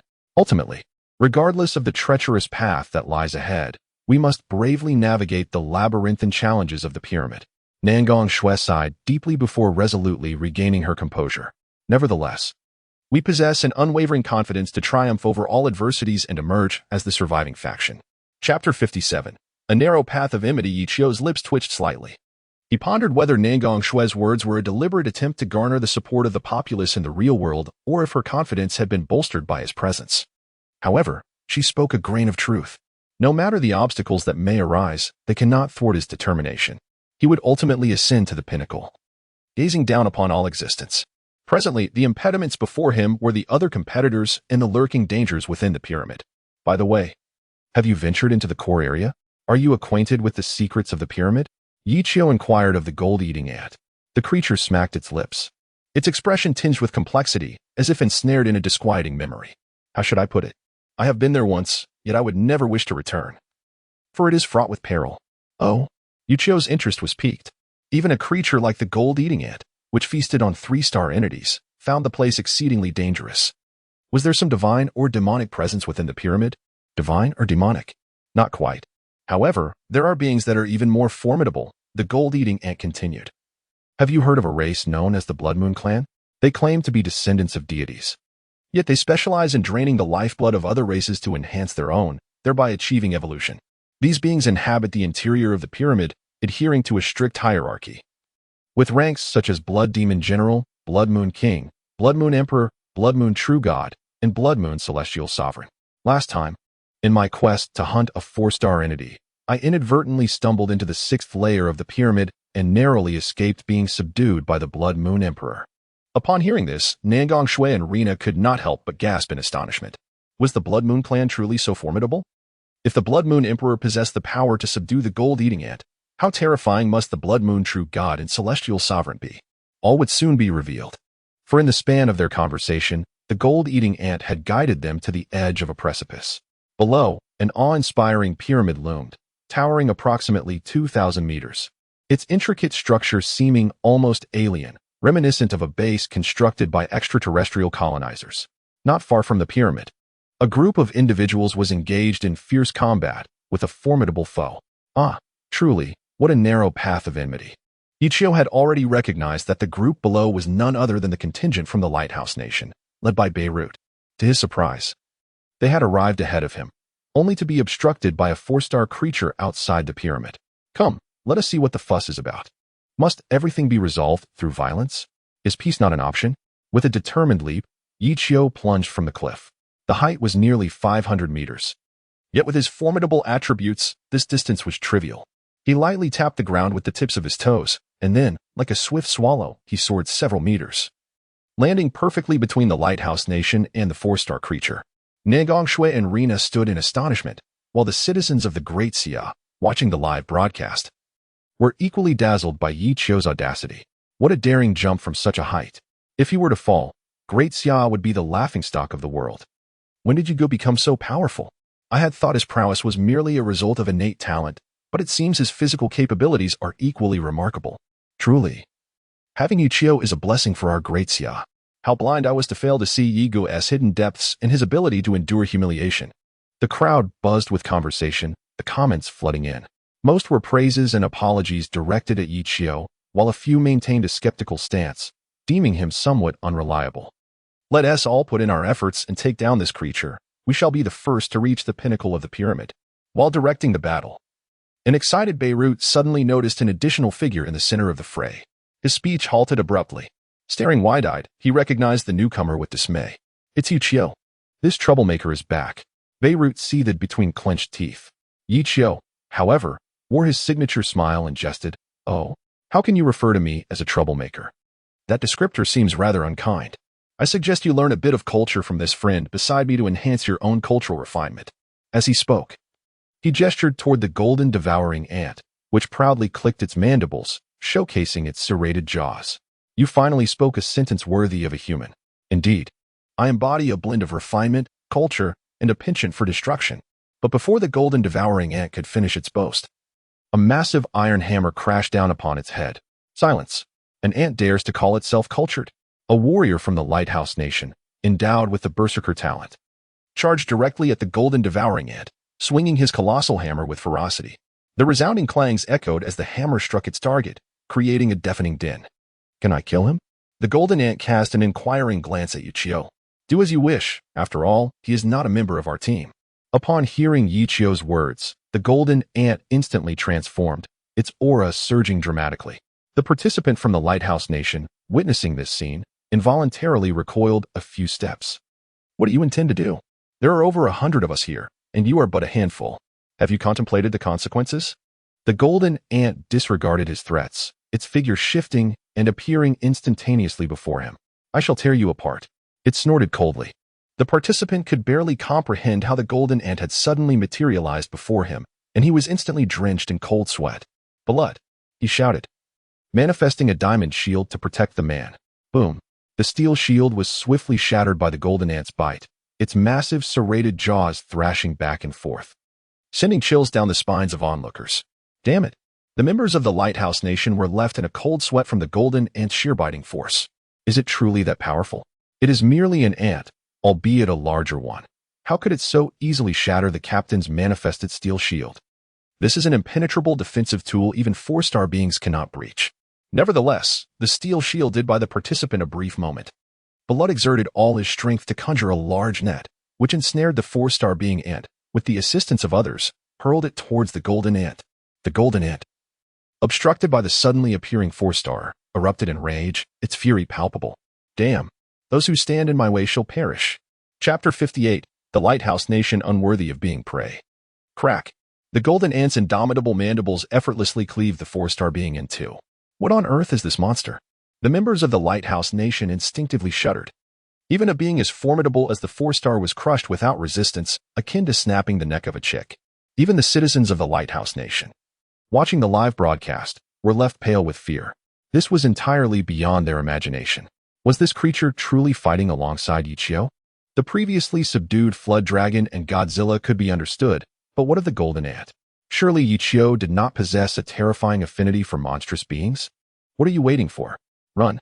Someone shouted, and the members of the Lighthouse Nation hastily fled toward the pyramid without a backward glance. In the blink of an eye, over 100 of them had vanished completely. Yichio stepped forward, glanced at the golden ant, and asked, "Why do you not pursue them?" Why should I? They run into the pyramid. I need not lift a finger. The Blood Moon clan will handle this refuse for me. Besides, they are so weak. Their meat must surely be unpalatable. I can't be bothered. I see. Yichio nodded. It appears that this individual has quite discerning taste when it comes to food. Indeed, he is a connoisseur of the finest delicacies. The necessity to swiftly ascend the pyramid and maintain the apex position is paramount. Otherwise, the provisions stored may prove insufficient to satisfy the appetites of the three Gurmits. Yichio hastened his pace, making his way towards the interior of the pyramid. Before long, the trio and the ant arrived at the first tier of the pyramid. Concurrently, the remaining teams converged from all directions to this location. However, it was rather unexpected that among the 101 participating nations that entered the ancient ruins, only 93 remained by the time they reached the pyramid.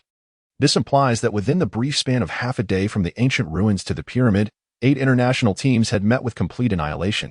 Clearly, there are terrifying unknown entities lurking within these ancient ruins. Much like Yichio's previous encounter with the golden eating ant, had it not been for his formidable strength and the exceptional talent bestowed by his reincarnation eye, he would have already succumbed to becoming a meal for the golden eating ant. The decline of the Great Xia would inevitably follow. Each individual bore a heavy burden at this moment. They fought not only for their own survival, but also for the sake of their families and compatriots. Yet, the reality is harsh. The celestial game is a contest of life and death, a competition, a gamble. Where there are victors, there are also vanquished. Some will endure and grow stronger step by step. Others will perish, becoming the objects of scorn. Yichio came perilously close to being among the latter. However, he does not extend sympathy towards them. Each person has their own fate. His awakening of talent distinguishes him, destined to tread a path paved with the bones of the fallen. Look, is that not Yichio? I didn't expect him to be here as well. Well, I've only heard of him in the global chat channel. I never anticipated he would be so handsome in person. Stop swooning. He is the captain of the Great Xia, destined to be our opponent. Let us hope that when he comes for you, you can maintain such optimism. To be killed by such a handsome man, I would gladly accept that. It's far better than dying at the hands of a monster, right?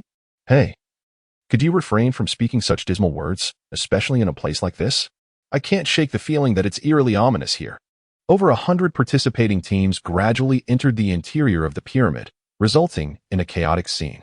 Some were anxious, others terrified, and many were intensely curious about Yichio and his companions, with some even desiring to forge a connection with him. However, Yichio had no time to entertain these overly familiar individuals.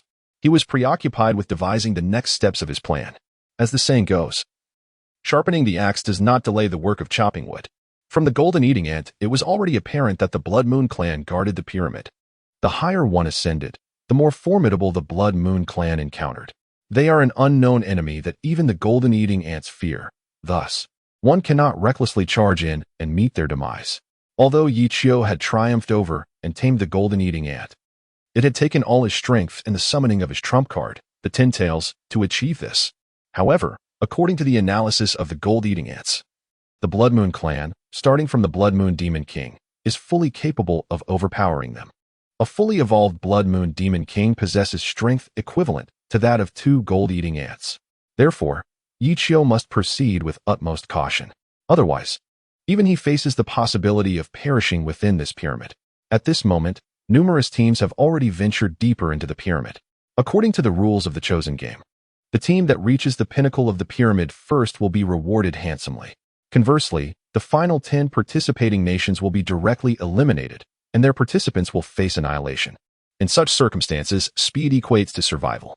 Everyone dares not to linger, desperately pushing forward, fearful of being outpaced by other teams. Even with the foreknowledge of impending dangers ahead, they press on without hesitation.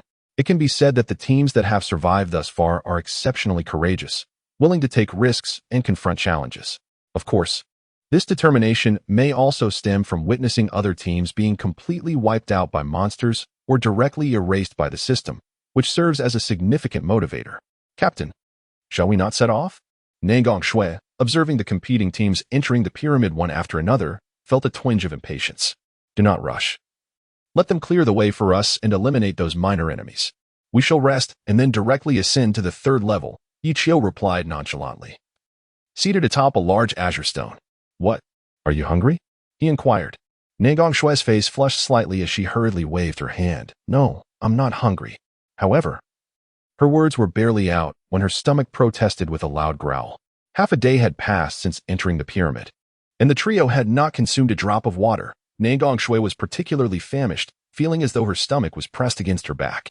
Her awakened talent was the power of the 5 elements, leaning towards a mage class, and being slender, she could not compare to Rena, a summoner-type awakened one.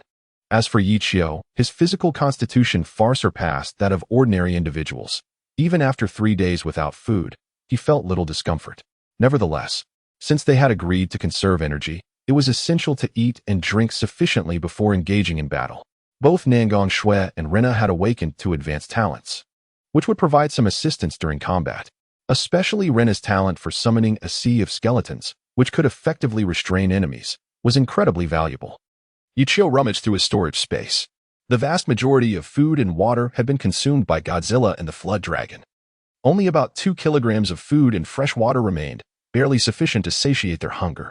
With a smile, Yichio divided the food and water between Nangong Shui and Rena. Come, eat this, for once it is gone, we shall have nothing left. The 2 women simultaneously cast him peculiar glances. Yichio quickly corrected himself. I misspoke. What I meant to say is that after this meal, if we cannot reach the pinnacle of the pyramid in one go, we will have to rely on the wind from the northwest. Only then did the 2 women accept the food and water, each beginning to eat. Although Yichio did not feel hungry, it did not imply a lack of energy. It would be prudent to consume a modest amount of sustenance to replenish his reserves, ensuring that his combat efficacy would not diminish due to fatigue in the impending battle. He took a few bites before recalling the golden ant beside him. Would you care for something to eat? At that moment, the golden ant leaned against the stone wall, incessantly probing it with its antennae. Upon hearing Yichio's inquiry, it shook its head. Our clan, the golden ants, can consume 2 mammoths in a single meal. Yet, in the absence of food, we can sustain ourselves for an entire month without nourishment, all while maintaining peak combat condition. Yichio and the other 2 could not help but feel a profound respect. What remarkable physical prowess! If humanity could possess such resilience, would they not be invincible? The golden ant continued to explore with its antennae, suddenly exclaiming, by the heavens, that creature has appeared. It's on the only path from the first layer to the second. It has already clashed with your human warriors. Yichio, upon hearing this, sprang to his feet and inquired, what level of the Blood Moon clan are we dealing with? He held no doubts regarding the golden ant's investigative abilities. After all, surviving in such an environment and escaping the pyramid multiple times indicated formidable skills. The Blood Moon Demon King. The Golden Ant replied without hesitation. That fiend chased me for a full 7 days last time. He is utterly insane. As a member of a prestigious scholarly lineage, how could I possibly stoop to his level? In the end, I let him go, sparing his life. But this time, humph, if I do not slay him, I shall find no peace. The Golden Ant continued to ramble on. Yichio's head began to throb. Could it be that the Blood Moon Demon King had pursued the Golden Ant for 7 days, only to grow weary of the chase and allow it to escape? Now, with a newfound ally, the Golden Ant was eager to redeem itself. Such eloquence. Truly, it was a cultured being. It seems the time to act has come, Yichio declared, rising to his feet. With the Golden Ant, along with Nangong Shui and Rina to distract, vanquishing the Blood Moon Demon King would not prove difficult. Let us proceed. Yichio took the lead, followed closely by Nangong Shui and Rina. However, they remained oblivious to the sly glint of cunning that flickered in the eyes of the Golden Ant, trailing behind. The quartet continued onward, occasionally stumbling upon the lifeless bodies of fellow participants strewn across the ground, their demises gruesome. Yet, all were fixated on reaching the apex of the pyramid, even lacking the time to retrieve their fallen comrades. Was this the destiny of the human participants?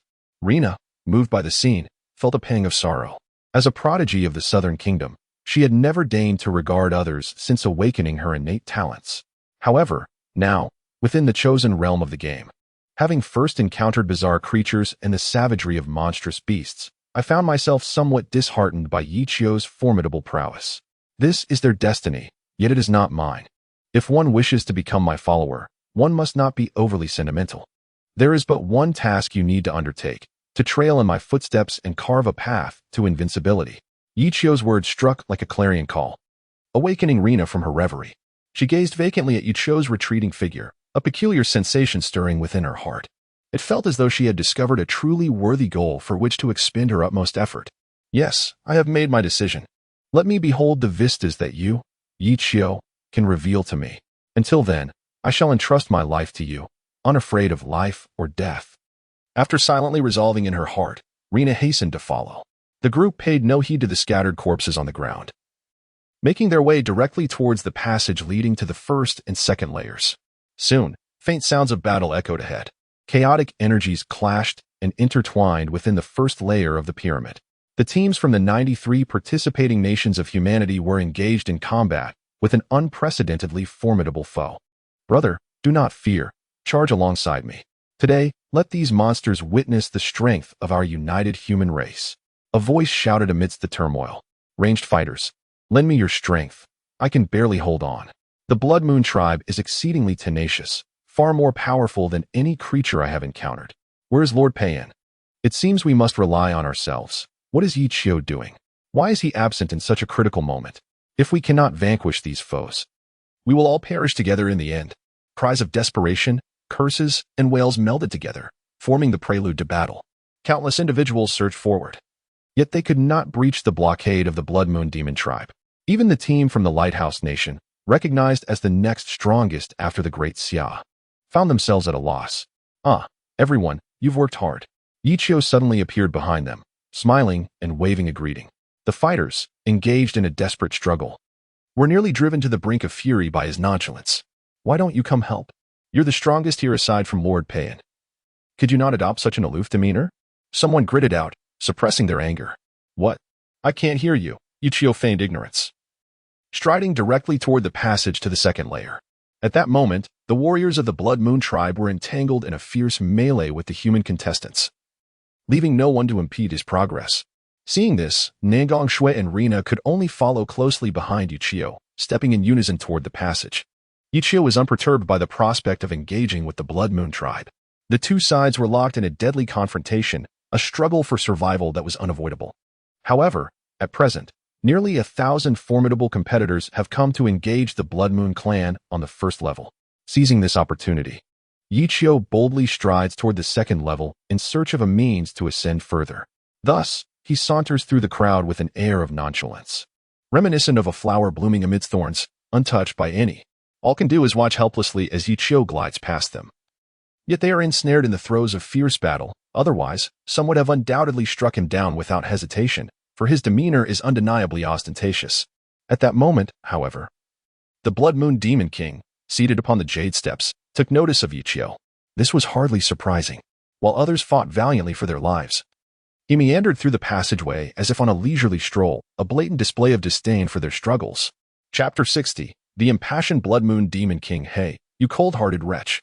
How dare you ignore your kin battling fiercely and depart alone? You are truly a heartless creature. The Blood Moon Demon King rose, towering at 2 meters, resembling an iron tower standing before Yichio. Yichio paused momentarily. Who is heartless? Who lacks compassion? He retorted, pointing at himself. Are you referring to me? The Blood Moon Demon King scoffed, a look of disdain etched upon his face. Who else could it be? Such a fervent and moving scene of battle has been rendered discordant by your presence. Pray tell, do you even consider yourself human? Return to the fray at once, and I may grant you a brief reprieve before I take your life. Yichio smirked. What if I refuse? The Blood Moon Demon King's eyes narrowed. Icy glints emanating from his gaze. That would be tantamount to seeking death. He was about to strike, only to suddenly notice the golden ant lurking behind Yichio, exclaiming, It's you. So, you were in cahoots. No wonder, as the saying goes, birds of a feather flock together. The golden ant, a coward that could only flee, could hardly be anything but a nefarious entity. Even Yichio, with his commendable temperament, could no longer contain his ire. If you seek battle, then battle. Why pretend to be cultured? You and that golden ant are cut from the same cloth. The golden ant muttered quietly. He learned from me. What can I do? It still relied on Yichio's strength, hence feeling somewhat sheepish and reluctant to speak loudly. Nevertheless, the Blood Moon Demon King overheard. How dare you, worthless creature, claim that I learned from you? You, who can only flee. Have you forgotten the last time I pursued you for 7 days and nights, only relenting out of pity? The golden ant murmured, A brave man should not dwell on past glories. Let this matter be swept away by the winds. Nan Gonshue and Rina bore expressions of understanding. It seems the golden ant, despite its formidable prowess, was still not in its complete form, and faced with a strong adversary, it displayed a certain timidity. Today, your fortunes shall not be so favorable. Before you lies but one path. Return to battle and fight valiantly like a true man. In light of your bravery and fervor, I may grant you the courtesy of a complete corpse. Yichio scoffed impatiently. How many times must I reiterate? If you wish to fight, then let us engage without further ado. Why do you, these beasts of other races, chatter more than the cultured humans? He could no longer restrain the urge to grind the Blood Moon Demon King into the ground. The Blood Moon Demon King was momentarily taken aback. He did not anticipate Yichio's audacity to defy him. The expression of the Blood Moon Demon King turned peculiar, with excitement gleaming in his eyes, and a sinister smirk slowly creeping across his face. Excellent. You are the first to dare issue a challenge to me. Let us see what capabilities you possess. Allow me to inform you, my Blood Moon clan possesses formidable regenerative abilities. Unless you sever my head, I shall not perish. How about that? This information is rather crucial. Is it not? At this revelation, Yichio found himself momentarily stunned. They say that villains often lack intelligence, yet this is no mere tale. And he is certainly no protagonist, not at least for now. Is the Blood Moon Demon King truly so foolish as to disclose his own fatal weakness? At this moment, the spectators of this confrontation were no longer confined to the populace of a single nation, but encompassed all of humanity across the globe. This was the most brutal and expansive melee since the inception of the Chosen Game. The might of the Blood Moon clan was evident for all to see. Within a mere half-hour of engagement, human participants had suffered over 100 casualties. Meanwhile, the Blood Moon clan, leveraging their astounding regenerative prowess, maintained a staggering record of near-zero losses. This incited despair among countless observers, and the participants were plagued by the relentless recovery capabilities that barred them from advancing to the first layer. However, as the Blood Moon Demon King audaciously proclaimed their critical weakness to the world, one must ponder whether this was sheer arrogance or utter folly. No one could say for certain. Yet, the countenance of the Blood Moon Demon King suggested he had succumbed to a frenzied state before battle. Could Yichio truly slay this formidable and arrogant adversary? All eyes turned toward him. Once the victor of their clash was determined, resolutions would swiftly follow. Should Yichio falter, the human participants would have no choice but to retreat and survive. If he triumphed, humanity would have a genuine opportunity to ascend to the second layer, perhaps even seize the pinnacle, fulfilling the trials of the Chosen Game. For heaven's sake, he must sever his head. The hopes of humanity rest upon your shoulders. Do not let us down. Yichio, your moment to shine has finally arrived. As the world's gaze converges upon this battle, showcase your unparalleled strength. Yichio inhaled deeply, assuming a poised stance, his eyes radiating an unprecedented brilliance. In that moment, he exuded an aura as mighty as a descending tiger. All gazes were fixated upon him, captivated by his commanding presence. Even the Blood Moon Demon Kings had nodded slightly in acknowledgement. Such prowess was indeed exceedingly rare among humans. He sensed that Yichio's physical capabilities surpassed those of an ordinary person by at least 30-fold. Yet, as the sovereign of the Blood Moon Demon clan, his own physical attributes far surpassed those of humans by 100-fold. Come, let us engage in battle. The Blood Moon Demon King bellowed. As you wish. Yichio replied, raising his hand slightly in preparation to summon the external demon statue. However, at that moment, he caught a glimpse of the golden ant, which had been by his side, now mysteriously absent. Yichio looked around anxiously and finally spotted the silhouette of the golden ant at the junction between the first and second layers of the pyramid. Damn it, you coward! Yichio exclaimed, his anger boiling over. Who could have anticipated that the contracted golden ant would abandon him at such a critical juncture? This creature, possessing a physique akin to divine iron, was the ideal shield against the Blood Moon Demon King. Yichio had intended to rely on it to draw fire, allowing him to fully manipulate the Tentails and obliterate the Blood Moon Demon King. But now, with the creature suddenly fleeing, he was caught entirely off guard. Negong Shui and Rina also noticed the golden ant's retreat, their frustration mirroring Yichio's. Upon first encountering this being, they had sensed its uniqueness, extraordinary strength, and formidable resilience, accompanied by an undeniable air of arrogance. Who would have thought it would choose to flee at such a pivotal moment? It was utterly astonishing. Faced with a formidable enemy, what course would Yichio take? In truth, there was no need for such inner conflict. The instant he saw the ant scurry away, he made his decision. Without a backward glance, he surged toward the second layer passage. Ignoring the Blood Moon Demon King's gaze and the bewilderment of those around him, he dashed forward, swiftly following the ant's path to the second layer. Chapter 61. The escaping ant. This scene left everyone utterly astounded. They had anticipated an exhilarating clash between Yichio and the Blood Moon Demon King, only to witness Yichio turning tail and fleeing, an outcome that was simply unacceptable. Goodness, Yichio has abandoned all pretense and is running away, murmured the onlookers, incredulous at his sudden retreat. What a letdown. Just moments ago, he was brimming with confidence. Yet now he flees faster than a rabbit. Truly, Yichio exemplifies the essence of a great man, capable of both retreat and advance. All eyes were upon him. And yet he chose to escape, an act that felt profoundly humiliating, as if he had exposed himself to the whole world. Moments ago, the populace that fervently supported Yichio began to denounce his shameless act of fleeing. However, Yichio remained utterly indifferent to the surrounding commotion. It was not that he was incapable of fighting. Rather, he deemed it unnecessary. The little ant was a crucial artifact in his battle against the Blood Moon Demon Clan's king, and it was also a reliable companion. After much effort to subdue it, how could he simply watch it escape? Yet, Yichio found himself perplexed, despite having signed a master-servant contract. Why did the little ant watch its master fall into peril and flee on its own? Could it be that the little ant had always fought solo, instinctively choosing to escape in the face of danger, a habit ingrained in its very being? The truth could only be unveiled through a confrontation with the little ant.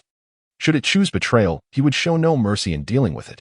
Otherwise, with the little ant's potential and growth, it would undoubtedly become a formidable adversary in the future. Yichio closely followed the little ant's trail until he reached the second tier of the pyramid. To his surprise, there were no signs of anyone. Having arrived at the second level, he realized he had lost track of the little ant. Remarkably, its escape tactics were indeed impressive, managing to elude even his acute senses. Yichio calmed his mind, tuning into the sounds and energy waves around him. Suddenly, a series of scuttling footsteps reached his ears, many feet moving swiftly across the ground, a sound no human could produce. Whose footsteps could they be? If not those of the little ant? Without hesitation, Yichio leaped forward in pursuit. Following the sound of the little ant's footsteps, he entered a highly concealed chamber. He observed as the little ant adeptly pressed a mechanism, causing the chamber door to thunderously swing open. Yichio mused that this creature possessed a wealth of secrets. Yet, why had it ventured here alone? Almost immediately, he heard several agonizing cries emanating from within the chamber, likely from the Blood Moon clan's soldiers stationed there. However, these foes were no match for the little ant. They were vanquished with ease. Yichio stealthily followed, eager to uncover the little ant's true intentions. Inside the chamber, he beheld several fallen warriors of the Blood Moon clan sprawled haphazardly about. To the right, there lay a rather concealed small door. Had it not been ajar, Yichio would have never noticed it. Beyond that door lay an entirely different world. The chamber concealed yet another hidden space.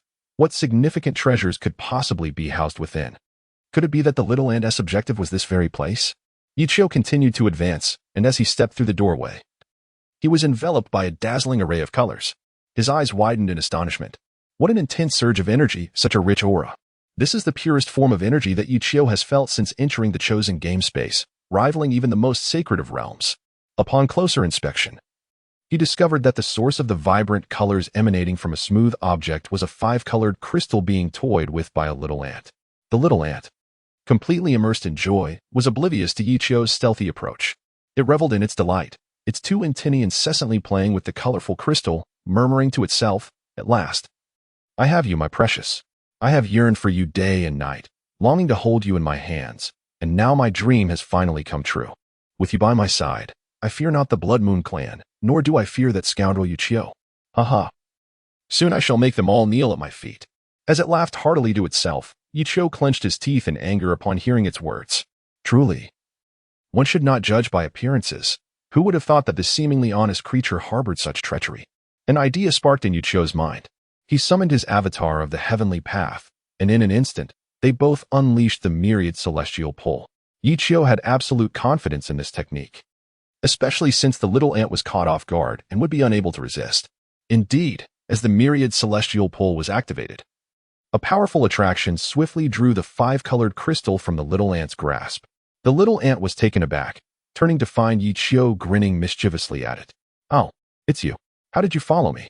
The ant, both shocked and furious, roared at Yichio, "Return my treasure, you scoundrel." Yichio ignored its pleas, playing with the 5-colored crystal in his hand. The moment he touched it, he understood precisely what it was. The item's information clearly presented itself before him. Heavenly 5-colored crystal, quality, mythical, ability, significantly enhances the energy of any life form fused with the 5-colored crystal, capable of manifesting in any form. Although the description was brief, Yichio comprehended the extraordinary nature of this 5-colored crystal. Such an item, held in such high regard by the system, was undoubtedly remarkable. Furthermore, the enhancement was far from trivial. No wonder the little ant had gone to such lengths to acquire it. If it were to amplify its energy, combined with its formidable physique, it would indeed become invincible. I must thank you for leading me to this place and for this 5-colored crystal.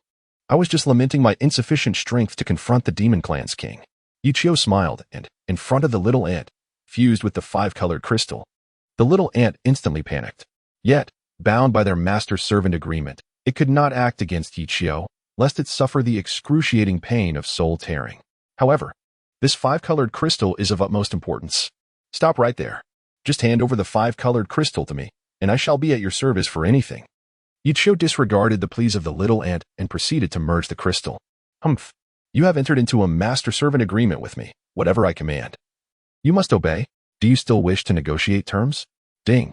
Congratulations on successfully merging the 5-colored crystal. Due to your flawless fusion of the 5-colored crystal, there has been a substantial enhancement of your innate abilities. Congratulations, your level of the reincarnation eye has completed its evolution, resulting in a significant increase in power. Congratulations, you have acquired the Kaleidoscope Sharingan. Chapter 62. The 5-colored crystal. Yichio was momentarily taken aback, his expression brightening with joy. The effects of the 5-colored crystal exceeded all his expectations, directly elevating the reincarnation eye to a new tier. Influenced by this evolution, the powers of the Heavenly Path and Azura Path avatars he commanded had also experienced a remarkable surge. The same techniques, when executed now, displayed an entirely different magnitude of power. Ah, you truly have merged the 5-colored crystal. Yichio shot a glance at the little ant, thinking it was a redundant statement. Was this even a question? With such a valuable treasure, would he not merge it and risk having it snatched away by others? What's wrong? Do you have any objections now? Yichio observed the little ant with great interest, pondering on how this fellow was now in a predicament of his own making. Not only had the little ant failed to acquire the coveted 5-colored crystal, but he also bore the heavy burden of the master-servant agreement. Now, Yichio could easily punish him at will. However, to his surprise, The little ant sighed softly, revealing no hint of panic. Since you have already merged the five-colored crystal, I have no qualms about revealing the truth. The little ant's demeanor was calm, which only served to heighten Yichio's unease. The five-colored crystal indeed greatly enhances the abilities of the wielder and provides a continuous flow of energy. However, there is a catch. The side effect is that the bearer must eliminate at least 1,000 powerful beings each year within a span of 1 year and absorb their energy. Otherwise, the five-colored crystal will self-destruct within you, leaving no trace behind. Upon hearing this, Yichio's expression darkened. Damn it, why didn't you mention this sooner? The little ant, with a look of disdain, replied, Did you give me a chance to speak? After you seized the five-colored crystal, you immediately chose to merge it, not allowing me even a moment to explain. Now that the situation has escalated to this point, do as you please. Just remember, when you meet your explosive demise, do not blame me for not warning you. Yichio gritted his teeth in frustration, retorting, Killing those bizarre creatures? I engage in battle with them daily, slaying thousands. This is hardly a challenge for me. The little ant looked on in disbelief. It rectified Yichio's misunderstanding, stating, Please comprehend this clearly. The focus lies in exterminating creatures endowed with formidable energy, understood? How many of those beings you have slain possess such formidable energy? Allow me to enlighten you. Not a single one of those creatures meets the criteria for being classified as a being of great energy. What? Yichio was momentarily taken aback. Were those powerful 3-star and 4-star entities not considered beings of formidable energy? If those creatures do not qualify, then what kind of beings indeed meet the requirements for possessing potent energy? Clarifying this matter was of utmost importance for Yichio, otherwise, he might find himself preoccupied with eliminating peculiar entities while neglecting the essential criteria. Should a year pass without achieving the requisite quantity of kills, the five-colored crystal within him would explode, leading to his own demise. The little ant curled its lip, asking if Yichio desired to know what kind of beings satisfy the criteria for possessing formidable energy. Observing the little ant's infuriating demeanor, Yichio could not contain his anger. Cease your pretenses. Were it not for your aimless wandering here in search of the five-colored crystal, I would not have been compelled by my curiosity to merge with it. Do not forget your current status. You have entered into a master-servant contract with me, rendering you my subordinate. You must unconditionally obey any command I issue. Now, immediately, tell me what it means to meet the criteria for possessing a life form of formidable energy. Upon hearing Yichio's demand, the little ant ceased its pretense. Sigh. In truth, the creatures that meet the criteria for possessing formidable energy are abundant within this pyramid. The Blood Moon Demon Clan's Demon King is the prime candidate for this condition. However, it must be a mission above that of a Demon King or an entity of equivalent strength to qualify. Ordinary peculiar beings and demon beasts do not meet this standard. Even if you were to slay tens of thousands, it would be in vain. Yichio nodded, indicating his understanding. He then turned to the little ant and inquired, What is your choice now? The little ant, with a wry smile, retorted, Do you believe I possess any other options? Not to mention that I have already signed a master-servant contract with you. Now that you have merged with the five-colored crystal, I am no match for you. I have no desire to witness your enhanced-tailed beast jade again. Let us proceed. I shall assist you with all my might in this battle and will not flee midway. Hearing this, Yichio snorted coldly, acknowledging, That is good to know. It saves me from exerting unnecessary effort. Thus, the duo made their way back to the first layer. However, the sight before Yichio left him utterly astonished. The first layer now resembled a scene of carnage. Countless human participants lay either dead or injured, with bodies piled high and blood flowing like rivers. Indeed, the situation of the Blood Moon Demon Clan is hardly any better. When the human race is driven to the brink of extinction, the potential they unleash is truly formidable. In a desperate bid for survival, everyone must exert their utmost efforts, engaging in a breathtaking battle against the Blood Moon Demon Clan. However, Yichio and the little ant missed the most intense confrontation. Yet, it is not too late. The Demon King of the Blood Moon Clan has finally made his move. Unable to accept the grievous losses inflicted upon his clan, the mightiest race in the universe, at the hands of the human race, the truly brutal conflict is only just beginning. Hardly any team can withstand a single blow from the Demon King. Despair envelopes everyone. Meanwhile, Nangong Shui and Rina are embroiled in a fierce struggle. When they saw Yichio pursuing the little ant, they were prepared to follow, only to be intercepted by the Blood Moon Demon King. At this moment, seeing Yichio return, they felt an immense sense of relief. Had Yichio not come, or arrived even a moment later, they would have faced their demise. With Yichio's return, all eyes are drawn to him. Beirut, battered and bruised, now lacks the former glimmer of confidence in his gaze. Why has this fool returned? He had already escaped. Is there something amiss in his mind? The last hope of the human race seems extinguished. This guy knows how to come back, but what use is that now? We are all destined to perish here. It is infuriating. He was the one who ran away fastest, and now he returns. What on earth is he thinking? I am utterly perplexed by him. Chapter 63. Side quest. Meanwhile, billions of spectators observing this battle were left in shock. No one could have anticipated Yichio's return. Even more astonishing was his decision to confront the Demon King despite witnessing the complete chaos unfolding before him. Surely, he cannot be serious about battling the Demon King? What is going on in that head of his? He escaped, yet now chooses to return to face certain death. I am truly baffled by him. In an instant, the crowd buzzed with speculation, unable to comprehend why Yichio would opt to return. It is important to note that the Demon King's power is terrifyingly overwhelming, rendering nearly 1,000 human participants utterly powerless against him, wholly crushed underfoot. Ha ha, you cowardly turtle, how dare you return? Have you finally awakened your conscience? Realized you are not a man at all and wish to die with honor? I can grant you that opportunity. The Demon King, brimming with arrogance, found the battlefield completely under his control. The likes of Yichio were insignificant in his eyes. However, his triumphant smile froze in an instant. Yichio responded with overwhelming authority, unleashing a torrent of energy that electrified the entire arena. Expressions of disbelief adorned every face. While they all knew Yichio was powerful, none could have anticipated the sheer terror he now embodied. It is evident that Yichio has significantly strengthened in a remarkably short period. At this moment, everyone is filled with anticipation. Even those competing factions that are adversarial now hope for Yichio to vanquish the Demon King. Yet, Yichio remains indifferent to their expectations. His sole concern lies in whether he can claim the life of the Demon King. He must eliminate 1,000 formidable beings within a year, or else he will succumb to the catastrophic explosion of the multicolored crystal within him. Not only must the Demon King perish, but he also seeks to harvest more lives within this pyramid. As for whether he will be the first to ascend to the pinnacle of the pyramid, he no longer holds that as a priority. With a swift motion, Yichio unleashes the divine heavenly strike, sending the Demon King crashing against the rock wall. The Demon King's face contorts in disbelief, unable to fathom that Yichio possesses such formidable power capable of propelling him away. It is important to note that he is the Demon King of the Blood Moon clan, whose innate strength utterly surpasses that of humans. Coupled with centuries of experience, he has honed a terrifying instinct for combat. The 1,000 human contestants, regardless of the powerful abilities they have awakened, cannot inflict even a scratch upon him. Yet, this individual has managed to strike him down with a single blow. In the next instant, Yichio raises his hand, summoning the cataclysmic starfall. Having awakened the kaleidoscope Sharingan, Yichio's ocular techniques have grown increasingly potent.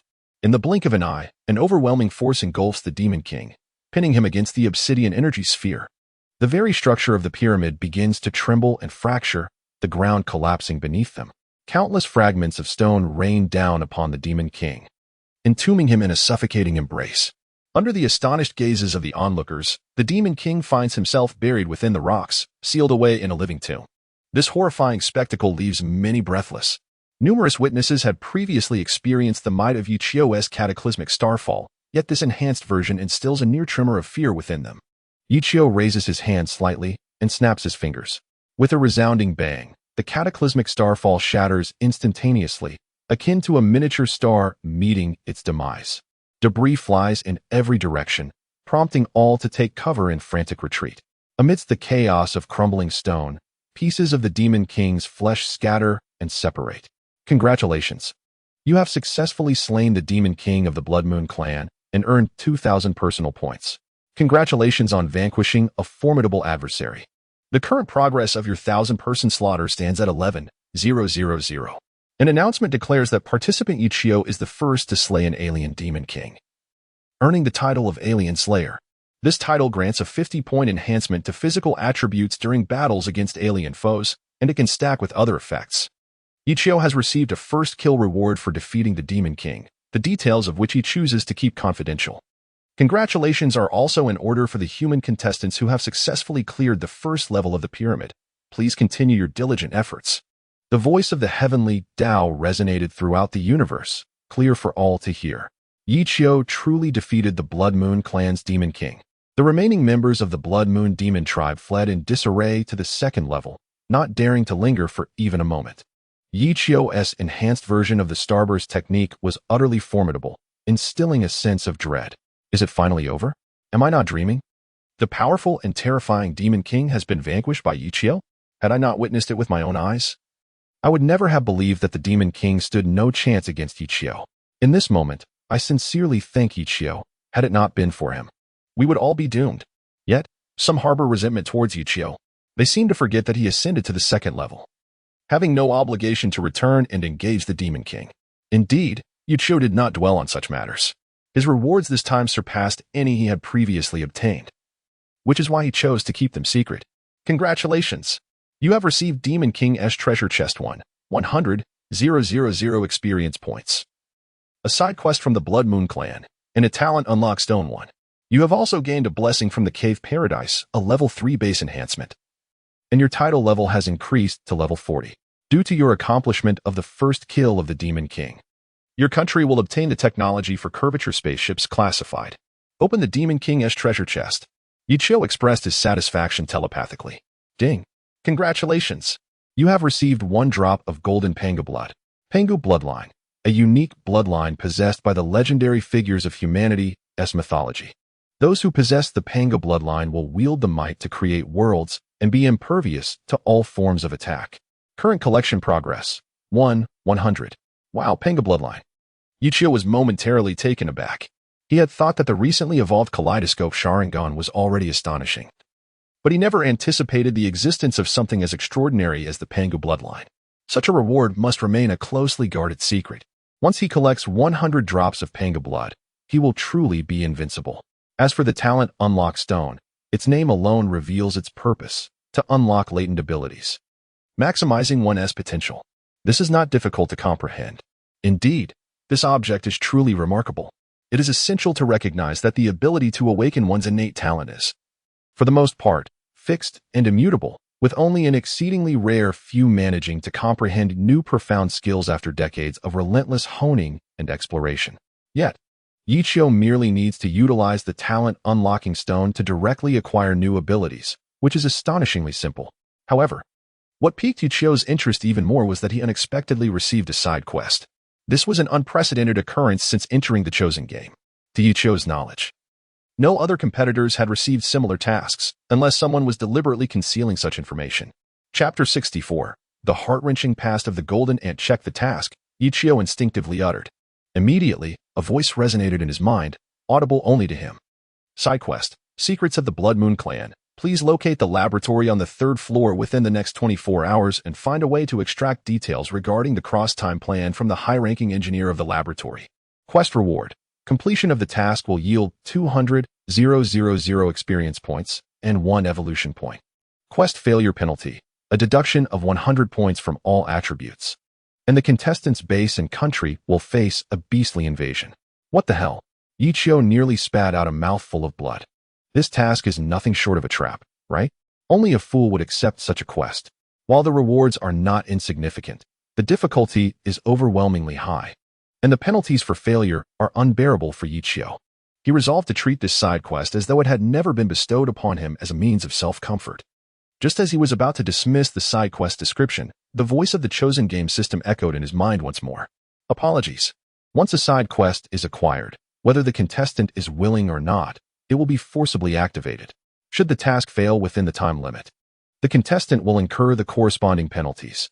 Damn, I am truly exasperated with you, Sixth System. This is clearly a scheme, isn't it? Ah, I see.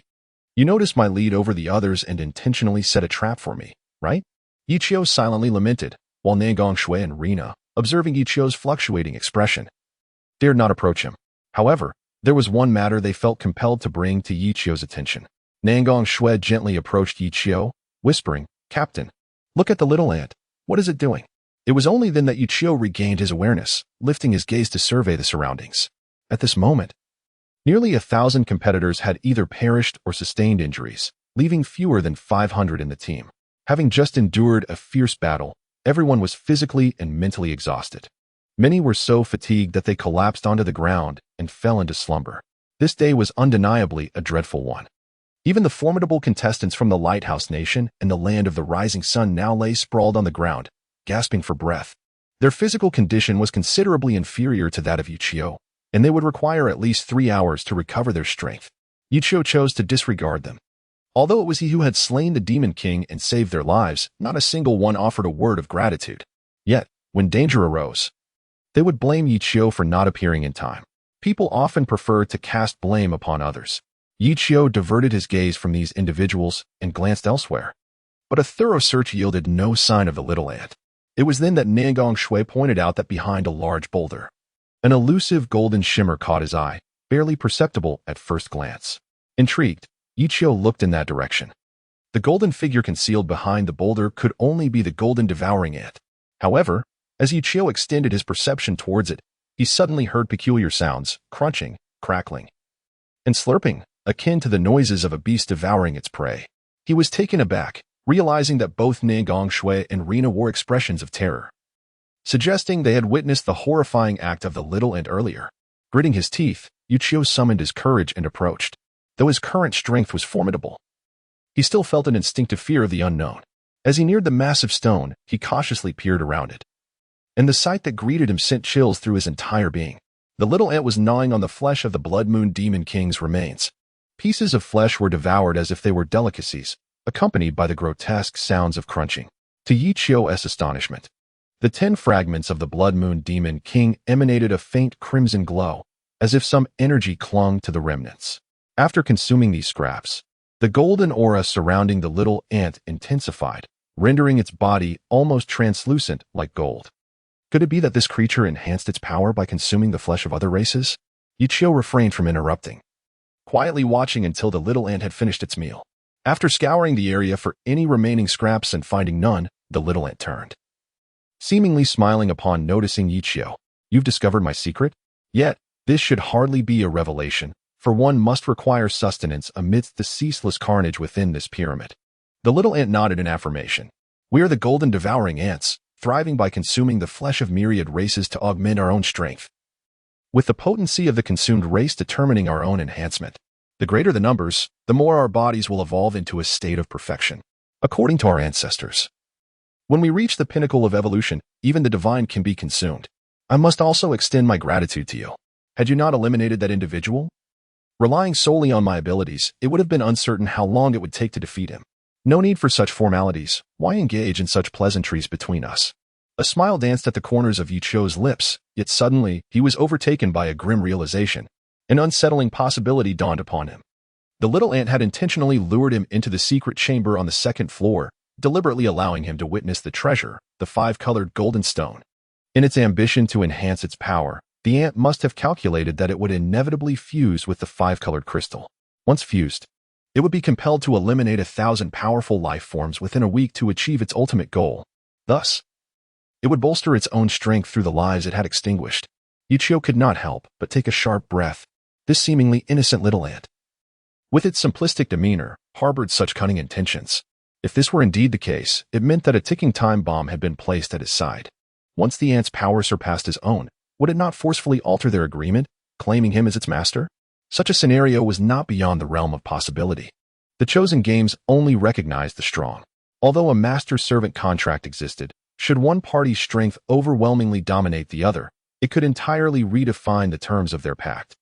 The thought of being subjugated by a mere ant sent a shiver down Yichio's spine. Noticing Yichio's troubled expression, the little ant inquired, "What troubles you? Have you stumbled upon something? Or perhaps you have discovered my secret and fear that my power may surpass yours?" Spot on. Yichio could not suppress a sigh. He had underestimated the little ant's intricate mind. He had once believed it to be merely a cultured scholar from a scholarly family. Yet it seemed that there was truth to that. You need not fear me in the least, the ant continued. Chapter 65, A New Plan and Name. You are my master, yet in reality, I regard you as a trustworthy companion. Moreover, my desire to grow stronger is reliant upon you. Our relationship is, in essence, one of mutual assistance.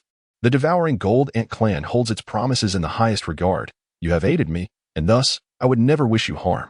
Conversely, I will equally strive to assist you in realizing your ambitions. Yichio, puzzled, queried my ambitions. He had never disclosed his own goals to the little ant. only mentioning the need to reach the pinnacle of the pyramid trial. Yet that hardly constituted a grand ambition. The little ant, unfazed, continued. To ascend to the zenith of existence, to stand invincible amidst the myriad realms and races. I believe this is your aspiration, is it not? Furthermore, my goals align closely with yours. However, I do not require invincibility akin to yours. I merely seek the power to slay the gods. Yichio was further perplexed. Slay the gods? Indeed, slay the gods. A resolute glimmer shone in the eyes of the little ant. My tribe, the gold-devouring ants, has been adversaries of the deities since the ancient era of Zun. The exact reasons have become elusive over time. Yet, I surmise it is because the multitude of gods fears our tribe's potential to consume them. Throughout billions of years of relentless conflict, the gods united to eradicate us. In the final moments, my ancestors exerted their utmost effort to forge a time tunnel, transmitting me into this spatial realm to evade the gods' relentless pursuit. Tragically, the rest of my kin were annihilated. This vendetta against my clan is an eternal grievance. Even the gods shall be devoured as retribution for my fallen brethren. This is my mission, the sole purpose of my existence. After a lengthy silence, Yichio nodded. He was taken aback by the little ant's intricate past. A whole race exterminated by the gods, with the enemy being so formidable. To achieve vengeance, the ant must endure trials beyond human imagination. This path is destined to be arduous and fraught with uncertainty. However, it is fortunate that, at present, there exists no fundamental conflict of interest between the little ant and himself. They may assist one another. Perhaps, in the end, he too will find himself standing against the gods, fighting side by side with the little ant. Yet, that should remain a distant thought for now. Very well. Let us be candid with one another. We shall share honor and disgrace, life and death alike. The little ant echoed Yichio's sentiments with remarkable determination. Yichio nodded, acknowledging the little ant's cultured demeanor. In comparison to his own limited knowledge, this little ant appeared almost more human. On the other side of the pyramid. Yes, what I witnessed was precisely this. That golden ant, known as the gold-devouring ant, is a being capable of slaying gods from ancient times. Furthermore, it possesses the ability to enhance its power by consuming the formidable entities it has vanquished. Its potential is boundless, Captain. The speaker was a scout from the Lighthouse Nation, a member of the elite SEAL reconnaissance team in the real world. After awakening his stealth abilities, he has reached the pinnacle of reconnaissance on a global scale. During the dialogue between Yichio and the little ant, he discreetly utilized his talent to remain hidden nearby, capturing every word in his mind. Upon returning to the camp, he eagerly relayed this information to Beirut, the captain of Lighthouse Nation. The others were equally astonished. They had not anticipated that the seemingly ostentatious little ant would possess such an extraordinary background. What merit does Yichio possess to have tamed such formidable beasts? This hardly seems fair. Captain, if we could tame this golden devourer ant, with just a modicum of training, we would surely stride through this realm with unparalleled authority. Beirut sighed, acknowledging the ease of such words. The ant possesses formidable strength, and now, being in the company of Yichio, our chances are infinitesimally small. At that moment, Rod, standing nearby, suddenly appeared to have an epiphany and exclaimed, "By the heavens, I have a solution." The others turned their attention towards him, intrigued. "Rod, what is your plan? Pray tell." Beirut's eyes sparkled with anticipation. If there exists a method to subdue the golden devourer ant, it would undoubtedly become the most powerful trump card for the Lighthouse Nation. Rod revealed a cryptic smile. "Ah, my friends. Have you forgotten about a certain genius within our ranks? Who might that be?" The crowd looked at Rod, puzzled, unsure of whom he referred to. Aki, of course. A frail young man stepped forward from the group. His innate ability was the creation of illusions, yet in actual combat, its efficacy was minimal. After all, illusions could only target a single entity and required a certain preparation time. Most crucially, the target must possess inherent flaws or vulnerabilities within their psyche. The illusionist could exploit these weaknesses, amplifying the target's fears, desires, pain, sorrow, and anger exponentially. Ultimately, the target would succumb to overwhelming emotional turmoil, collapsing under its weight. At that point, the victim, influenced by the illusion, would become a mere puppet, obediently following the commands of the illusionist, far more direct than a mere servant-esque contract. Seriously? You mean him? Don't jest, my friend. Beirut waved his hand dismissively. Aki was the weakest combatant among them. No one took him seriously due to the impractical nature of his gifted ability. The group was baffled as to why Rod considered him the best candidate. With Aki's meager strength, he couldn't even approach the Golden Devourer ant, let alone the time required to craft an illusion. This isn't even funny. Aki himself expressed disbelief in his capabilities. Yet Rod appeared steadfast and undeterred by their mockery, articulating his plan with confidence. Moments later, silence enveloped the group. No one dared to ridicule Aki or Rod any longer. Each heart raced with a blend of excitement and trepidation. Rod's strategy was undeniably bold and audacious. But should it be executed successfully, it would yield miraculous results. Oh, Rod, I've always said it. You are indeed a genius. Only you could conceive such a plan. Chapter 66. The world has descended into chaos. Well, we have fallen significantly behind. If we wish to triumph over the Great Xia, there is but one path to tread. Coupled with our recent gains and growth, we possess a considerable chance of success. What say you? Brothers, let us raise our hands to vote. Beirut was the first to lift his large hand, and without a moment's hesitation, the others followed suit, casting their votes in unanimous approval. Although Arch was somewhat reluctant, as a member of the team, he felt compelled to acquiesce to the overwhelming majority's will and dare to attempt to subdue the golden-eating ants. Very well. We shall proceed as planned. However, before that, allow me to reach out to our friends. Beirut chuckled heartily as he made his way toward the camps of the Eastern Isles and the Western Zhou Alliance. Having just survived a fierce battle, the group's stamina had only slightly returned, and they were now scavenging for food and water. Within the confines of the pyramid, there was not even a trace of damp soil, let alone potable water. The only recourse was to extract the rations from their storage spaces to make do. Yet, with so many people and so little food, their supplies would last no more than 3 days. After that, hunger would plague them once more. However, whether they could reach the pinnacle of the pyramid within those 3 days remained uncertain. There were likely more fierce battles ahead, and the few hundred survivors could hardly continue to fight on empty stomachs. Friends, would you care for something to eat? Beirut's figure appeared before them, drawing everyone's gaze. The team from the Lighthouse Nation was currently the mightiest among the remaining 90-plus teams, having exerted the most effort in the battle against the Blood Moon demons. The others harbored no hostility towards his arrival. They had only just breached the first level and had suffered such severe losses. The subsequent challenges would undoubtedly be more arduous. And if they did not unite as one, their next endeavor would result in total annihilation. Thus, the sense of division among teams had dissipated. They were now akin to a collective seeking warmth. If they could endure to reach the apex of the pyramid, it would suffice as the completion of their mission. Who would ultimately claim the first prize, and which unfortunate team would be eliminated, was a matter left to fate. Captain Beirut, have you come to bring us food? A multitude of hungry eyes fixed upon Beirut, envisioning the boundless delicacies and fresh water that lay within his storage space. Ah, it seems you have misunderstood, he replied. At least you have something to eat. I have yet to take a single sip of water. Compared to you, my situation is rather dire. Beirut chuckled lightly. The glimmer of hope in their eyes dimmed once more. They had expected Beirut to possess a stockpile, only to find their anticipation dashed.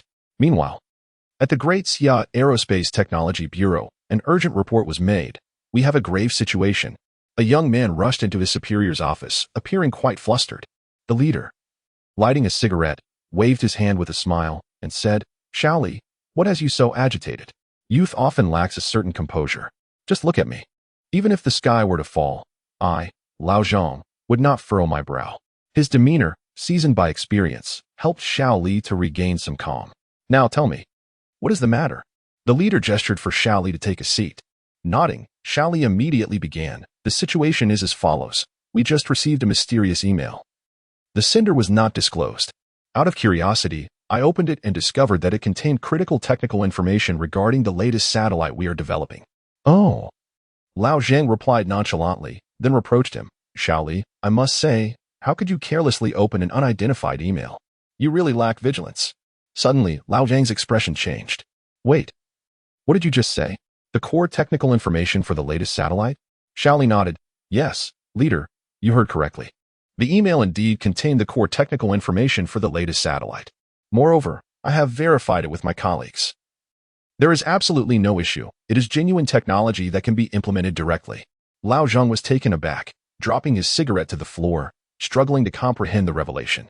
The Aerospace Bureau had been researching this latest satellite, but due to incomplete core technology, it had been impossible to put into practice. Consequently, there had been repeated stern orders from above. If this hurdle was not overcome soon, he would be replaced as director. However, Lao Zhang had his own challenges. The complexity of manufacturing this latest satellite was immense, and even abroad, no one had truly achieved a breakthrough in this technology. It seemed impossible, even with 10 different directors, to realize this dream in a short time. But now, what had he just heard? The core information of the latest satellite had appeared in an anonymous email. Had Xiaoli not confirmed that he had verified it, Lao Zhang would have thought the young man was jesting. "Leader, are you all right?" Xiaoli asked, noticing Lao Zhang's prolonged silence. Suddenly, Lao Zhang sprang up comically, exclaiming, "Quick, take me to see it. In my lifetime, I can finally witness the development of the latest satellite." As he spoke, Lao Zhang dashed out of the office, leaving a bewildered Xiaoli behind. Wasn't the leader supposed to be quite composed? Xiaoli stuck out his tongue and hurriedly followed. Meanwhile, senior officials of the Great Xia were urgently summoned to a conference room. Such occurrences had become commonplace since the initiation of the fateful game. As participants from Great Xia entered the alternate realm, frequently heralding exhilarating news. Today, the latest news from the Aerospace Agency has stirred great excitement among everyone. A recent announcement revealed that our extraterrestrial aerospace technology has achieved a significant breakthrough. This is a milestone we have diligently pursued for decades, pouring countless resources and manpower into overcoming a persistent bottleneck. The words of our leaders resonated deeply with all present. Due to the late start in this field, aerospace has long been a weakness for our nation. While other countries' satellites have soared above us, capturing even the minutiae of domestic constructions, not to mention critical military installations and large-scale troop movements, all have been meticulously monitored by foreign entities. Yet now, everything is poised for transformation. The latest satellites are equipped with remote sensing systems capable of comprehensive surveillance across the globe, and they can also emit electromagnetic interference to blind nearby foreign satellites. It can be said that the sender of this information is a benefactor to our nation, enabling us to attain true autonomy in aerospace. Should this individual be identified, they would undoubtedly become a hero, enjoying the highest accolades. However, the origin of that mysterious email remains shrouded in ambiguity. Who could have possibly transmitted such crucial information to our aerospace agency? Even more perplexing is the fact that the agency, as a critical department, possesses formidable cybersecurity measures. Even the most skilled hackers would struggle for a lifetime to breach its defenses. Moreover, at that time, Xiaoli's computer was offline. This is indeed perplexing. Chapter 67. Unanimous approval. Launch of the initiative. All present turned their attention to the enigmatic email. Eventually, someone proposed, could it be the work of the Chosen game system? The crowd fell silent, momentarily taken aback. If it were the Chosen game, many questions would be effortlessly resolved. Yet the issue lies in the absence of any system notification regarding such a reward. The reward for Yichio's defeat of the Blood Moon Demon King remains a mystery to us. According to the system, he opted for confidentiality. If I am not mistaken, it is precisely because he understood the extraordinary nature of this reward that he chose to keep it under wraps, avoiding any undue alarm. Suddenly, everyone straightened in their seats, as this hypothesis was both plausible and compelling. The elderly leader seated at the head table pondered briefly before nodding slightly. "Yichio, it seems I have not misjudged you this time. With the breakthrough in the core technology of the latest satellites, our nation swiftly launched 3 rockets in succession, placing the new satellites into orbit. Subsequently, the nefarious nations such as the Lighthouse Nation, the Eastern Isles, and the Western Alliance experienced a series of satellite malfunctions and disconnections. This turmoil was a direct result of the electromagnetic pulse interference emanating from the latest satellites of the Great Xia. Following this, the satellites of Great Xia boldly utilized remote sensing technology to survey the military fortifications, troop distributions, and significant technological zones of these nations. Is this truly the infamous Area 52 of the Lighthouse Nation? I never imagined it existed. Quickly upload this data to the Ministry of Science and Technology, so they may delve into it and strive to develop our own stealth fighters. But isn't the Eastern Isles incapable of manufacturing mushroom bombs? What then is the status of their reactors? Now that we have discovered and documented it, they can no longer feign ignorance." The leadership of Great Xia was filled with exhilaration, yet the nations under surveillance fared far worse. The numerous satellites of the Lighthouse Nation were rendered blind, leaving them utterly perplexed regarding the situation in Great Xia. The president of the Lighthouse Nation was infuriated. "Damn it, you fools. What on earth is happening? We are still in the dark. Great Xia has already observed every region of ours, and even taken photographs." With a resounding clap, The president hurled a stack of photographs depicting his nocturnal escapades with a socialite across the table, his expression darkened with rage. Now, my affair with Only has become the talk of the town, and public outrage has reached its zenith. You had better provide me with an explanation. His subordinates exchanged apprehensive glances, afraid to speak at such a moment. Their hesitance was not due to incompetence, but rather a collective confusion. When did Great Xia's satellites become so formidable?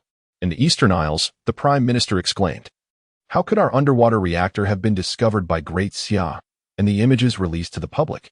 Now the world knows we have breached our promises by clandestinely developing mushroom bombs. You incompetent fools, if you cannot provide a reasonable explanation, then you shall all face seppuku." Faced with the Prime Minister's ire, a group of scientists fell silent. Logically, their experimental base should have been exceedingly clandestine. Aside from the satellites of the Lighthouse Nation, who else could have discovered it? Surely the Lighthouse Nation would not betray their allies. The Eastern Isles and the Lighthouse Nation had always been in collusion. No. They were supposed to advance together, never to stab each other in the back. Could it be that Great Xia's satellite technology had achieved a breakthrough? Not only could it monitor all nations globally, but it could also execute countermeasures, incapacitating the satellites of other countries. This was utterly insane.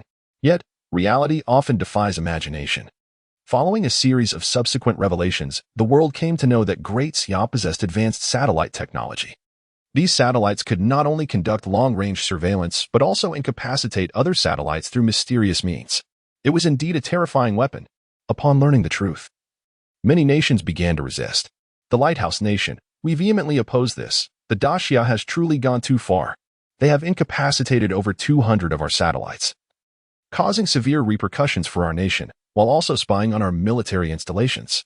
The Eastern Nation, we concur. The underwater reactor is a civilian facility and is by no means, as the Daxia claims, intended for the creation of mushroom bombs. The Daxia brazenly uploaded our critical infrastructure onto the internet, inciting unnecessary turmoil and obscuring the truth with ulterior motives. Nations historically at odds with the Daxia have come forth to condemn them, but these are merely the deluded nations.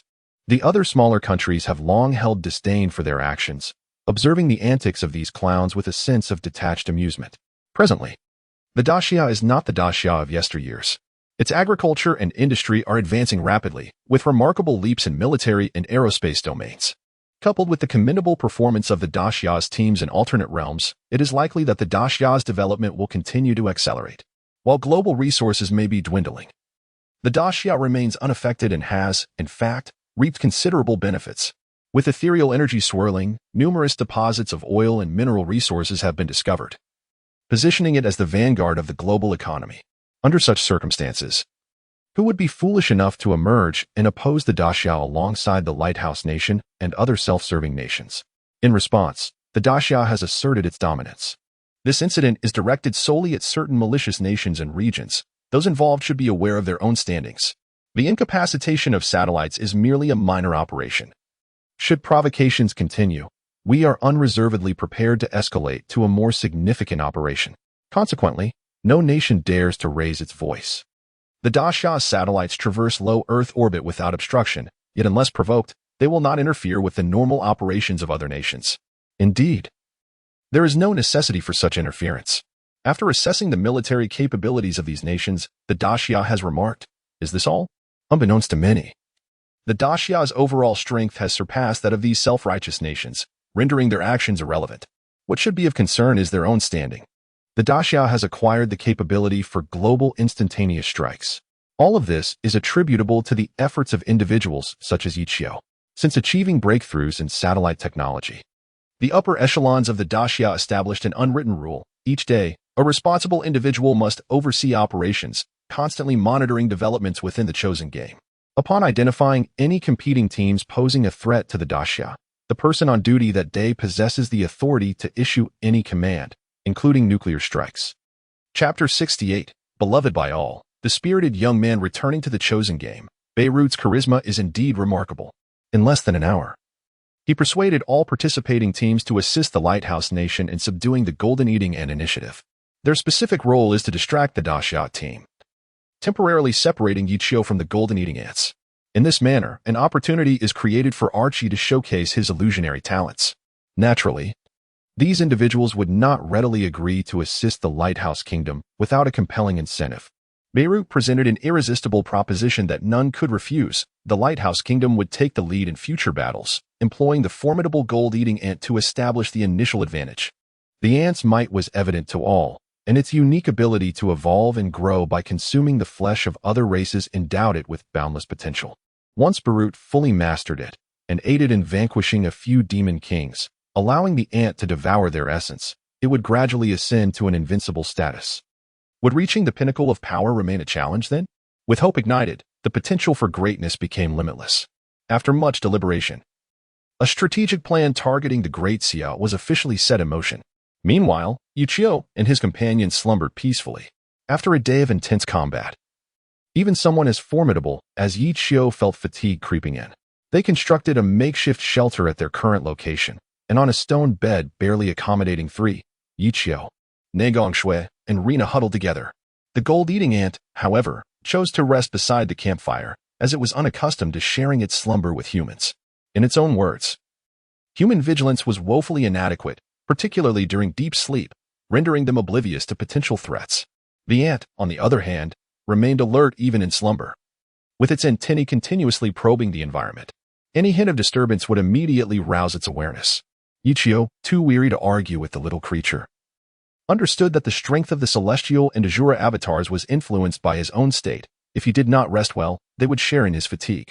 Thus, with the gold-eating ant on watch, he relished the chance to relax. In the still of night, a faint rustling sound stirred the resting gold-eating ant from its slumber. Instantly, it focused intently on its surroundings. Within the pyramid's darkness, visibility was non-existent, rendering sight useless. The only reliance was on keen perception. After a moment, the ant relaxed, its expression shifting to one of disdain. A pack of rodents dared to disturb its repose. They would soon face its wrath. The ant discerned the presence of 5 humans, weak and aware of their own limitations, wisely concealing themselves nearby to observe and gather information. Yet, the rationale behind their probing was inconsequential. In the ant's eyes, their audacity to intrude was sufficient justification for their demise. It saw no need to alert Yichio. Eliminating these intruders would require little effort. In the blink of an eye, the gold-eating ant vanished into the shadows. Its speed was astonishing as it swiftly approached the few individuals. The following morning. What a rare and delightful slumber. Yichio let out a long yawn. Beside him, Negong and Rina also stirred awake. Negong was relatively composed, having once shared a romantic bond with Yichio. However, Rina's face was flushed, and she awkwardly brushed her hair. "What is the matter? You seem a bit off," Yichio remarked, reaching out to touch Rina's forehead, finding no fever. Noting her crimson complexion, he initially thought she might have caught a chill the previous night. I guess Sister Rina has never slept beside a man before, which is why she is so shy." Negong words struck a chord with Yichio. Upon hearing this, Yichio suddenly realized the situation. What a trivial matter. She would have to grow accustomed to it eventually. In their perilous circumstances, it was impossible to sleep apart, and she would gradually adapt. Moreover, Yichio assured her, "Rest assured, I am not the kind of person who would take advantage of others in vulnerable moments." Rina shook her head, her gaze evasively drifting elsewhere. "Little ant, we should set off. Have you encountered the Demon King of the 2nd level? What is its strength?" Yichio diverted the conversation, eager to discuss today's strategy with Little Ant. However, upon stepping outside, he discovered that Little Ant was nowhere to be found. Curious, he wondered where the creature had vanished to. Just then, Negong and Rina emerged, having tidied their attire. Upon noticing Little Ant's absence, Negong furrowed her brow and said, "Could it be that this fellow has run off again?" Yichio shook his head. Others might not understand Little Ant, but he was well aware of their agreement, which would not be easily altered. Something was amiss. Where there is irregularity, there is often a lurking danger. Could it be that it could not wait for us and ventured into the pyramid ahead of us?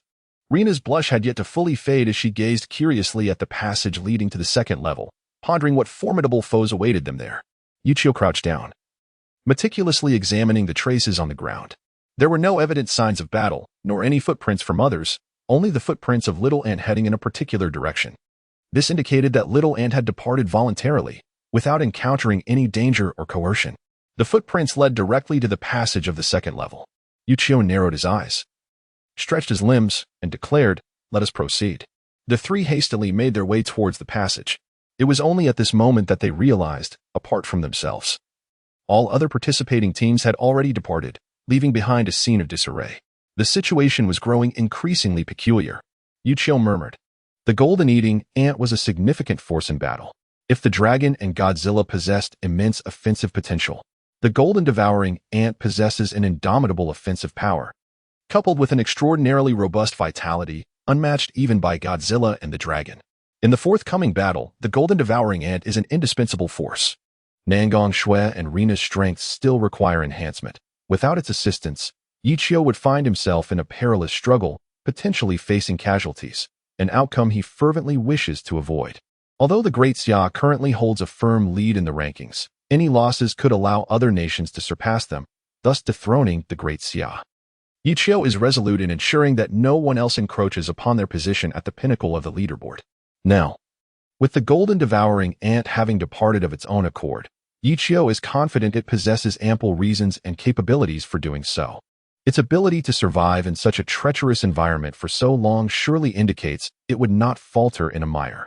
The golden-devouring ant will undoubtedly reunite with them shortly. Chapter 69, Pursuit, Advancing to the Second Layer. Yichio is unperturbed. Having integrated the 5-colored crystal stones, his powers have seen a substantial enhancement, and his confidence soars, exuding the majesty and aura of a formidable warrior. Witnessing Yichio's transformation, Nangong Shui is filled with regret.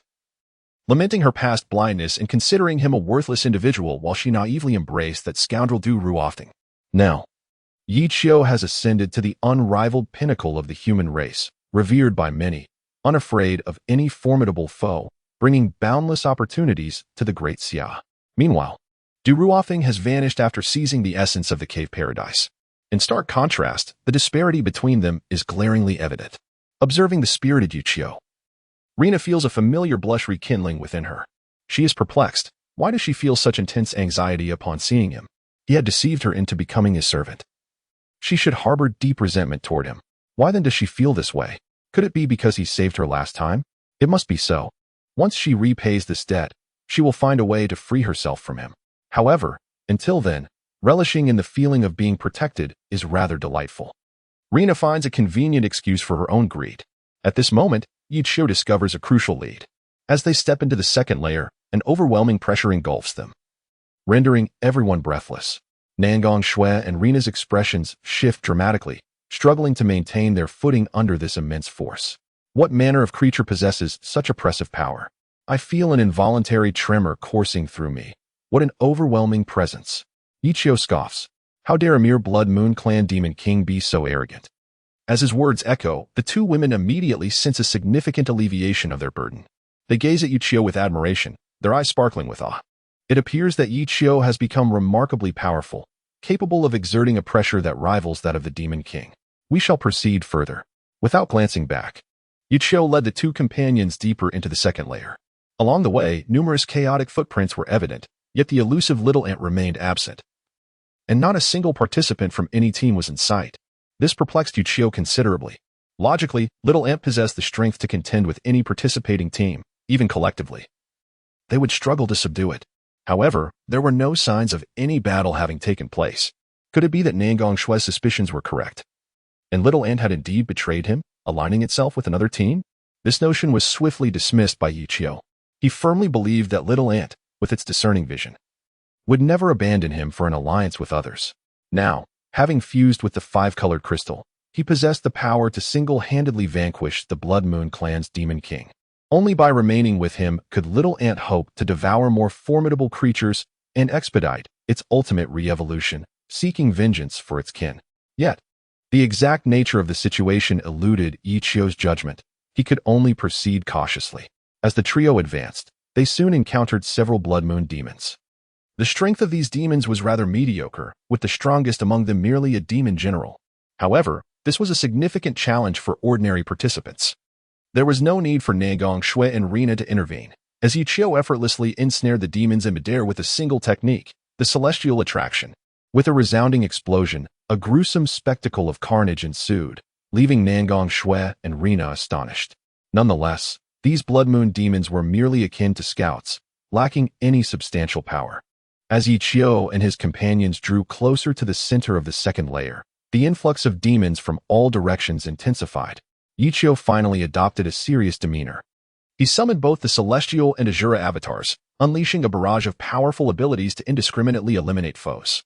Simultaneously, Nangong Shui and Rina activated their unique powers. In an instant, the battlefield was enveloped in frost and snow, with specters roaming freely. Thanks to Yichio's elevated level, the innate abilities of Nangong Shui and Rina also experienced significant enhancement. Rina's summoned black skeletons grew increasingly formidable, and, in conjunction with Nangong Shui's ultimate technique, Frosty Snowstorm, they swiftly dispatched the throngs of lesser enemies. The battle concluded in the blink of an eye, devoid of suspense or pressure. The sheer number of foes posed no advantage against the trio. Only adversaries of the caliber of a Demon King could potentially threaten them. As the battle came to a close, Yichio gradually discerned certain peculiarities. The combat prowess of these demon clans was evidently inferior to that of their counterparts from the first tier, a notion that defied logic. Conventionally, one would expect that the higher-tier demons would possess greater strength and a larger populace. Yet, the group before him, both in terms of numbers and quality, was palpably lacking compared to the first tier. What could possibly be the explanation for this anomaly? Yichio resolved to investigate this matter thoroughly, otherwise, he risked finding himself in an exceedingly precarious situation. If this were indeed a trap set by the Blood Moon Demon Clan, he would be blissfully unaware. Yichio commanded his avatars of the Heavenly Path and Azura Path to advance and probe in two distinct directions. Both of these avatars shared his capabilities, and in certain respects even surpassed him, possessing sufficient self-preservation skills to navigate perilous circumstances. Nangong Shui and Rina observed Yichio's calm demeanor. Understanding that the situation was far from straightforward, the two women stood silently by his side, awaiting his next command, having developed an earnest reliance on him. Moments later, a cold smile crept across Yichio's lips. So, it was you who conspired together. Just moments ago, the Heavenly Path avatar had stumbled upon a considerable number of corpses belonging to the Blood Moon Demon Clan in a concealed corner. To be more precise, they were remnants, mangled and pitifully disfigured, bearing unmistakable signs of having been devoured. Yichio recognized these marks of consumption at once. The traces of gnawing were strikingly similar to those left on the demon beasts previously consumed by the little ant. This revelation deepened Yichio's unease. The little ant had once confided in him that to grow stronger, it must consume more formidable beings. Weaker creatures would only dilute its vitality and hinder its development. It had refrained from directly consuming Nangong Shui and Rina, deeming them far too feeble to warrant its attention. However, why had the little ant suddenly taken to devouring these diminutive Blood Moon demons? Logically, it should only be interested in powerful entities of the Demon King caliber or above. Its newfound, indiscriminate appetite was indeed perplexing. Moreover, given its nature, it would never hoard so many corpses in a secretive manner as if to evade detection. The little ant operated with brazen audacity, unabashedly consuming whatever it pleased, exuding an air of invincibility. This was troubling. Clearly, the little ant had encountered some unforeseen complication, and they needed to hasten their pace. Yichio inhaled a deep breath of fresh air. Perhaps the only breath of fresh air he would savor in the hours to come. He had a premonition that an unending deluge of blood and carnage awaited him.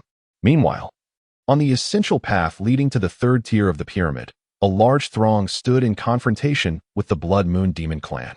Upon closer inspection, the leader of this assembly was none other than Beirut, the captain of the Lighthouse Nation.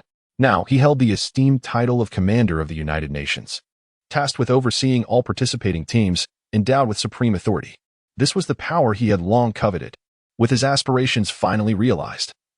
He wore a triumphant expression upon his face. The current situation was a direct result of his meticulously crafted plan. Beirut's gaze shifted to a golden figure beside him, and his smug smile became even more pronounced. This figure was the Gold Devourer ant, its once vibrant eyes now devoid of luster. It moved like a soulless automaton, numb and rigid, at the mercy of Beirut's commands. Along the journey, the diminutive ant had consumed nearly 1,000 members of the Blood Moon Demon Clan, elevating its strength to a new echelon. Opposite the human contestants stood the Demon King Kirito, a being of an entirely different caliber than the one slain by Yichio. The Blood Moon Clan's Demon Kings were stratified. The first to third tiers comprised ordinary Demon Kings. The fourth to seventh tiers encompassed advanced Demon Kings, while the eighth to ninth tiers represented the ultimate Demon Kings. The one Yichio had previously vanquished was merely a third-tier Demon King. Kirito, on the other hand, was a true ninth-tier ultimate Demon King, his power extraordinary. Yet, In this moment, he faced the Gold Devourer ant, which had consumed nearly 1,000 demons. And he could not guarantee victory. The ant was akin to a merciless killing machine. The more enemies it slaughtered, the stronger it became. Kirito was well aware of the legends surrounding it. He knew that the self-proclaimed cultured and refined demon king from the first tier had pursued the Gold Devourer ant for an extended period. This was due to the ant's immense potential. If left unchecked, the Blood Moon clan would find itself unable to survive in this realm. However, it seemed that the situation was far graver than anticipated. The Gold Devourer ant appeared to be under the control of the human before it, transformed into a mindless instrument of slaughter. Even if it could be slain here, it would come at a tremendous cost. Nevertheless, Kirito was unafraid. For the sake of his race's propagation and future, he was willing to sacrifice everything, even his own life. Now, faced with these invading humans, Kirito felt it was his duty to eradicate them entirely on the second tier, to protect the vital experimental base on the third tier. He had no choice but to engage. The impending battle was palpable. Kirito made the first move. He would not permit the humans to tread upon their territory. Beirut, undeterred, nodded to Achi. Achi understood the unspoken command, and under his guidance, the Gold Devourer ant swiftly maneuvered. This was a clash between champions. Only when the strongest from both sides emerged victorious could this conflict reach its conclusion. The remaining participants held but one role: to engage in battle amongst themselves and determine the ultimate victor once both kings had perished. This battle knows no semblance of a draw. The human contestants must ascend to the pinnacle of the pyramid in the shortest possible time. While the Blood Moon clan is tasked with defending their territory, Kirito, known as the ultimate demon king, possesses a formidable power that surpasses that of ordinary races. With a single punch, the ground crumbled instantaneously, creating a vast chasm. All present were left utterly astonished, their jaws agape. What sheer force was this? Among the human participants, even those who had awakened their latent powers could not hope to reach such heights at this stage. It is evident that, without the golden-eating ants, humanity would face utter annihilation. Simultaneously, viewers around the world, watching the live broadcast, felt an anxious grip on the fate of the human race. However, these individuals refrained from discussing why the golden-eating ants, originally belonging to Yichio, had suddenly become allies of the Lighthouse Nation. Many of those who had been closely following the live stream were well aware that Beirut and his cohorts had employed rather dubious means to subjugate the golden-eating ants. Yet, this mattered little. As long as survival was at stake, no method was deemed too contemptible. This sentiment was universally understood, save for the populace of the Great Xia. In the Great Xia live stream, upon learning of Beirut and his companions' underhanded tactics to control the golden-eating ants as their instruments, the audience seethed with rage. These ruffians were despicable for resorting to such measures to usurp the achievements of our Great Xia contestants. Observing the smug expressions on Beirut and his gang was truly infuriating. This band of rogues had no principles, caring solely for their own survival, utterly disregarding the lives of others. What could be done? Some competing teams had already allied with Beirut. Now that he had become the commander of the United Nations forces, his numbers gave him overwhelming strength. So what? If the majority's interests are deemed valid, why are the interests of the few not? Why should they seize our strongest combatants while the citizens of those nations act as if it is their due? The crowd unanimously scorned the thieving actions of Beirut and his ilk. Yet, alas, the reality of the world could not communicate with the alternate realm, rendering it impossible to relay this information to Yichio and his companions. At this moment, the Yichio and his two allies sensed something amiss. The intricacies of the situation remained shrouded in mystery.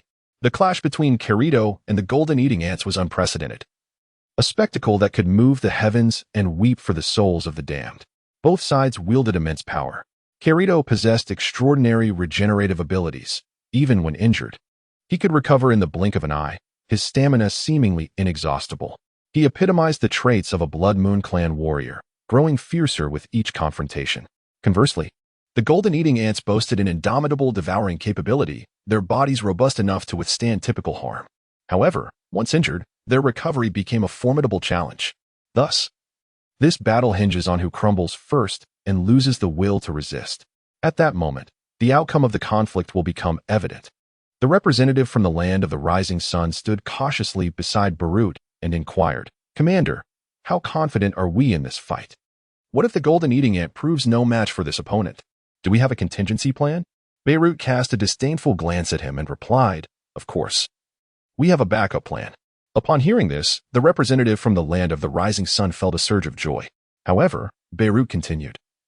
The contingency plan is that if the golden-eating ant is defeated, we will all launch a death charge, determined to advance to the third tier. I have decided that your team will take the lead. What? The representatives from the land of the rising sun were taken aback, astonished that Beirut's backup plan entailed sending them to their demise. All faces turned pale, their gazes icy as they regarded Beirut. Unfazed, Beirut maintained his frigid tone, stating, I am currently the commander, wielding the power of life and death. Should any of you show even a hint of disrespect towards me, I can eliminate you on the spot. As his words echoed, hundreds of competitors surrounded the representatives from the land of the rising sun. At that moment, everyone's interests were bound together, a case of shared glory and shared ruin. The only one capable of guiding them forward was Beirut. Should anyone attempt to disrupt this balance, all would unite to eliminate the destabilizing factor within the ranks. Witnessing the situation, the representatives had no choice but to suppress their anger and don insincere smiles.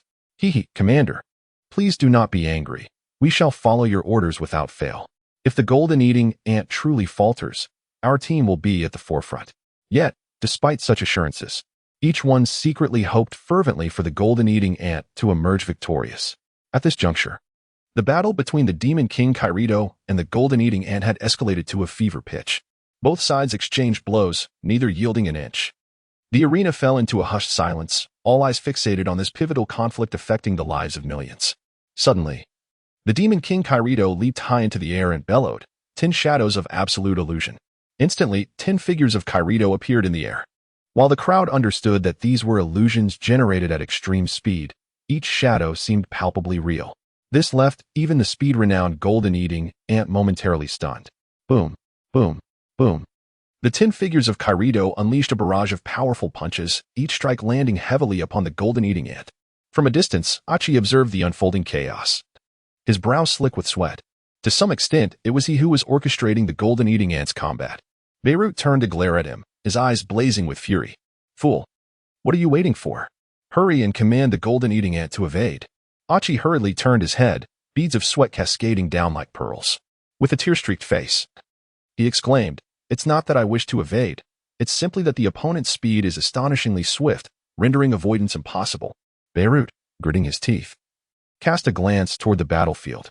At this moment, the golden devouring ant, struck by the Demon King's power, bore visible wounds, crimson blood pooling on the ground beneath it. If this continued, the golden devouring ant would be utterly obliterated by Kyrito. It was unexpected that the Blood Moon Demon King possessed such formidable abilities. Despite having devoured thousands of demonkin, the golden devouring ant was unable to achieve a mutual destruction or even a stalemate. Thus, the only recourse was to seize the moment amid the chaos of battle to carve out a path to the third layer. Though hope was scant, they had no alternative but to fight with all their might. At this juncture, everyone realized that the final confrontation was unavoidable. Despair and fear were etched on every face. Millions watching this battle sank into profound hopelessness. Warriors, do not lose heart. Your moment to prove yourselves has finally arrived. For survival, for our homeland, charge with me. Beirut rallied the troops. Nearly 1,000 participants reignited their fighting spirit. With no other options available, they had no choice but to gamble everything. To flee or retreat would mean facing elimination by the chosen system. Rather than being cowardly erased by the chosen system, they preferred to fight fiercely, hoping that a few might reach the third layer. If they could reach the third layer, they could leverage their speed to launch an assault on the fourth layer. Whether they could reach the pinnacle of the pyramid would then be left to fate. Just as everyone was filled with fervor, vocally rallying to follow Beirut, 3 figures leisurely emerged from a passage. Given the battlefield's limited expanse, their appearance immediately captured everyone's attention. It's Yichio. They had not anticipated their swift arrival. They had hoped to conclude the battle before their arrival, utilizing the golden devouring ant to breach the fourth layer. Now that he had caught up, he must have discerned their intentions. What should we do? What does it matter? The situation is as it is. We fear not even death. So why should we fear him? After all, he too seeks to ascend to the fourth layer. I refuse to believe he can do anything to us. He is already so powerful. We merely borrowed one of his battle pets for survival. What is the issue? If he is that selfish, we shall unite and confront him. At this moment, the collective spirit surged. The arrival of Yichio and his companions evoked no trepidation among them. Yichio, meanwhile, observed the scene on the battlefield. The little ant was being relentlessly pummeled by the demon king Kirito. It was drenched in blood, clearly unable to endure much longer. Yichio saw that the once invincible gleam had vanished from the little ant's eyes. Is it a form of mental control? Yichio understood that with the inherent strength of the little ant, defeat would not come so swiftly. It was undoubtedly under the influence of another's mental manipulation, severely diminishing its combat capabilities. The one exerting this control must be an awakened psychic from the Lighthouse Nation. As Yichio cast his gaze, he caught sight of the perspiring Aki. At that moment, Aki also noticed Yichio's stare, causing him to tremble in fear, nearly collapsing to the ground. Yichio was tempted to charge forward and obliterate the wretch with a single blow. However, in comparison to that matter, the life of the little ant held greater significance. Ignoring all the eyes upon him, he dashed straight towards Kirito, who was mercilessly bombarding the little ant. At this moment, millions of human spectators also took note of Yichio's arrival, accompanied by two female teammates. The populace, fully aware of the unfolding events, felt a quiet apprehension. With Yichio having uncovered the situation, no one could predict the extent of his forthcoming reckless actions. After all, Yichio was known for his unpredictable approach to challenges. To snatch away another's most formidable battle companion would incite fury in anyone. As Yichio charged towards Kirito, a collective sigh of relief washed over the crowd. Chapter 72, The Divine Might of Amaterasu. As long as Yichio intervened, their chances of victory increased significantly. If he could assist them in overcoming this formidable demon king, resolving subsequent matters would be easier. At worst, they could offer Yichio an apology. After all, they were all of the human race, and he would likely understand. On the battlefield, Kirito showed no mercy toward the utterly defenseless golden-eating ant. 10 illusory clones and hundreds of punches rained down upon the little ant. Despite its indomitable physique, the little ant was battered and bruised. Just as it was on the brink of collapse, Yichio's figure suddenly materialized between the two adversaries. Kirito was taken aback, having failed to perceive when Yichio had arrived. Although he had been in a frenzied state of battle, ignoring everything else, his prowess had reached the pinnacle of the Demon King's limits. He possessed an extraordinary perceptiveness toward all beings within a 20-meter radius. Yet, Yichio's arrival caught him completely off guard. Instantly alert to this unexpected formidable foe, Kirito scrutinized Yichio from head to toe. Who are you to interrupt my battle? The one who will kill you, Yichio replied with an air of calmness. He glanced at the battered little ant behind him, which was so injured it could no longer raise its antennae. Then he surveyed the nearly 1,000 competitors present. Humanity appeared so insignificant, though they were instruments of war. Leaving the little ant to confront a powerful enemy while they stood idly by revealed a cold-heartedness that sometimes surpassed that of these alien beasts. Yichio, moving at the speed of thought, instantly stood before Kirito. Observing the sudden appearance of a human before him, Kirito's expression turned grave. He could sense the overwhelming aura emanating from Yichio, an essence he had never encountered before. Clearly, the strength of this individual was incomparable to that of ordinary humans. So, you are the one who killed Fudo? Yichio calmly retorted. Are you referring to the Demon King of the first layer? Indeed. I am the one who ended his life.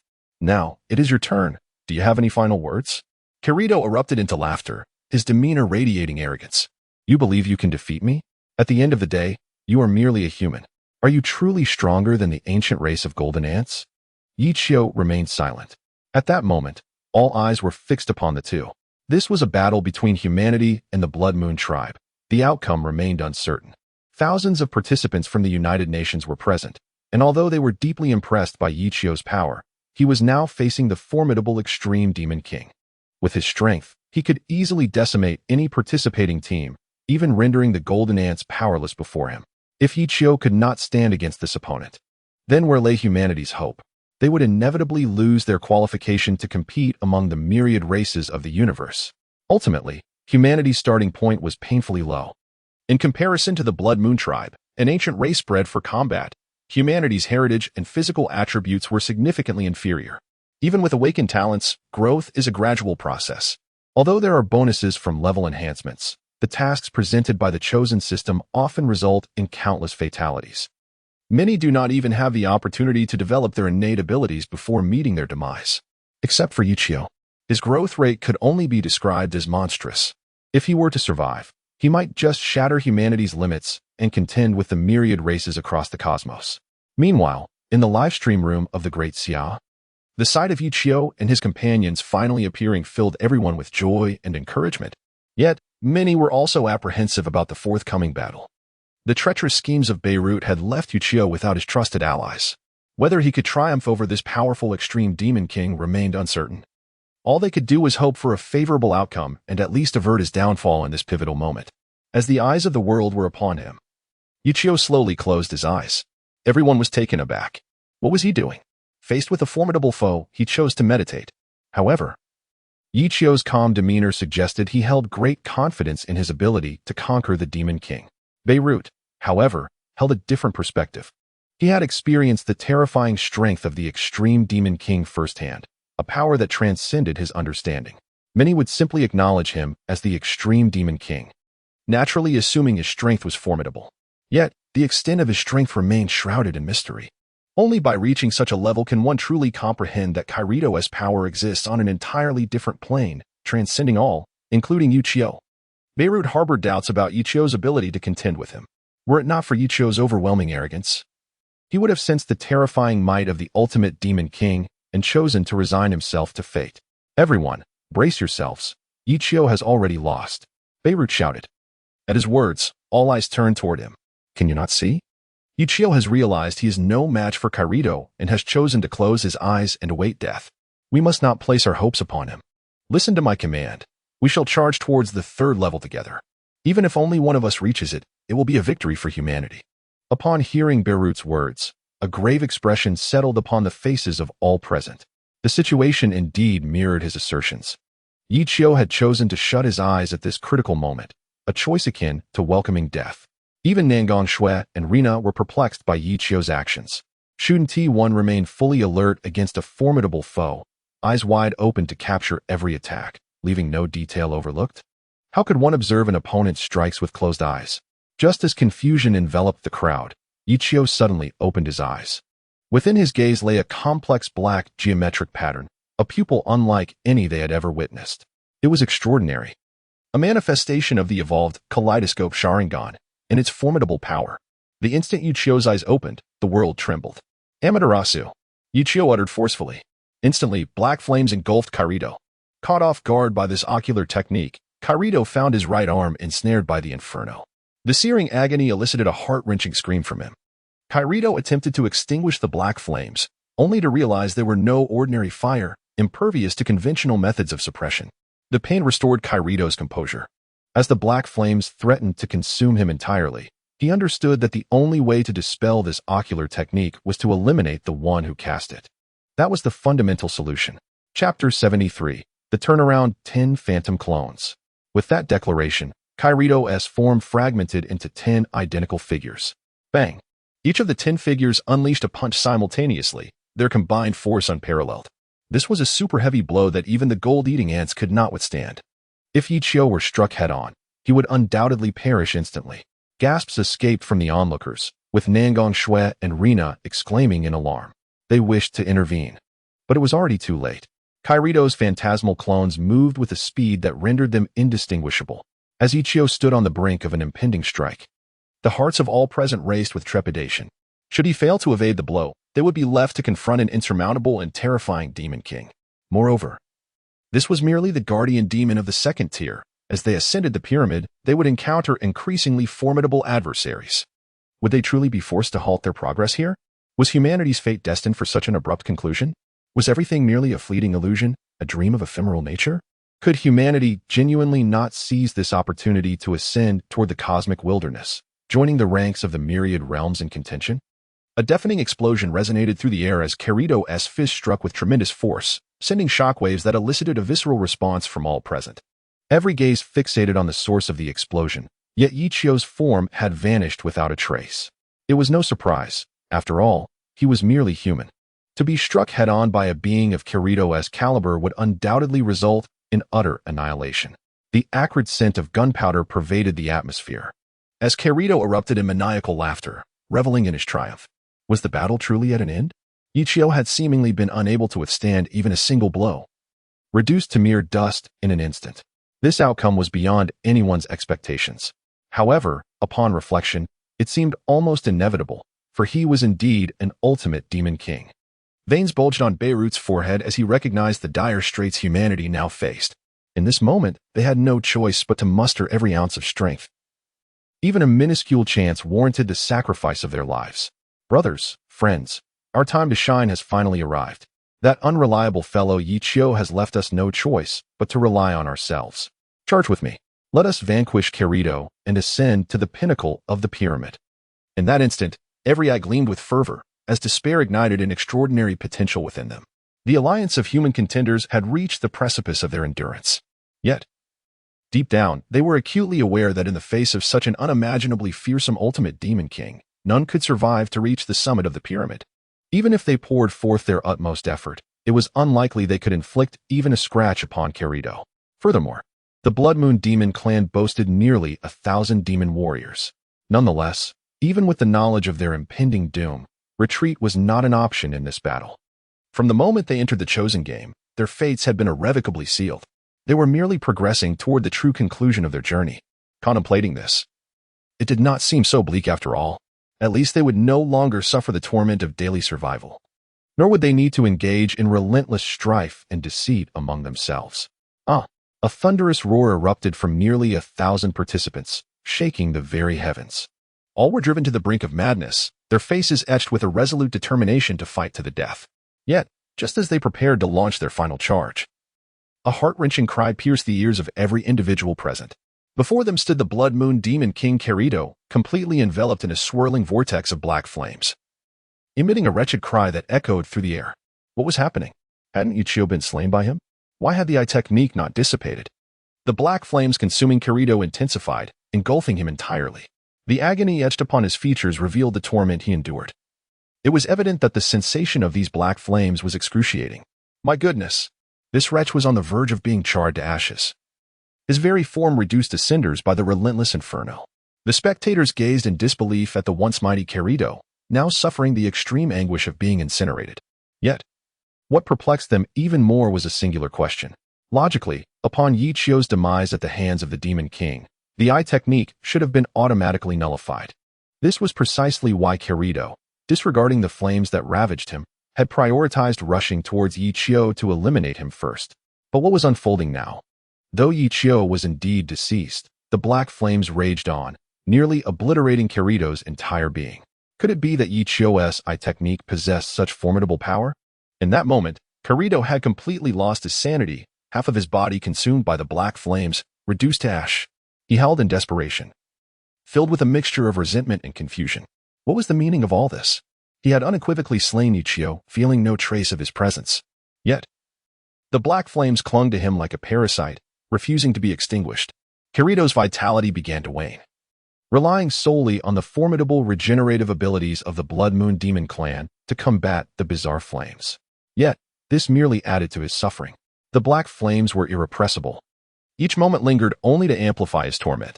At that instant, Kirito suddenly perceived a distortion in the space before him. Shortly thereafter, Yichio's figure emerged from the swirling distortion. Upon seeing Yichio, Kirito was momentarily struck dumb. Hadn't he already slain him? What was occurring? It was not just Kirito who was flabbergasted. All present wore expressions of sheer disbelief. No one dared to accept the reality of the scene unfolding before their eyes. Yichio, who had seemingly disintegrated into dust, had returned from the dead. How miraculous was this?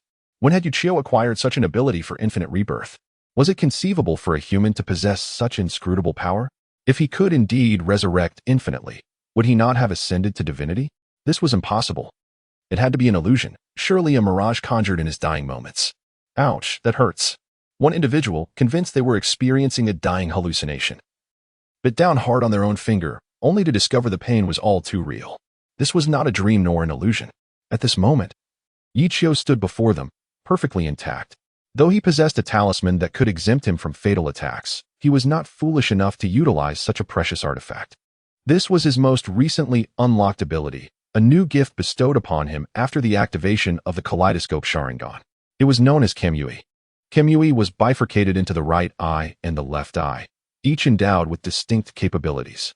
The right eye's Kamui allowed him to traverse between the realms of reality and the void, ensnare foes within the ethereal realm, and even render himself intangible to evade adversarial strikes.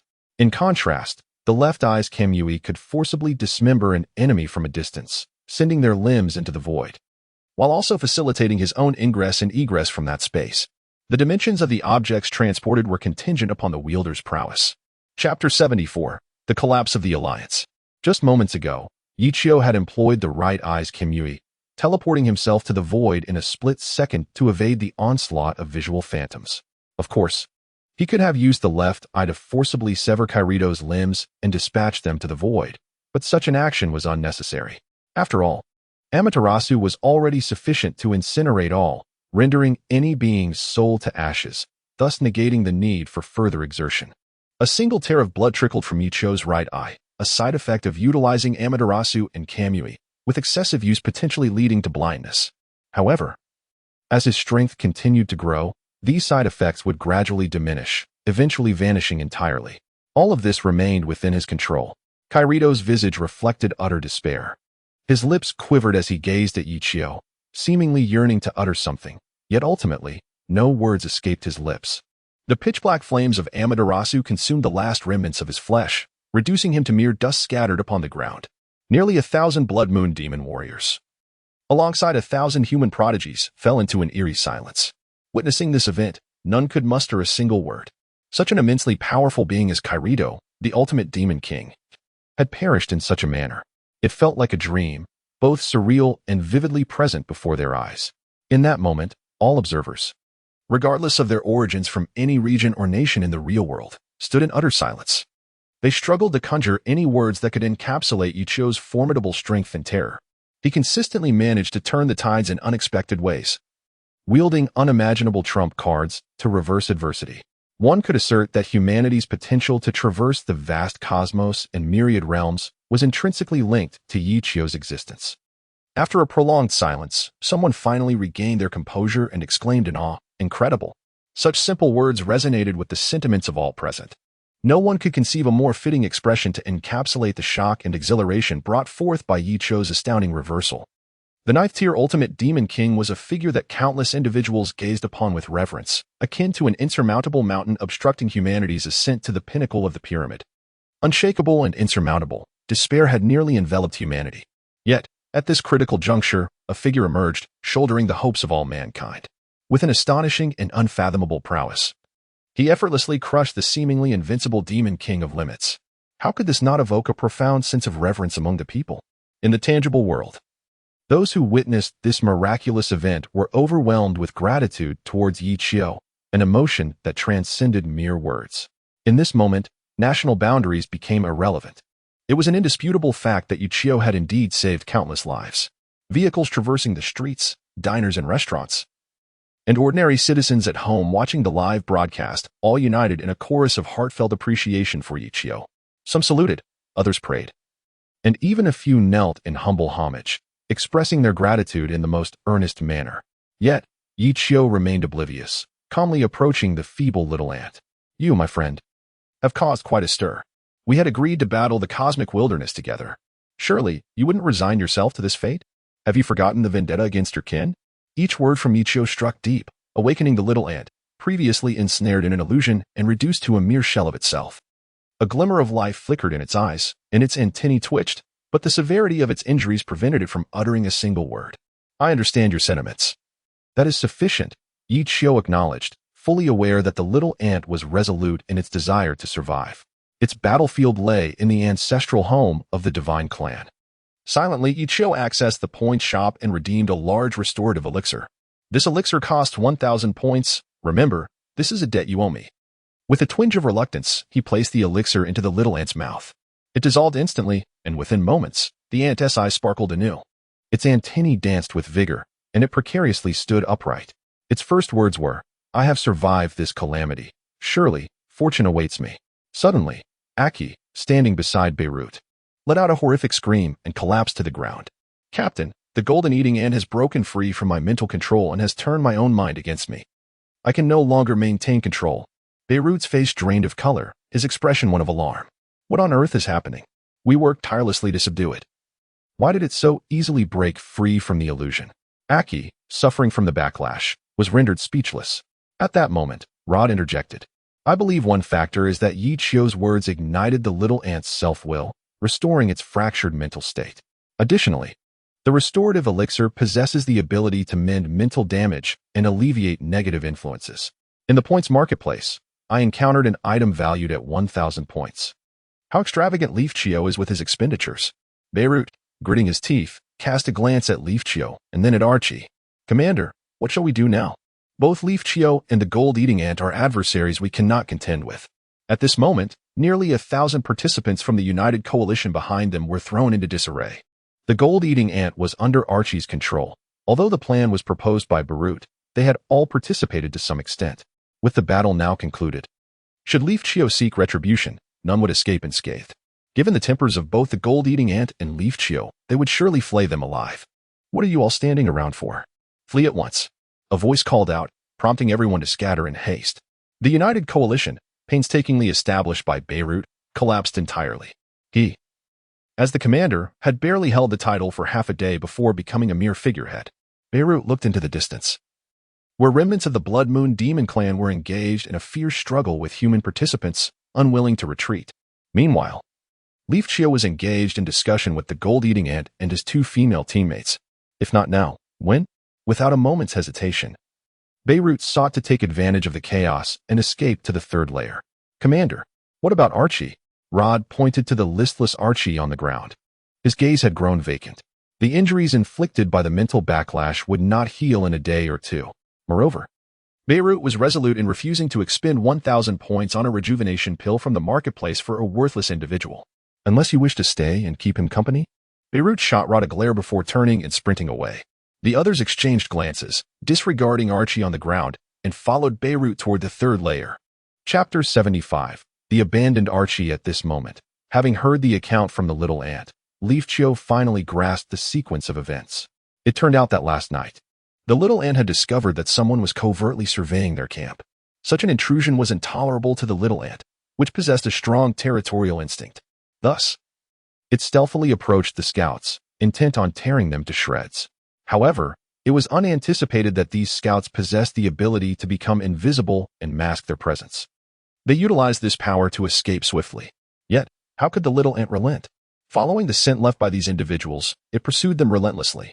Ultimately, it caught up with the 5 at the passage leading to the second layer. Just as it was about to strike, nearly 1,000 human participants emerged from all directions. Although aware that it had fallen into a trap, the little ant felt no fear. Aside from Yichio, it had never feared anyone. At that moment, a seemingly ordinary and frail young man stepped forth from the ranks of the human participants. The individual spoke, "How are your kin?" This inquiry ignited a fury within the little ant, for it struck at the core of his deepest wounds. Upon his arrival, Archibald had audaciously inquired about the little ant's kin, provoking an uncontrollable rage. This human's insensitivity was utterly reprehensible. He had touched upon a most painful topic. The little ant's kin had long been decimated by the divine beings, a grievous scar hidden deep within his soul. Now, this scar was laid bare by the very human before him. Enraged, the little ant's form darted across the ground, reaching Archibald in the blink of an eye. With jaws agape, displaying serrated edges, he thought, "I shall rend you apart, you scoundrel." Just as he was about to strike, a sudden flash of insight coursed through his mind. He felt his body stiffen momentarily, and in that fleeting instant, he became ensnared in an illusion. Within this illusion, he beheld the specters of his long-departed kin, a sight that nearly brought tears to the solitary little ant's eyes. Yet, a flicker of rationality remained within him. He sensed the ethereal nature of this vision. Had not his kin been obliterated by the divine? His kin waved from a distance, seemingly beckoning him forth. The little ant hesitated, uncertain of the reality of this apparition. At that moment, the heavens were rent asunder, revealing 3 formidable figures emerging from the rift: the goddess of wisdom, Athena, the sun god, Apollo, and the god of war, Ares. These deities descended upon the realm, bringing forth death and destruction. The gold-eating ant clan had no time to resist before being struck down by the combined might of the 3 gods. The little ant's vision blurred with rage as he yearned to intervene, only to find himself utterly immobilized, forced to witness the annihilation of his kin. The 3 deities erupted in maniacal laughter. With the last of the gold-eating ants vanquished, they turned and departed. In that moment, the little ant's heart shattered. Anger eclipsed reason, and hatred consumed his being. His eyes burned crimson, fixated solely on the desire to obliterate all that lay before him. Thus, he became a mere shell, a tool of massacre. He slaughtered thousands of the Blood Moon Demon clan, devouring their flesh and blood to bolster his own strength. Yet, this was not his true intent. It was Archibald who manipulated his will from the shadows. Now, the time had come to reckon the scores. The little ant gazed towards the team from the Lighthouse Nation, only to find that the human alliance had already scattered in disarray. Commander Beirut led his squad, fleeing towards the third tier at a speed surpassing that of a rabbit. The scene was left with Archibald, a visage of numbness and confusion. At the moment you broke free from the shackles of your mind, he was subjected to the backlash of your spirit, now resembling nothing more than a vegetative state. Should he be eliminated? Yichio turned to glance at Little Ant. Little Ant, without even a glance at Achi, turned and walked towards the corridor of the third level. He was already dead. In this territory teeming with the Blood Moon Demon clan, he would undoubtedly not survive beyond 24 hours. Yichio nodded and followed Little Ant's lead. Only Nangong Shui and Rina occasionally glanced back at Achi. Gradually, darkness descended, engulfing him entirely. The game of the Chosen is exceptionally ruthless, lacking strength. Even one's own team would not accommodate you. Fortunately, as long as they followed Yichio, they could remain invincible. Yet, upon reflection, wasn't Yichio once ostracized by them due to his abysmal talent? In this light, although Yichio viewed them as superfluous burdens, even treating them as servants, they were indeed fortunate compared to the forsaken Achi. Yichio and his companions proceeded towards the third level. By this time, many had already surged ahead to the third level, thanks to Yichio's triumph over the extreme demon king Kirito. The Blood Moon Demon clan, sensing impending doom, scattered, allowing the humans a clear path to the third level. Only at this moment did Yichio have the opportunity to sort through the rewards obtained from vanquishing Kirito. Upon inspecting his storage space, he discovered an inexplicable array of peculiar items he had never encountered before. Congratulations on slaying the extreme demon king Kirito. You have gained 300,000 experience points. Congratulations on leveling up to level 45. Congratulations on achieving the first kill of the extreme demon king. You have received a Demon King treasure chest and a talent enhancement stone. Due to your flawless defeat of the extreme demon king, your team has received 5,000 points. Due to your flawless defeat of the extreme demon king, the nation you represent will be rewarded with a decade of spiritual recovery. All of the above rewards will be granted upon completing all side quests and exiting the pyramid. Please complete all side quests promptly and reach the pinnacle of the pyramid. Yichio was momentarily speechless. So, aside from the experience gained from slaying the extreme demon king Kirito, all other rewards could only be claimed by surviving the pyramid? Surely, the capitalists were not this heartless. However, the rules of the game were established by the Chosen system, and Yichio found himself too exhausted to complain. Speaking of side quests, he had developed an interest in the so-called secrets of the Blood Moon Demon clan. Nonetheless, all of this hinged on locating the secret experimental base of the Blood Moon Demon clan on the third level. Therefore, aside from defeating the Demon King guarding the third level, his most crucial task was to discover the hidden base. Given that it was referred to as a secret base, it was bound to be exceedingly concealed, and whether he could find it remained uncertain. In hopes that fortune may favor him, he yearned to successfully complete the side quest. Should he fail, even if he were to reach the pinnacle of the pyramid, he would face dire consequences. Chapter 76, Encounter with the Emperor Earth Dragon. The thoughts of the little ant Yichio once again opened his personal information panel for review. Personal information. Name, Yichio, level, 45, 10, talent level, Kaleidoscope Sharingan, talent type, special, mastery level, 5, unlocked abilities, 6 paths of clones, Deva path. 6 paths of clones, Azura path, unlocked skills, universal pull, 6 paths technique, the Rinnegan allows the use of abilities from the Deva path, human path, Azura path.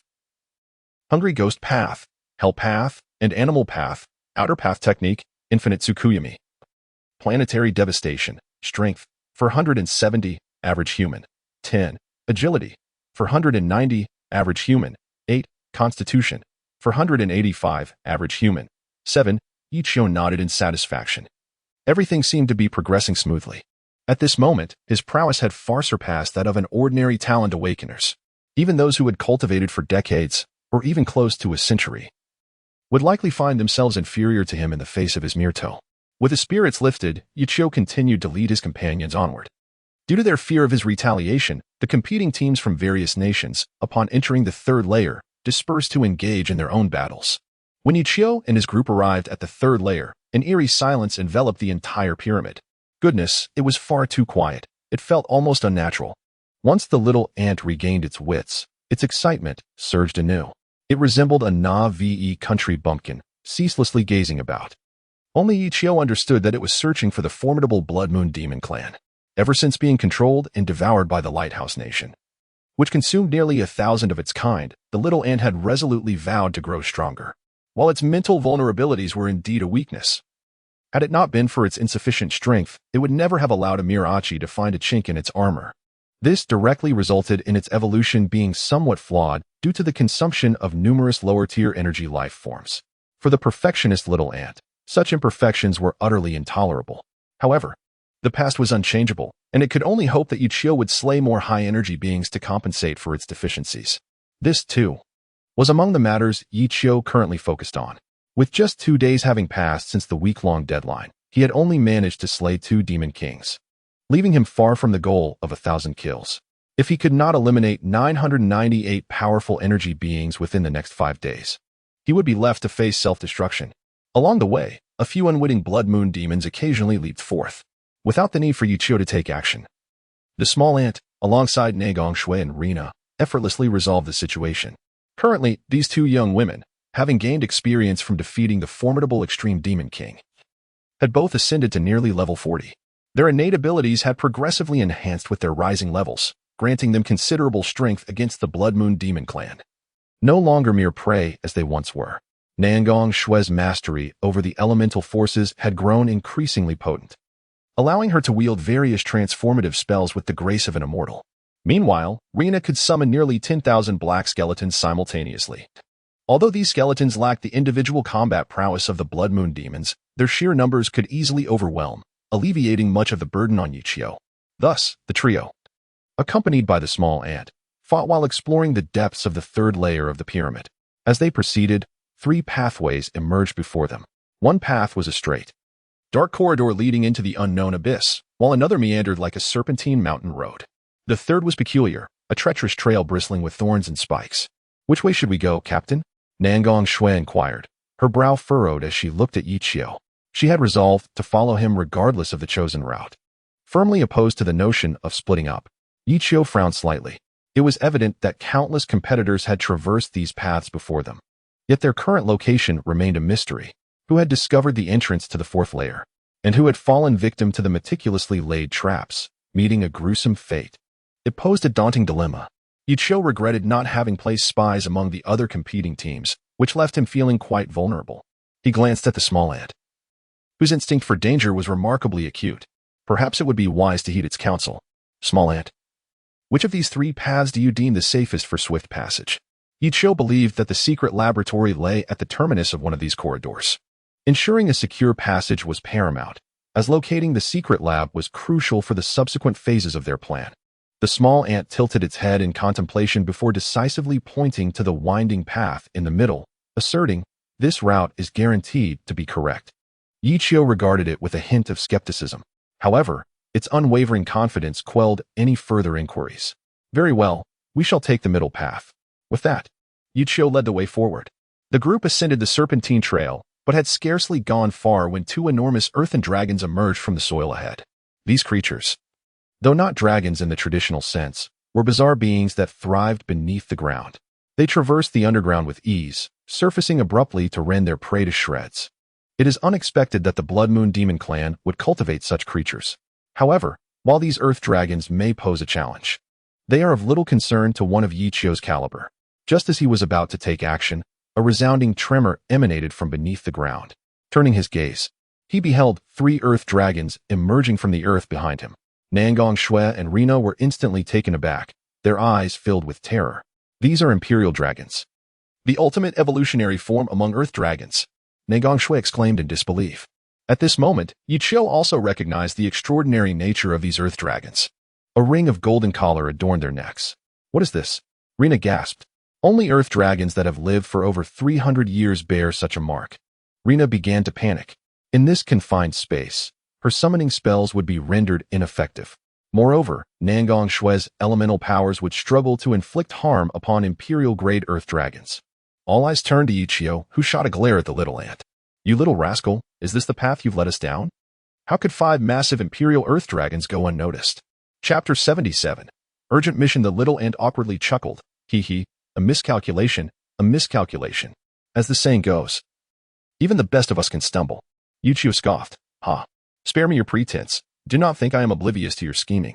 You merely wish for me to eliminate these Earth dragons so that you can feast upon their flesh and enhance your own power, do you not?" The little ant, realizing its cunning had been uncovered, could only pout and flatter Yichio. "Brother, what have you not witnessed? A mere few Earth dragons are hardly worthy of your concern. In your presence, they are but insignificant worms. With a mere flick of your hand, you could crush them." Yichio rolled his eyes. The little ant's bravado was utterly unfounded, as those labeled as Imperial Earth dragons could not possibly be dismissed so lightly. With a sigh, Yichio turned his attention to the 2 Earth dragons before him. Imperial Earth Dragon, level 50, quality, legendary, abilities, Earth Escape, Death Entanglement, Acid Corrosion. Good heavens. A level 50 creature. This certainly aligns with the characteristics of beings imbued with formidable energy. Yichio swiftly organized the battle strategy, declaring, "The 2 in front are mine. The 3 behind are yours." The little ant stood frozen. "Why do I get 3 and you only 2? Yichio pointed to the 2 Imperial Earth dragons before him, stating, "Take a good look. These 2 are male. The 3 behind are female. It is common knowledge that male Earth dragons possess significantly higher aggression than their female counterparts. Is it not? Or shall we switch?" The little ant shook its head repeatedly, refusing to comply. "You are the captain. I shall follow your commands." With that, the little ant swiftly darted toward the 3 Earth dragons, shouting as it ran, "Those who dare obstruct the path of the Prince of Golden Ants shall meet their demise." Simultaneously, Yichio summoned the incarnations of the Heavenly Path and the Azura Path to confront the 2 Imperial Earth dragons before him.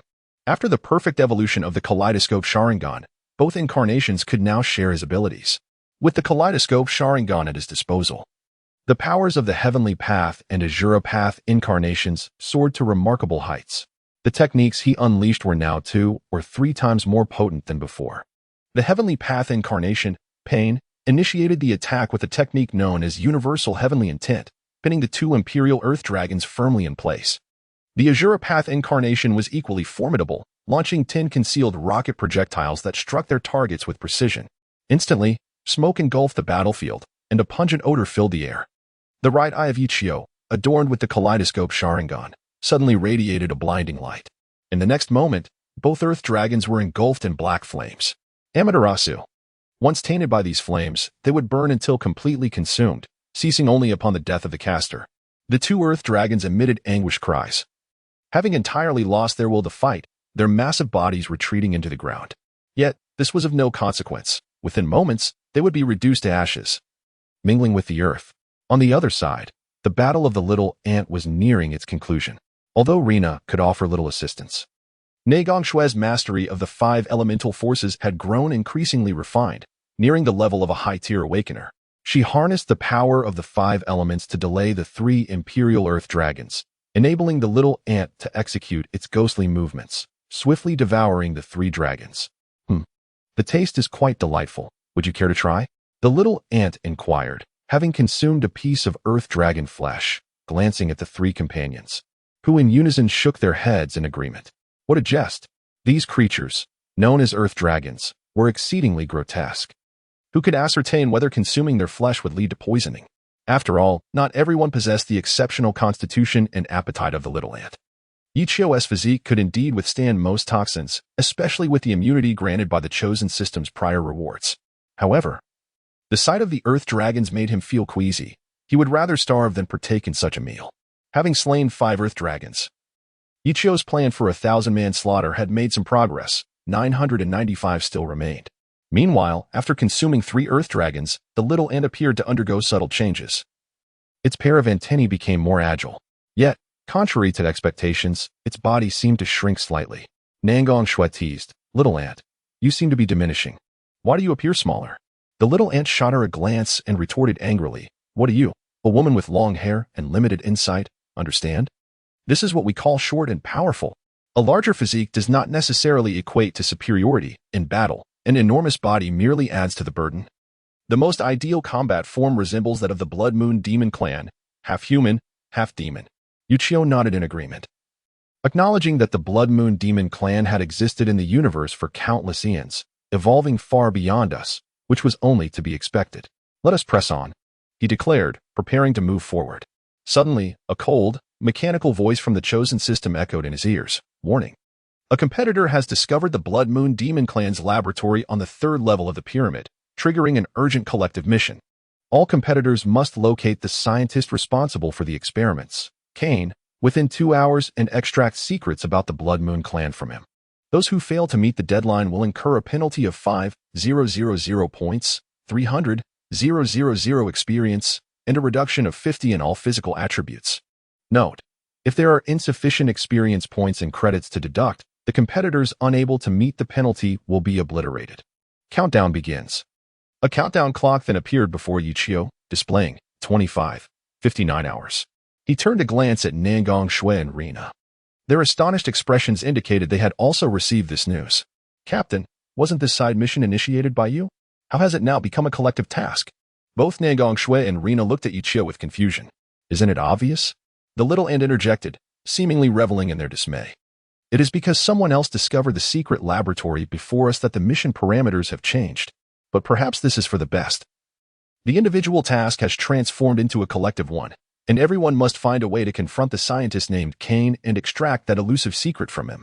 Otherwise, we shall all face dire consequences. Yichio struck the little ant on its head. Now, having undergone evolution, the little ant was a head shorter than Yichio, making it easy for him to tap its large head. Chapter 78. The Secret Laboratory Exposed. Little Ant, do you think this matter does not concern you? Yichio asked, observing its nonchalant demeanor. The little ant chuckled. What are you talking about?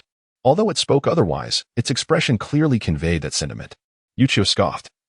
From the moment we signed the master-servant contract, our fates became inexorably entwined. Should we fail this side mission, you two will suffer a reduction of 50 in all attributes. Just like us. The little ant's smile froze upon hearing Yichio's words. Suddenly, Yichio recalled something and added, oh, by the way, I almost forgot. Do you happen to have the 300,000 experience points to deduct? The little ant was momentarily taken aback. Since it entered into a master-servant agreement with Yichio, a personal information panel mysteriously manifested. After engaging in the preceding layers of slaughter, it indeed acquired a considerable amount of experience. Its level has now ascended to 25, yet the total experience amassed only amounts to 290,000. Unless it slaughters the Blood Moon Demon clan continuously within the next 2 hours to accrue the remaining 10,000 experience points, it will possess no score. Should it fall short of the requisite 300,000, its experience will be obliterated. Is that fabled system truly so formidable? Can it genuinely erase any living entity at will? As you assert? The little ant remains largely uninformed about the chosen system, having gleaned only fragments of information from Nangong Shui and Rina regarding the situation. The precise nature of the inscrutable powers of the chosen system remains a mystery to it. Yichio smiled faintly. Even I cannot resist the chosen system and must acquiesce to its recognition. I must strive to complete the tasks it assigns. You speak of its terror? The little ant shivered. Even someone as formidable as Yichio is at the mercy of the chosen system, vulnerable to its whims.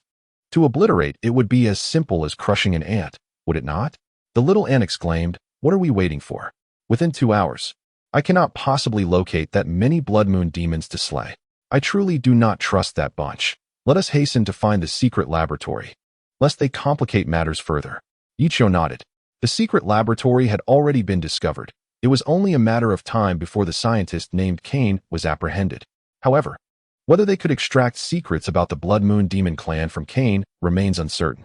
Yichio did not wish to entrust his fate to others. The group hastened their search and, at last, reached the end of a rugged path, where they beheld a grand and technologically advanced structure. My goodness! Who would have thought such a magnificent edifice would be hidden within the pyramid? Could this be the secret experimental base? The little ant gazed up in astonishment at the towering building. Yichio noticed a sign above the structure, inscribed with 3rd-level secret experimental base. Ahem. You were indeed correct. This is, in fact, a secret experimental base. Feeling somewhat flabbergasted, Yichio found himself at a loss for words. Shouldn't secret bases be shrouded in utmost secrecy? Yet this one seemed intent on advertising its grandeur. No wonder others found it so swiftly. One wonders if the higher-ups of the Blood Moon Demon clan possess some cognitive shortcomings. Nevertheless, it is fortuitous that they could be located. With less than 30 minutes elapsed from the 2-hour mark, it appears that the difficulty of this side quest is not insurmountable. Let us proceed inside. Yichio beckoned a few individuals to enter the secret base. At this moment, faint sounds of battle could still be heard within the confines of the base.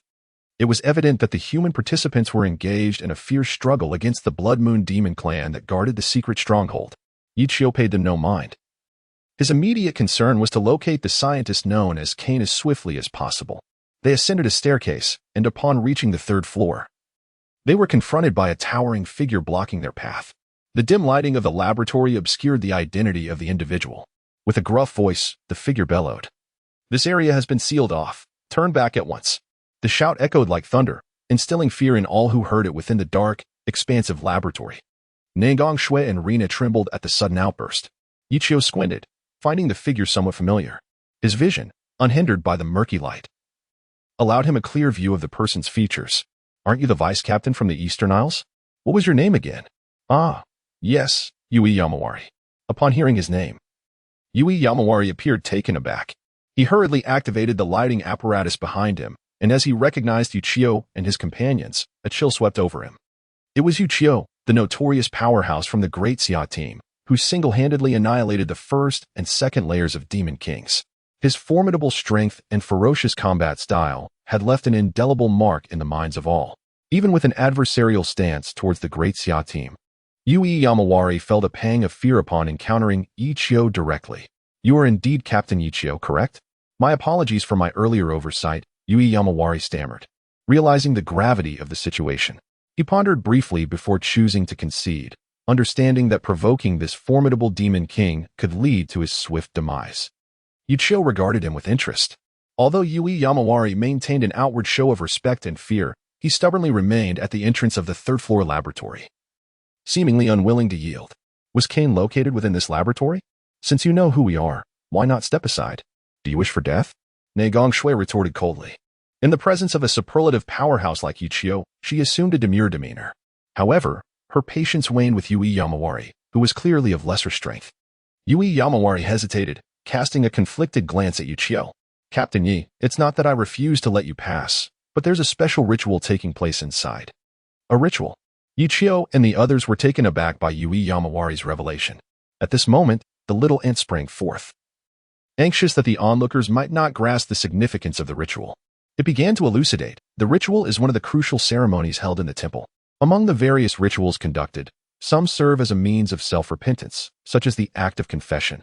Throughout the year, there are also the spring and autumn sacrifices, as well as multiple observances of the 3 refuges, the 5 precepts, and the 8 precepts, all designed to facilitate the public's engagement in spiritual practice. Chapter 79. Spiritual Hypnosis. All gazes turned towards the little ant, filled with disbelief. It was truly astonishing that this mere ancient beast from another realm possessed such knowledge. Sensing the nearly reverent looks directed at it, the little ant could not help but feel a swell of pride. There is no need for such veneration. I have mentioned before that my ancestors delved into the scholarly works of the myriad races of the universe.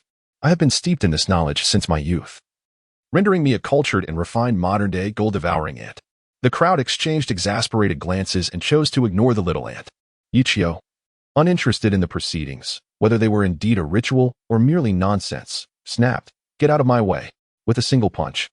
He sent a gust of wind that knocked the upper molars of a nearby observer flying. He strode into the laboratory with several companions. Inside the lounge of the laboratory, a group of individuals was kneeling reverently around a hospital bed. With hands clasped and eyes closed, they appeared devout and respectful.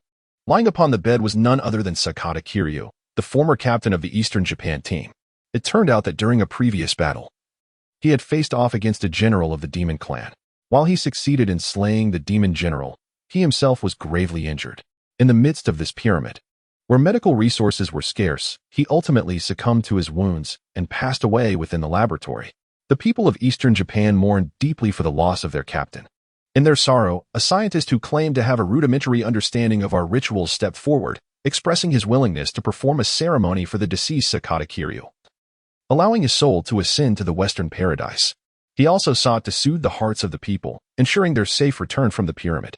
Initially, the crowd harbored hostility towards him. After all, despite his claims of being a scientist, he was ultimately a member of the Blood Moon Demon clan. They were hardly inclined to believe that a demon would comprehend any Buddhist rituals.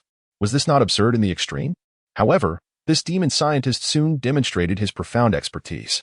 In less than 10 minutes, he purified the hearts of the crowd with supreme Buddhist teachings, instilling in them a sense of reverence and gratitude, leading them to believe wholeheartedly in his abilities. Indeed, they could feel their spirits being cleansed, rekindling the hope of life within them. At that moment, the door of the laboratory swung open abruptly, and Yichio's figure emerged before the assembly. Fear flickered in the eyes of every member of the Eastern Japan team at his presence. His arrival set them on edge, for the tensions between the Great Xia team and their own had not arisen from mere days of contention. The animosity between the two parties had deepened, and they feared that Yichio would unleash a brutal revenge upon them. Meanwhile, Yichio stood, utterly astonished by the scene before him. What on earth? A scientist of the demon race was genuinely conducting a ritual for a deceased human, and the others appeared grateful, seemingly basking in the benefits bestowed upon them. Was this not akin to a mouse serving as a bridesmaid for a cat? Yichio narrowed his eyes. There remained an hour. He strode swiftly to confront the scientist. Seizing his collar with an icy demeanor, and coldly inquired, "Are you named Kane?" The scientist, confronted by Yichio's fierce presence, remained remarkably composed. He shook his head and replied in a detached tone, "I am not Kane. You may call me Arthur. I am currently performing a ritual for this deceased individual. Please stand aside for a moment." The seriousness with which he spoke could easily mislead the uninformed into believing he was a venerable monk. Even Nangong Shui and Rina were captivated by his transcendent aura. Yet Yichio was not swayed. He understood well the axiom that those not of his kin harbored differing intentions. How could a demon, even if merely a scientist, exhibit such benevolence? To conduct a ritual for an enemy that had slain his own kind was nothing short of absurd. However, the others held a different perspective. The members of the Eastern Land team, witnessing Yichio's aggression towards the scientist, rose in unison. "Yichio, cease your violence against Mr. Arthur. He is a good demon. Please, depart quickly. This is our matter, and you need not interfere. Our captain has fallen in battle, and we are honoring him with this ritual. Are you even human for causing such a disturbance here?" The group collectively berated Yichio, leaving him feeling utterly humiliated. Even Nangong Shui and Rina felt that Yichio's actions towards a defenseless scientist were excessively harsh. Yichio snorted coldly and suddenly unleashed a punch that struck Arthur squarely in the chest. Arthur, pained, emitted a muffled groan and was sent flying, struggling to rise for an extended period. "If I do not locate Kane, you shall all perish." Yichio's tone was devoid of emotion, yet none dared to question it. For within that indifferent tone lay a murderous intent as sharp as a blade. The oppressive aura emanating from Yichio, filled with an unyielding authority, silenced the crowd. Only a small ant dared to mutter, "Foul charlatan, you deserve it." Yichio turned his gaze toward Arthur. "Tell me where Kane is." After struggling on the ground for a while and spitting out 2 mouthfuls of blood, Arthur slowly sat up. He had not anticipated such violence from Yichio. To his astonishment, his mental hypnosis technique had proven ineffective against this human. It turned out that Arthur was not merely a scientist. He was also highly proficient in psychological and mental studies. All the world's cults represented forms of similar mental hypnosis. Once one comprehends the fundamental principles, supplemented by a hint of psychological suggestion, the average individual can easily be led astray, often venerating him as a deity. Yet, it is ironic that his adeptness in spiritual hypnosis faltered in the presence of Yichio. Arthur, in a state of despondency, shook his head. Kane had long since fled, leaving only us lower-tier scientists who had not managed to escape. Fled? Yichio furrowed his brow. Indeed, after you vanquished Kairido on the 2nd level, the demon lord stationed on the 3rd level chose to abandon this place and return to higher grounds. Before their departure, they took with them the senior scientists from the laboratory, including Kane. Upon hearing this, Yichio felt a surge of frustration. Glancing at the time, he noted that less than 40 minutes remained before the 2-hour deadline. Was there still time to rush to the 4th level in search of Kane? Clearly, it seemed increasingly unlikely. Had this become a deadlock, an impossible task? Yichio felt a twinge of reluctance. Suddenly, the small ant interjected, "Even if we cannot locate Kane, we could extract the information we seek from someone else, couldn't we?" Yichio's eyes brightened. The system's task required them to find Cain and compel him to divulge the secrets of the Blood Moon Demon clan. The objective of this side quest was to uncover the clan's secrets. The identity of the informant seemed less significant. Chapter 80. Reinforcements arrive in any case. It was a matter of trying all possible avenues. Just as Yichio prepared to take action, the small ant boldly stepped forward. Interrogation is my forte. Leave it to me. Upon these words, the surrounding participants from the Eastern Isles displayed expressions of indignation. Yichio abruptly turned, exuding a chilling aura of menace as he declared, "If you dare obstruct us, I shan't hesitate to send you to the Western Paradise this very moment." A profound silence enveloped the room. None dared utter a word. Yichio's moniker as the Black Kill God had become firmly entrenched in the minds of all, evoking dread with the myriad of bizarre and inexplicable deaths he had inflicted. The small ant approached Arthur with a sinister grin, its jagged teeth resembling a pair of sharp steel blades. "If you wish to minimize your suffering, you would do well to divulge the secrets of the Blood Moon Demon clan. There is no need to stubbornly cling to these trivial matters for the sake of your discarded comrades." Though the small ant wore a smile, it appeared ghastly and menacing to those around. It was evident that the small ant possessed considerable experience in interrogation, employing both psychological tactics and methods. Heaven knows how many demons it had coerced into revealing secrets through such ruthless means over the years within this pyramid. Although a flicker of fear passed through Arthur's eyes, he still shook his head in refusal. "Apologies, but I truly remain oblivious to any secrets. The Blood Moon clan will always act with integrity. How could there be any hidden truths?" Observing his indifference, a glint of ruthlessness flickered in the little ant's eyes. "Pray tell, what nefarious activities are transpiring at your clandestine experimental base?" At this juncture, Arthur found himself invigorated, launching into an enthusiastic monologue as though he were presenting his magnum opus. "The primary function of the experimental base is to concoct elixirs that delay the decline of life and enhance metabolism for our kin. In truth, our experiments have yielded remarkably significant results. Had you not intruded upon the pyramid, I believe we would have produced the elixir within a month." The little ant turned its gaze toward Yichio, who shook his head, indicating that this was not the secret they sought. As the system had not provided any hints for completing the task, the little ant twitched its antennae, visibly agitated. With a sharp snap, it bit down, severing one of Arthur's arms. Arthur howled in agony, rolling on the ground in distress. The mere thought of failing to accomplish this side quest, resulting in annihilation by the system, drove the little ant into a frenzy. It yearned to exterminate the entire Blood Moon Demon clan, all in pursuit of extracting that so-called secret. "My mood is quite foul, and I have no time for jest. You have 10 seconds to furnish me with valuable information, or you may as well perish." Arthur continued to writhe on the ground, seemingly oblivious to the little ant's ultimatum. 10, 9, 8. The little ant began its countdown, disregarding all else. Yichio had already lost hope of extracting useful information from this individual and turned his attention elsewhere. He sensed something approaching rapidly from the other side of the door. 3, 2, 1. As the little ant reached one, the wall beside it erupted in a shower of debris. Amidst the cascading dust, a formidable figure pinned it to the ground. Yichio reacted swiftly, seizing Arthur and lifting him away. As the dust settled, a burly warrior from the Blood Moon clan was seen straddling the little ant, pressing it forcefully into the ground. The little ant struggled desperately, but the warrior increased his grip, forcing its head into the concrete. "By the heavens, Yichio, you scoundrel!" The little ant bellowed in muffled fury. It had expected Yichio to come to its rescue, yet was taken aback when he saved the scientist instead. Moreover, the sudden appearance of this brawny man exceeded its wildest expectations of strength.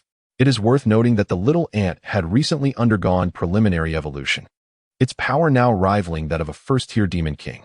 This individual possesses the extraordinary ability to subdue him utterly, rendering him devoid of any capacity for resistance, thus illustrating the sheer dominance of strength.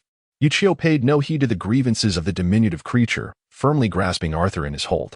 After surveying the suddenly appearing Blood Moon demon warrior, Yichio spoke coldly, "Release my friend at once, or I shall take his life." The onlookers were perplexed, glancing at Yichio and pondering his intentions. Just moments ago, he had recklessly saved Arthur's life, yet now he was using him as a hostage. Was this truly his objective?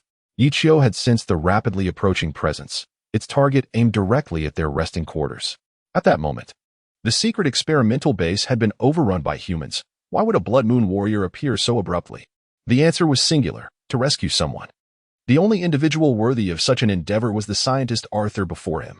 Moreover, Based on Yichio's deductions, this character named Arthur was certainly no ordinary scientist. His words were not to be trusted, for the key to unraveling the side quest's enigma might very well lie within his grasp. Upon hearing Yichio's threat, the Blood Moon warrior momentarily faltered, taken aback by Yichio's discernment of his intentions. As for his reckless intrusion into the human-populated laboratory to save Arthur, the tale began a decade ago, on a fateful night. This Blood Moon warrior, named Fei Duo, was once merely a weak and ordinary Blood Moon fighter. During a mission, he suffered grave injuries, his life hanging by a thread. It was then that the scientist Arthur stumbled upon him. Arthur brought Fei Duo back to his laboratory, and through his almost mythical expertise, Fei Duo miraculously survived, gradually increasing in strength from that day forward. Now, he could easily overpower a creature comparable to a first-tier demon king. Fei Duo held the debt of gratitude towards Arthur close to his heart, perpetually seeking an opportunity to repay it. Now, the moment had finally arrived for him to act. However, this was not the time for reminiscence.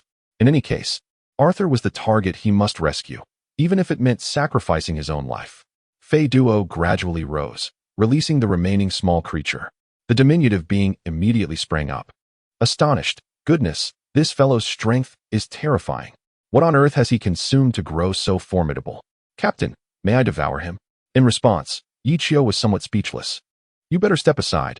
I have some inquiries to make. Before Yichio could speak further, Fei Duo interjected. What must I do for you to release Lord Arthur?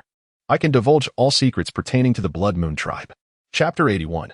The core secret. Everyone stood in stunned silence. Unexpectedly, the Blood Moon demon warrior named Fei Duo possessed the coveted secrets they had longed for.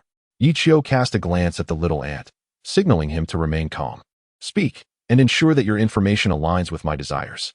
Otherwise, both of you shall perish. Your strength, though formidable, pales in comparison to mine. Yichio was not jesting, a fact that Fei Duo undoubtedly recognized. He glared at Yichio defiantly, declaring, the most critical secret of our Blood Moon clan is the Heavenly Path Termination Plan. Before Fei Duo could finish his sentence, a notification chime from the chosen system resonated in Yichio's mind. Congratulations, host. You have acquired crucial intel on the Blood Moon Demon Clan. Task completion rate, 50. Please continue your efforts. Friendly reminder, only 5 minutes remain. Yichio's heart raced. This fellow indeed held the core secrets of the Blood Moon Clan.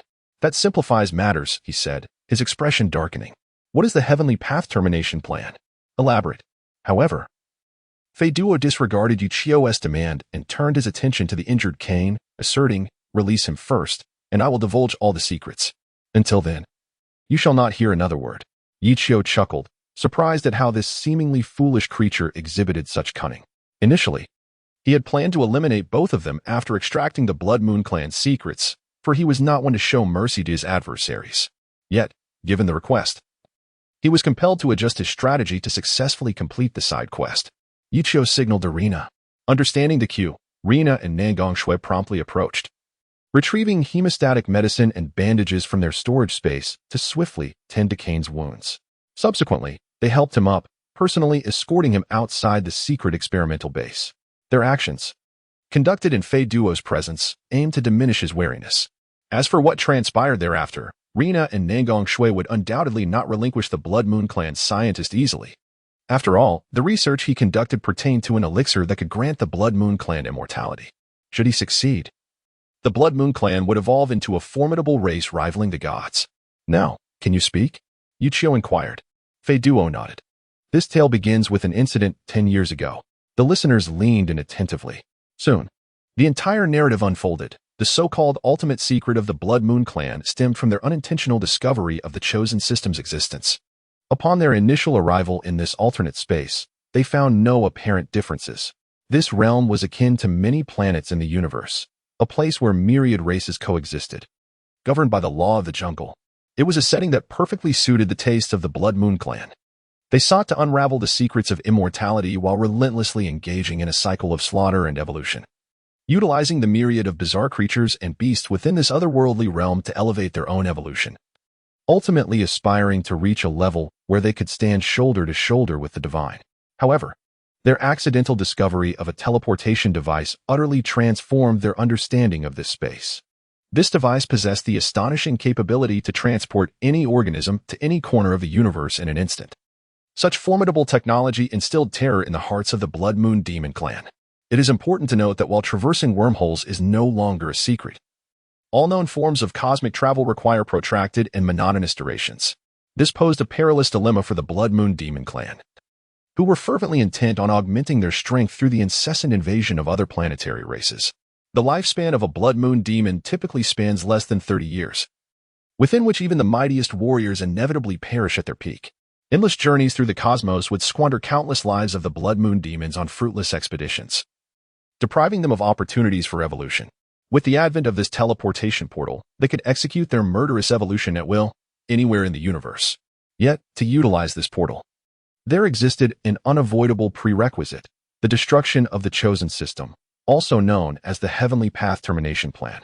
This plan, meticulously devised by the upper echelons of the Blood Moon Demon clan, was audacious to the extreme. They aimed to partake in the chosen game as participants, reaping the rewards of the system, and subsequently gain control over the chosen system step by step. While it may sound far-fetched, it was, in fact, remarkably effective. The involvement of the chosen game in assigning side quests to Yichio indicated that the Blood Moon Demon clan had, to some extent, already influenced the dominion of the chosen game. Conversely, the chosen game sought to eliminate the Blood Moon Demon clan through the hands of Yichio and the human contestants. This was indeed a grand chess match.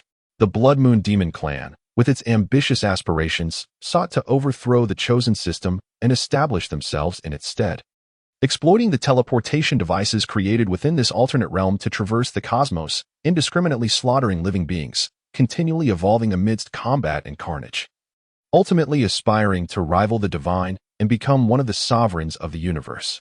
On the other hand, the chosen system would not permit a mere Blood Moon Demon clan to succeed with such ease. The technological prowess of the chosen system vastly surpassed that of the Blood Moon Demons, placing them in entirely disparate realms of existence. Yet, for reasons unknown, the chosen system ultimately chose to empower the human representatives to eradicate the Blood Moon clan. Should the human contestants fail to adhere to the directives of the chosen system in fulfilling this task, it would be in accordance with the system's nature to annihilate all human participants without hesitation. Following this, it would undoubtedly enlist the aid of other races to eradicate the Blood Moon clan. Upon hearing this, Yichio was plunged into profound contemplation. He harbored no desire to be controlled by the chosen system, subjected to a life of servitude, relentlessly following its directives to undertake perilous missions. His ultimate objective, in fact, aligned with that of the Blood Moon Demon clan. Both aspired to usurp the chosen system and claim dominion over this resource-rich alternate realm. Yet, Yichio was acutely aware that his current strength was insufficient to confront the chosen system, and paradoxically, he found himself heavily reliant on it to enhance his levels and attributes. After Fei Duo finished speaking, his expression visibly lightened. Although he was a warrior of the Blood Moon Demon clan, he harbored no particular fondness for the clan itself. It was precisely this sentiment that compelled him to divulge all the core secrets of the Blood Moon clan to Yichio without reservation. The others, upon hearing his words, wore expressions of utter astonishment, rendered speechless. They had grown accustomed to being governed by the chosen system and had never contemplated that someone would dare to oppose it, let alone seek its demise. It must be said, the Blood Moon clan was indeed formidable. Chapter 82. The Demon Emperor strikes very well. I have said all I needed to say. If you wish to kill me, go ahead, Fei Duo said, directing his gaze at Yichio, utterly unperturbed. However, Yichio chose to disregard him. The little ant squinted, eager for action. Being restrained by this individual had left him quite displeased. What would become of the esteemed reputation of the Golden Devouring Ant if word got out? At this moment, Yichio heard the system's reward notification. Congratulations to the representative team of the Great Xia Kingdom for acquiring clues to a side quest and successfully completing it, earning special rewards. Contestants from other nations will receive varying rewards based on their level of participation. Ding. Congratulations on perfectly completing the side quest within the stipulated time, earning 200,000 experience points and 1 evolution point. In light of your perfect task rating, you have additionally received a drop of Golden Panga blood. Current collection progress, 2,100. Current level increased to level 50. Personal information. Name, Yichio. Level, 50, 11. Affiliation, Captain of the Great Xia Kingdom Team. Base level, 3. Heavenly Abode. Enjoying aura effect bonuses. Technological level, level 2. Civilization, followers. Golden Devouring Ant, level 30. Flood Dragon, level 30. Godzilla, level 30. Comprehensive rating. Level. At this moment, the contestants from the Eastern Island Kingdom, having completed their side quests, hastily exited the room, eager to avoid lingering in the presence of the formidable Yichio for even a moment longer. Their sole objective now was to ascend to the pinnacle of the pyramid, thereby concluding this trial. Yet, Yichio had more ambitious plans in mind. He cast a glance at Fei Duo, a warm smile gracing his features. Did you not express a lack of fondness for the Blood Moon clan? Here lies an opportunity. Join us in ascending to the highest tier and exact vengeance upon those from the Blood Moon who have belittled and insulted you. What say you? Fei Duo paused for a moment before shaking his head. Although I harbor no fondness for them, it does not imply that I wish to bring about their demise. After all, I remain a warrior of the Blood Moon Demon clan, destined to fall only at the hands of alien races and never to draw my blade against my kin. Yichio felt a twinge of frustration. There was no alternative now. He had initially intended to have this individual lead him directly to the heart of the Blood Moon Demon clan. But with the side quest now fulfilled, the only remaining threat was the hidden peril posed by the five-colored crystal within him.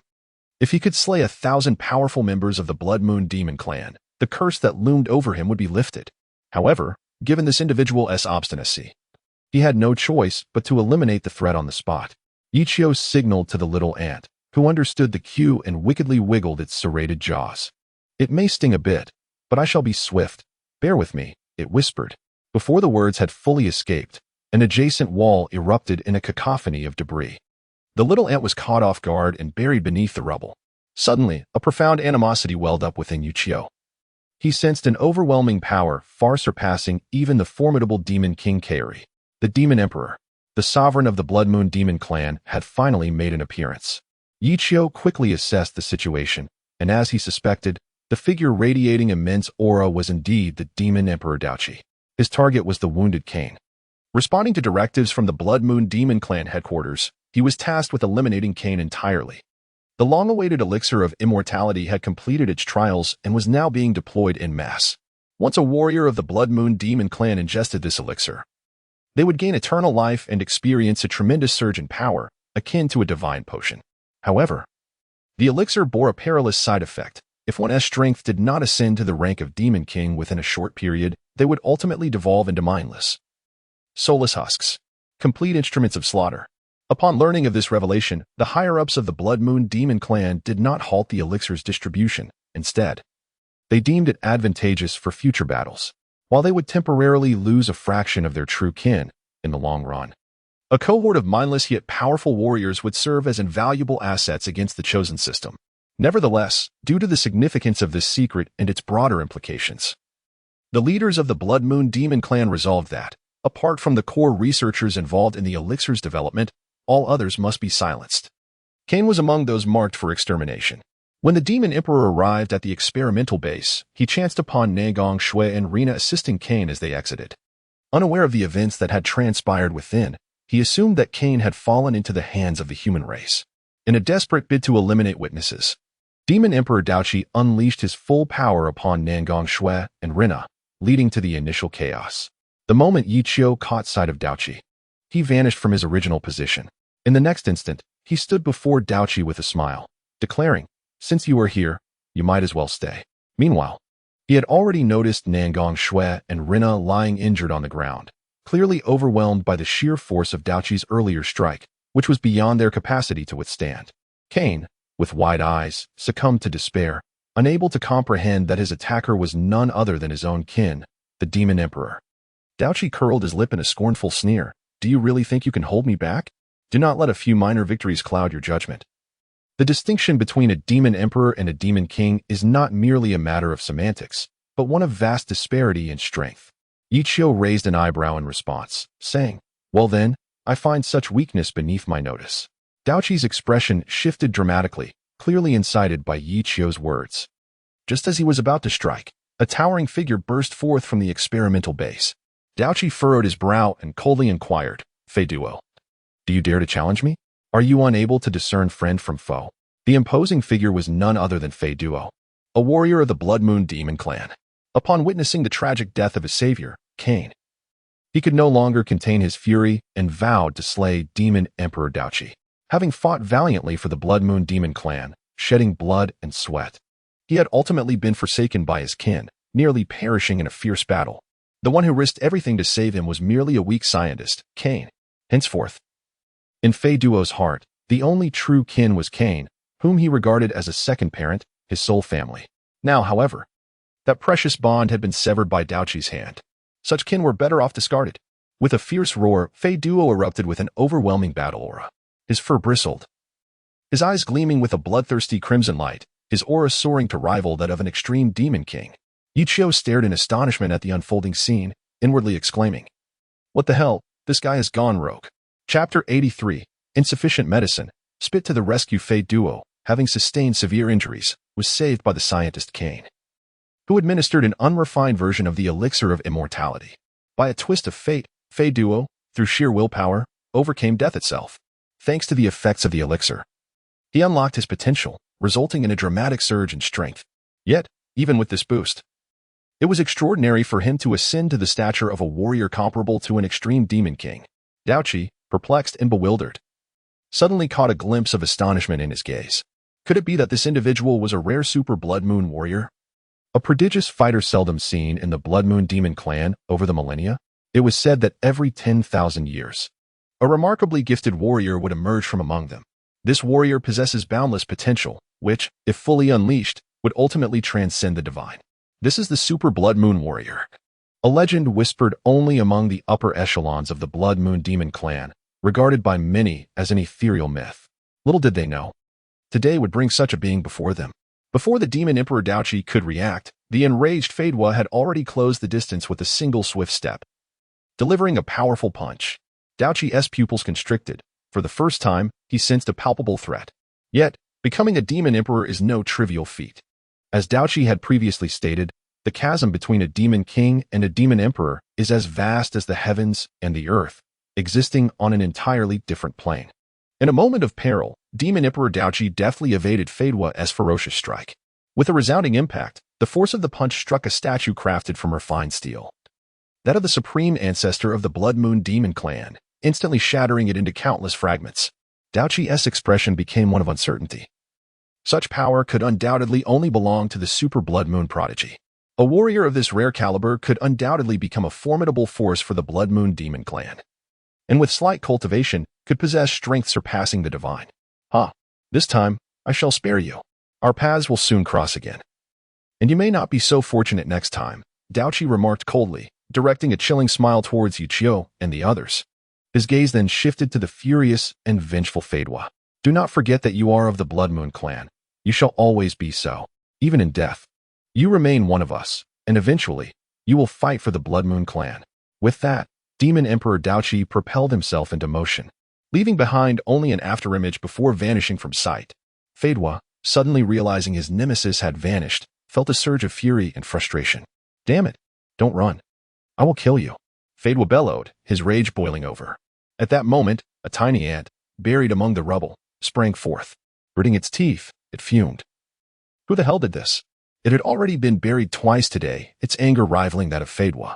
Yichio scoffed and remarked, if you had arrived a moment earlier, you might have exchanged a few blows with the Demon Emperor. The ant's expression shifted dramatically upon hearing the title of Demon Emperor. Well, I have no business here. Let us hurry along. The other teams have already ascended to the 4th level. Yichio, uninterested in the ant's concerns, extended his right hand and commanded, Illusory Dragon 9 Seals. In a fit of uncontrollable rage, Fei Duo suddenly collapsed, as if struck senseless. Had this not occurred, he would have succumbed to utter chaos and madness, a possible after-effect of his frenzy. Having resolved the issue with Fei Duo, Yichio approached Nangong and Rina, both of whom bore varying degrees of internal injuries requiring rest and treatment. However, the supplies in their storage space were dwindling. Yichio furrowed his brow. At that moment, a small ant scurried over.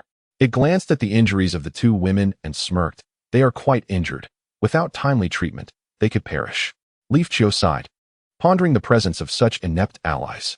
The small ant, unfazed, chuckled in a rather lewd manner. I have a way to save them. My saliva possesses healing properties. If you catch my drift. Yichio rolled his eyes. Was this truly a viable solution? If Nangong and Rina were to discover this, they would undoubtedly be infuriated. Nevertheless, it seemed there were no other options. After weighing the consequences, Yichio addressed the small ant. Save them, but if they find out, do not say I did not warn you about the repercussions. The small ant nodded eagerly, a mischievous grin spreading across its face. It then opened its mouth, allowing a droplet of saliva to drip onto the wounds of Nangong Shui and Rina. As expected, the saliva-tinged wounds began to heal at a visible rate, quickly staunching the bleeding. Yichio could not help but marvel at this unexpected talent, though he questioned, why is your own self-healing ability so poor? The small ant beamed with pride, explaining, this is a characteristic of our ant kind. While our bodies are as strong as rock and comparable to divine metal, once injured, we struggle to heal on our own and must rely on the saliva of our kin for recovery. As they spoke, Nangong Shui and Rina gradually regained consciousness. The small ant, noticing this, promptly shut its mouth and feigned indifference, gazing around nonchalantly. Nangong Shui wobbled to her feet, her face pale as she inquired, Captain, was it you who saved us? Yichio glanced at the small ant and replied, you both sustained serious injuries. Rest for a while before we continue our journey. Rina touched the long, delicate wound on her leg. The injury had mostly healed, though it felt somewhat sticky. Frowning, she asked, Captain, what medicine did you use? The effect is remarkable, albeit quite unpleasant. Yichio cleared his throat, anxious not to reveal any clues. Bitter medicine is often the best. A few side effects are to be expected. The two women nodded in understanding, taking advantage of Nangong Shui and Rina's brief respite. Yichio examined the rewards from this mission. The surgeon experience had elevated him to level 50. With all attributes nearing 600, he was now a veritable superhuman. With the power of the Rinnegan, Yichio felt confident in his ability to vanquish the demon emperor Daoqi. As for the Panga bloodline, it would take time to fully acquire. However, the evolution points were indeed a valuable asset. According to the system's description, these could enhance one's innate talent. This meant that Yichio's level of talent could be elevated further through the acquisition of evolution points. Did this imply that the limits of the Sharingan extended beyond the Rinnegan, potentially evolving into an even more formidable talent? This notion required further exploration. As Yichio pondered, a frigid voice from the chosen system echoed in his mind. The decisive battle between the human race and the Blood Moon clan is about to commence. All human participants are required to gather at the front of the fourth layer of the Withered Moon City within 1 hour.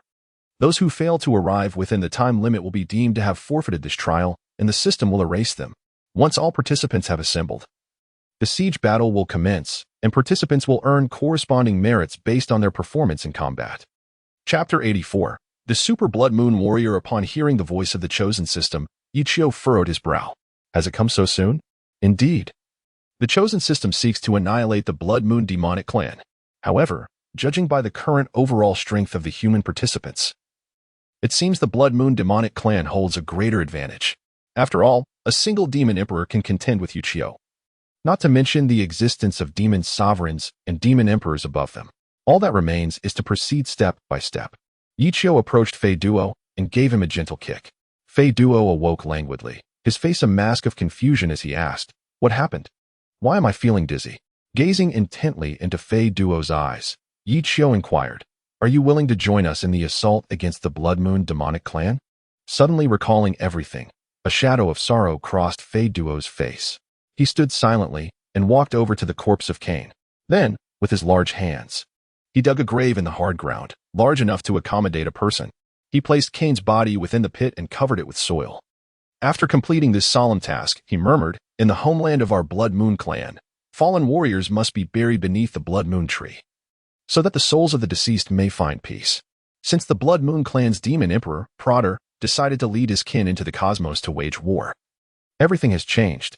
Peace has been shattered, and the once valiant warriors of the Blood Moon clan have transformed into bloodthirsty reapers, mercilessly slaughtering other races, forgetting that they were originally champions of peace and guardians of their homeland. One day, I shall return with Cain's body to our Blood Moon clan's homeland and rebuild a realm of peace. The others listened quietly, falling into a contemplative silence. If not for the will to survive, who would wish to remain in this alien space? A renewed fervor ignited in Fei Duo's eyes as he declared passionately, now, let me fight alongside you to defeat Prater. Yichio nodded. He had anticipated that persuading this individual would be challenging. Yet he was pleasantly surprised at how effortlessly they had formed a partnership. With the first-generation longevity elixir already augmenting Fei Duo's power, And now awakened as a super blood moon warrior, his strength had soared to new heights, presenting boundless potential as an invaluable ally. With preparations complete and the injuries of Nangong Shui and Rina largely healed, Yichio took a deep breath and set forth towards the fourth layer of the withered moon city. Upon their arrival, they found that the remaining human participants had already gathered in considerable numbers. Beirut stood at the forefront of the remaining few from the Lighthouse Nation. From a distance, Yichio suddenly sensed an anomaly. In just half a day, Beirut's demeanor had transformed entirely, exuding an aura of confidence and strength that was reminiscent of a formidable warrior. Astonished, Yichio also perceived that the others had undergone varying degrees of transformation, their powers significantly enhanced. Upon checking the leaderboard, Yichio was struck with realization. Heavenly Dao leaderboard. First, Yichio, level 50, 20. Second, Beirut, level 46, 70. Third, Nangong Shui, level 45, 81. Fourth, Du Ruofeng, level 45, 69. Fifth, Rina, level 42, 50. Fifth, Jingchuan Liu, level 41, 30. This fellow possesses some merit. Observing that Beirut and the others had not fallen behind too much, but rather had swiftly ascended in strength, Yichio's lips curled into a faint smile. At that moment, Beirut also spotted Yichio and displayed a smug grin, exclaiming, "Yichio, you finally arrived. I thought you wouldn't dare show up. How does it feel? I trust you've noticed? We have all significantly improved. While our strength may not match yours, we are certainly not far behind." Yichio remained noncommittal. The expressions of the other team members were filled with arrogance, clearly displeased by Yichio's indifferent attitude. "Aren't you curious how we became stronger in such a short time?" Beirut continued unabashedly. "We discovered a dungeon on the third level housing bizarre creatures from another realm. There were countless strange beings, likely captured by the Blood Moon clan for research purposes. But it turned out to be advantageous for us. After dispatching the guards, we eliminated all the creatures and gained substantial experience points. I am now level 46. With my talents significantly enhanced, I can now hold my own against you. What are your thoughts on that?" Hearing Beirut's words, Nangong Shui and Rina wore displeased expressions. The team led by Beirut had never been particularly amiable towards the Great Xia participants. The two sides had clashed repeatedly, and while Beirut's individual strength had grown, the collective enhancement of nearly all participating teams was not a favorable development for Great Xia. Yichio, however, remained unfazed. He scoffed dismissively, muttering, "They are all worthless." Beirut's face immediately darkened, and had it not been for the impending battle, he would have relished the opportunity to assert his dominance over Yichio. The others glared with indignation, but recognizing Yichio's overwhelming strength, they could only stare in silence without daring to take further action. Meanwhile, the little ant, upon hearing Yichio's assessment of these individuals, erupted into laughter. A group of refuse indeed. These individuals are nothing but detritus. Their arrogance inflated by a mere hint of success. What do you see? Are you dissatisfied? The small ant, brimming with indignation, brandished its serrated mandibles and shouted defiantly at the crowd. "If you are not convinced, come forth for a duel. Do you think you are formidable?" Everyone is aware of the small ant's prowess, a terrifying creature that can engage in a fierce contest with the limitless Demon King. Who would dare provoke it? The onlookers averted their gazes, unwilling to meet the eyes of Yichio and his companions. At that moment, the voice of the chosen system echoed once more. "The siege of Kuyu City officially commences. The rules are as follows. Human contestants must conquer Kuyu City within 24 hours. Failure to do so will result in annihilation. Contestants may employ any means necessary for the siege. Within the city lies the treasure of the Blood Moon Demon Clan, and the first team to reach the Lord's Mansion will claim ownership of the treasure. The chosen system will reward contestants based on their performance during the siege. Accolades will be granted for individual and team achievements, with the top individual and team receiving a vial of the experimental version of the Elixir of Immortality." What? The Elixir of Immortality? Yichio's pupils dilated, and he was taken aback. He could not believe that the chosen system was willing to invest so heavily in the extermination of the Blood Moon Demon Clan, even offering the Elixir of Immortality as the ultimate reward. The effects of this elixir were known to many present, while the experimental version could not confer true immortality. It could unleash the hidden potential within the body, exponentially enhancing one's strength. The others, including Beirut, shared expressions of fervor.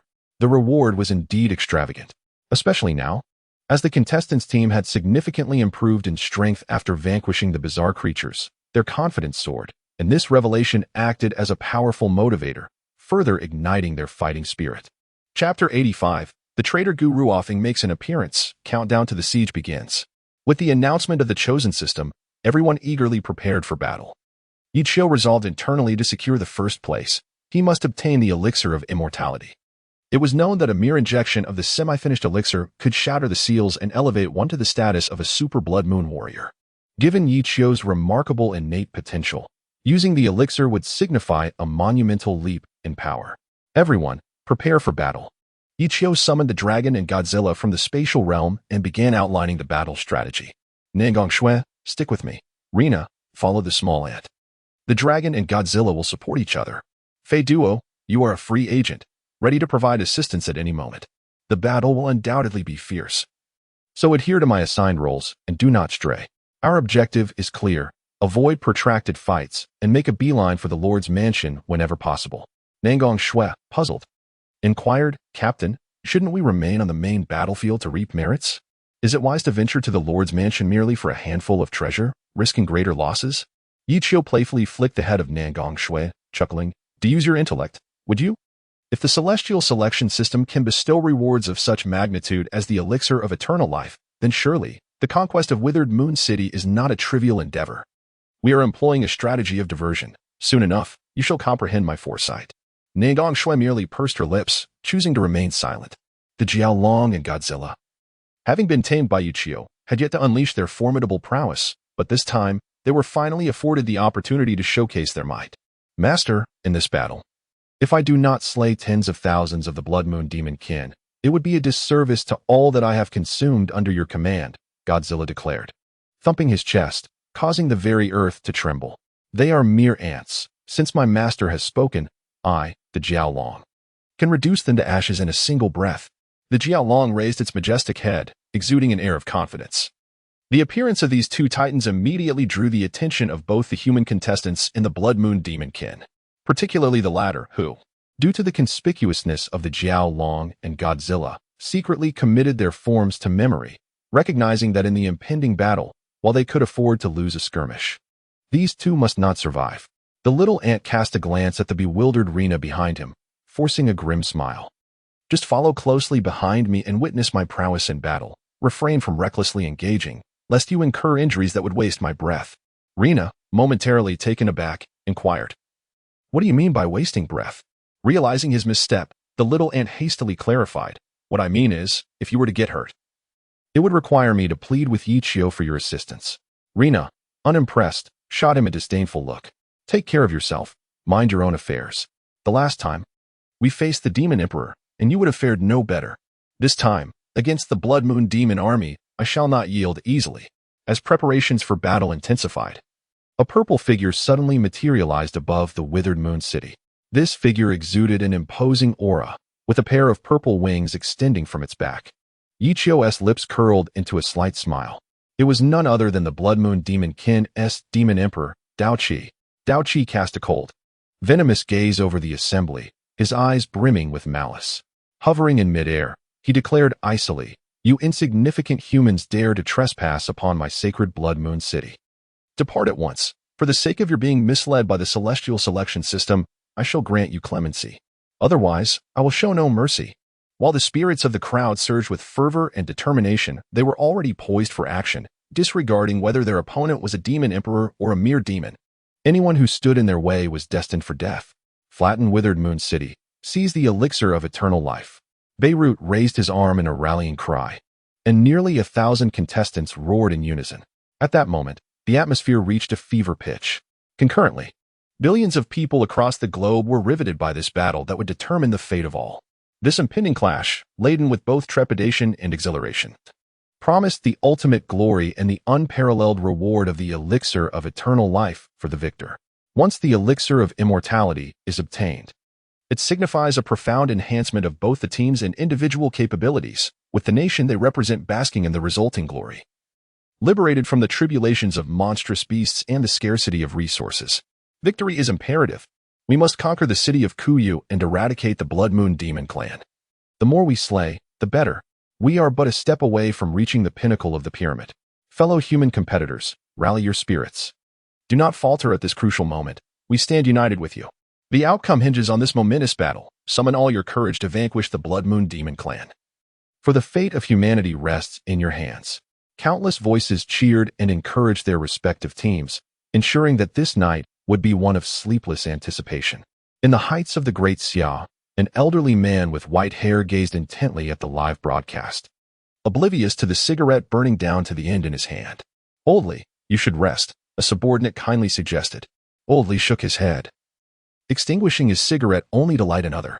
He spoke slowly. How can I possibly sleep at a time like this? The fate of the Great Xia hangs upon these few individuals. Since the inception of the Chosen Game, the Great Xia has transformed dramatically, shifting from oppression by monstrous beasts and other nations to a counter-offensive stance, all thanks to Yichio's relentless efforts. We are powerless to assist, initially. We intended to send a contingent of elite fighters, but Yichio, in his lofty aspirations, chose to form his own team. Oldly chuckled, however. This young man does possess some skill. No other team can rival his, truly bringing honor to our Great Xia. Joy radiated from all present. A genuine expression of pride for having someone as exceptional as Yichio representing the Great Xia. Who could have predicted that the individual once dismissed would now become the pillar of the Great Xia? Should Yichio falter, the competitive edge of our team would vanish, relegating us to mere stepping stones for others. Suddenly, a voice rang out in astonishment. Oldly, look, the battle has commenced. Returning to the alternate realm. The demon Emperor Dao Qi, observing the human contestants' fervent fighting spirit, grew incensed at their refusal to retreat. It had always been the Blood Moon Demon Clan that slaughtered other races. When had it become acceptable for others to bully them?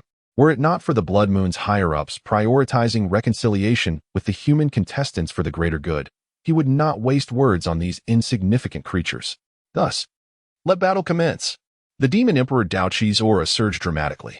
At that moment, thousands of Blood Moon demon warriors stationed at Kuyu City let out a thunderous roar, eagerly charging out to engage in combat. Tension filled the air as both sides readied for war. Suddenly, the demon Emperor Dao Qi conceived a plan to undermine the morale of the human contestants. Nodding toward Kuyu City, a white figure swiftly ascended, respectfully positioning itself behind the demon Emperor. Ruofeng, please share with everyone how you came to ally with the Blood Moon Demon Clan. Everyone was taken aback. A chilling glint flashed in Yichio's eyes. This young man has finally revealed himself. Chapter 86. The army's resolve wavers. Yichio's determination. Du Ruofeng's sudden appearance caught everyone off guard. It appeared that Du Ruofeng, once a standout among the human competitors, had allied himself with the Blood Moon Demon Clan. This revelation astonished all, particularly Nangong Shui. She had shared a public romance with Du Ruofeng, who, after losing to Yichio, willingly became one of his subordinates. However, it was unexpected that after the Da Xiao base had been painstakingly established atop the Blessed Land, Du Ruofeng had secretly stolen the essence of that very land. By the time Yichio and the others discovered this treachery, it was already too late. Subsequently, when the Chosen System summoned everyone into the Pyramid Trial, this incident had been temporarily forgotten. Now, encountering Du Ruofeng again, they could not have anticipated such a situation. Du Ruofeng appeared significantly stronger than before. Though he had not sprouted wings, he could leap into the air and hover, indicating that his strength had surpassed that of ordinary individuals. His usual arrogance had transformed into what he believed was a well-deserved triumph. He regarded Yichio and the others with disdain and contempt, infused with a tinge of resentment. Initially, when he entered the alternate realm, he was filled with ambition, convinced that his talents would allow him to excel and achieve both fame and fortune. Yet, he had not anticipated that Yichio had been concealing his true strength, only to reveal it and subsequently trample him beneath his feet. Du Ruofeng feigned submission and respect, even adopting a flattering demeanor, but the hatred he harbored for Yichio was on the verge of spilling over. At this moment, the sight of a sworn enemy ignited a fierce intensity within him. Du Ruofeng gazed at Yichio, a victorious smile gracing his lips. He extended his right hand and said nonchalantly, "Yichio, we meet again. Surely, you still resent me for stealing the essence of the Blessed Land? Yet, I did not wish for this outcome. Your talent is simply too monstrous. I have been but a jester in your shadow. I too yearn for glory and recognition. Just as you once concealed your strength and endured humiliation, I have been patient. Now, all my efforts have borne fruit, thanks to the favor of the Demon Emperor. I am now the leader of the Blood Moon Demon Clan, destined to sweep through the alternate realm, and even the myriad worlds will bow before me. When that time comes, not only will the mere blue star bow down, but but even the divine clan will yield to my authority. Though you have humiliated me in countless ways, I am willing to overlook the past and offer you, as well as everyone present, an opportunity. Join the Blood Moon Demon Clan and unite against the chosen system. Beirut, his face ashen with fury, bellowed, "Is this the pride of Daxia? Have you lost your mind? Our fates are all under the control of the chosen system. If you seek death, we have no intention of accompanying you." Du Ruofeng smiled lightly, unperturbed. He calmly stated, "You have overestimated the power of the chosen system. In truth, it is not omnipotent. As long as one's strength surpasses a certain threshold, the chosen system will be unable to exert control over you. In the interim, the Demon King shall generously provide you with a supreme artifact that not only enhances your innate talents, but also isolates you from the chosen system's influence. It is this very artifact that has allowed me to remain unbound by the chosen system. Otherwise, how could I have survived until now?" The crowd fell silent at his words. Indeed, as Du Ruofeng had articulated, had he lacked a means to confront the chosen system, he would have been obliterated in the earlier missions. A murmur of uncertainty rippled through the assembly. No one wished to live each day teetering on the brink of life and death. Who would choose to risk their lives when they could safely grow stronger? Even Beirut felt a stirring of temptation. The notion of joining the Blood Moon Demon Clan, once conceived, proved impossible to suppress. The Demon King, Daochi, exhibited a satisfied expression. This was precisely the effect he sought.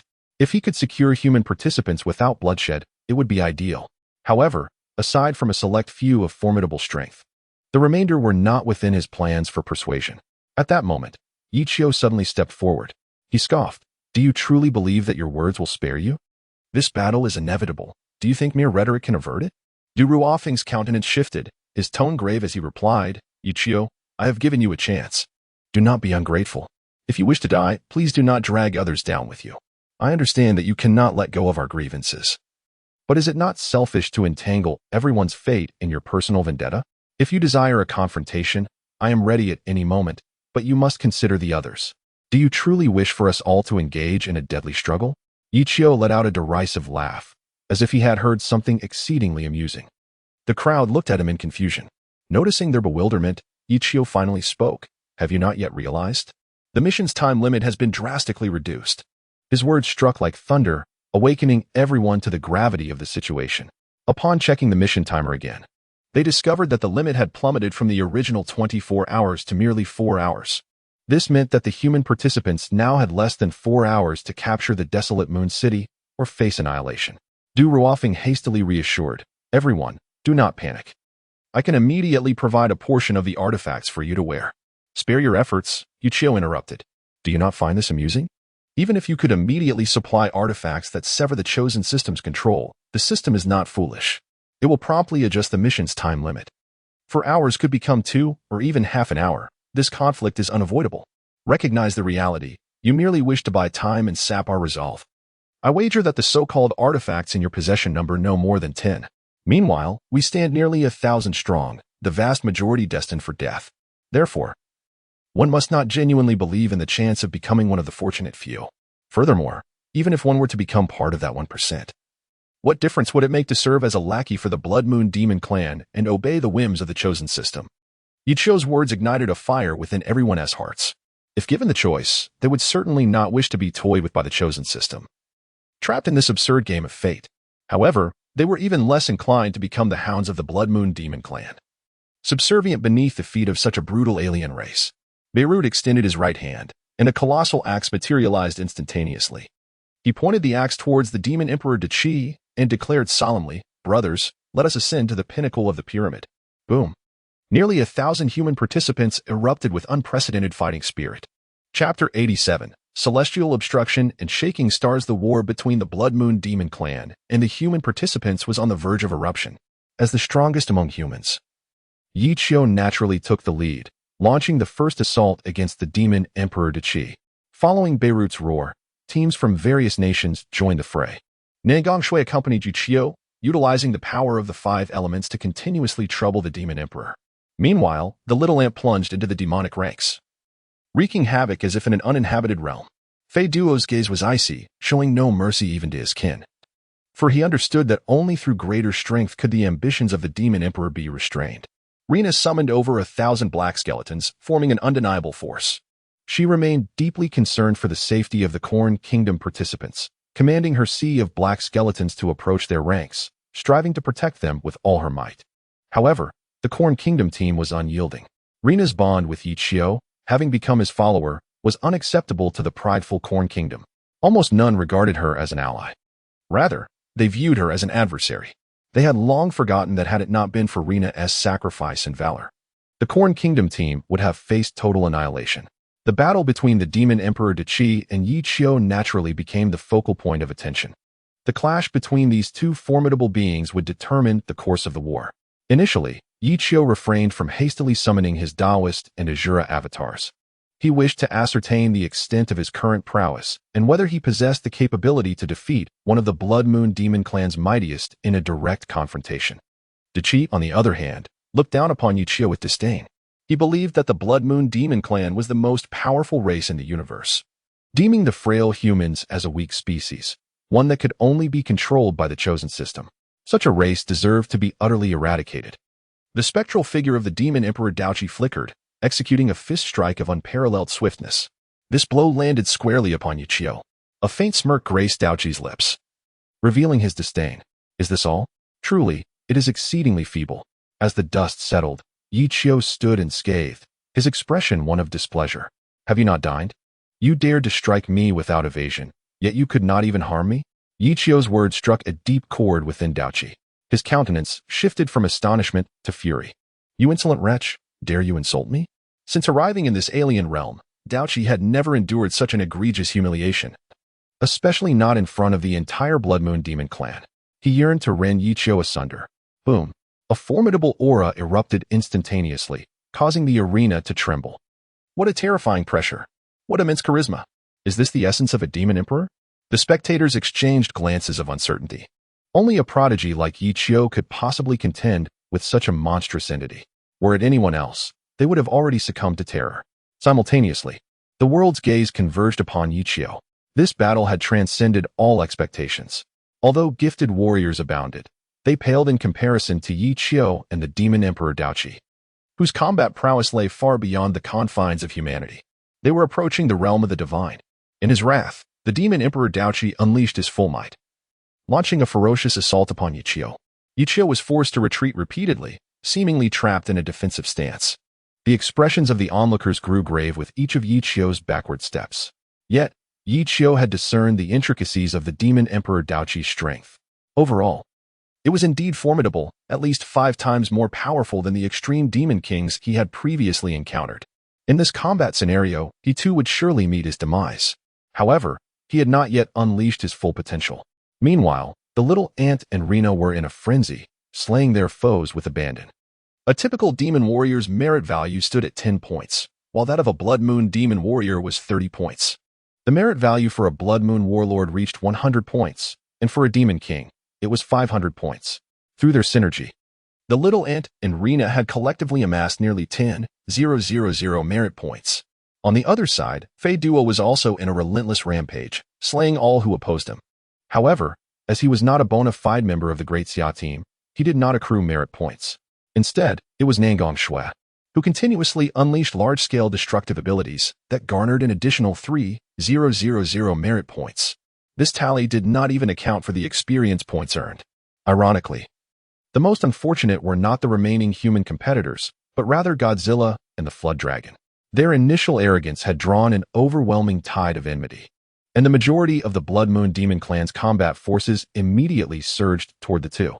Now, confronted by the seemingly endless Blood Moon Demon clan, the once-spirited Jiao Long and Godzilla found themselves in a state of disarray. Yichio, realizing that time was running out, sensed it was nearly time to conclude this battle. With a subtle shift of his mind, the avatars of Heavenly Dao and Shura Dao materialized at his sides. The Demon Emperor Daochi was momentarily taken aback. The sudden appearance of 2 identical figures caught him off guard. Is it a technique of duplication? Daochi quickly steadied his thoughts. He mused. If Yichio was employing a technique akin to duplication, it was not a concern. As long as he eliminated the original, the avatars posed no threat. Moreover, avatars typically possessed far lesser strength than the original. With his realm, he could disregard the avatars altogether, focusing his full might on Yichio's true form. With this thought in mind, The Demon Emperor Daoqi ignored the movements of the Heavenly Dao and Shura Dao avatars, charging directly at Yichio. Yichio's gaze turned cold, and he let out a soft snort, ignorant. In the next instant, the voice of the Heavenly Dao avatar resonated, Super Divine Luo Tianzheng. At that moment, Daoqi felt himself ensnared, unable to move. How could this be? His pupils trembled in shock. An avatar possessed strength that was not inferior to his own. This was utterly illogical. Boom.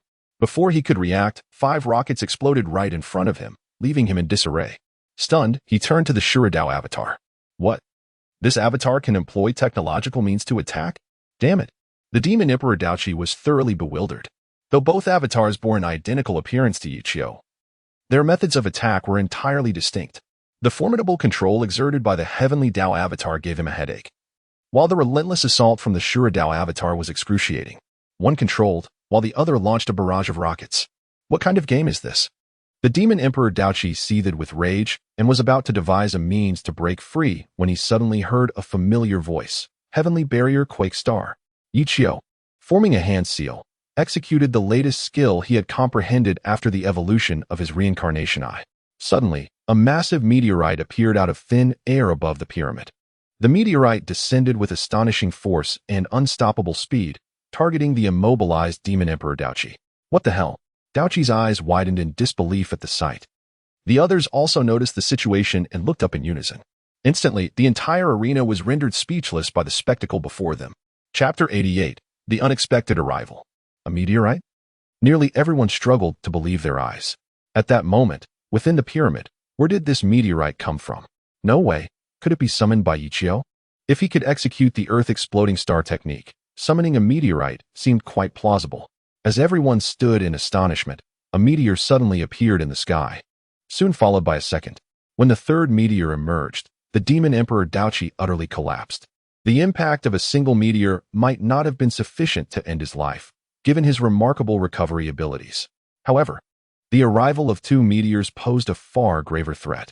Now, with Yichio summoning 4 meteors in a single moment, his chances of survival diminished to almost nothing. Was such ruthlessness truly necessary? Daoqi's countenance turned ashen, his spirit despondent. You show me considerable respect by summoning 4 meteors at once. One would have sufficed to end me. Yichio smiled gently. As the illustrious Demon Emperor, you deserve a most dignified farewell. With that, he clasped his hands together, hastening the descent of the meteors. In the next instant, the Demon Emperor Daoqi was forcefully struck into the earth by the meteors. He coughed up a mouthful of blood.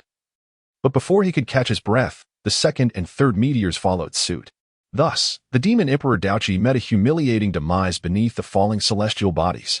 Ding! Congratulations on slaying Demon Emperor Daoqi. You have gained 50,000 merit points. The voice of the chosen system resonated. Ding! You are the first contestant to defeat a Demon Emperor-level adversary, receiving the first kill reward.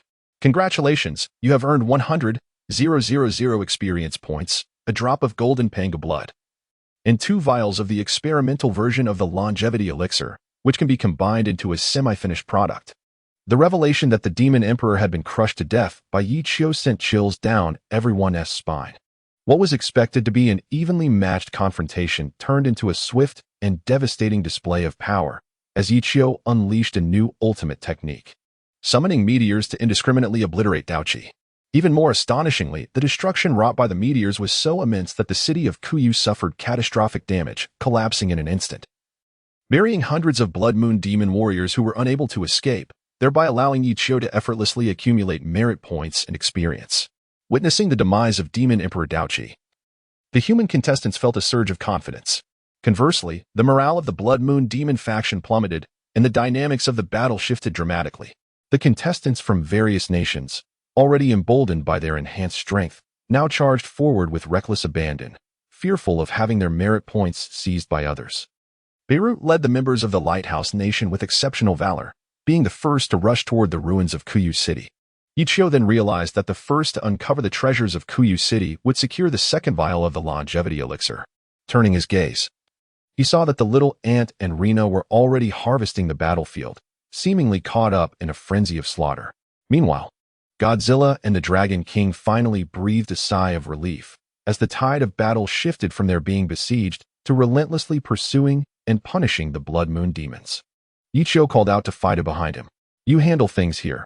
We will go in search of the treasures of Kuyu City. Fida nodded in agreement and followed Yichio, while Nangong Shui remained behind to cover their retreat. Inside Kuyu City, chaos reigned supreme. The Blood Moon army was in disarray, fleeing in panic, discarding their armor and weapons. The human contestants had no intention of sparing any member of the Blood Moon demon clan, determined to eradicate them entirely. These beings represented tangible merit. Yichio seized one of the Blood Moon demons, pressing him for the location of the treasures in the Withered Moon City. To his surprise, the demon appeared utterly bewildered, as if he had never heard of any treasures at all. Yichio, at a loss for words, had no choice but to send him to his demise and continue to search for the treasures.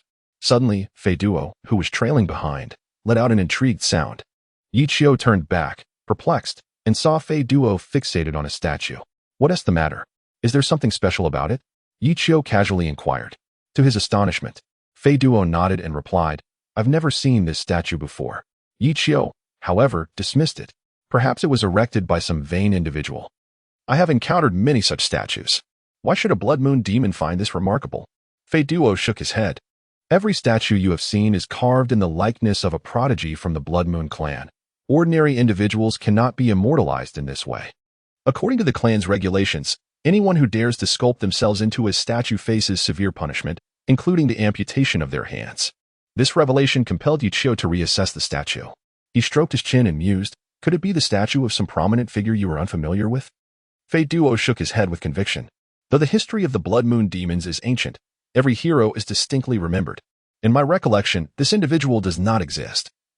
I am quite certain that if I am mistaken, I have wasted decades of my life. Yichio found himself increasingly puzzled. After all, Withered Moon City could be considered a major city within this pyramid. In such a place, it was unlikely that anyone would dare to erect their own statue in such a conspicuous location, unless the statue bore extraordinary significance. Yichio's eyes sparkled with realization. Fei Duo seemed to grasp this notion as well, his expression becoming peculiar. Let us take a closer look. Yichio led the way. The statue appeared quite ordinary. Yichio, not being a member of the Blood Moon clan, felt no hesitation in raising his hand and unleashing a powerful force to shatter the statue. Upon its destruction, a metallic door emerged from the ground. Yichio smirked, realizing that there was indeed a mechanism. Fei Duo stepped forward, exerting all his strength to forcefully break open the metallic door. Before Yichio lay a long staircase. Shall we descend? Fei Duo asked, glancing at Yichio. Of course. We are the first to discover the treasures of Withered Moon City. With the previous rewards, I might even obtain a complete vial of the elixir of immortality. Yichio exclaimed. Fei Duo nodded, taking the lead as he jumped in. He felt it necessary to pave the way for Yichio, believing that his physique could withstand any potential dangers. However, he completely overlooked the fact that Yichio was not merely a fragile being endowed with astonishing powers, but rather a superhuman whose attributes exceeded 600. In comparison to the formidable Fei Duo of the Super Blood Moon clan, he was in no way inferior. The two of them soon arrived before the entrance of a colossal chamber. Fei Duo cast a glance at Yichio before turning around and delivering a powerful punch. The entrance to the chamber was violently obliterated. The two entered the chamber with an air of confidence, as if they were the only ones present. Upon stepping inside, the scene before them left them utterly astonished. It turned out that they were not the first to discover this place. Within the chamber stood several familiar faces. Beirut from the Lighthouse Nation, the current captain of Korn Nation, Jin Shiyan, the captain of the Shizhou Alliance, Karuto, and the grinning Du Ruofeng. Chapter 89, Survival Du Ruofeng. Yichio gazed in disbelief at the unfolding scene. A group of contestants, alongside Du Ruofeng, seemed to have been anticipating their arrival, their eyes fixed intently upon Yichio. The atmosphere was peculiar. Yichio and Fei Duo exchanged silent glances. They had initially believed they would be the first to uncover the treasure. Now, it appeared they were the last to arrive. How ironic. Captain Yichio, Beirut spoke first. We have been waiting for you for quite some time. I knew you would come here for the system rewards, but I did not expect you to be so slow. Yichio snorted, remaining non-committal. Beirut continued, you must be wondering how we managed to find this place before you, right? It is thanks to Du Ruofeng's guidance. Otherwise, we would not have located it so easily. Now, the question arises. The chamber behind us is the treasure chamber. Whoever enters first will claim ownership of the treasure and receive the system rewards. I assume Captain Yichio is eager to be the first to enter? Yichio sighed. Beirut, I once thought you were somewhat dim-witted yet at least straightforward. But it seems you are nothing more than a tedious fellow. Speak plainly. I know you must have some ulterior motives, and I, Yichio, am more than willing to hear them. Beirut's expression darkened, his countenance turning ashen, nearly provoked by Yichio's words. At that moment, Du Ruofeng suddenly burst into laughter. Ha ha, Yichio, you haven't changed a bit. Your tongue is as sharp as ever. Yichio abruptly unleashed a punch, sending Du Ruofeng flying several meters away. The onlookers were taken aback. They had always assumed that Yichio's strength stemmed from his innate abilities, but they were astonished to discover that his physical prowess was extraordinarily formidable, bordering on the unfathomable. Shut your mouth. Your mere presence irritates me. Yichio's words nearly caused Du Ruofeng to spit blood in anger. Yet, intimidated by Yichio's strength, he dared not retort. Beirut suddenly interjected, stating, "Let us speak plainly. This treasure can be yours, but we require Du Ruofeng in return. It is a transaction, Yichio. I urge you to contemplate it carefully." Yichio furrowed his brow, questioning, "Transaction? What do you need Du Ruofeng for?" Beirut and his companions fell silent. A moment later, Yichio had a sudden realization. "Oh, I see. You intend to secure an escape route for yourselves. In the event that you fail to complete your mission, you plan to utilize the artifact of the Blood Moon Demon Clan to evade the retribution of the Chosen System. Am I correct?" A glimmer of astonishment flickered in the eyes of Beirut and his associates, surprised that Yichio had discerned their intentions so effortlessly. Nonetheless, they chose to remain reticent. Such thoughts were hardly honorable.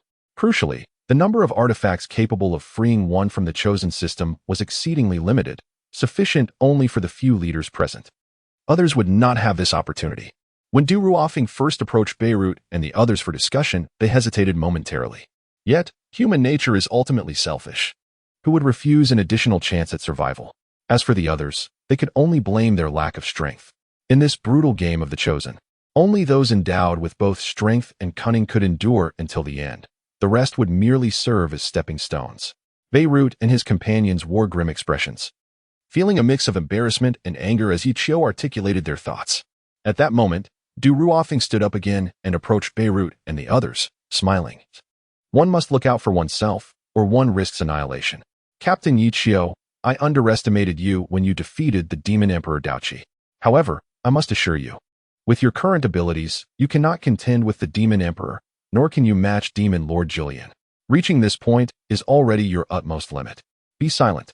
Yichio was visibly displeased. Du Ruofeng, a treacherous scoundrel who had stolen the essence of the cave heaven, was utterly despicable. Yichio felt an overwhelming urge to deliver a punch that would crush his skull. Now, this villain was once again inciting discord among the ranks, undermining morale, which was simply infuriating. He coldly addressed the group. "I care not for your clandestine dealings. I have but one question for Du Ruofeng.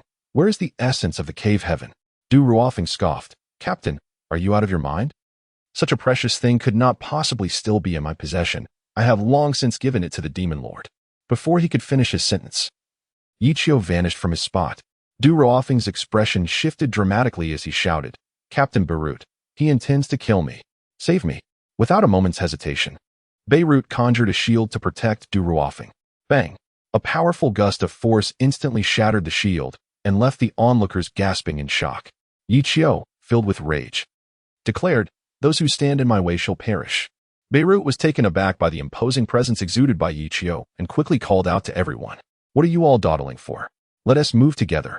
If he refuses the deal, then we part ways." The others promptly unleashed their respective powers. Countless sword energies, spiritual forces, and illusions converged upon Yichio. Fei Duo, witnessing the scene, charged forth as well. In an instant, the two found themselves ensnared, unable to budge. Then, the captain from the Corn Nation began to chant a spell, and a portal appeared within the chamber. Beirut, with a reluctant glare at Yichio, remarked, "The treasure may be yours, but do not rejoice too soon. You will eventually find yourself beneath my heel." With that he turned, taking Du Ruofeng with him, and stepped into the portal, vanishing from sight. Yichio, intending to employ the 10,000 phenomena celestial attraction to detain them, found himself unable to do so amidst the relentless barrage of attacks. Following a series of strikes, the figures of the others all disappeared into the portal.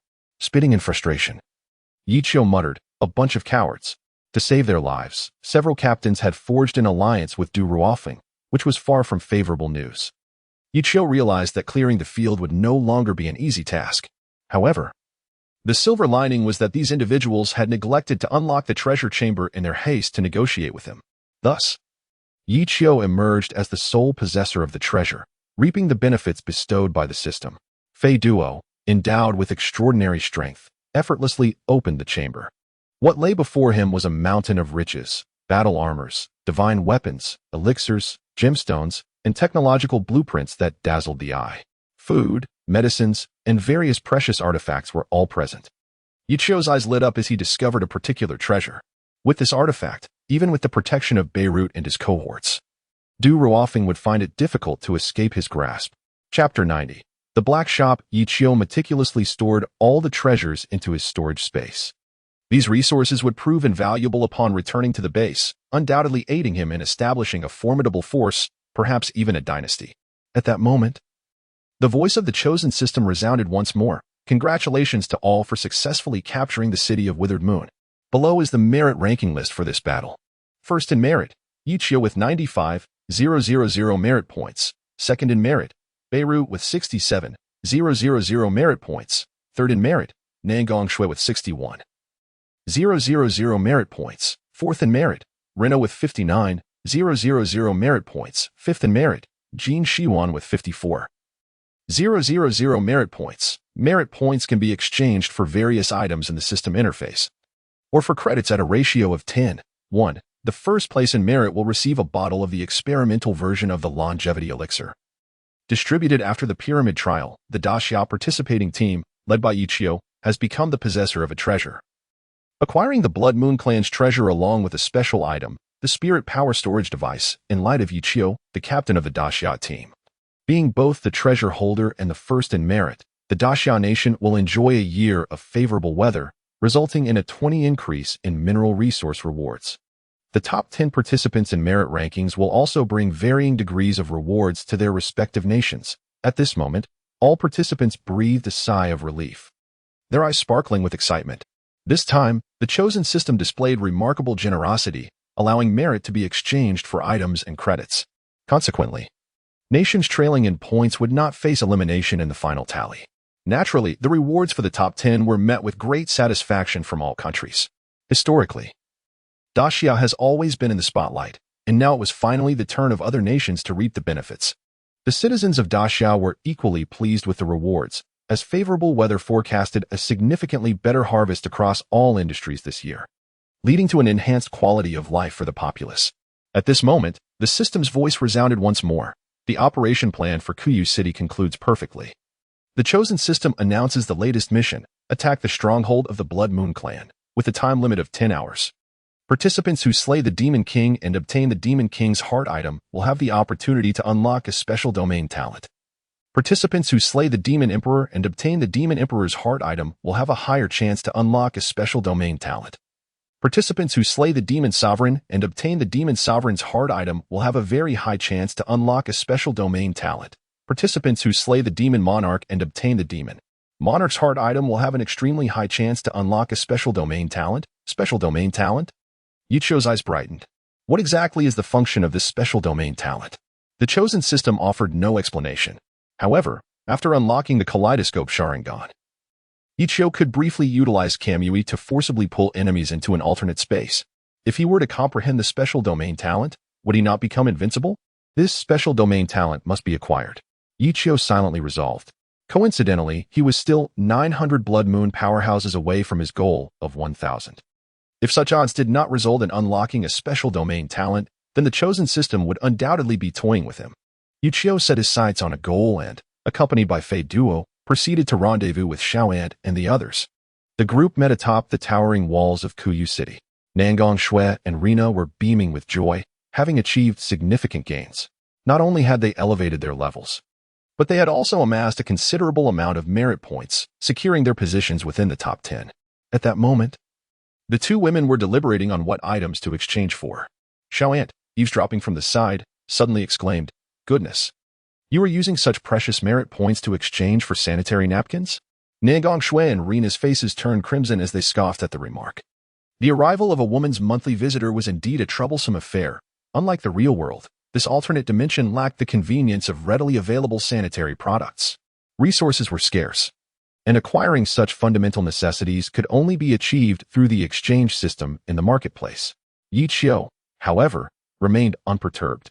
With a smile, he remarked, "Everyone earns their merit points through their own efforts, and it is their prerogative to choose what to exchange for. Xiao Ant, Godzilla, and Jiao Long.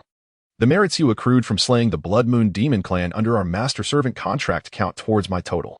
If you wish to exchange for anything, feel free to let me know. As long as your requests are reasonable, I shall do my utmost to accommodate you." Xiao Ant was visibly excited, mimicking Nagong Shui and Rina by accessing the Chosen One system marketplace in his mind. After browsing for quite some time, his expression shifted repeatedly, and he eventually sighed and exited the marketplace. There are indeed many fine items here. I was eyeing a rather cool helmet, but alas, it is too expensive.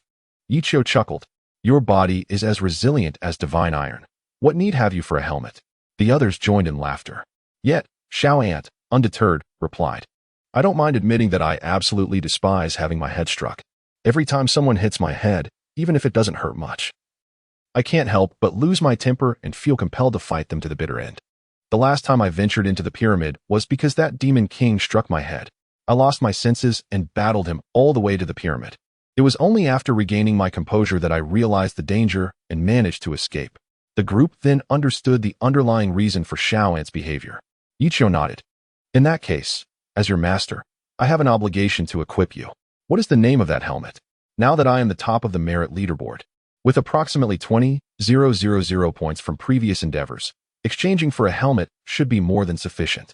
Xiao Ant's eyes brightened instantly. Really? That would be wonderful. Thank you in advance. He then shared the name of the helmet he had seen with Yichio. Yichio searched for the helmet in the marketplace, quickly locating a rather peculiar-looking piece. Valiant helmet, quality, legendary, effect. Equipping this helmet allows one to counterattack any enemy whose strength does not exceed double their own in head-on assaults until the helmet shatters. Price: 30,000 points or 300,000 merit. Yichio, is this truly outrageous? Let's discuss this after we complete the pyramid trial. With a shift in tone, Yichio deftly redirected the conversation. The mournful gaze of the little ant elicited amusement among the group. However, he recognized that such a price was beyond their current team's means. To acquire the valiant helmet, they would need to exert themselves more fiercely in battle to earn points. Chapter 91. Departure. After commanding everyone to rest briefly, Yichio prepared to charge towards the 5th layer. Once they breached the defenses of the 5th layer, they must swiftly press onto the 6th layer, the stronghold of the Blood Moon Demon Clan. With a mere 10 hours to complete their task, the urgency was palpable. Yet, what weighed heavily on Yichio's mind was the competition. The rewards of the chosen system tasks were well known among all. The allure of the special domain talents would undoubtedly spur everyone to compete with fervor. The Blood Moon Demon Clan, having suffered significant losses in a recent battle, would surely respond with ferocity as they faced desperation. The upcoming skirmishes promised to rival the intensity of any previous encounter. After approximately half an hour of rest, the members of the Great Xia team had regained their vigor, their faces alight with combat fervor. The little ant, eager to procure the coveted helmet, was particularly spirited. Nangguang Shui and Rina, having tasted success, were equally resolute. Their enhanced talents instilled a profound confidence in them. As for the dragon and Godzilla, these two gluttons, once well-fed, radiated an overwhelming presence, their boisterous shouts reflecting their eagerness to plunge into battle. In the eyes of Fei Duo, hope shimmered brightly. The distance to overthrow the dominion of the Blood Moon Emperor was shrinking. His heart raced with excitement. After the group confirmed their readiness, with a commanding shout from Yichio, they advanced towards the 3rd layer. Meanwhile, Beirut and his companions were strategizing their next steps. With the assistance of Du Ruofeng, they had acquired a divine artifact capable of temporarily isolating them from the chosen system. However, this did not grant them the liberty to act recklessly or to completely sever ties with the system's control. On one hand, they needed to consider their fellow teammates. On the other, they believed that, given the current situation, humanity held a distinct advantage, and there was no need to reveal their trump cards prematurely. Such artifacts, capable of nullifying the system's influence, were secrets reserved for leaders, to be employed only in critical moments. Thus, their immediate objective was clear: to infiltrate the lair of the Blood Moon Clan. In this matter, Du Ruofeng held the most authority. He received exceptional treatment upon entering the pyramid, even having been personally received by the Demon Lord. Undoubtedly, Du Ruothing is the individual among the human race who is most familiar with the upper echelons of the Blood Moon clan. Feeling the gaze of the crowd upon him, Du Ruothing was filled with a profound sense of pride. The fact that so many relied on his guidance to proceed with their plans rekindled within him a feeling of being respected. His confidence, previously undermined by Yichio, was now significantly restored. Cough. Allow me to express my thoughts, he began.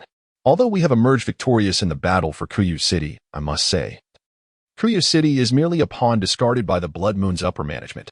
The true intention of the Demon Emperor in utilizing Kuyu City was merely to buy time. The crowd was bewildered by his assertion. Jin Shurian's expression darkened, and he retorted angrily, "Speak plainly, and spare us your circumlocution. We do not have time for your riddles." Du Ruothing's expression shifted. The sense of superiority he had just established was shattered by the new captain from the Corn Kingdom, leaving him displeased. Care to repeat that? Du Ruothing shot a cold glare at Jin Shurian. Little did he know that Jin Shurian was also quite straightforward, harboring a long-standing disdain for the participants from Daxia. Seeing Du Ruothing now only fueled his contempt. It was Du Ruothing who had stealthily attacked their camp under cover of night, slaying numerous bizarre creatures while threatening them to surrender their vital resources. At that time, Jin Shurian had yet to enter the alternate dimension, and witnessing that scene in the live broadcast had filled him with a rage that nearly shattered his teeth. He had silently vowed that if given the chance to enter the alternate dimension, he would ensure that Du Ruothing and the Daxia team paid dearly for their arrogance. Now, Du Ruothing was nothing more than a lost dog. What right did he have to lecture them? Jin Shurian was indignant. He unleashed a pent-up fury against Du Ruothing, delivering a powerful blow that knocked him to the ground. Here, strength speaks volumes. You ought to understand your place, Jin Shurian declared arrogantly, a smug smile on his face. Yet Du Ruothing merely laughed coldly. Do you think you are stronger than I? Fool, just take a look at your hand. Jin Shurian, upon hearing this, looked down and was instantly horrified. To his astonishment, the majority of his right hand had vanished without him realizing it. Only his thumb remained. The rest seemingly eroded away by some biochemical virus. You despicable scoundrel, you used poison, Jin Shurian exclaimed, a mix of shock and anger flooding his features. However, Du Ruothing merely wore an indifferent expression and remarked, "This is not poison. It is a swarm of nanobots, one of my innate abilities. The moment you struck me, countless nanobots began to devour your right hand. Once these nanobots commence their consumption, they will not cease until every last trace of their target is eradicated. I eagerly await to see how you maintain your arrogance when there is not even a shred of bone left." The onlookers gasped in astonishment at Du Ruothing's sinister expression. No one could have anticipated that Du Ruothing's talent would evolve into such a terrifying capability. The ability to manipulate nanobots to devour enemies is undoubtedly a chilling method. These nanobots grow stronger in tandem with their host's abilities, impervious to water and fire, making them impossible to escape. Even if Jin Shurian were to sever his right arm immediately, it would be too late. The nanobots would travel through his bloodstream to every part of his body. Observing this, Beirut hastily intervened to mediate, stating, "Everyone, we are all in the same boat. There is no need to damage our camaraderie. Du Ruothing is devising strategies for our survival. How could anyone have objections? Old Jin, you should apologize to Du Ruothing so we can all reconcile." Jin Shurian cast a complex glance at his arm. By the time he spoke, his entire right hand had completely vanished. At this rate, his entire arm would soon be consumed by the nanobots. "Where there is life, there is hope," he muttered, mustering his courage to apologize softly. Du Ruothing was not inclined to escalate the situation further, as he still needed these individuals to strive for his personal aims. With a mere flick of his wrist, a shadow withdrew from Jin Shurian's arm back to Du Ruothing. Though it appeared to be a small shadow, it comprised an invincible army of billions of nanobots. Du Ruothing smiled and declared, "Now, let us continue with my plan. Time is of the essence. I hope no one interrupts me again." Everyone nodded cautiously, fearful of showing any disrespect. Having witnessed Jin Shurian's ordeal, the group was wary of the nanobots stealthily creeping onto them. On the 5th level of the pyramid, a desolate expanse covered in yellow sand revealed no signs of life. Yichio led the Daxia competition team through the vast desert, all looking perplexed. Chapter 92, Surrounded. Initially expecting a life and death battle upon reaching the 5th level, they instead found themselves in a grueling race against time. The group had been traversing the desert for 2 hours, yet there was still no end in sight. If this continued, by the time they located the entrance to the 6th level, the task's time limit would have been at least half elapsed. This is utterly infuriating. Yichio cursed the chosen system. However, as the captain, if he were to lose his fighting spirit, the morale of the others would undoubtedly suffer. He had to resolutely lead the way. Captain, how much longer must we walk? Why haven't we seen any other teams? Have we taken a wrong turn? Negong Shui and Rina complained from behind. Yichio's lips twitched. In truth, he was uncertain about the correctness of their route. He did not even know the exact location of the Blood Moon Demon tribe's stronghold. Yichio had initially intended to eliminate the Blood Moon demons on the 5th level and extract information about the entrance to the 6th level and the stronghold specifics. But now, there was nothing in sight, forcing a change of plans. In this direction, we cannot go wrong. We shall soon arrive, so let us not lose heart. Yichio could only fabricate a flimsy excuse to encourage everyone to press on. After another half-hour of trudging, a sudden tremor surged ahead. As if a colossal being had emerged not far away, Yichio's eyes sparkled with excitement. Finally, a living entity. The group quickened their pace, eager to discover the source. When an overwhelming horde of Blood Moon demon warriors surged forth from all directions, a glance revealed thousands of these fiends densely packed together, effectively surrounding the Great Xia competition team. Just moments ago, Yichio had been fervently anticipating the sight of the Blood Moon demons. But now he cast a despondent glance at his companions. Negong Shui and Rina, upon witnessing the multitude of Blood Moon demons, mirrored his incredulity. Captain, this was all within your foresight, was it not? Yichio swallowed hard, contemplating. What's your nonsense? I merely sought to interrogate a few Blood Moon demons regarding the 6th layer's circumstances and hasten our journey. Who could have anticipated such a sudden ambush? With so many demons encircling us? Now, even if we manage to vanquish these fiends, we shall undoubtedly be late for the 6th layer. At this point, lamentation serves no purpose. With a sigh, Yichio commanded, prepare for battle. Upon hearing this, Godzilla and the Dragon Serpent immediately entered a fervent combat state, roaring with fury and resuming their boisterous taunts. Bring it on. I shall turn you all to ashes. How many of you are there? Come forth, you wretched lot. I will consume you all in one gulp, regardless of your numbers. Witnessing Godzilla and the Dragon Serpent's indomitable spirit despite being heavily surrounded, the Blood Moon warriors could not help but feel a twinge of admiration. The demon monarch, Gray, who was responsible for intercepting the human competitors, observed with a sigh. The other human participants had yet to appear, and it was surprising to see such resolve from these few. Indeed, these two must be treated as the highest caliber warriors in battle. It befits the essence of true bravery. Yes, roared the thousands of Blood Moon demons in response. Godzilla and the Dragon Serpent felt a flicker of trepidation. They exchanged glances, murmuring, do you sense that they are all fixated on us? And they appear quite menacing? Godzilla, feeling somewhat unsteady, remarked, perhaps we were too boisterous earlier. It seems they are solely focused on us, eager to charge forth and eliminate us. This is quite terrifying. At that moment, the demon monarch Gray also took note of Yichio. This must be Yichio, the one who killed Dodge? One would not expect such power from a mere human. His subordinates promptly affirmed, yes, my lord. It is he. The demon sovereign has commanded that he must be slain. The other human competitors are of little consequence. Gray nodded in acknowledgement. This individual is indeed worth my utmost effort in battle. Return and report to the demon lord, informing him that I, Gray, shall surely slay Yichio right here. Additionally, convey to the demon lord that the remaining human participants may have already entered the 6th level passage.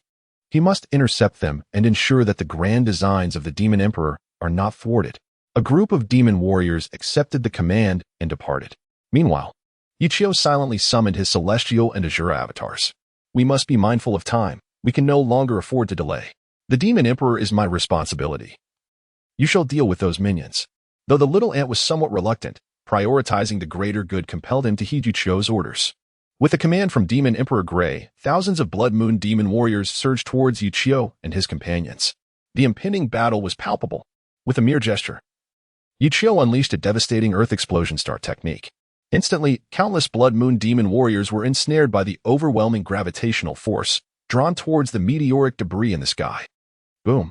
As the ground collapsed and rocks shattered, hundreds of Blood Moon warriors, unable to reach Yichio, were obliterated in an instant. Yichio showed no signs of hesitation. His sights were set on those stronger than demon kings. He regarded these demon warriors with disdain. At that moment, two demon kings, employing their swift techniques, materialized before Yichio. Excellent.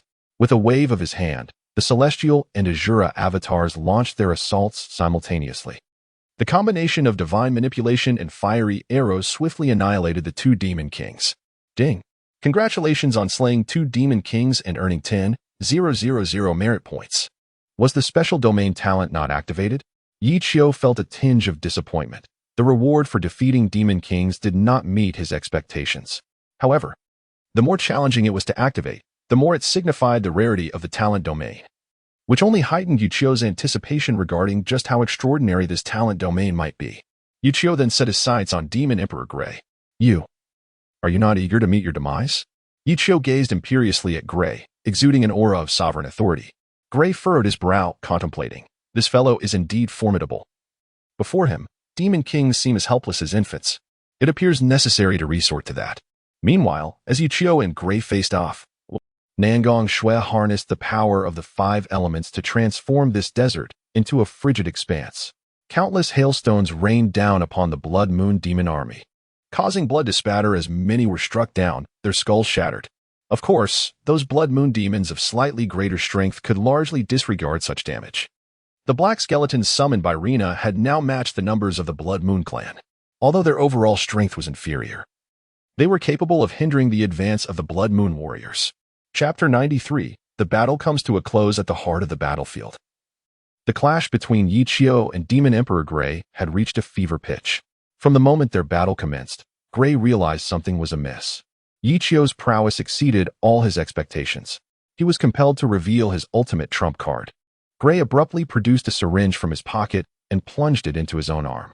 Instantly, an overwhelming aura erupted, sweeping through the arena like a cataclysmic tsunami. Yichio's pupils constricted sharply. This force instilled within him a palpable sense of danger.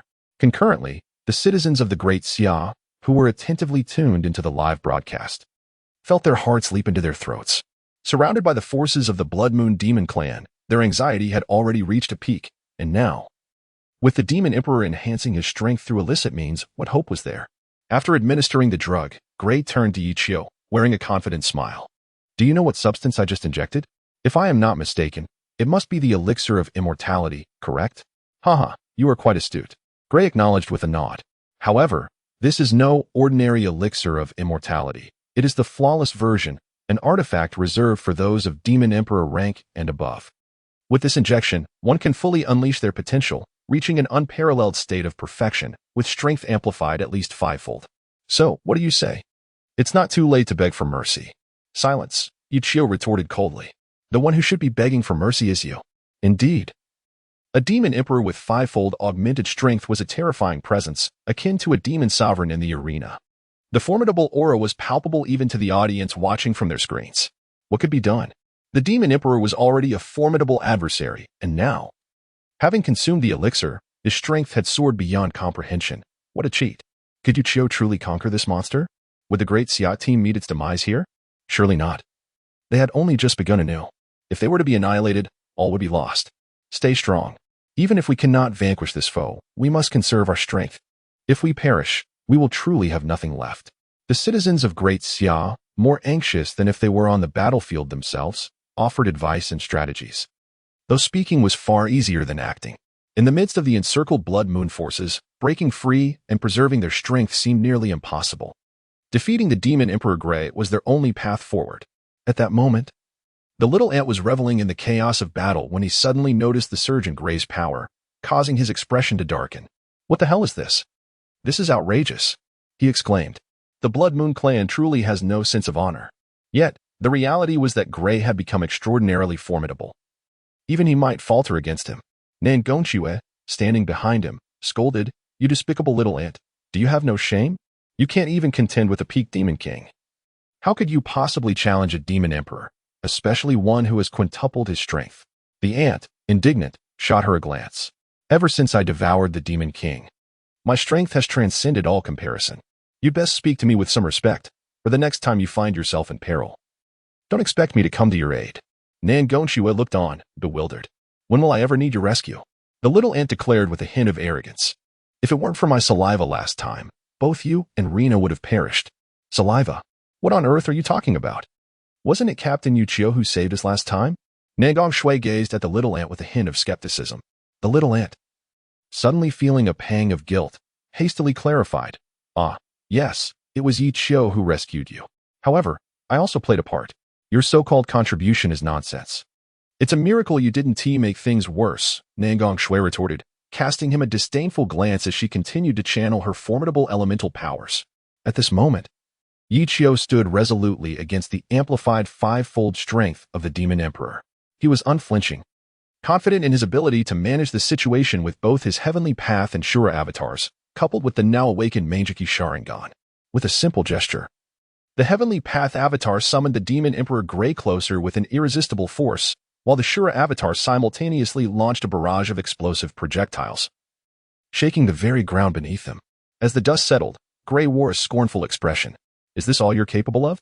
A smirk graced Yichio's lips. You won't be disappointed.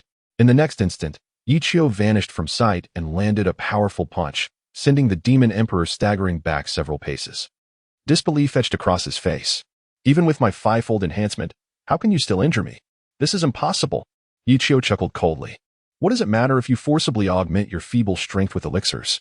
Fury consumed the Demon Emperor as they clashed once more. This time, however, Grey could gain no advantage. Yichio's physical prowess was in a league of its own compared to the enhanced demon. With the support of his avatars, Grey found himself continually on the defensive, unable to mount an effective counterattack. After a relentless series of assaults, Yichio paused, his eyes transforming as he unleashed the ultimate technique of the Mangeki Sharingan, Amaterasu. A torrent of black flames surged forth, engulfing the Demon Emperor. These black flames possessed an unparalleled destructive power, capable of incinerating even the soul.